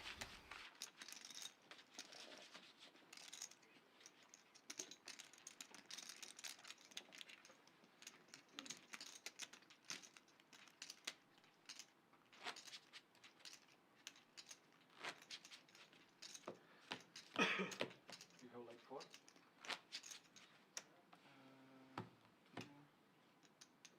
Yeah, 3.9 or something, I can count for you. Maybe 3.7. Thank you.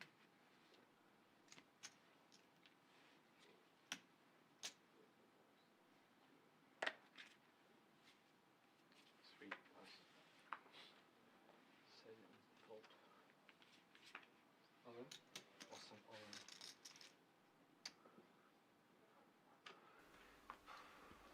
Andre all in with the ace. Max under pressure with only Name of the game. Name of the game. a few big blinds now.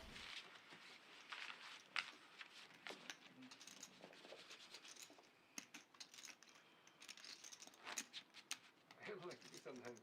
What? I have decent hands, like. Oh, that's fine. All of them are like in line shot again.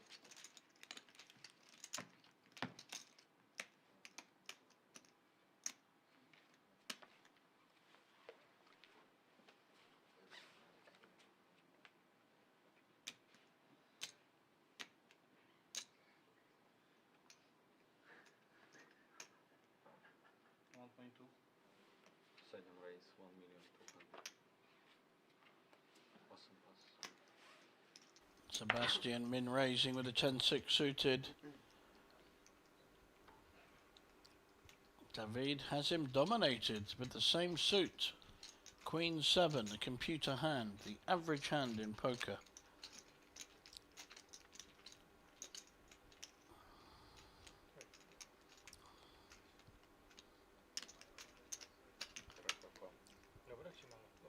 Makes the call. Sebastian does not want to see diamonds here.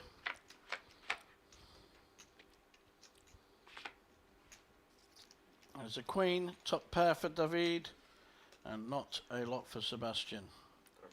Nice, just checking his top pair. Sebastian may only bet one big blind if at all. Been very careful, small ball approach, and it served him well so far. Got out of trouble when he was in trouble. Quite a big bet, 2 million. It's quite surprisingly big bet. 2/3 of the pot.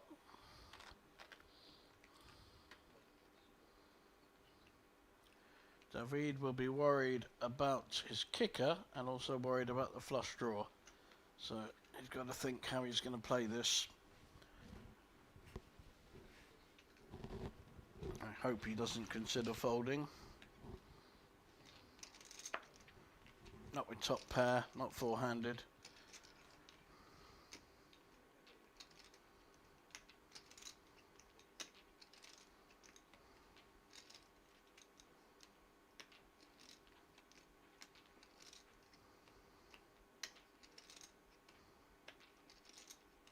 Wow. Wow. Hit top pair and folds. Sebastian is dominating this table again.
At the moment, this table is surrendering to Sebastian.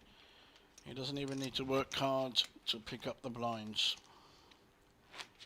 Everyone worried about the pay jump between 4th and 3rd and 2nd and 3rd.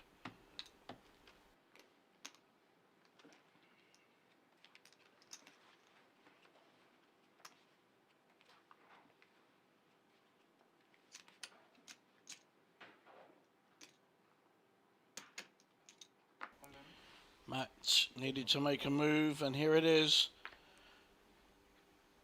And he's got King 10, but David has got Ace Jack. Pretty sure minimum call, and may shove to isolate. And we could see Max being knocked out in 4th, still a very good payday. Getting a count, it won't be much.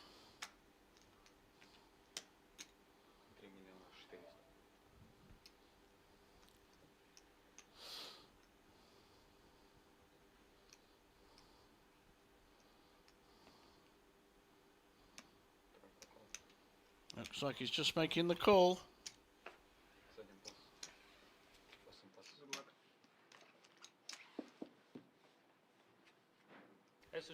And we have one player at risk with the King 10. David with the Ace Jack. Will we see a double up for Max?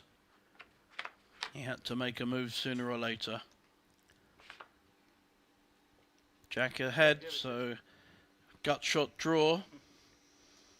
Queen will give Max a straight.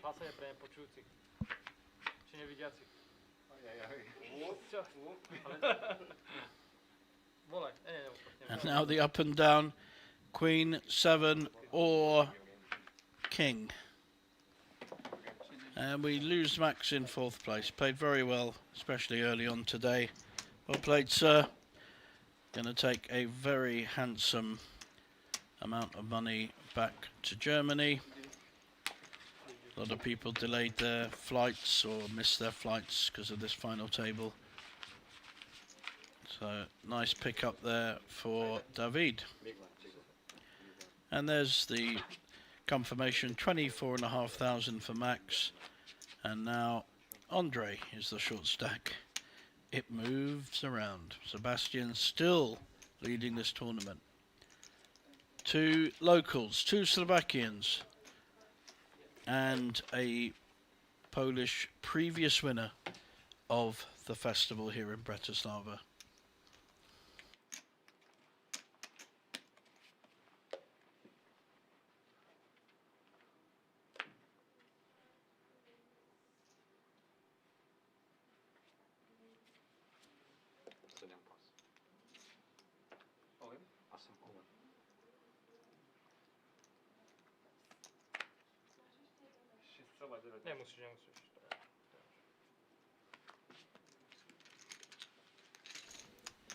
Nice shove there by Andre, just looks down. Want to play online poker for free? With SpadePoker Go, you get the thrill of authentic poker anytime, anywhere. From quick casual games to action-packed tournaments, SpadePoker Go lets you compete against real players around the globe, all for free.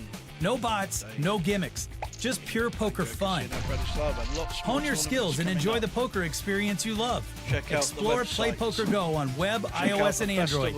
Deal yourself in now. For a very exciting 2026 for everyone.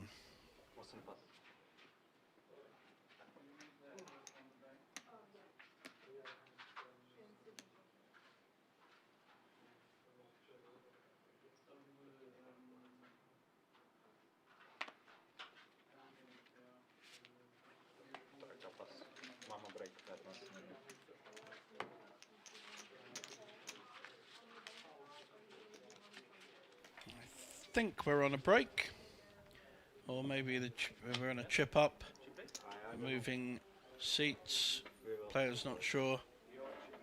I think we're on a 15-minute break, This is the guys. Festival Series, taking a look back in the mirror and also into the crystal ball of 2026.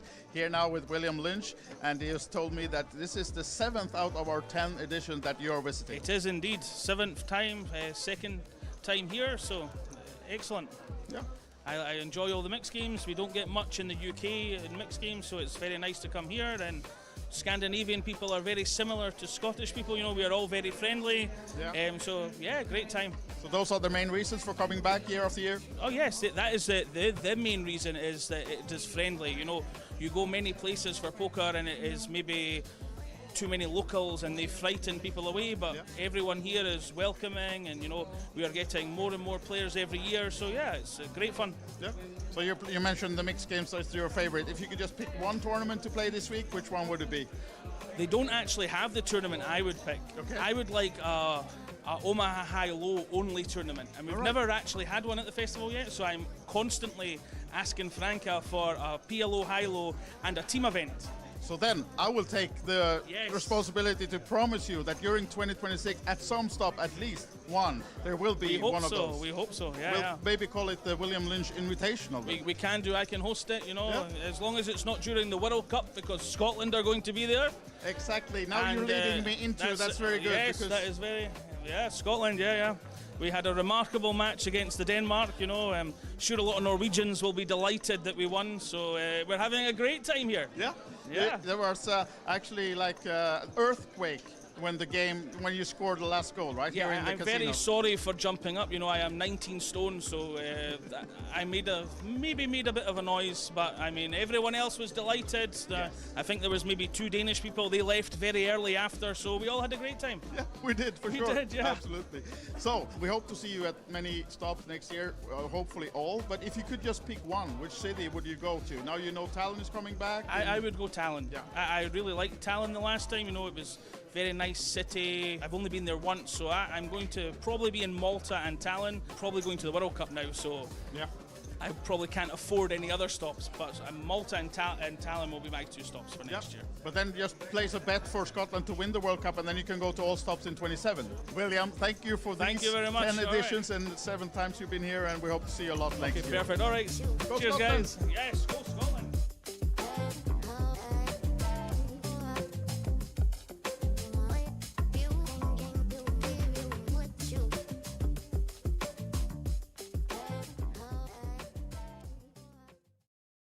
Welcome back to Bratislava, guys. This is the Festival Series, the last day of the 2025 edition.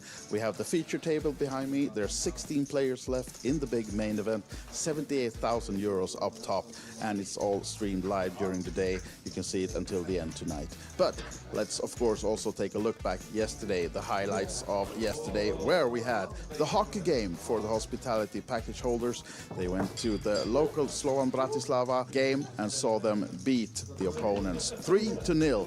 And our group enjoyed it, of course, watching the game before coming back for more poker action inside the casino. It was time for the final of the flips, and the Franke flips, who won them if not Franke himself, of course. Also the mystery bounty, where a lot of envelopes were pulled, and the day 2 of the main event, playing down to the final 16, who is now coming back today.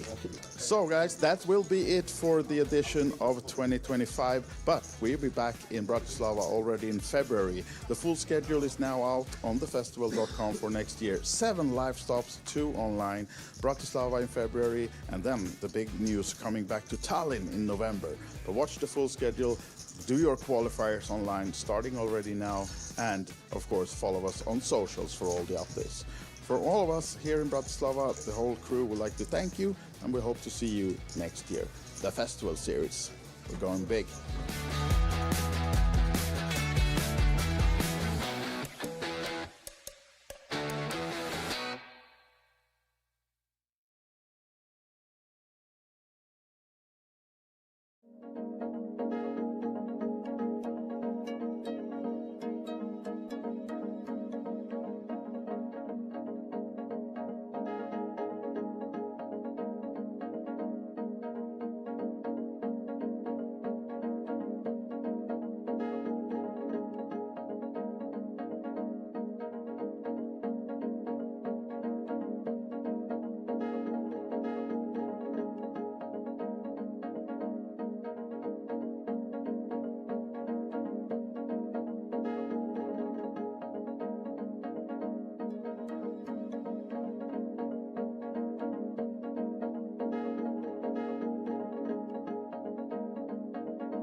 Welcome back to Bratislava. This is the Festival Series, the penultimate day here. We have main event in full swing, the last flights, a lot of other action going on as well. And of course, yesterday, more hospitality as we went bowling with the group.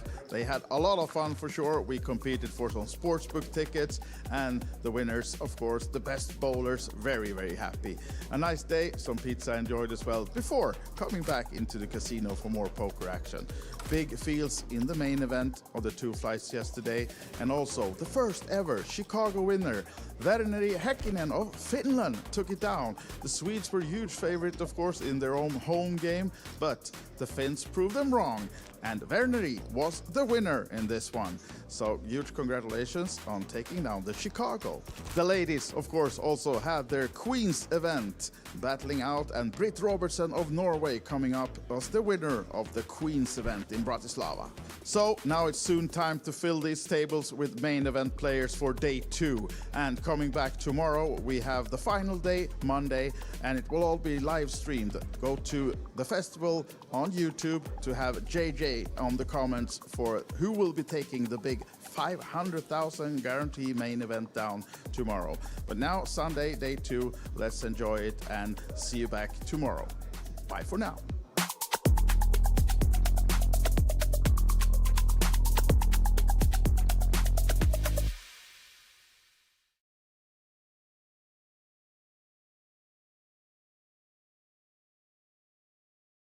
This is the Festival Series, taking a look back in the mirror and also into the crystal ball of 2026.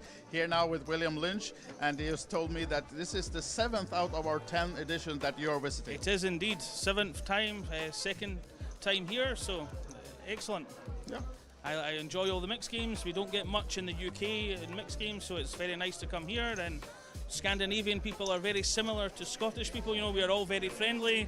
Yeah. So yeah, great time. So those are the main reasons for coming back year after year? Oh yes, that is the main reason, is that it is friendly. You know, you go many places for poker and it is maybe too many locals and they frighten people away, but everyone here is welcoming, and you know, we are getting more and more players every year, so yeah, it's great fun. Yeah. So you mentioned the mixed games as your favorite. If you could just pick one tournament to play this week, which one would it be? They don't actually have the tournament I would pick. Okay. I would like a Omaha High-Low only tournament, and we've never actually had one at the festival yet, so I'm constantly asking Franca for a PLO High-Low and a team event. So then I will take the responsibility to promise you that during 2026, at some stop, at least one, there will be one of those. We hope so, yeah. We'll maybe call it the William Lynch Invitational. We can do, I can host it, you know, as long as it's not during the World Cup, because Scotland are going to be there. Exactly, now you're leading me into, that's very good. Yes, that is very, Scotland, yeah. We had a remarkable match against the Denmark, you know. I'm sure a lot of Norwegians will be delighted that we won, so we're having a great time here. Yeah. Yeah. There was actually like earthquake when you scored the last goal, right? Yeah, here in the I'm casino. very sorry for jumping up. You know, I am 19 stone, so I maybe made a bit of a noise, but I mean, everyone else was delighted. I think there was maybe 2 Danish people. They left very early after, so we all had a great time. Yeah, we did, for We sure. did, yeah. Absolutely. So, we hope to see you at many stops next year, hopefully all. But if you could just pick one, which city would you go to? Now you know Tallinn is coming back. I would go Tallinn. Yeah. I really liked Tallinn the last time. You know, it was very nice city. I've only been there once, so I'm going to probably be in Malta and Tallinn. Probably going to the World Cup now, so yeah. I probably can't afford any other stops. But Malta and Tallinn will be my 2 stops for next year. But then just place a bet for Scotland to win the World Cup, and then you can go to all stops in 27. William, thank you for Thank these you very much. 10 editions and 7 times you've been here, and we hope to see you a lot next year. Perfect. All right. Go Cheers, Scotland. guys. Yes, go Scotland.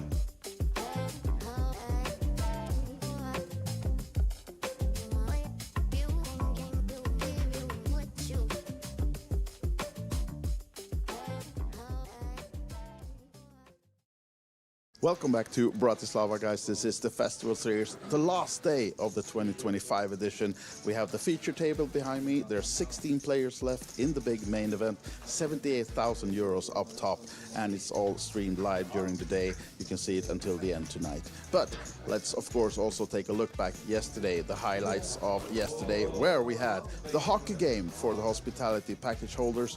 They went to the local Slovan Bratislava game and saw them beat the opponents 3-0. And our group enjoyed it, of course, watching the game before coming back for more poker action inside the casino. It was time for the final of the flips, and the Franke flips, who won them, if not Franke himself, of course. Also, the mystery bounty, where a lot of envelopes were pulled, and the day 2 of the main event, playing down to the final 16, who is now coming back today. So, guys, that will be it for the edition of 2025, but we'll be back in Bratislava already in February. The full schedule is now out on thefestival.com for next year. 7 live stops, 2 online, Bratislava in February, and then the big news coming back to Tallinn in November. But watch the full schedule, do your qualifiers online, starting already now, and of course follow us on socials for all the updates. For all of us here in Bratislava, the whole crew would like to thank you, and we hope to see you next year. The Festival Series, we're going big.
Welcome back to Bratislava. This is the Festival Series, the penultimate day here. We have main event in full swing, the last flights, a lot of other action going on as well. And of course, yesterday, more hospitality as we went bowling with the group. They had a lot of fun for sure. We competed for some sportsbook tickets, and the winners, of course, the best bowlers, very, very happy.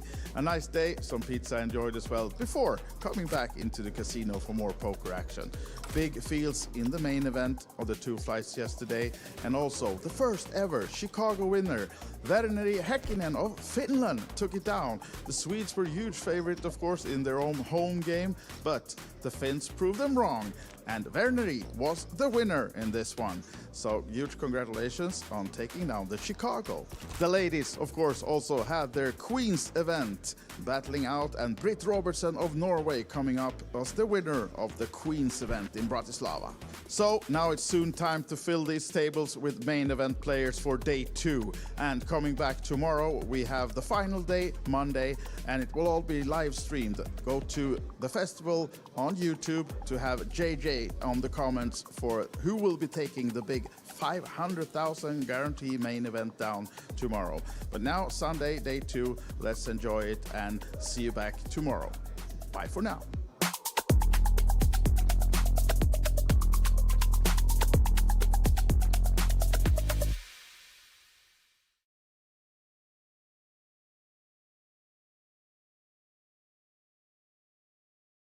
This is the Festival Series, taking a look back in the mirror and also into the crystal ball of 2026.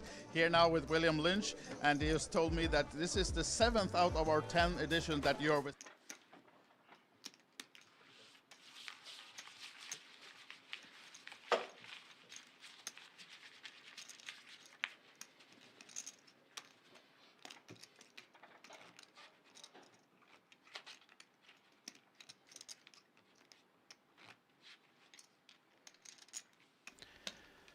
Welcome back to the final stages of this wonderful final here of the festival at Banco Casino.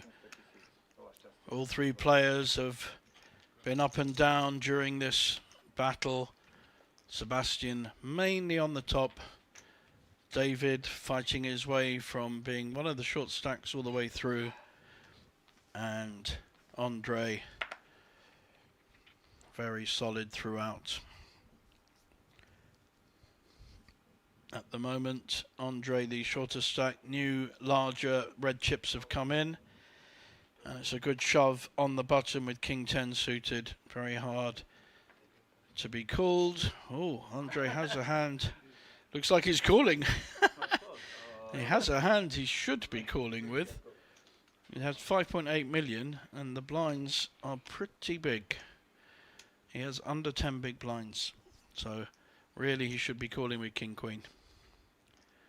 Doesn't matter that someone else has pushed. Looked like he had called, but not his chips went over the line. Can't fold King Queen 3-handed, my friend. Don't know how many final tables he's played or got to this point. I know Sebastian has got a very good record here, both at the festival and at Banco. Yeah, very good. And David going to be slightly sheepish about this, but King 10 plays very well and it's suited. So not all over yet. And if Andre doubles up, it starts to equalize all 3 players. And lots of split pot possibilities now with a pair on board. A 5 will split the pot. Now an ace or a 5. Or a 3. 2 is not good enough, so double up there for Andre. Well played, good call.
Erika už išla?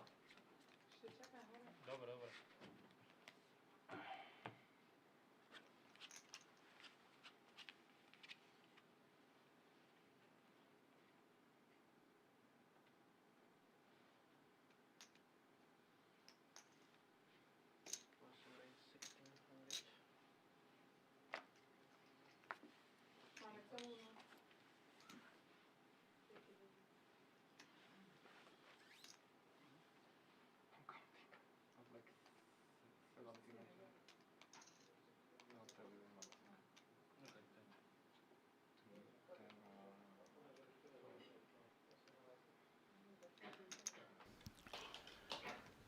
Sebastian with a big hand here. He's been slow playing these big hands. So Andre making the raise with the 7-6 suited. And 7-6 suited has hit, but so has the nut flush draw for Sebastian, who's slow playing it. Second pair for Andre. Likely to c-bet this. Wow, interesting check. Now a very good up and down as well as a pair for Andre.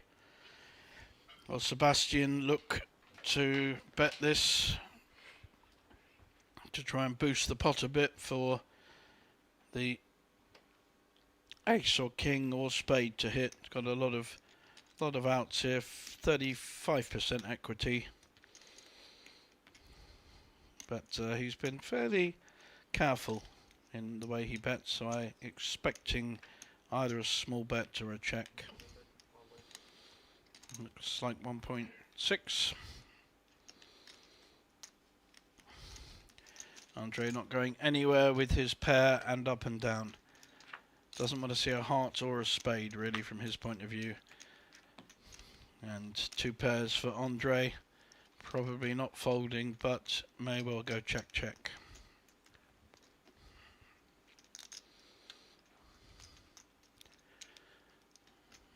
Sebastian thinks he can take Andre off it with a 2.53 million bet. Yep, and Sebastian sees the bad news.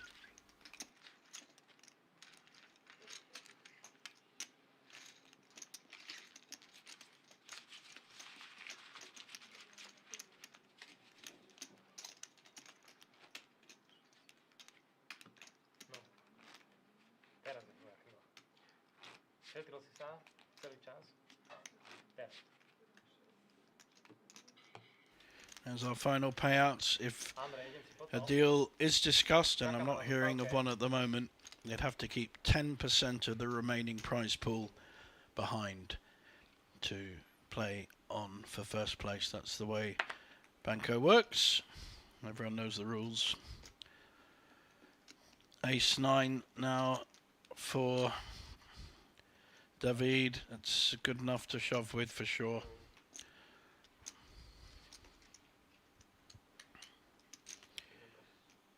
And is there a hand to call him 6-2? Maybe not.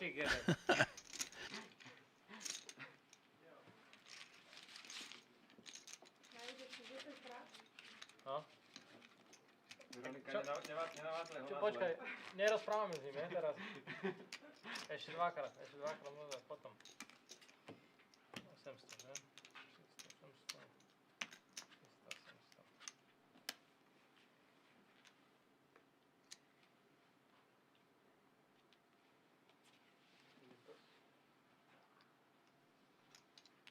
Pekné sú tie žetonky, veľmi pekné.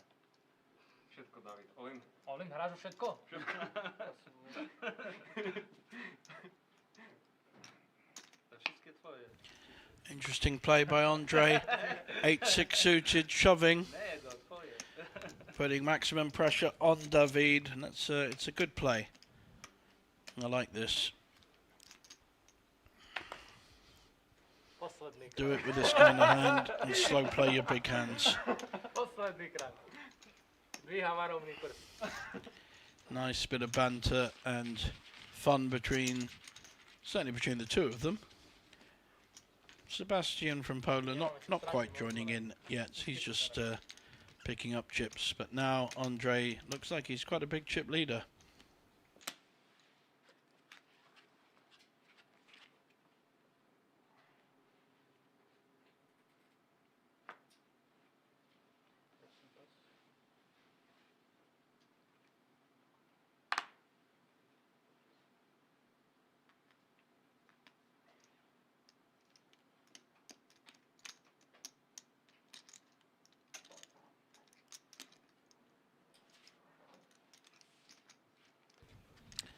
Good discipline there. Sebastian would have snapped him off with ace 10.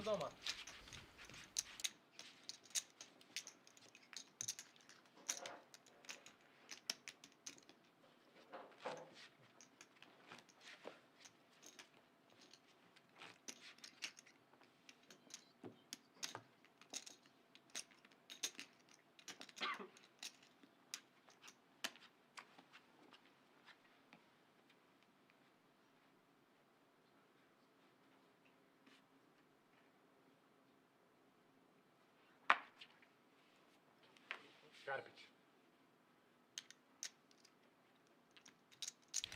I'm expecting Sebastian to keep his small ball approach. Just calls with 10-7 suited. Andre. Pretty big hand, three-handed. May elect to raise here or just check in position. It's a big, quite a big hand. Two big cards, three-handed. Just decides to check, see what the flop delivers. And the flop delivers not much to either player. Queen's still ahead. Doesn't want to get check raised here, so may also elect to check. Doesn't want to get... Okay, he's putting in a feeler bet. See where he is.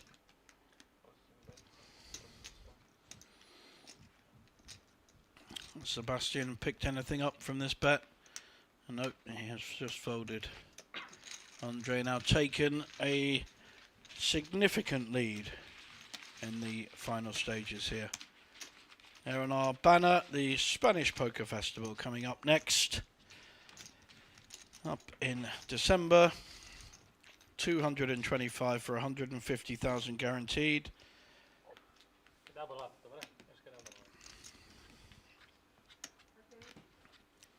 And we're on to our next hand. Coming thick and fast now, these hands. 2 million in the prize pool. Sebastian, interesting fold on the button with Jack 8 suited. Not sure I'd be folding that three-handed.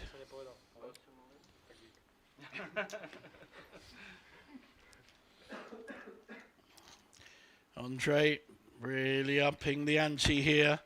Pushing with 7-6 off suit. David not able to call with 10-5. He will have to fold. Andre will not show his bluff. Just nods like you're miles behind. Definitely changing gear, Andre. I like the way he's playing.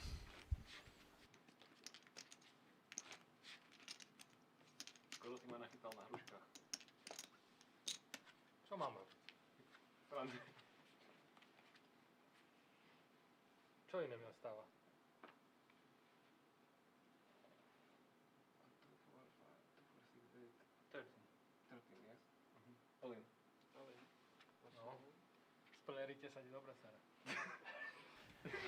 And that gear has well and truly changed. He's all in with an ace.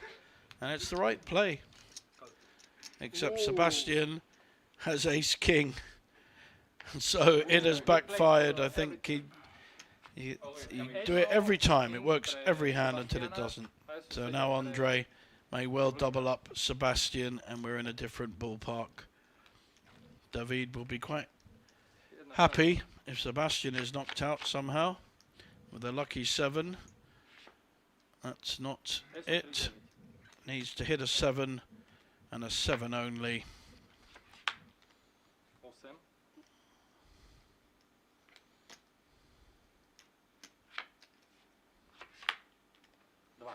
And a big double up there for Sebastian. Andre, one step too many there in terms of his aggression.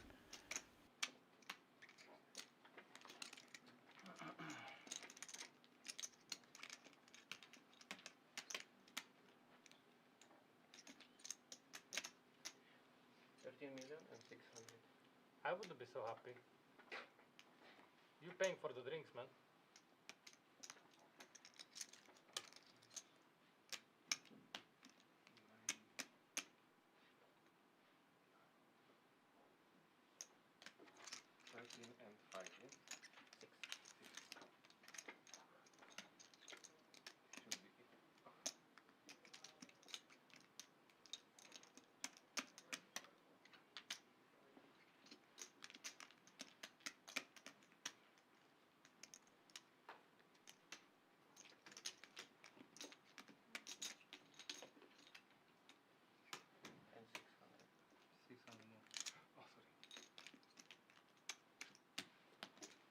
Nevadí.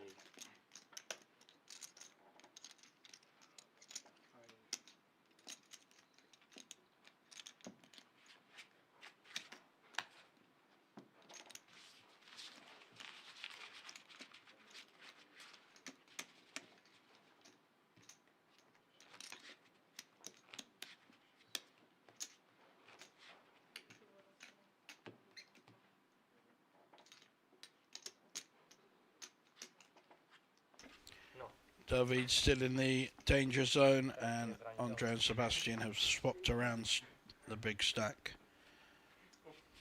One all in too many. This time David will be all in with nines. And he almost hopes someone has a hand to call. Sebastian will call with a7. Andre will get out the way and hope that Sebastian wins. But I've got a feeling we're going to see a David double up, as it's called in the trade. SO7 proti deviatkam. SO7 diamondo. So just needs to avoid an ace or running diamonds. Všetci pozerajú, opäť sa to nepícha. Teda minimálne ja. There's a diamond. There's two diamonds. Wow, it's never easy this game. Here's a backdoor straight draw, nut flush draw, or an ace. There's the ace. Are we going to lose David in third place and we'll be down to heads up? We are. Well played, sir. Did very well to ladder his way up to third from pretty well 8th or 9th. And I think we'll have a quick break, guys, while they reset the table and have a quick drink.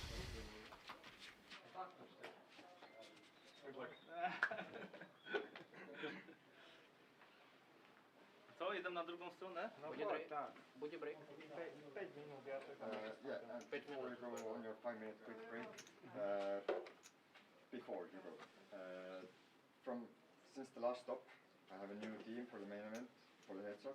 You do the UFC, like, please do not hit each other. But he's bigger, I'm scared. So, be ready for the heads up battle. Right there. Do like that. Alright, yeah, good. And both look here. Yeah, perfect. Thank you. And have your quick 5-minute break. Then good luck in the heads up.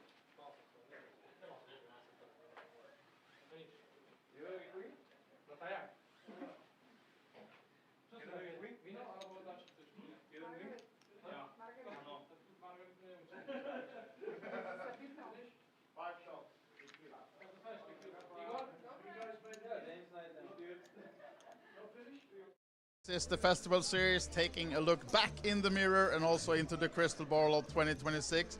Here now with William Lynch, and he has told me that this is the 7th out of our 10 editions that you are visiting. It is indeed 7th time, second time here, so excellent. Yeah. I enjoy all the mixed games. We don't get much in the UK in mixed games, so it's very nice to come here. And Scandinavian people are very similar to Scottish people. You know, we are all very friendly. Yeah. So yeah, great time. So those are the main reasons for coming back year after year? Oh yes, that is the main reason is that it is friendly. You know, you go many places for poker and it is maybe too many locals and they frighten people away, but everyone here is welcoming, and you know, we are getting more and more players every year, so yeah, it's great fun. Yeah. So you mentioned the mixed games, so it's your favorite. If you could just pick one tournament to play this week, which one would it be? They don't actually have the tournament I would pick. Okay. I would like a Omaha High-Low only tournament, and we've never actually had one at the festival yet, so I'm constantly asking Franca for a PLO High-Low and a team event. So then I will take the responsibility to promise you that during 2026, at some stop at least one, there will be one of those. We hope so, We'll maybe call it the William Lynch Invitational. We can do, I can host it, you know, as long as it's not during the World Cup, because Scotland are going to be there. Exactly, now you're leading me into that's very good. Yes, that is very, Scotland, We had a remarkable match against the Denmark, you know. Sure, a lot of Norwegians will be delighted that we won, so we're having a great time here. Yeah.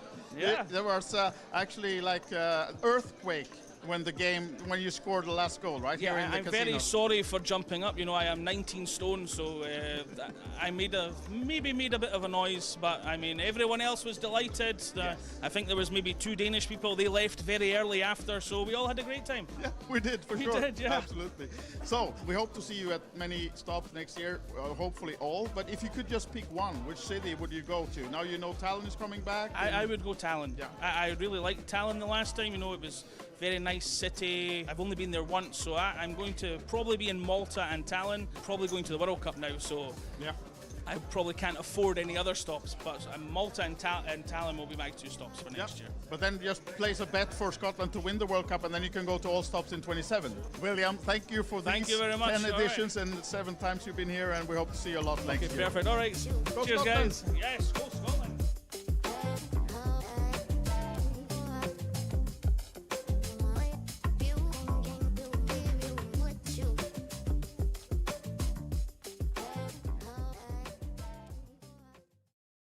Welcome back to Bratislava, guys. This is the Festival Series, the last day of the 2025 edition. We have the feature table behind me. There are 16 players left in the big main event, 78,000 euros up top, and it's all streamed live during the day. You can see it until the end tonight. But let's, of course, also take a look back yesterday, the highlights of yesterday, where we had the hockey game for the hospitality package holders.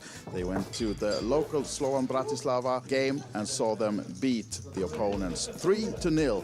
And our group enjoyed it, of course, watching the game before coming back for more poker action inside the casino. It was time for the final of the flips, and the Franke flips, who won them if not Franke himself, of course. Also the mystery bounty, where a lot of envelopes were pulled, and the day 2 of the main event, playing down to the final 16, who is now coming back today.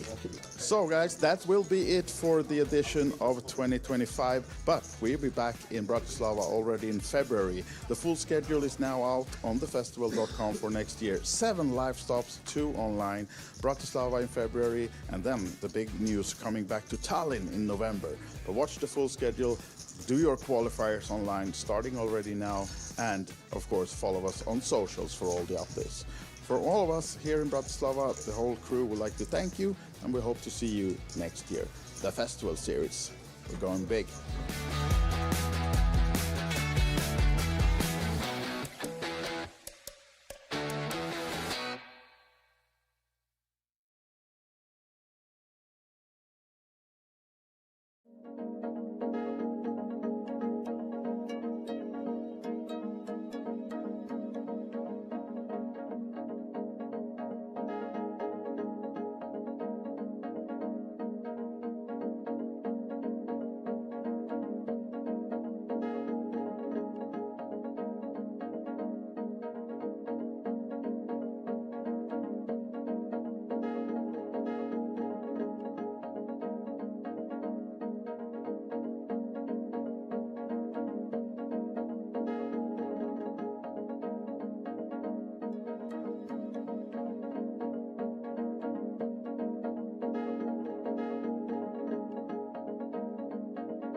Welcome back to Bratislava. This is the Festival Series, the penultimate day here. We have main event in full swing, the last flights, a lot of other action going on as well. And of course, yesterday, more hospitality as we went bowling with the group.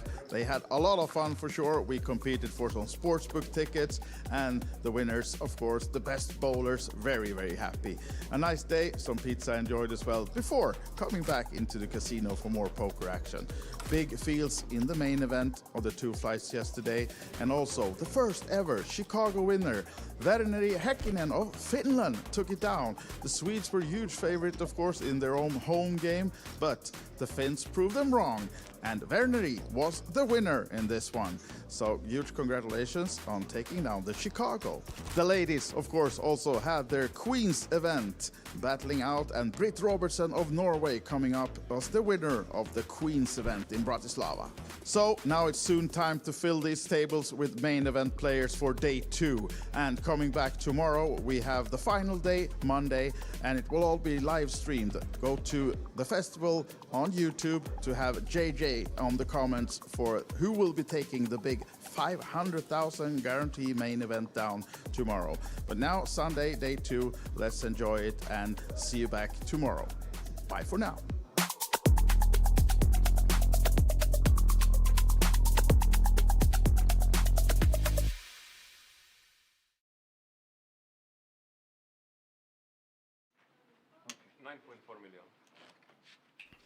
Welcome back, everyone, to the final heads-up stages of this wonderful final at the festival in Bratislava.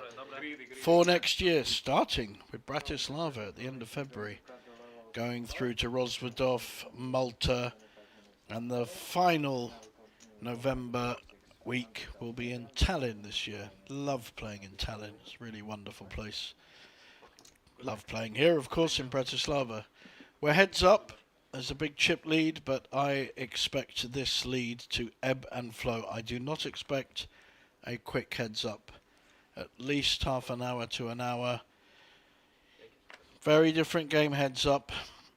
More trapping, more cute play, which is very much Sebastian's game.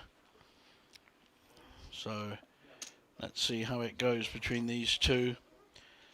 See if we get a big clash of hands early on, and whether Andre can double up, having pushed earlier with, I think it was Ace-7, and Sebastian snapping the all-in with Ace-King and winning a big, big pot.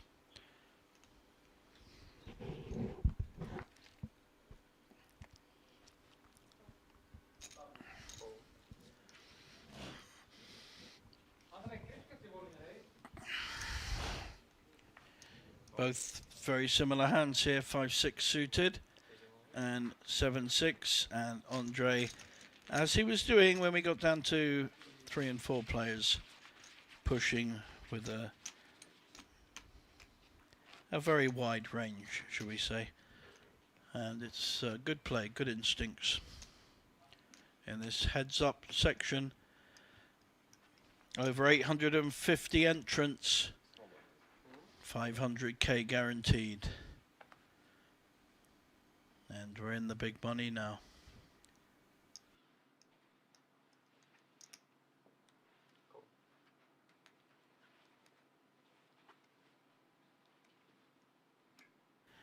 Sebastian with a massive hand heads up. I'm expecting him to slow play this. Maybe a min raise, maybe even a call. Did he raise bigger? He did raise bigger. Got to fold. I think that was surprised me. I thought he might. It's so big heads up. I thought he might fold. On our screens, talked about it earlier. The Banco Masters, mid-January, coming up just after Christmas, with the PLO Masters integrated in. A new high roller PLO with the main event, 20k guaranteed. A 4-5-6, a big O, and a round of each. And of course, the main event of the Banco Masters, only 170 buy-in, 250 guaranteed. Followed by the Israeli Federation Cup. A lot of Israelis come here to Banco, they love it. Often 100, 150 Israelis playing here, and quite a few make final tables. Sebastian with another premium hand. This time he's just calling. I like this. If Andre does shove, he'll get called. Nope. He's holding back the instincts. Needs to hit a 10 or a 4. Still 30% in this. And there's the 4.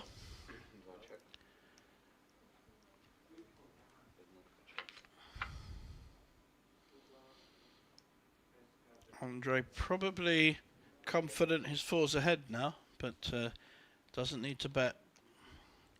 Sebastian does need to bet to win this pot. Oh, wow, okay. 3 hearts and a straight to the 7 or the 2. If it's check, check, Andre will pick up the pot.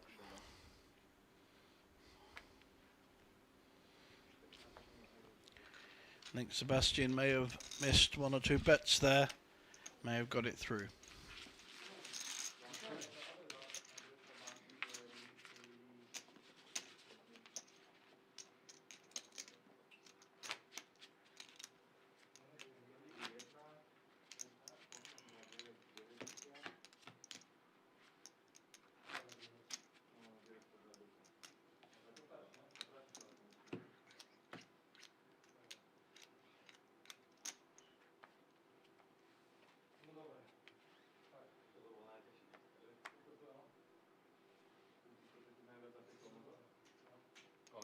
Dvojka mluvím, rovnáčka pas.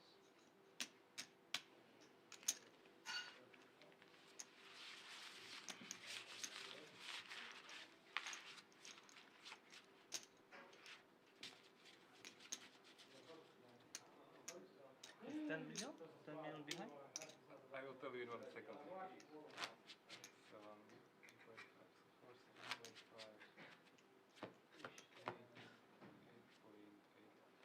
8.8 plus 9.6.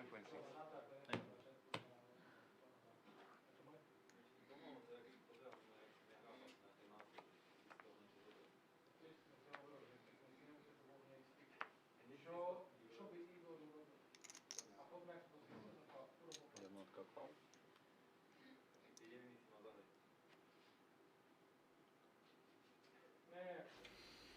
Andre heads up now with the aces. Will he look at slow playing this one the way Sebastian has done? I think that's wise. Let's see if he changes gear. Relatively slow play. It just looks like a min raise. I like this. You just don't want to give away too much. But 9-10. Sebastian does not bite. Andre thinks a card is marked. One of the aces. Quite possible to mark an ace. Always weird when someone says the 5 of spades is marked. You kind of think, well, why? Ace, fair enough. Someone who wants to cheat in this game may mark an ace. And a change of cards.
Andre pushing with 7-6 suited, and I think Sebastian may well call this.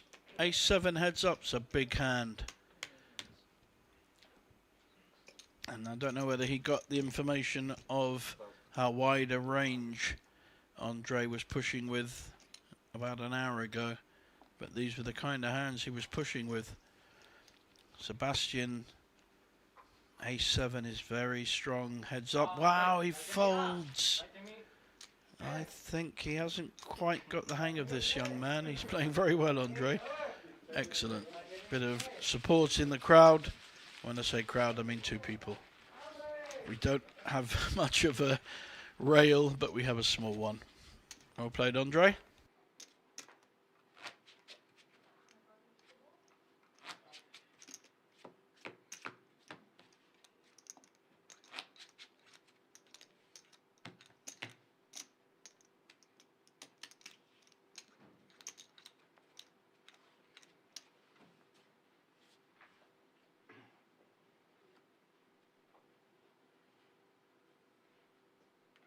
1-6.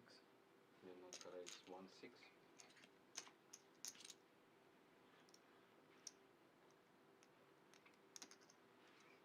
Dvojka call.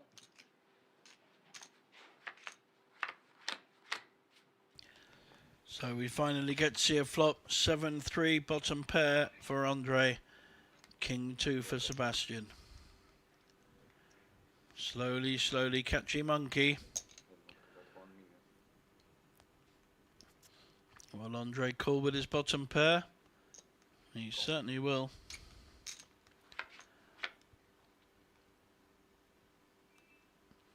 Ace might be a good card for Sebastian to represent.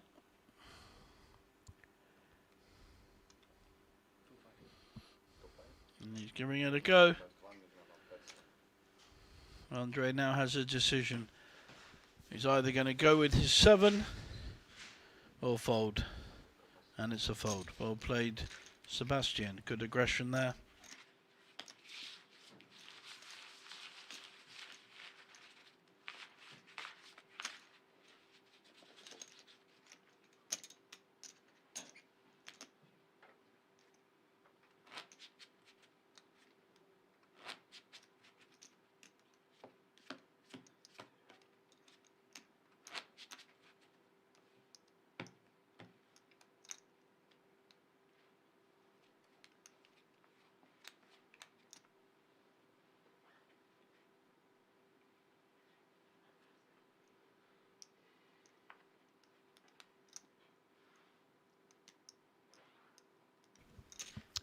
Pair of 7s for Andre.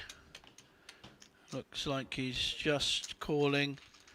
Slight risk with 7s. I think a raise may have been a better option.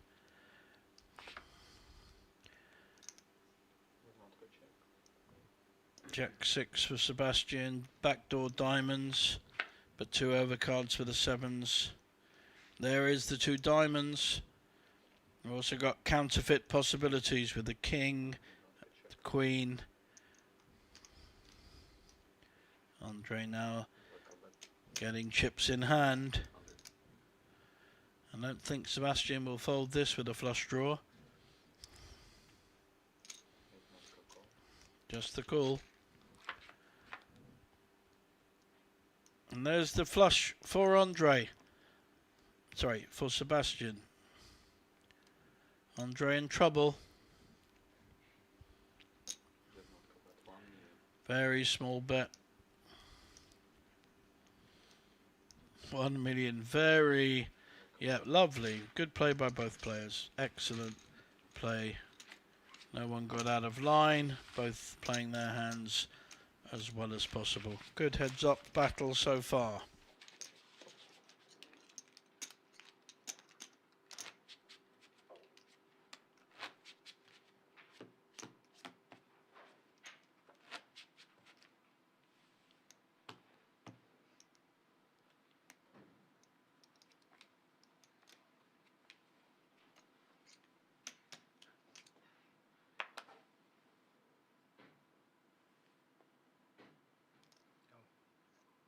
Jednotka call. All in. Dvojka all in. Jednotka pass. Sorry, sorry.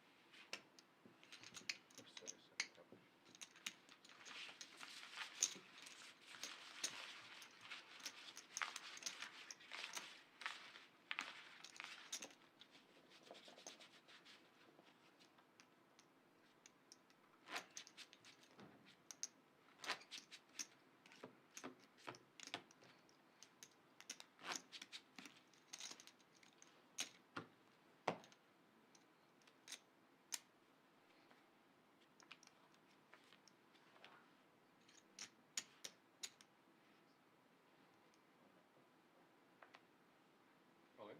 Dvojka all in. Jednotka pass. Want to play online poker for free? With PlayPoker Go, you get the thrill of authentic poker anytime, anywhere. From quick casual games to action-packed tournaments, PlayPoker Go lets you compete against real players around the globe, all for free. No bots, no gimmicks, just pure poker fun. Hone your skills and enjoy the poker experience you love. Explore Play Poker Go on web, iOS, and Android. Deal yourself in now.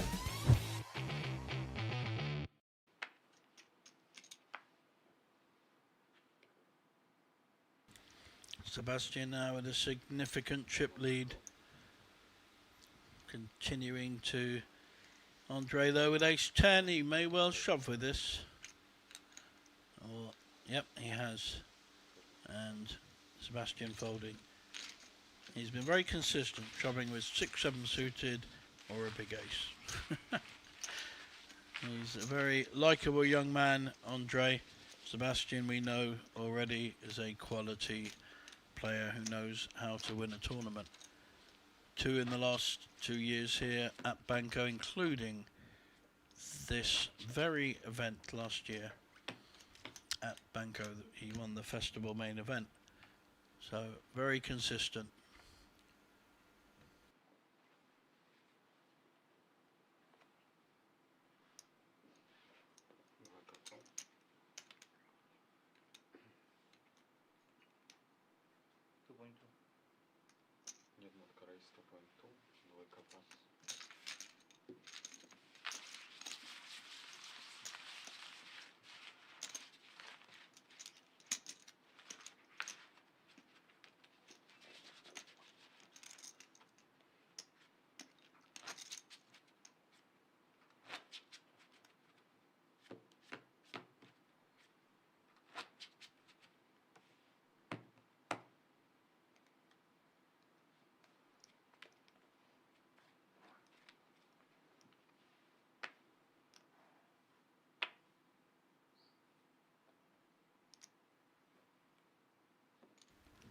This time it's Sebastian with the suited low connectors.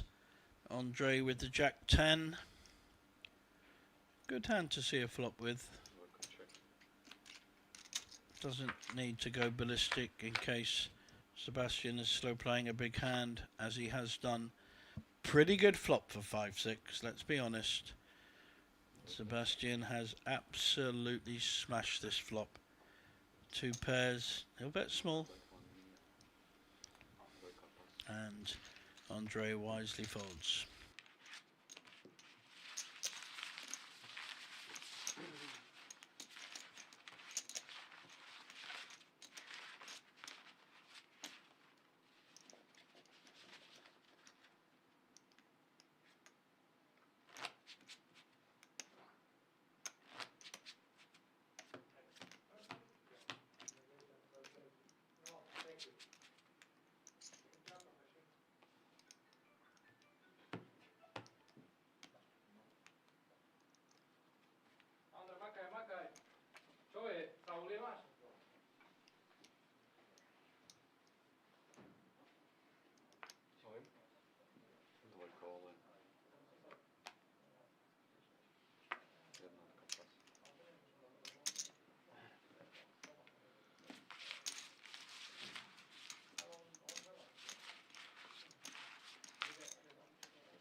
Andre calling the raise with 7-4. In fact, sorry, raising with 7-4 and making Sebastian fold the best hand. But very good instincts, Andre. Hasn't got the stack at the moment, but I would not be surprised if it starts to get more even over the next 30, 40 minutes.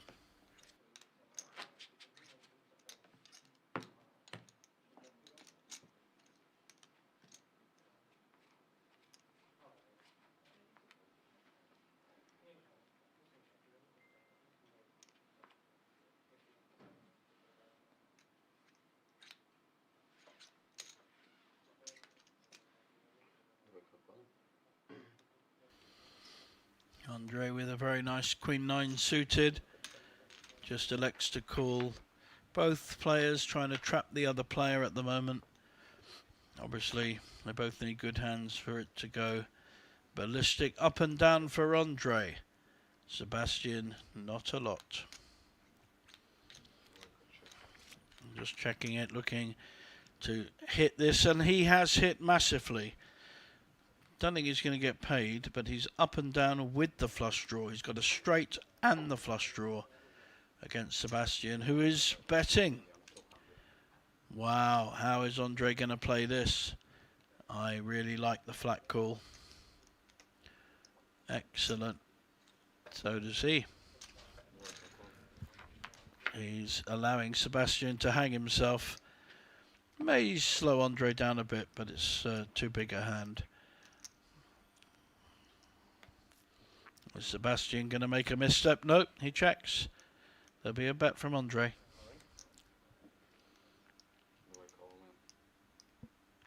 Not just a bet, an all-in. Nicely played by Andre there.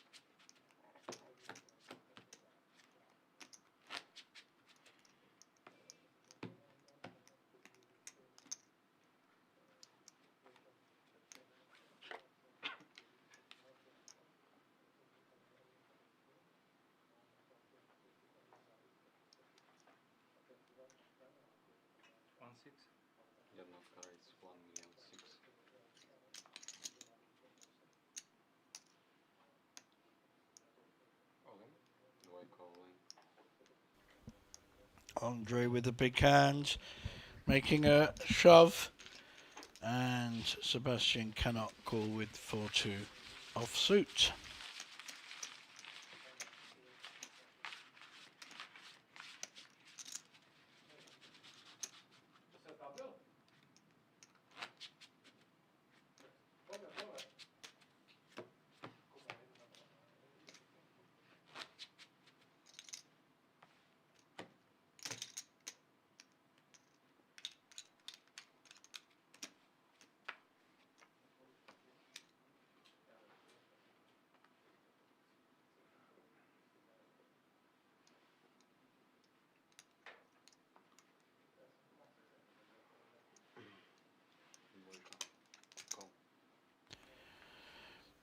Andre with a raising hand in King 10, but Sebastian has him dominated with Ace King and is making a small raise. Andre sucks into this. This could go pear-shaped for him.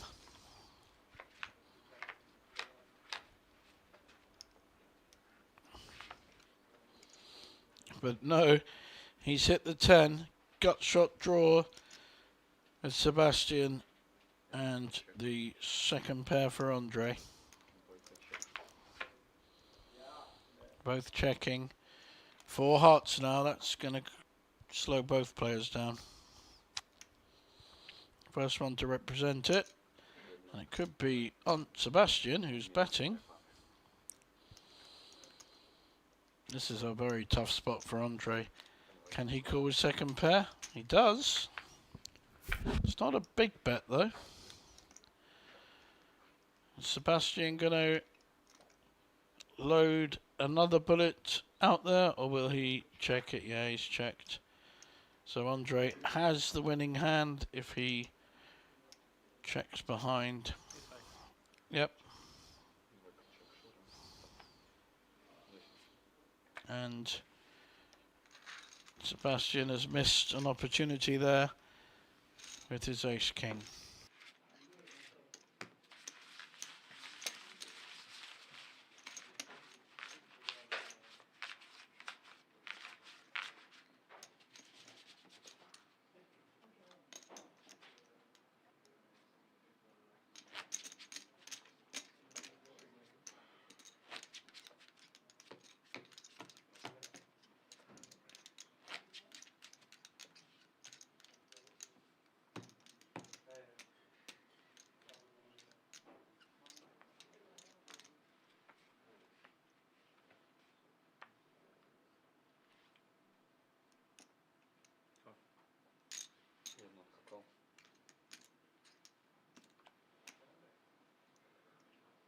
3.2 million. Wojk raised 3,200,000.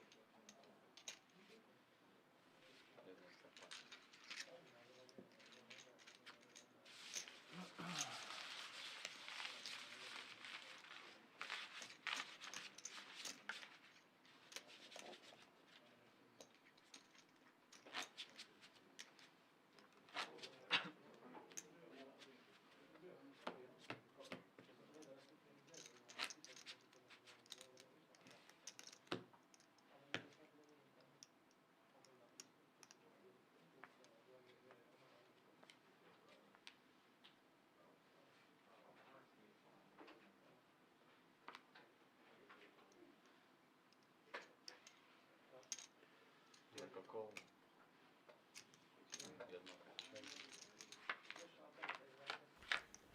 Interesting hand developing here. Andre with a pair of fives and 10-8 to Sebastian. Some split pot possibilities, but the five still holding and takes it down. Now completely even, as I suggested earlier that I thought Andre would come back, and he has done. Could go either direction, this one.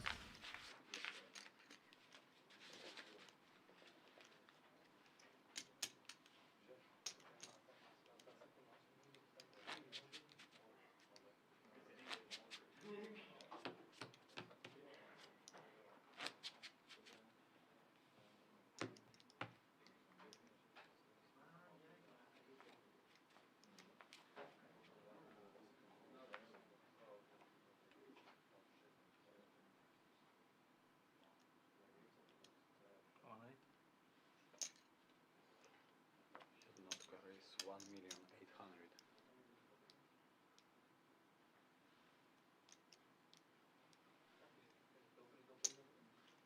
Dwójka call.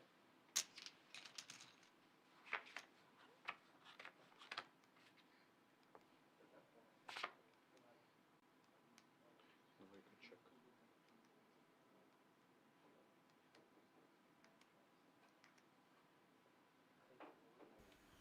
This is where heads up becomes interesting, when neither player has anything. Usually the aggressor will win. Sebastian betting with literally backdoor bad flush, and nice pick up for him.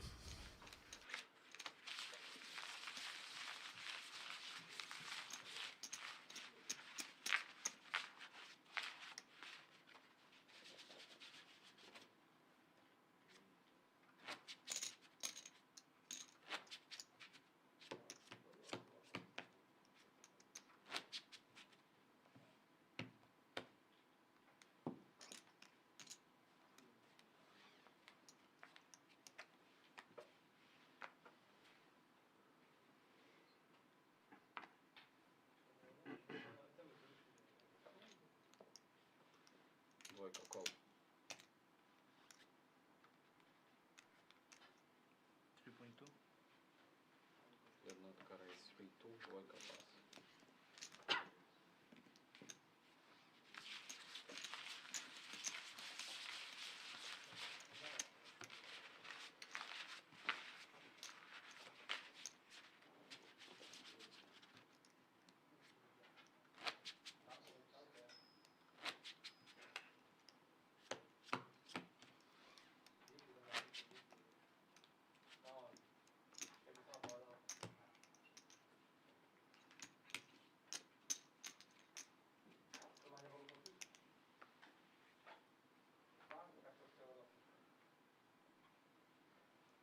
Jednotka call.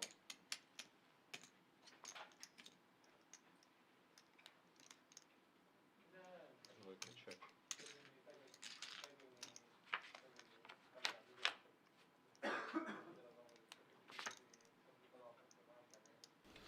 Ten 7 against A6, and it's the 7 that's hit.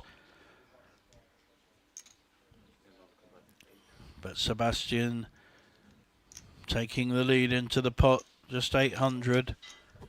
Nice call by Andre.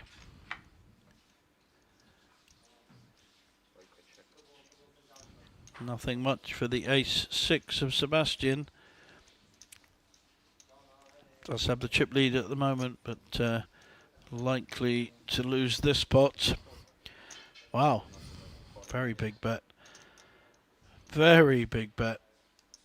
4 million. Great pressure here. Does Andre believe him, or does he call with third pair? Does he even raise? He's trying to work out where he is, but makes the fold. Great play by Sebastian.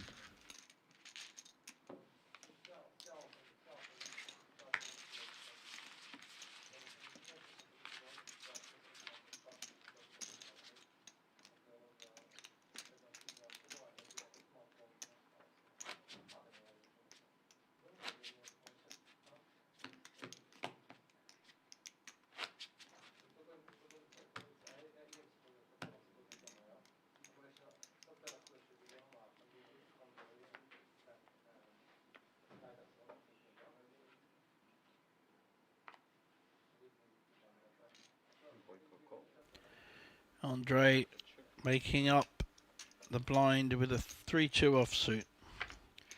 Sebastian checking his raisable king 9. Neither player is hit, but the king 9 is massively ahead. Gut shot draw, 2 overcards. Now the up and down for the 2-3 opens up the possibility of Andre winning this by hitting. Doesn't need to bet, but he is. I like this. Beautiful. Nice bet on the draw, and Sebastian folds.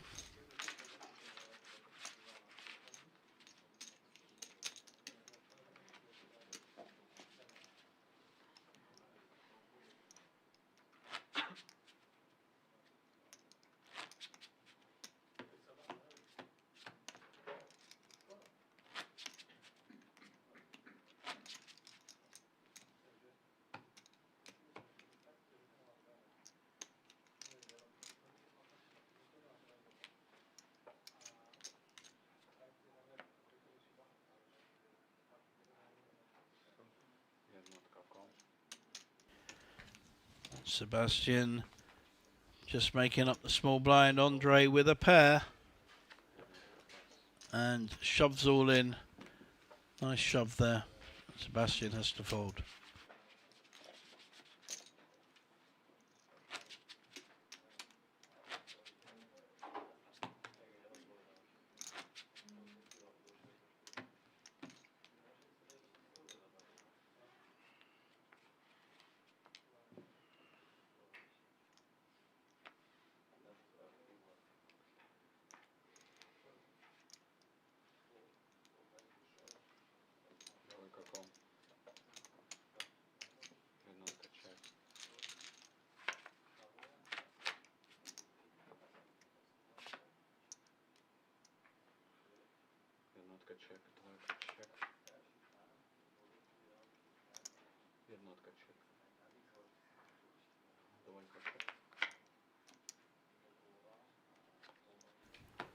Andre slow playing his top pair of queens here. Probably make a bet on the end and probably get a fold. Unless Andre thinks he is at it in some way. May think his king high is good. It's going to be a bad call. Misread this one. So that has again evened up the chip stacks.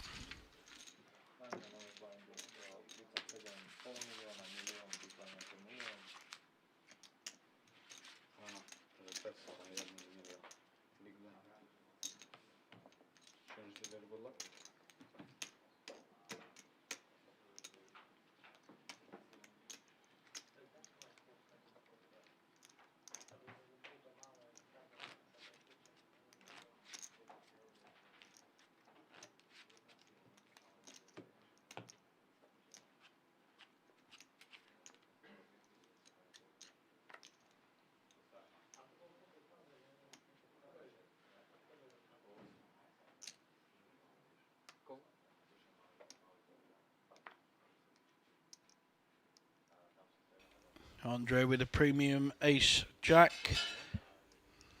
How's he going to play it? Looks like a smaller raise. No, it's got bigger. And that's enough to take it down.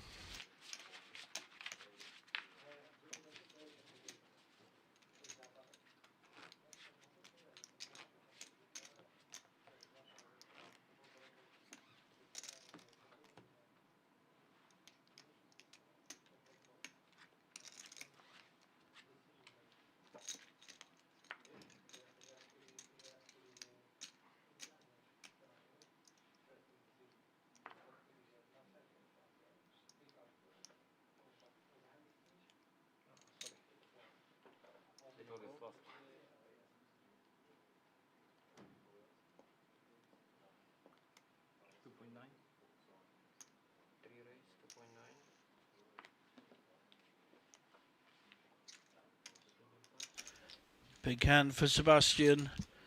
Takes down the pot. There's a lot of you online at the moment, so any questions you have or opinions, please put them in and I will do my best to respond, or someone else will on the chat, live chat. Lots of people watching this heads up. People questioning why some people are raising, well, why Andre is raising with 6-7, 5-6, that kind of hand. But he's varied it up nicely. And very even heads up tournament at the moment.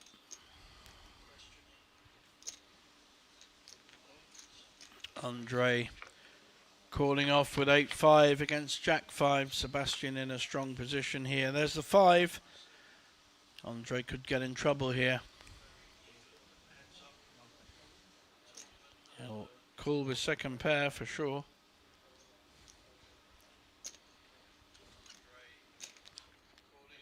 Can he hit his 8 and derail Sebastian? Not yet.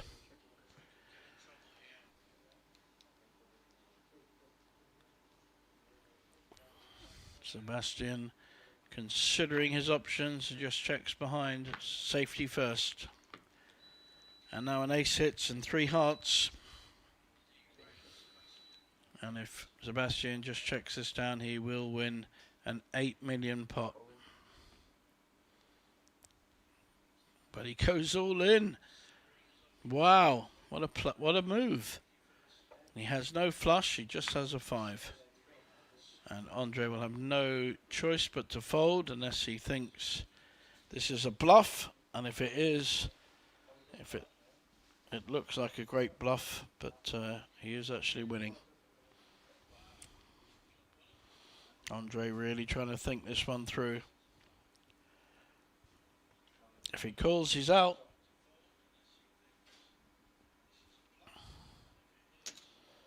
He calls.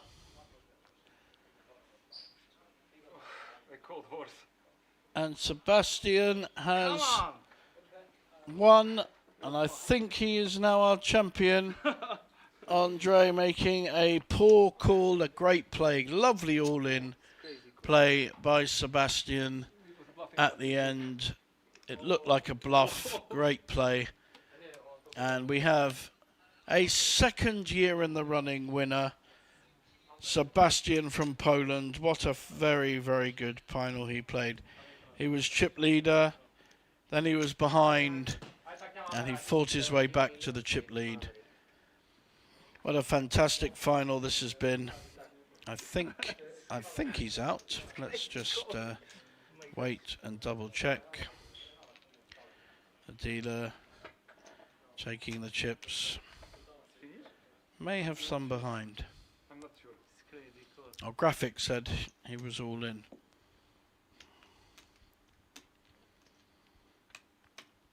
I think Sebastian thought he was bluffing as well, so it did read like a bluff. He was bluffing with the best hand.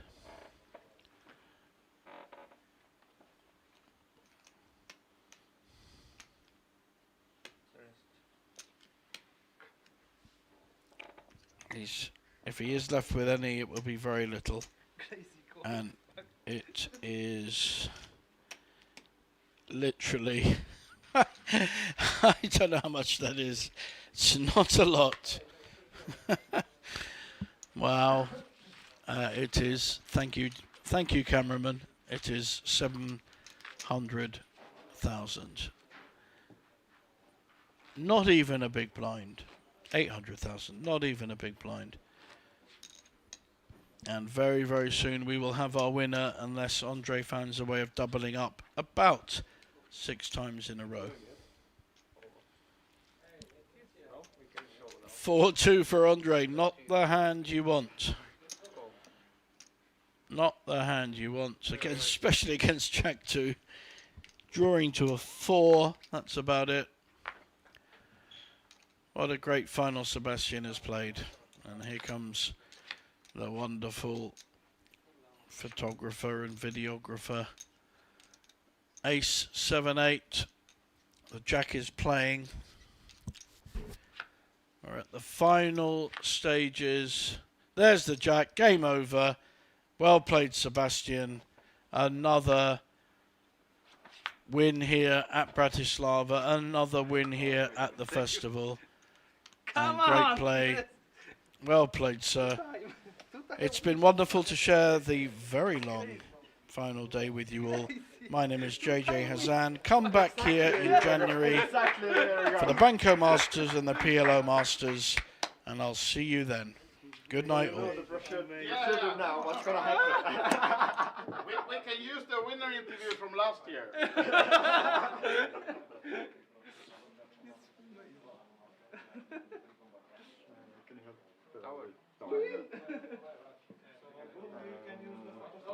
Yeah, exactly. Everything from last year.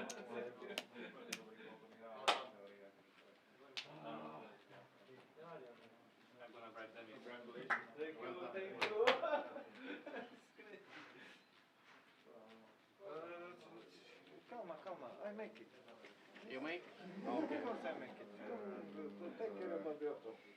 Whatever the Jack of hearts, two of hearts. Yes. This one as well, please. Jack of hearts. Môžeš zatiaľ dať preč všetky tieto nápojové voziky odtiaľto.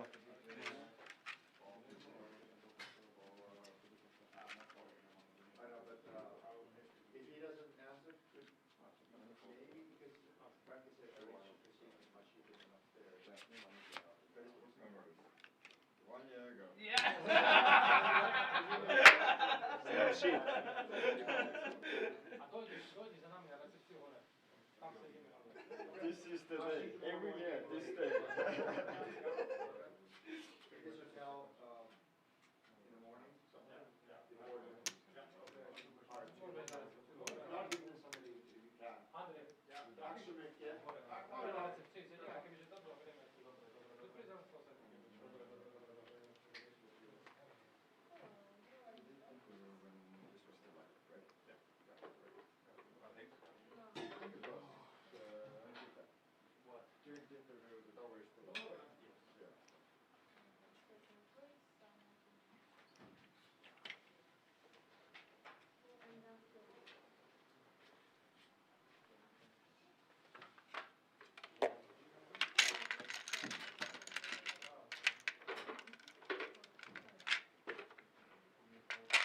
What are you doing?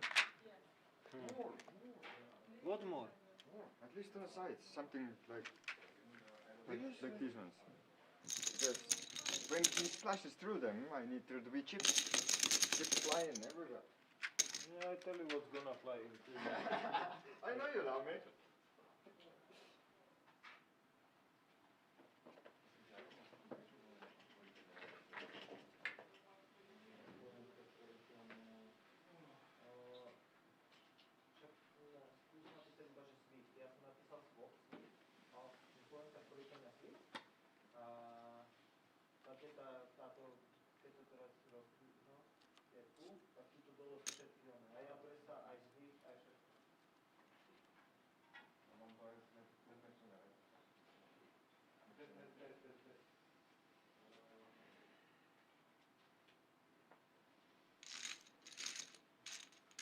So I asking only for email address, yes? Yes. nobody else needs it.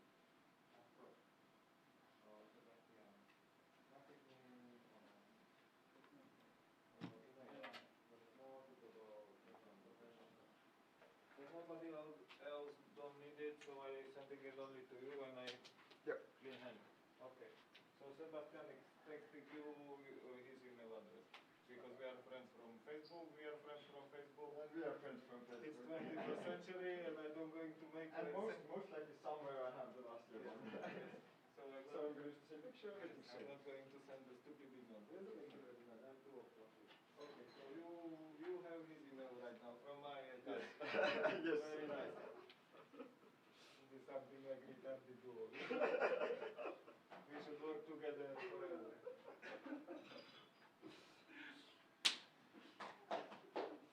Let's go. Do you want to make like a proper pictures without winning first? Yes, to that. You know. Yeah, I can do that because I'm not going to edit right now anyway. Sure. So we do interview, right? Yeah, go to the interview. Can we do picture first? Do you want to make I want to make like the just one the picture. normal one? Yeah, alright, you can do the first, this one and then